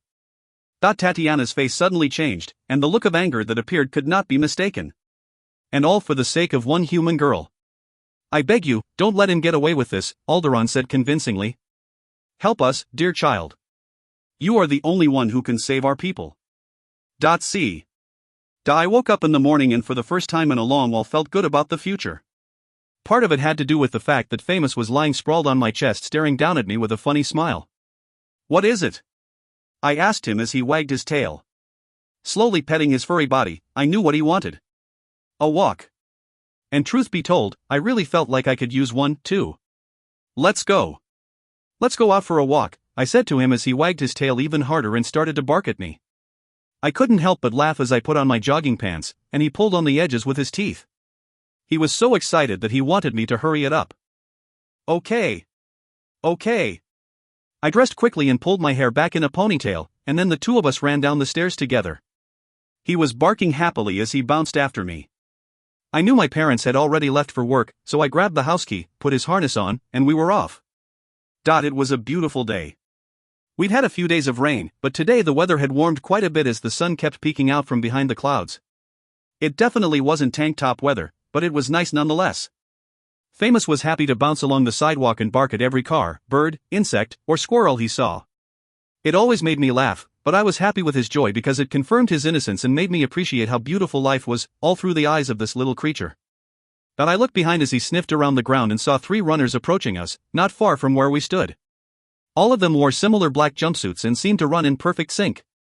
Even though it was a little eerie, there was something beautiful about the way they moved in perfect unison. I continued staring at them in awe, as Famous played in the grass around me. Little did I know that just moments later, every aspect of my life would change. As the runners grew closer and closer to us, I unconsciously loosened the grip on his leash. That was all it took. As Famous felt the freedom from my grip, he began moving forward faster, so much so that it quickly lost the leash entirely. It's funny how in life the things that happen to you that are the most monumental, and potentially devastating, always seem to go by in slow motion. In his exuberance, Famous kept sniffing along the grass until he was at the edge of the sidewalk and then finally in the street. Finally free. And running. He hadn't made much noise, so it took me a while to snap out of the trance-like state I was in. When I finally realized what had happened, that he was gone and running, I began screaming out his name. First in anger, mostly at myself. And then in fear. But as all tragedies, my cries were too late. A car swerved around the corner, literally appearing out of nowhere, and hit my precious baby, making him fly like a bird through the air. To say in words what I felt would be to diminish the love I felt for this animal. He was my life. A part of my heart. The one true thing I had. The scream that tore out of my body came from the very depths of my soul. No. I ran toward his limp body. Help! I continued screaming at anyone who would listen. I turned around in despair and locked eyes with one of the joggers. He didn't ask me if I needed help. He didn't even stop. He just looked at me, and as he ran by, he even seemed to have cracked a small smile. At first I thought that my imagination must have been playing games with me. Who would smile at this? What kind of monster would find joy in an animal's suffering? To see his innocent and lifeless body. All of it was unbearable. My Famous. The tears began streaming down my face as I reached down and picked him up and cradled his disfigured body in my arms. I told him over and over again that I loved him. Gone was the smiling baby of the morning and all that was left was a limp, barely breathing dog. Oh Famous. No. Please, no. Somebody please help me. I don't know who I screamed at. In a blur people started running toward me as I cradled my baby in my arms. I was dying with him. I knew it. This small animal had been my only life support, and he was about to be taken from me. God. No. I bolted up in bed. Caroline. Something didn't feel right. I felt sudden alarm, sensing that she was in trouble. In deep and utter pain. I could feel it within my body. I closed my eyes and shuddered at the sense of fear that washed over me. I felt as if she was dying. Something was very wrong. I moved to the side of the bed, letting my legs hang down as I took in a deep breath and closed my eyes. My mind was instantly silent. I called upon my skills. The dark magic. It was the only power that would help me see through anything. It was like my very own crystal ball. Show me Caroline, I commanded. Tell me where you are. A sudden flash went through my mind. And instantly, I saw her. Running. Screaming for help. Crying hysterically. My heart stopped. I had to take a moment, breathe deeply again, so I could see through my instant anguish and rage over her suffering. I wouldn't be able to find her otherwise. I focused again, and I saw another flash. There she was. Climbing out of a stranger's car and holding a limp Famous in her arms. She was beyond grief. Tears streamed down her face as she openly wept in anguish. How? I asked out loud. And then the whispers began. The magic began to work in earnest, and I saw Famous running. I saw the dark car speed up in the direction of the small animal. I saw the point of impact. And I saw the joggers. Point 1. By. Point 1. And then I saw her, and my mouth went dry. Tatiana. My dear sister. But a sister no more. I immediately rose and began to dress, and as I did I silently vowed I would kill her for causing Caroline such sorrow. She would weep in pain for every tear that Caroline shed. She would feel the depths of true sorrow. She would feel the depth of my wrath. But there was time for that. Now I had to console Caroline. Take me to her, I commanded, and was instantaneously transported into the entrance of the veterinary office in Roanoke. I ran through the doors and up to the front desk. Caroline. I'm here to see Caroline Ellis. The older nurse looked at me sadly. You're her boyfriend? Yes. She's going to need you. I will take you to her. I knew that Famous was not going to make it through this accident. And I wanted to be with Caroline through it all. The nurse took me to the door, and I paused just before I opened it. Once I entered, I stopped breathing. Caroline was sobbing on Famous's body, clenching him as she shook convulsively. The dog was barely breathing as the vet prepared a syringe to put him down. Caroline was so immersed in grief that she didn't even hear me enter. Do you know how much I love you? Do you know what you mean to me? How much joy and happiness you've given me? I was accustomed to loss. To life and death. But my eyes began to burn with tears as I heard her desperate voice. I watched Famous struggle to look at her. I knew he was in supreme pain. I could feel it, but he wanted, even at this moment, to ease her soul. This was the depth of his love for her. You are the only true thing I've had in my life. The one honest love. You are so special to me, she said as she wept. And I don't know what I'll do without you. The doctor nodded at me as I moved forward to Caroline and put my arm around her. If she thought it was strange that I was there, she didn't say. When I looked down at Caroline and saw the grief on her face, I instantly made up my mind. Point one look. Point one simple look, and that was all I needed. All it took for me to court the dark magic and use it for her. I looked at the doctor and silently ordered him to leave the room. He nodded as if he was in a trance and did as I bid. I looked down at Famous, who was close to his last breath, then looked over at Caroline. Leave us. What? Just go, Caroline. Please. If it was the look in my eyes or her trust of me, she nodded slowly and walked out. I heard the door close before I put my hands on the frail animal. He watched me intensely, and I could see the life slowly leaving him. Come back, I told him as I felt the light rush around my body. I could feel his pain, the last thuds of his heart. I could feel the infinite love he had for Caroline. I could feel it all. And my energy began to work around his tiny body, mending the evil my sister had done. Bringing this animal back from the dead, and knowing that what I was doing would be the demise of my very own soul. For I was breaking the cardinal rule of all Fae. Never interfere with death. For what is meant to be, will be, and cannot be changed or altered. But I could not watch this innocent die, or worse, watch Caroline suffer. I would break any rule just to take her pain away. A Dan NVU Mata. Face death, but choose life, I demanded of him. His body levitated off the table under the light in my arms, and I watched as my energy healed his body, his being. It took only seconds. I lowered him to the table again. And brushed my hand across his head. How are you, my friend? He was, of course, different now. No ordinary dog. Immortal until Caroline left the earth, part Fae from my energy and full of life. Hers for eternity. I knew he smiled at me, and I heard him say, "Thank you." "You are very welcome," I told him. I ran my hands over his body and made sure he was okay before I turned to get Caroline, inform her of the miracle that had just taken place. But I didn't have to. She was standing right in front of me. And I knew she had seen the whole thing. See. There are moments in your life when things happen and you walk away and wonder if you had imagined it all. You wonder if your eyes played tricks on you, or if your imagination ran away with itself and got the better of your rational mind. These are the moments that are oftentimes the most profound and life-changing. And they stay with you forever. Imprinted in your mind and ready to replay over and over again.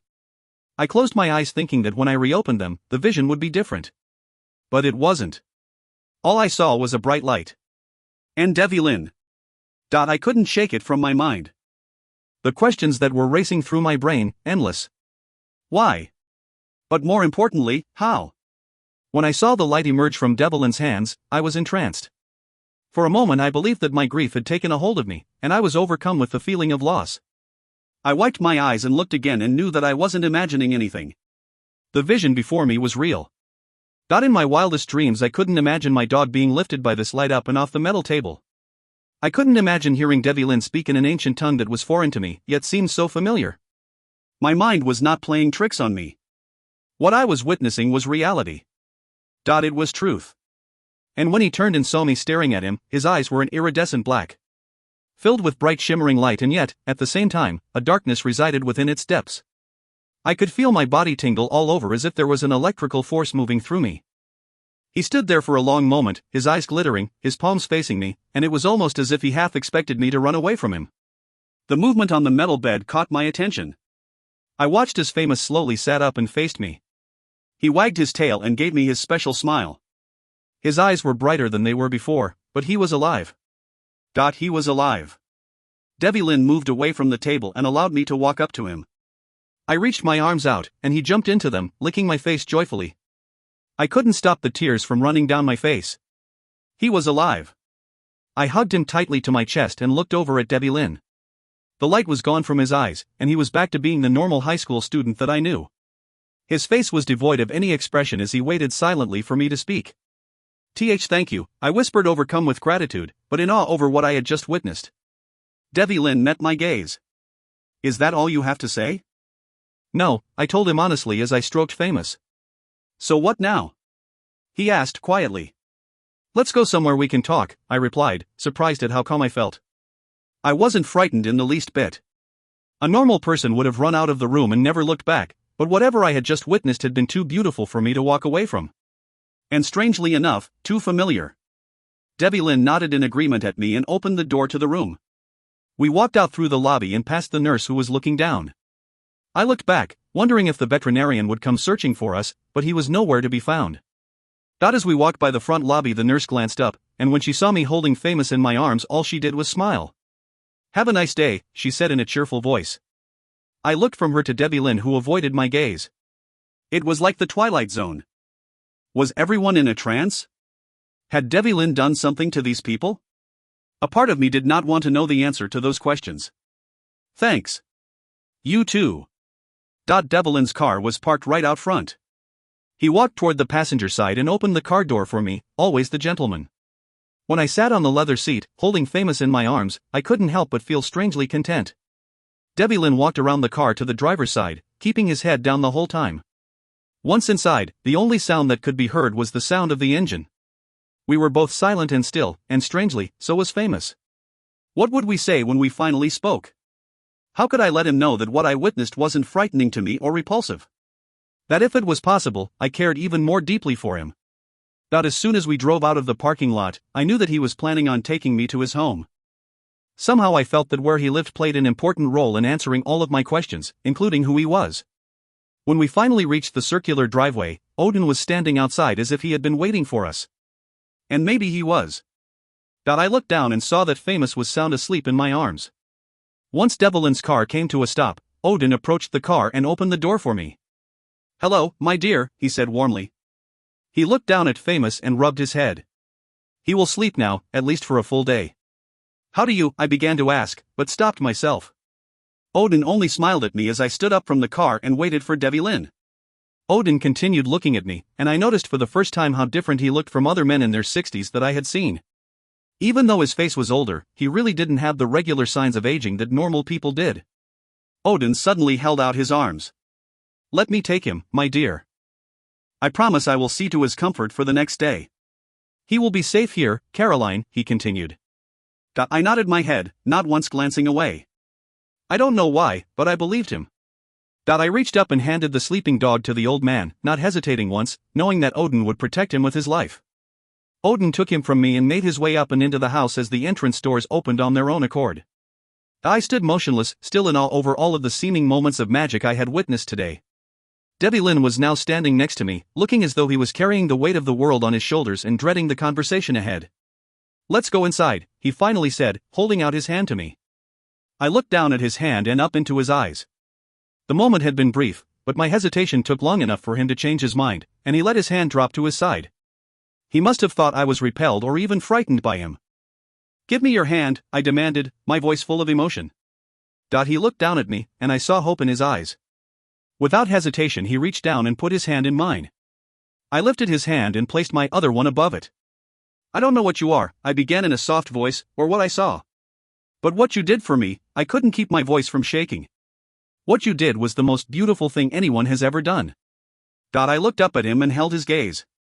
And I love you for it. I slowly turned his hand over and gently kissed his palm. Caroline. His voice sounded rough, like he was fighting tears. I looked up, and he pulled me closer to him, holding me tighter than I had ever been held before. He ran his hands through my hair and pulled my face within inches of his. Caroline, he said again. I closed my eyes and lifted my arms up to his chest. I never wanted to move. Never wanted the moment to end. With his hands still in my hair, he pulled back from me, just enough that his lips lightly whispered on mine as he spoke. You don't know, he said softly. You don't know what you mean to me. I knew the depth of his words. I knew how strong my feelings were for him, and if his were even close to mine, then I had the answer to the most important question. I knew that going forward nothing between us would ever be the same. Devlin pulled his head back and continued staring deep into my eyes, not once removing his gaze from mine. We need to go inside, he told me as he took another deep breath in. He immediately pulled away from me and put his finger to my lips. I want you to talk to him. Your grandfather? I asked curiously. Odin. The name immediately registered in my mind. Before I could speak, Devlin placed his hand in mine and began guiding me up the stairs to his home. As I climbed the stairs to the entrance, my mind suddenly began to race. Odin? His grandfather's name was Odin? He was named after a revered Norse god. The one who presided over the great halls of Valhalla. I was barely able to keep up with Devlin, trailing behind as my mind continued to wonder. I hadn't even noticed that Devlin had suddenly stopped and turned to look at me. Before we go inside his study, I want you to know that he is exactly who you think he is, Caroline. He looked down at me as if trying to see what effect his words would have on me. And he is going to answer all of your questions. I nodded at him and allowed him to continue guiding me down the long corridor. Devlin finally stopped at the entrance of the study. The wooden doors were already wide open. We both faced the room, and I watched in wonder as the large wax candles suddenly lit up magically before me. Are you okay? Devlin asked. I squeezed his hand. Yes. More than okay. We walked into the room, hand in hand, and into a new world. Into the unknown. But I had no desire to stop, my legs and my mind just kept moving forward. When I saw Odin standing with his back turned, my heart sped up a bit, but he didn't say anything even though he knew that we were both there. Instead, he turned and took a seat in a large chair before the biggest fireplace I had ever seen. Strangely, I hadn't remembered it being there before. Famous lay sleeping in a cozy bed before Odin's feet and before the roaring fire. He looked peaceful and happy, and Odin, I noticed, now wore a long deep red velvet cape. Odin reached out his hand toward me. Come, child, he said in a gentle voice. I held onto Devlin's hand and looked at him for assurance. Go to him, he replied as he smiled down at me and released my hand. I nodded in agreement and began walking up to Odin, taking both of his hands in mine. He smiled at me and then said very gently, "You have the look of your mother." I immediately fell to my knees before him and couldn't stop the flow of tears. You knew her? I whispered in shock. Yes. Why? I cried, not able to help myself from saying the words I had been thinking ever since I found out that I was adopted. How could she give me up? The words tore out of me. Odin placed his hand on the side of my cheek. Oh child, she loved you so deeply. So fully. She never wanted to see your pain. She wanted so much for you, never wanted you to leave her side, Odin began gently. But she had no choice in the matter. What do you mean? I asked. Your parents shared a love like no other. So deep, so true and pure. They were soulmates. Meant to be from the moment they both were created, he began in a voice filled with anguish and grief. You were a child of love. Pure love. Never doubt that, Caroline. I was there, I saw the magic that existed between them, and I saw the love they had for you. I smiled through my tears. Then why? Odin looked over at Devlin, who nodded his head. Tell me, I replied, noting his hesitation. I need to know. Odin looked at the fireplace, and I watched as the flames began to move, to undulate as they had the moment I first set eyes on Devlin. Before I answer your questions, you need to answer one of mine, Odin said to me quietly. I am curious because you have not asked the most important question of all. You have not asked about Devlin. Are you not curious to know how it was that he was able to bring your precious dog back from the dead? I looked up at him, not sure what he wanted to hear. Why is it, Caroline? Why haven't you asked? I decided that I would be honest with my answer, as he had been so honest with his. Because when he wants to tell me, he will. For now, I am only eternally grateful for what he has done for me. And do you know the price he will pay for this gratitude? Odin said so softly. I immediately looked over at Devylin, who was becoming angry. Do not speak of this any further, Devylin demanded. Odin nodded. She will find out soon enough, son. Find out what? I asked as I looked from Odin to Devylin. Please don't keep anything more from me. There is nothing for you to find out, Caroline, except for who and what your parents were. And what I am, Devylin said sharply. I watched him for a moment. I could feel the tension that flowed through him and could almost feel the explosion that was waiting to be unleashed inside. Well then, what were my parents? I asked him. What are you? The fire crackled loudly as I looked from Odin to Devylin waiting for the answer. Tuatha De Danann, Devylin replied, as a chill ran all over my body. I don't understand, I whispered. Imagine a race of people that have existed since before time. A people that have come from far away. Who've lived through every human war. Through every birth, every event that has taken place on this earth. Beautiful, beyond belief or words, blessed with powers that humans could never comprehend, but powers that humans could have if they only tapped into their very essence. A people that are immortal. What are they called? Fae. My heart stopped beating, and I immediately looked down at the ground. For some reason, I could not look at Devylin or even Odin for that matter. My parents? Your father was Fae. Your mother, a halfling. Which is against all of the laws of the dark and light Fae, Odin said gently. I'm sorry, but I don't understand. My mind was reeling. Dark, light? I will explain all of it. It is just important that you know that the Tuatha De Danann are not allowed to love humans. They are not allowed to procreate with humans. To do so would allow humans into the world and powers of the Fae, and this is strictly forbidden. But Devylin said that even humans have these powers. The humans must come to realize the power they have on their very own, with no assistance from any member of the Fae. These are the laws that were written in the book thousands and thousands of years ago. To love a mortal is to expose their world, and you cannot love without truth and honesty. It is simply impossible, Odin continued. And your parents defied these laws, pursued a love, and sacrificed everything for it. I placed my hand on Odin's knee, silently urging him to continue his story. Caroline, your grandmother was Eleanor Dare. The lost colony? I blurted out. Yes. Only they were not necessarily lost, he replied. But they supposedly arrived hundreds of years ago. How could she be my grandmother? Eleanor met Arthur when they colonized. Arthur, who was a Fae, fell deeply in love with your grandmother. They married in secret and soon after gave birth to your mother, Virginia, a halfling. Ultimately Fae, and thus, immortal. I continued staring at him, unable to turn away and still a little confused. For this sin, Virginia spent her life being hunted by members of the Dark Court, or the Dark Fae. During this time your mother met and fell in love with the Crown Prince of the Light Fae. They married in secret and had you. As Odin told me the story, the fire in the fireplace came alive before my eyes. Through the flames, I began to see all the events of the past unfolding before me.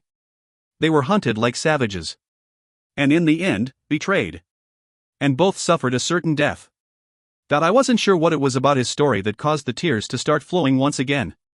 I knew it pained both Odin and Devylin to see me cry.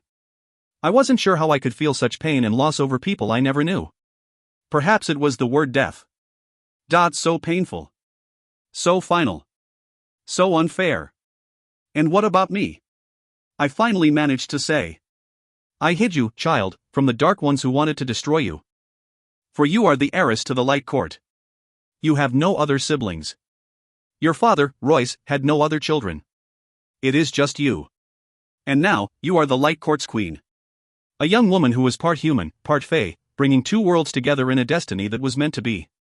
Odin put his hand on my head, and I could feel a soothing energy rush through my body. I took in the depth and meaning of his words as the power rushed through my body like an electric charge. Give me your hand, Odin said to me. Odd that they were the same words I said to Devylin. I gave my hand to him and watched as his began to move in circles above mine. It took but a second, and I began to feel an energy emit from the palm of his hand and into mine. Do you feel this? Yes. That is your power, he said to me. Your essence. Every human has it in them. But they all fail to see it and fail to allow it to be released. If they only would, then they would be as magnificent as the Fae. I was in awe of the light that began to come out of my palm like starbeams. It surged through my veins, feeding me a new energy. A new reason to live. My head moved back on its own accord, my eyes closed, and I came alive as Odin connected me to my true self. My being. He pulled me into my core and made me remember what I was. It was a truly magical moment. When I finally opened my eyes, I understood what moved through my veins. I was a Fae. D. And Devilin? She replied. What about Devilin? I heard my name, and it snapped me out of my trance-like state. I could feel the intensity of the heat in the room as my black eyes were suddenly lit with liquid fire. I stood there silenced beyond belief, not knowing how the events of the day had brought me to the here and now. She knew everything. Who she was, where she came from, and why she was here.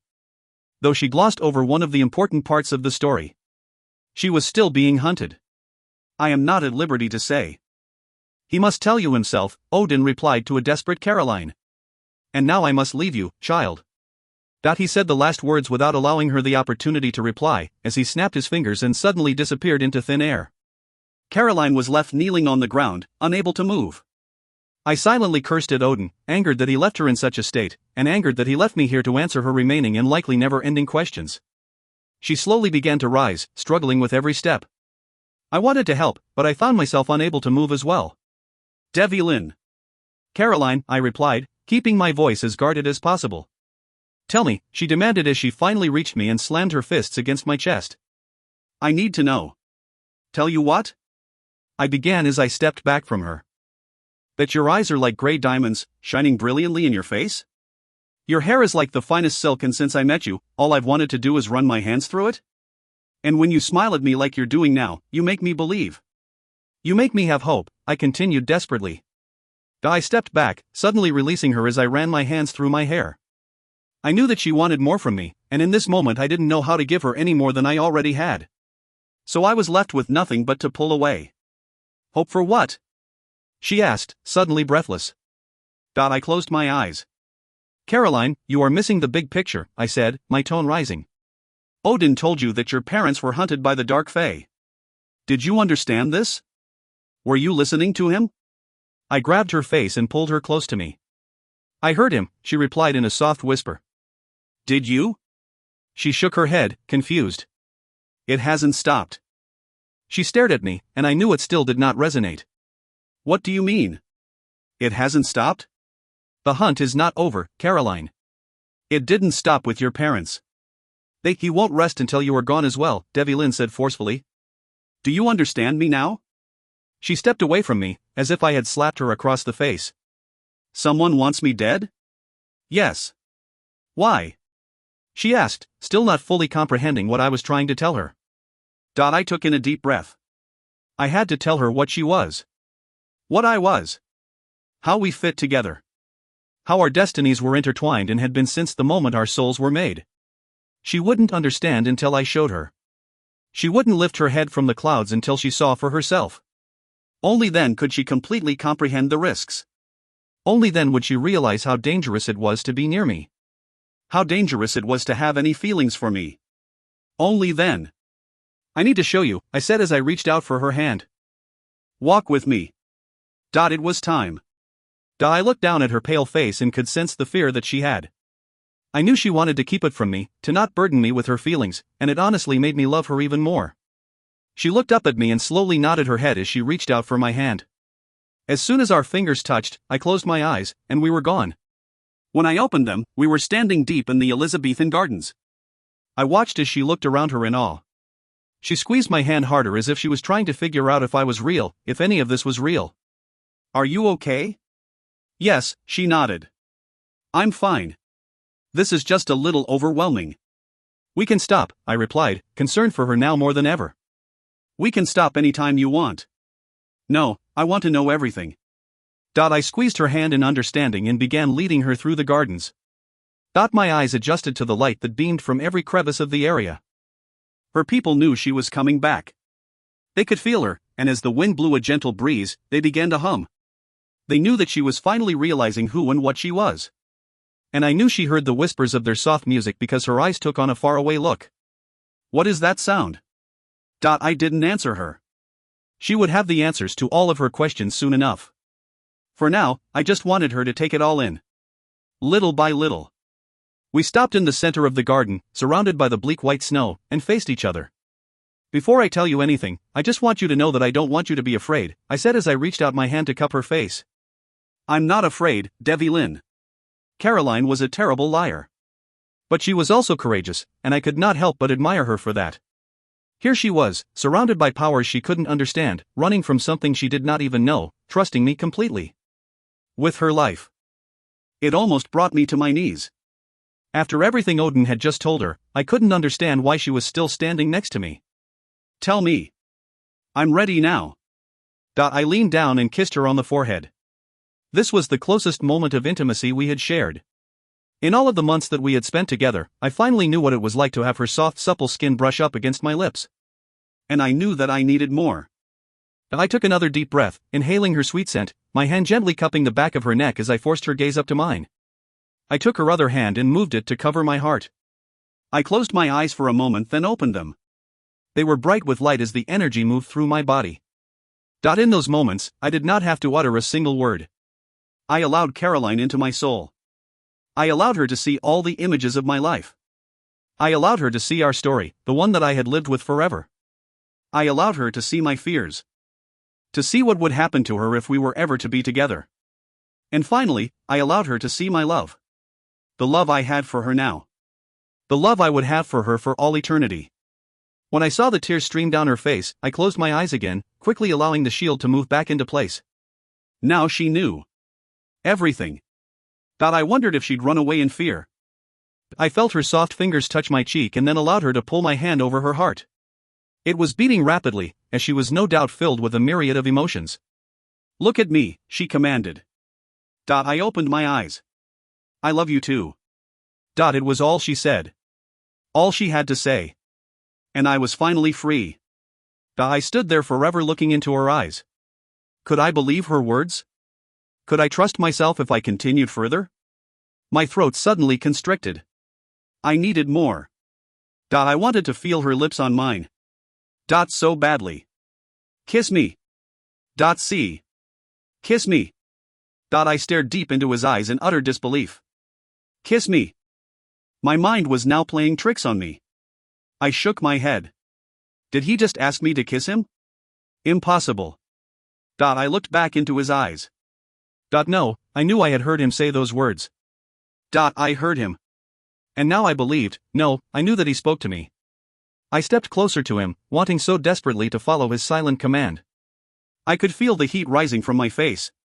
My hands moved up his chest, and I leaned in more toward him.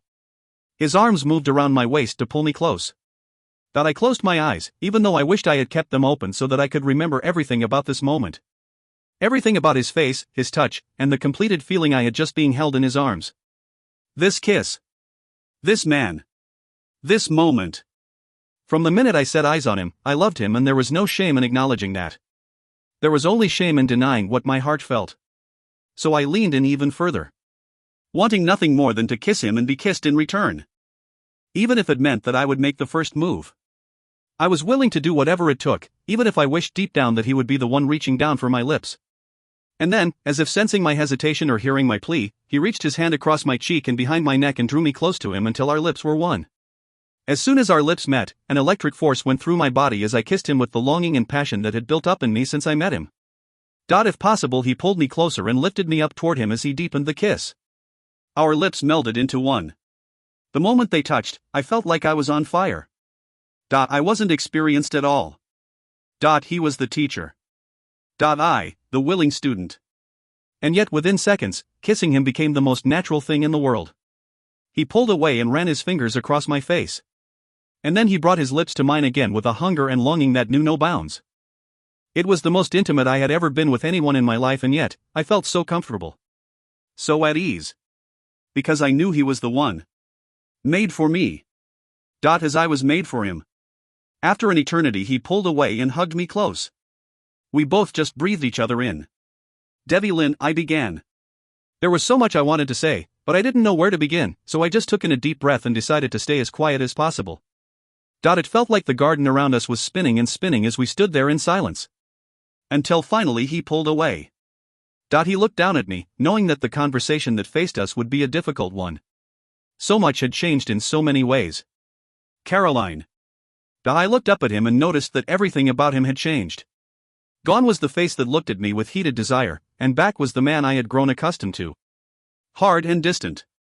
There's no denying my feelings for you, he began. You have to know that everything we just experienced was real and true. I know that, Devi Lynn, I replied in a low voice, dreading where this was going. I would do anything for you. Anything. He turned his back to me. I wanted so desperately to reach out and touch it, to run my fingers around his waist, to hold him and never let go. But I knew that he was struggling to keep his composure, and worse, fearing my reaction to the words that would follow. You know now who we are, what we are, and more importantly what I am. We are one and the same. He whipped around and faced me. I attempted his anger with those last words. No, Caroline, he said in a harsh voice. We are not the same. We may be fae, but our core, our very essence is quite different. That doesn't matter to me. It doesn't matter that you are a descendant of someone who is dark or black or whatever it is you call him. I wanted desperately to shake some sense into him. None of it matters. The only thing that matters is us. Our future together. Don't you see? Haven't you been paying any attention? There is no future, he said, reaching out to me. If we continue down this path, there will be no future for you. How can you say that? I can say it because it is true. It has been willed by the gods. It is our destiny. Your destiny. A destiny that I can change if I keep you safe. One that only I can change by staying away from you. It's the only way. When I'm with you, I'm safe. We can never be together. Do you understand? Why are you doing this, Devi Lynn? I cried out to him. How could he deny this? How could he deny us? I love you, Caroline. But I'm not going to allow you to sacrifice your life for this love. I don't know why you don't trust me. Trust you, he practically snarled as he ran his hands through my hair. I trust you with my life. And I'm asking you to trust me with yours. To accept that we are going to face the most dangerous battle of our lives and that I will protect you at all costs, but when it is over, when you are safe, we will not be able to be together, not now or ever. The finality of his words hit me like a brick wall. He had splashed a gallon of ice water across my face. I had nothing left. He had stripped me of all of my hope. I had found love, and now I had instantly lost it. I didn't know what more there was to say. Think of your parents, Caroline. Think of Teddy, famous. Think of everyone you love and how they would feel if you were placed in harm's way because of me? You want me to think of everyone except you? I want you to think of how I will feel to live my life knowing that I was responsible for your death, he said desperately. I want you to think of me and understand that this is the only way. I looked at him and wished that things could be different. I knew his mind was made up. I knew that the kiss we shared moments ago would be forever embedded in my head. It would be a moment I would always look back on in daydreams, right before closing my eyes for bed, as I ran around the high school track, as I took Famous for a walk. A moment I would never forget. And a moment I would never experience again. As you wish, Devi Lynn. It's not my wish. This is not my wish, he said fiercely as he reached for me. I don't think we should touch each other again, I told him in complete indifference. It hurts too much. His arm immediately dropped. He was just as defeated as I had been. Just as heartbroken. That much I knew. That much I felt. I should have felt solace in it, but I didn't. We should go, he said after a few moments of silence. I have some business to take care of after I drop you off at home. I understand. Before we go, I want to make sure I have your word, Caroline. His voice was hard, pleading. You will let me protect you. You won't give me any difficulty. I looked at him, initially not knowing what to say. There really were no words. I slowly nodded my head in agreement but kept my other thoughts to myself. Didn't he know that a life without him was not worth living? Didn't he know? Your safety is of the utmost importance to me. But my love, clearly, was of no value. I heard her. I saw it in her eyes. Her pain. Her anguish. But she had to know. She had to know that the only reason I was pushing her away, yet again, was to prevent her loss. My loss. I looked down at her again, wanting so badly to hold her as I had moments before and to kiss her just one more time. Just one more time. How could it hurt me? To have her lips against mine. I think we should go, she finally spoke. I don't want my parents to worry. I don't want you to leave like this. I understand what you're saying, her voice was strained. It is for the best. You are right. It's not for the best. I shouted out. I just don't know what to do. I don't know how to keep you safe when all I want to do is hold you and kiss you when you're around. How can I even think clearly when my head is in the clouds? I thought you said. I know I'm not making any sense. I've become a madman. You've turned me into a madman. You made perfect sense, Devlin. You are choosing the easy route. You are choosing to live without me. And I agree.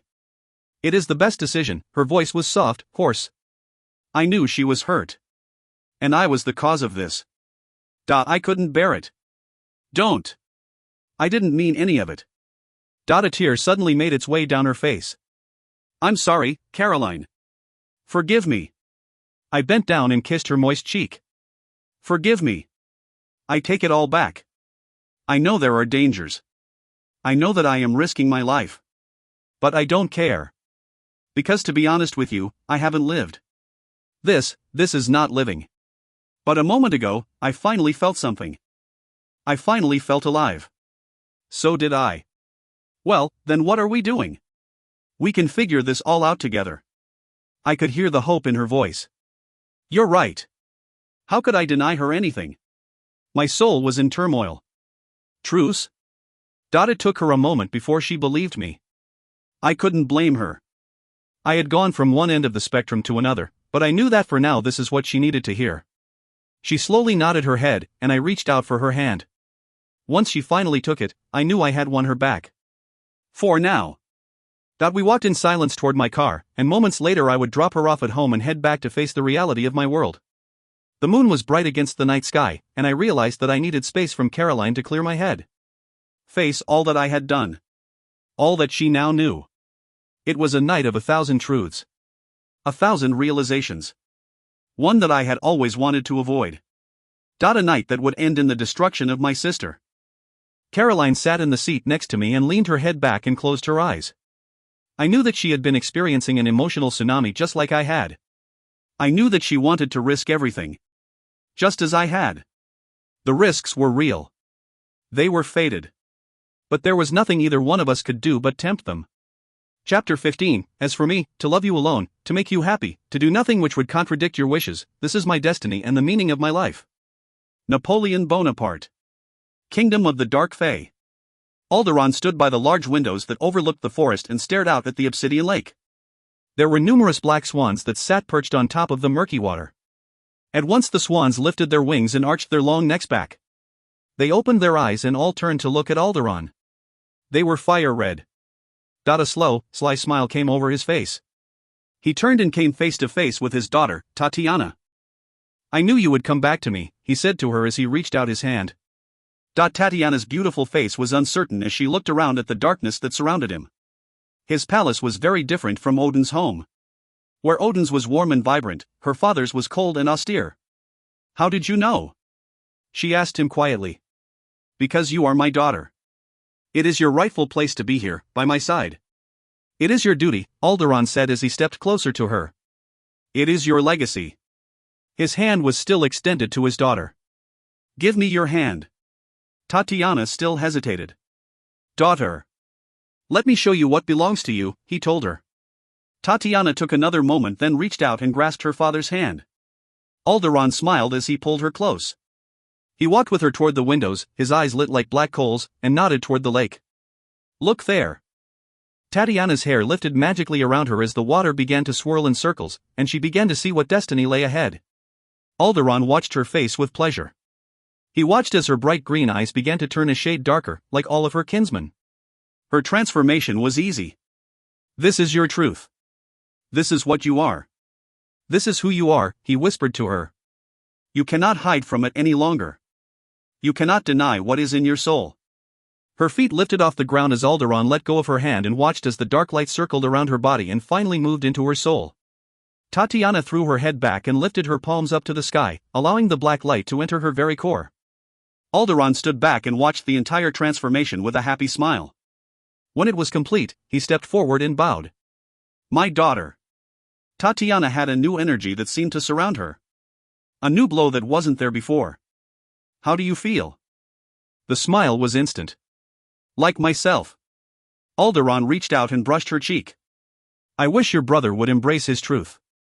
Tatiana lost her smile. He fights himself every day. And now that he's found her, he's even more determined to stay in the light. He cannot hide from himself forever. And he can't protect Caroline much longer. Tatiana couldn't hide her surprise. You have seen her? Yes. We found her, Alderon told his daughter. But the laws delay our plans. I wanted to hurt her, father. I wanted to take the one thing she truly loved away, deny her that. Just as Devlin and Odin denied me. But he stopped the pain and gave her the animal back. Her voice trailed off, and Alderon pulled her into his arms. There, child. We will reach her and bring her much pain. It is inevitable. Please don't fret. It upsets me to see you look so defeated. Remember, victory will be ours. It is written by the fates. Tatiana pulled away and looked up at her father. Her face more determined than ever. I will not fail you. See. When Devlin finally dropped me off at home, I felt like I was having an out-of-body experience. We had gone through so much in such little time. I knew that he was still conflicted. And I knew that he was scared. But so was I. All I knew is that I wanted to be with him. Forever. Regardless of how long that forever would be. He pulled me close and just held me for a long time in the car. I realized how badly I needed him. How I could not get enough of him. Being close to him, being embraced by him. It felt so right to be near his energy. When he finally pulled away, he walked me to my door and stared down at me for a long while. His hands cupped my face, and he let me look inside his soul. I decided that if this was the way that I would die, I would do so happily. As if he had read my thoughts or if some fear overcame him, he suddenly pulled me back into his arms and kissed me again. A kiss that left me breathless and longing for more. My arms wrapped around his neck as he lifted me off the ground, pulling me deeper into his embrace. He pulled away from me quickly, almost panting for air. His eyes were suddenly bright, and he looked like he wanted to pull me back toward him. I took a step, but he put his hand up. Go inside, Devlin told me, his voice husky. Go, before I forget myself. I smiled at the thought. The trouble was, I wanted him to forget himself. You shouldn't think such things. He could read my thoughts. Not all of them, he told me. For some reason I wasn't embarrassed at all. I can hear your deepest emotions. And I believe that you can hear mine. I nodded. I could hear him. We were connected. I'm sorry, Devlin. But I can't help what I feel, I said, admitting what he undoubtedly already knew. He closed his eyes and looked almost pained by what I said. Caroline. Walking away from you, in any way, is harder for me than you can ever imagine, he said softly. Please don't make it even worse for me. I nodded, understanding what he meant. What longing felt like. I had wanted him close to me for so long. It had been so unbearable so many times to be so close and yet not be able to touch him. I couldn't stop myself from walking back up to him and pressing a quick kiss on his lips. Good night, my king. I turned to walk away, but he pulled me back in his arms, one hand wrapped around my waist, the other tangled up in my hair. The look in his eyes was intense, more than I'd ever seen. Don't ever call me that. Why not? I said to him. He had shown me everything. I had seen the past. The present. The future. What was to be between us? There was a beautiful feeling of complete satisfaction in knowing that I had found true love. I didn't want to face death or the end. I just wanted to relish in the moment, these moments. Knowing that we had at least spent some time loving each other was enough for now. That's what you are. It may be what I am, but right now it's far from who I am. Right now, the only thing that matters to me is you. Your life. That means more to me than anything. You living. Breathing. Being. Your existence, Caroline. That is what I live for. My heart did somersaults. I could feel them in my very core. He leaned in closer and whispered, "You take my breath away." And then he kissed me again. Slowly, seductively. As if he was trying to make me lose all feeling of where and who I was. And it was easy for him to succeed in that. Easy for me to forget everything but the moment. After a minute he pulled away but still held on to me, leaning his forehead against mine. "Now go inside." "I will. Your parents will be home in 5 minutes, and I'll wait down the street until they arrive." "My parents?" I said anxiously, concerned about their well-being. "You don't need to worry. You and your family are protected," Devlin said in a soothing tone. "Odin will watch over the house tonight, so you have nothing to be concerned about. I also know who came after you today, and I will deal with it on my own." "I don't want you to put yourself in danger, Devlin." Devlin smiled at me. "I will be fine." I nodded my head, trying desperately to believe him and still reluctant to let go, until he ran his fingers against the side of my face. "I'll see you soon." I smiled back and began making my way up to my house. I was at peace.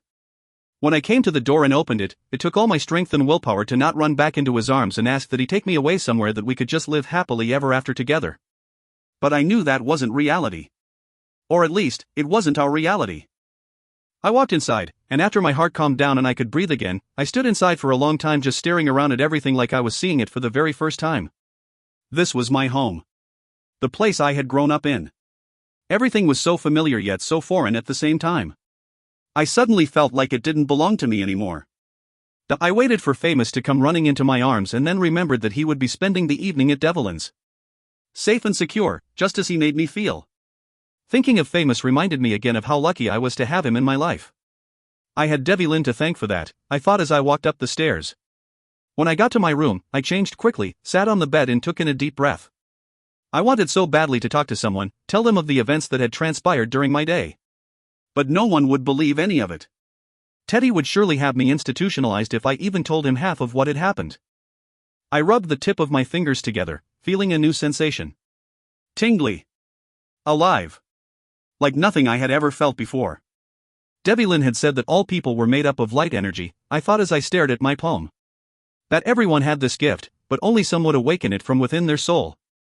I moved my other palm over my hand, and instantly the energy coursed through my body. I moved my hand in circles and played with the light. I moved it in a circle at the center of my palm. Moved it up my arm.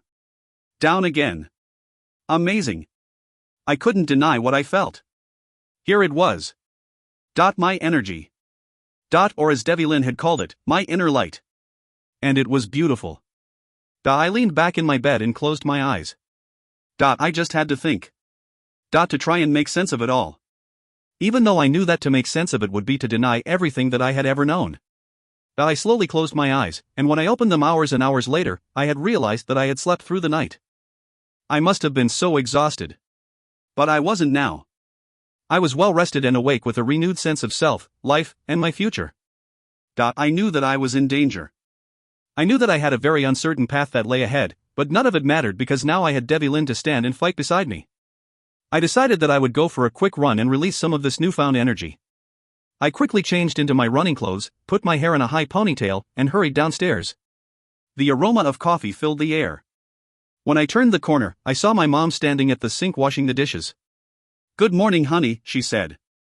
"I'm sorry I didn't get to see you last night, dear." She smiled and pulled me in for a quick kiss and hug. "It's okay, Mom. I had a long day, and I fell asleep pretty quickly. I noticed. When I came to check in on you, you were sleeping on top of your covers, but I didn't want to wake you," she smiled. I was pretty exhausted. I pulled away from her and picked up a banana. My mom watched me curiously. "Is everything okay?" "Yeah." "Why do you ask?" "There's something different about you." "There is? How so?" I could sense an awkward and uncomfortable conversation looming ahead. My mom shrugged as she looked me over. "You're glowing. Like a girl in love." I couldn't stop the blush. I had to look away from my mom before I began to implode. "Mom! You're relentless. It can't be anyone from school? Can it?" "No, I barely made out." "I mean, not really, you're reading too much into this." "I know," she replied as she snapped her fingers. "It's that young boy you've been studying with, isn't it? What was his name?" "Devlin." His name is Devi Lin, I replied, angry with myself for being so obvious. I couldn't believe I had been so transparent. Was I that easy to read that my mom had guessed who it was in less than 5 seconds? And? Yes, I told her with a sigh. It's Devi Lin. Oh honey. My mother said, practically squealing in excitement as she ran over to me and gave me another hug. She was beyond thrilled. Here I was, her geeky daughter, the hermit, in love and dating the captain of the football team. Who would have thought? How did this happen? I shrugged, I don't know. I guess we spent a lot of time together during these past few months. I guess it just kind of went from studying for history into something else. I studied my mom's elated expression. She had wanted to see this day for such a long time. But little did she know that there were many other layers, and my dating life wouldn't be as high school as she was hoping. I wanted so desperately to tell her everything. To tell her that he was a prince. A fey prince and future king. And even more, to tell her that the little infant who had been left on her doorstep all those years ago was a queen. Just thinking those words made me shake my head in disbelief. I was so far away from being anything close to regal. Well, he's a very lucky guy, my mom said as she took my hand. I could see tears welling up in her eyes. Mom, what's wrong? She looked away from me and shook her head. You've just seemed so off lately, and I didn't know what to. She began.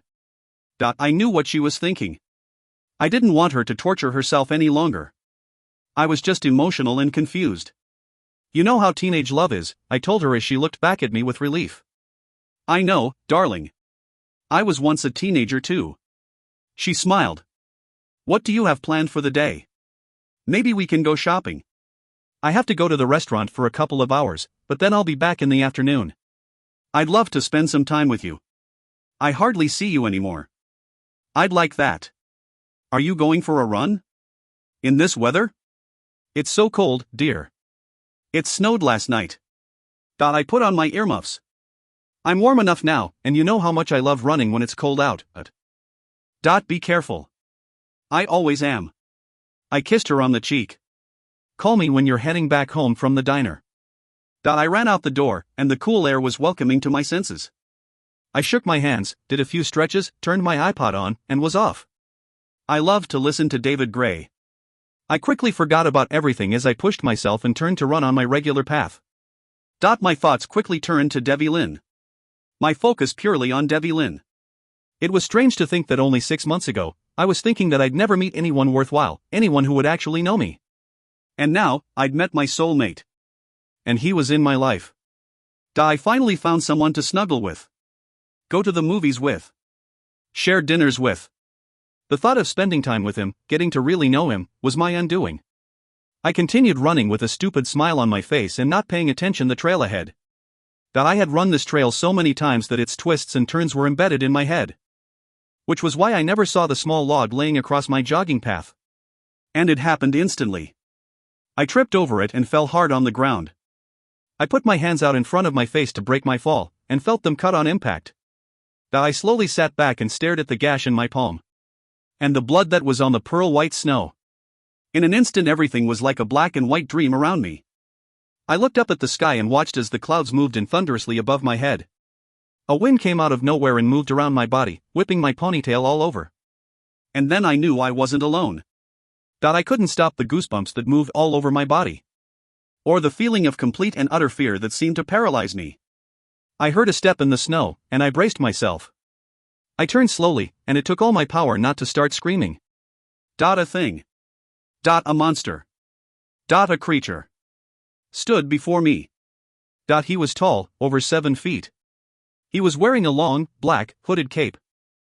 I could barely make out his face until he came closer and his face slowly emerged from the darkness. And all I saw was red and large, ominous, black eyes. Suddenly he smiled and revealed large fang teeth. I couldn't move. What would I do even if I did? Surely he could outrun me. So I tried very hard to stay calm. And still. He moved closer to me and closed his eyes and took a deep breath in. He reached out with his hand, and I watched as a black light emerged from his palm and touched the droplets of blood lying on the white snow. My blood. I stopped breathing as I watched the blood and dark light merge into one. He smiled slowly and then began to laugh. Then he moved his hood back and revealed his face in its entirety, and when I saw the deviled horns, I couldn't stop myself. I stood up like lightning and began to run, even though I knew it was useless. And I screamed. And screamed. The only name I knew would probably hear me. Devlin. D. Fear.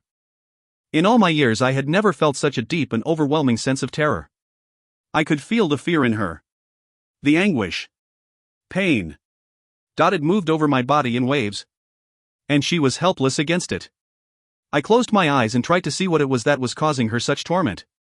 I saw her running down a small wooded path. Running. Smiling. Enchanting. And then, moments later, she slammed to the ground and before her stood the devil.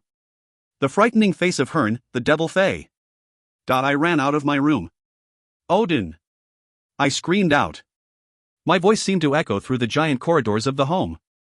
I quickly moved down the stairs wondering where Odin could be. Odin! I roared again. Nothing. The house was strangely silent. Empty. I was instantly alert. I knew my eyes began to glow as I felt the darkness. The giant front doors of the house flew open. And it was the last person I expected to see enter through them. Never imagining that she would return. When I came home the night before, I had searched for her. Cringing in disgust at her actions. Asking myself how I could ever trust her, after the pain she had caused. How could I allow her into the inner sanctum of my life when her primary goal was to tear it to shreds? When I didn't find her, I expected that she had cowered in fear after the pain and suffering she had caused only hours before. But now she stood before me so brazenly. Tatiana. My sister. My blood. But now no longer light. What have you done? I could barely get the words out, my fury was so great. She smiled. What did you do? I could not stop myself from moving toward her with a vengeance. She lifted her palm and used her magic on me, throwing me back against the staircase banister. I was up in an instant, using my own light against her. She was helpless against me. She knew that she wasn't strong enough. That I could beat her. But still, her anger pushed her on. I held her in the air with my light, trying with all my might not to strangle the life out of her. She could see the battle in me, and she couldn't stop herself from laughing in delight. Yes, brother. Embrace what you are. Let the hatred overcome you, she laughed in a menacing manner. It feels so good, doesn't it? So right. I didn't answer her. I knew what she was trying to do. So I let her fall to the ground as I looked at her in disgust. Her weakness toward my father was appalling. How could she do this? Tell me, Tatiana. She stood up and threw her hair over her shoulder defiantly. I helped our father get rid of her. She is your weakness. Your Achilles' heel. She must die, and I helped him get her. Why after all these years, would she betray me so? Betray Odin? He had been her guardian. Her protector. Perhaps the darkness was too powerful. Perhaps I would ultimately suffer the same fate? I shook away the thought and reminded myself that Tatiana had always been weak. She had always succumbed to the needs and wants of my father and his clan. This wasn't the first time she had betrayed me. And if I allowed her to live, to breathe, it wouldn't be the last. I threw myself at her, all my anger and hatred made me even stronger. I watched as she became paralyzed. And then I saw the transformation. There was fear in her eyes. I could see it. The first time I had ever seen her look scared. And then I knew, within an instant, that I had the ability to end her life. As soon as the thought entered my mind, I let go instantly and looked down at my hands. It wasn't possible. A Fae could not destroy another of our kind. No one was that strong. And then I remembered Arthur's words in Odin's Sphere, "Come back to me, and I will tell you how to kill your father." I watched as Tatiana gasped for air, as confused as I was over what had just happened. How did you make her bleed? My voice was devoid of emotion. I placed a log on her jogging path, or Mother Nature did. She tripped and fell. Her blood spilled. And it is confirmed. She is the heir of Royce and Virginia. And so the die was cast. War was now upon us. You are dead to me, I told Tatiana as I looked down at her, all the love I ever had disappeared in an instant. You are no longer my sister. My blood. You are my enemy. She seemed surprised by the words, like she had been slapped in the face. And in that instant, I saw her vulnerability and her naivete. But it was only there for a second, and then it was gone. I'm glad Caroline's dead. Before I could react, she was gone. I looked around the home that I had grown to love and wondered if I would see it again. I wondered if I would see the man who had become my father again. I could hear the fireplace in the study. His study. And I made my way to the room. Odin sat before the giant flames and watched them in silence. Father. He reached out his hand, and I took it. Felt the strength in him, the unwavering light, and I prayed for the first time, for my own soul. You know I cannot come with you. He sounded sad. Yes. It is the destiny that you must face, Odin told me. And you must do so alone. I was quiet. I knew this truth. Thank you for everything that you've ever done for me, I said to him. For believing in me. Giving me a home. A life. Being a father to me. A true father in every sense of the word. Odin closed his eyes. I knew that he too was overcome with emotion. This was a path I had to face alone. You are my son, he told me. Always. And I am so proud of the man you are today. I knew I had to leave before I could no longer think clearly. Goodbye, father. I turned and began to walk away. Devlin? I stopped but did not turn around. Light or dark? You will always be my son. I closed my eyes, and when I opened them again I was in the kingdom of the dark fae. Chapter 16. Now, God be praised, that to believing souls gives light in darkness, comfort in despair. William Shakespeare. C. I had stopped crying hours ago. Not a single tear was left. I looked at my surroundings and immediately recognized where I was. The picture had been so clear when I had placed my hand over Devlin's heart. I remember that as soon as I saw it, I cringed internally. One of my captors had referred to it as the realm of the dark fae. They told me that I would be held up against the trunk of the yew tree. Held by magic. My arms hung loose, but my legs were close together. They had changed my clothes, and I was now wearing a long, white, shimmery muslin gown. My hair was in 1,000 curls, left long and unbound, and I had a crown made of lilies on top of my head. I did not understand why they'd bothered, but I guessed I would know soon enough. I was so high up the tree that it felt like I could touch stars. It was beautiful actually. Heartbreakingly so. I looked down and could see that they were all gathering. They had been for hours. Unlike the hideous demon that had taken me from my home, these creatures were beautiful. And human. At least they looked it. They wore long, dark capes, but all their heads were exposed. It was a sea of the most beautiful men and women I had ever seen. They had Devlin's coloring, but where Devlin glowed with an inner light, these beings were consumed by something else. Every so often fear would paralyze me, and I knew that I couldn't stop it. Because I knew what was about to come. This was my end. It seemed unfair that I had only been allowed to spend a day basking in the love that Devlin had for me and I for him. I wondered when my parents would notice that I was missing, or if they would somehow brainwash them to believe that I had never even existed. The thought frightened me because I knew they could erase me forever. Who would Teddy's new best friend be? Would my parents have adopted another child? Who would take care of Famous? Was it even possible for such a thing to happen? You must calm yourself, child. I looked around in shock, searching for the person the voice belonged to, but could not see anyone. All I could see were the miles and miles of trees surrounding me. And then I wondered if I was hallucinating. If my mind was beginning to play tricks on me now. I am in front of you, the voice said again. I closed my eyes and opened them, hoping and praying that the maker of this soft, serene sound would show its face. But there was nothing in front of me, nothing but another tree. I shook my head in frustration. Now I knew something was going on inside my mind. Close your eyes, child. Forget what you believe is reality. What you've been conditioned to believe for all these mortal years. And when you do, you will see me. The voice was soothing, washing over me like a warm bath. And so I did what he asked. I let my mind go. I cleared everything in my head, and I took a deep breath, allowing myself to be free. When I closed my eyes, I saw him. The tree in front of me was no longer bark but glass, and an older man stood inside staring at me from within. He had a look of despair written across his face, and a look that was so familiar. Who are you? I'm your grandfather, Caroline. My name is Arthur. I immediately opened my eyes. Could it be true?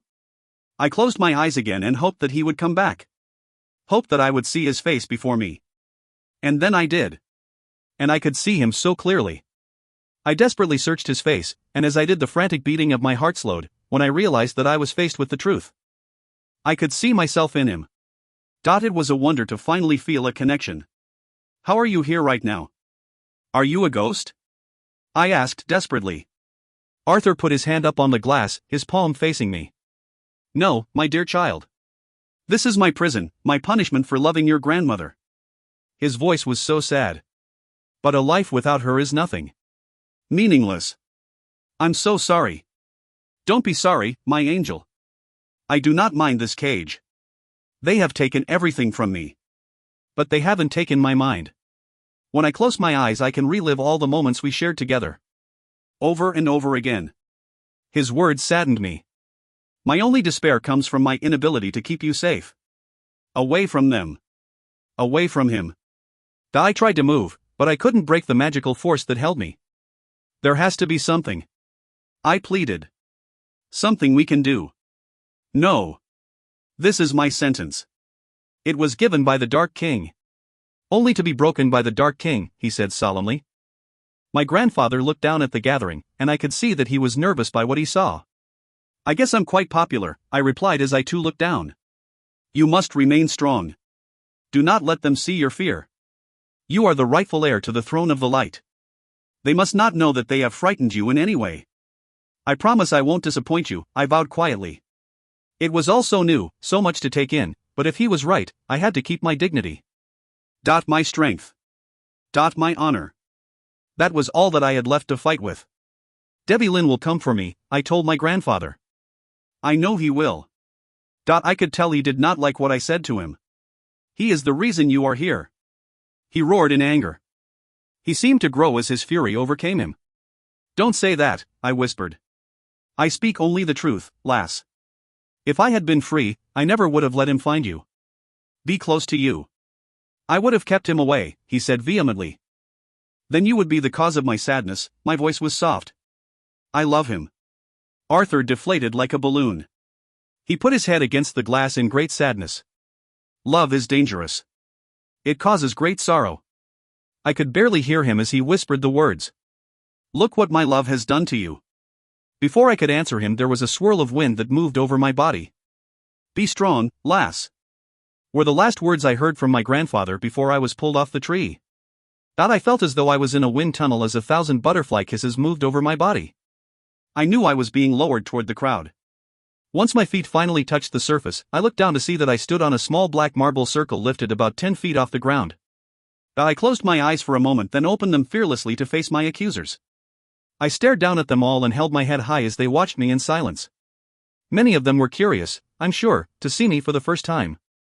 I heard him clap before I saw him. And then I turned and saw a flash of the raven, except that he wasn't a raven, he was a man. Alderaan. Devlin's father. The man responsible for killing my entire family. The one that had caused all of this needless anger. He came right up to my face and stared deep into my eyes. I hated him. I decided I wouldn't be afraid. If I was to die, I wouldn't go down without a fight, and I wouldn't let him see my fear. And that is when he began laughing. At me. As if he sensed my thoughts. You are so brave to laugh at a helpless human. Once the words came out, I heard the collective gasp through the crowd. Alderaan immediately lost his grin. I guess I wasn't as meek and timid as he had no doubt assumed. Silence. I did not give you leave to speak. He roared at me, as a strong gust of wind moved in and around the crowd, emanating from the fury of his anger. I will speak when I want. As a human, I have that right, I shouted out. There were more whispers in the crowd. I guessed that no one ever spoke back to Alderaan. In an instant he was upon me. Angrier, if at all possible. Dear child, I will take great satisfaction in destroying you. You are an evil man, responsible for destruction and hate, and one day you will be punished for all the years of misery you've brought upon everyone, I said loudly. One day everyone gathered here will have had enough of you, and they will want to see you fall. You do not know our laws. His voice boomed with pure rage. Perhaps not. But I do know that all leaders come and go. And the ones that are malicious and cruel fall harder than the others. The Fae were now talking to one another in whispers. Silence. Alderaan screamed, and the heavens above seemed to crackle from his thunderous demand. A deafening silence fell over the crowd. You see before you the Queen of the Light. Conceived in defiance of our laws. Human blood flows through her veins. She knows nothing of our world, and now she is the one who covets our fall. Wanting nothing more than to destroy us and follow through with the written prophecy. She is responsible for all of these crimes. How dare you? How can you accuse me of committing crimes that I have not committed? How can I be responsible for what I don't know? I yelled, consumed by anger. Alderaan smiled at me. You are responsible for what is to be. What is to come? How can anyone know what tomorrow may bring? I called out almost desperately. Fate knows more than us all, Alderaan replied in a maniacal tone. And tell me, what of my dear son? Have you grown a certain fondness for him? He continued, goading me on. Your son is more of a man than you'll ever be. Your fondness for him is quite endearing. We are all so happy to know that he's found love. Aren't we? He laughed, calling out to the crowd. Alderaan smiled victoriously at me as the crowd hissed in displeasure. He had one. My unrequited love for Devlin condemned me to uncertain death. Do what you must. I am not afraid of you, and I'm not afraid of what is in my heart, I told him. Be done with it. I meant it. I wanted it over with. I just prayed that they would not torture me. As you wish. I watched Alderaan lift his hands toward the dark sky and suddenly everyone's eyes seemed to glow. A sudden surge of electricity and light was flowing through his hands, a power that I would not survive. A ferocious wind circled my body as he slowly lowered his hands in my direction. I knew that within a second I would vanish. And all that I would leave behind was a few particles of dust. I closed my eyes in fear and in anticipation, and when I opened them I heard his voice. And I knew that I was saved. You will not touch her. Devlin suddenly stood in front of my body, blocking me from whatever was about to come. He quickly moved his hands out. One toward the crowd, blocking them from us, shielding us from their power, and directed the other toward Alderaan. Alderaan's black light hit Devlin's at the same time. I could see that Alderaan was shocked by the power that came from Devlin. Almost frightened. Devlin's power was something else, fused with white and dark energy. I watched as he effortlessly moved toward Alderaan, closer. Closer. Unaffected by his energy, almost enjoying the lack of effort it took from him. Alderaan fell to the floor, his energy gone, as Devlin continued forging forward. He moved his other hand, and with a flick of his wrist all of the spectators were gone. He kept a hold on his father, then turned to look at me. I couldn't stop the chill that came over me when I saw the look in his eyes. Devlin? I whispered. To Odin, he said, and then I was gone. When I reappeared, I was sitting in Odin's study on the floor next to him in front of the giant fireplace. Odin placed his hands around my shoulders, clenching me tightly, and I could sense that he was worried. You are okay, child? I shook my head up and down. I was physically okay but still worried about Devlin. I looked around the room, hoping that he would appear as quickly as I had. He will come, Odin replied, but his eyes were deeply saddened. Is he still there? With Alderaan? Yes, child, Odin said. But you needn't worry. You need to rest. You must be exhausted. We can't stay here. We must go to Devlin. He needs our help. I practically shouted at him as I rose in panic. Caroline. He will come, Odin began. I am here. I turned around and saw him. Relief poured over me in waves. I immediately stood up and faced him, praying he was unharmed. I'm okay. And then he looked okay. Nothing seemed to be wrong with him. He was now wearing black jeans and a black sweater, and his eyes were brighter than I had ever seen them. But other than that, he was the Devlin I knew. I couldn't stop myself from running into his arms, so relieved when he held me tightly, tighter than I had ever been held before. You should take her upstairs, Odin said quietly. She needs to lie down. She's been through a lot. Devlin nodded in agreement, took my hand, and led me up the stairs to his room. My heart slammed in my chest, knowing that we would lie in his bed together. When we got inside his room, I walked to his bed and sat down on the edge. He came to sit beside me. I didn't know where to begin or what to say. I just wanted to know that it would be okay. You should lie down, he finally said in a low whisper. I will, I assured him quickly. But Alderaan, what happened to? We will not discuss it. His voice left no room for an argument. I hoped that he was gone. Forever. I know Devlin didn't want to talk about it, but I needed so badly to know what had happened. I looked over at him and knew that now was not that time. He didn't look like he wanted to discuss any of it. I decided to give him this moment. Arthur, I told him quietly, I saw him. I saw my grandfather. Is there anything we can do for him? Devlin shook his head, which caused a new wave of tears to come over me. It is so unfair. Why? There has to be something you can do. He needs to be released. To be free. His punishment was unbearable for me to even comprehend. Death would be better than that prison. Devlin was unusually quiet as he looked down. I'm sorry that my world has caused you pain. It's my world now as well, Devlin. Devlin stared at me intensely. Before I could say another word, he reached out and kissed me lightly across my lips. I ran my hands through his hair, wanting so desperately to deepen the moment, praying silently that it would last forever. I love you, Caroline, he told me. Now and forever. I love you, too, I whispered against his mouth as we kissed again and both lay back against his bed.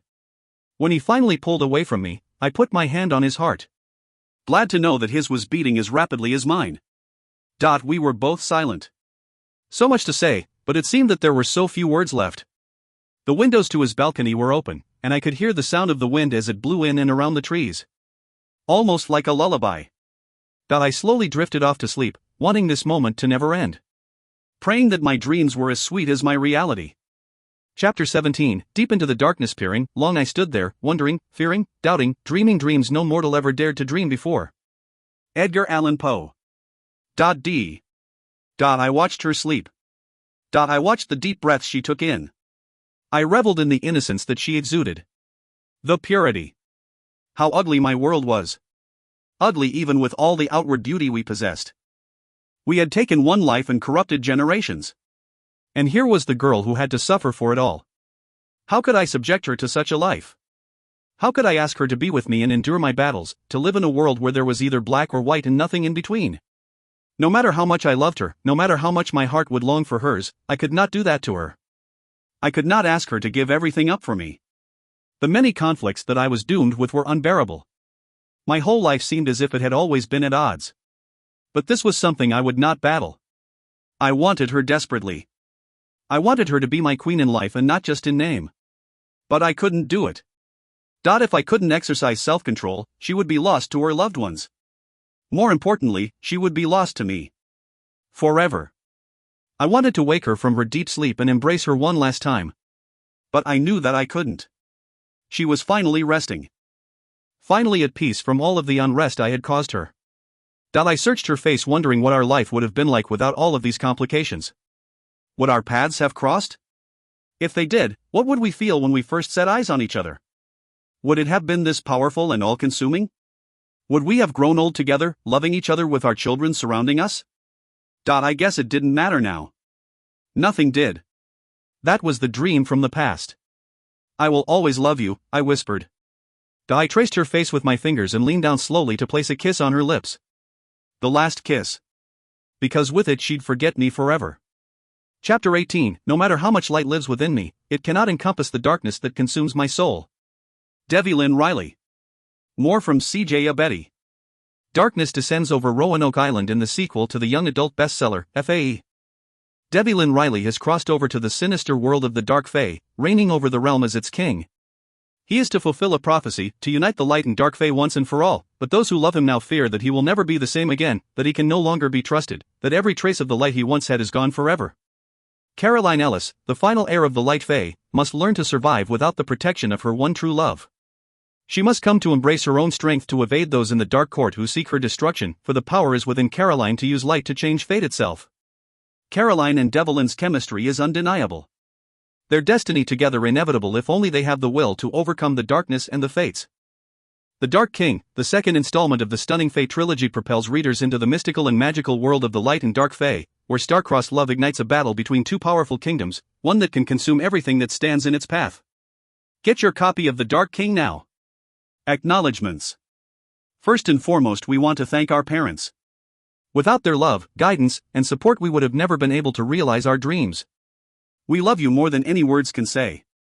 To our husbands, Bauman and Farzan, there is so much to thank you for: your patience, respect, and love. We are so lucky to have you in our lives.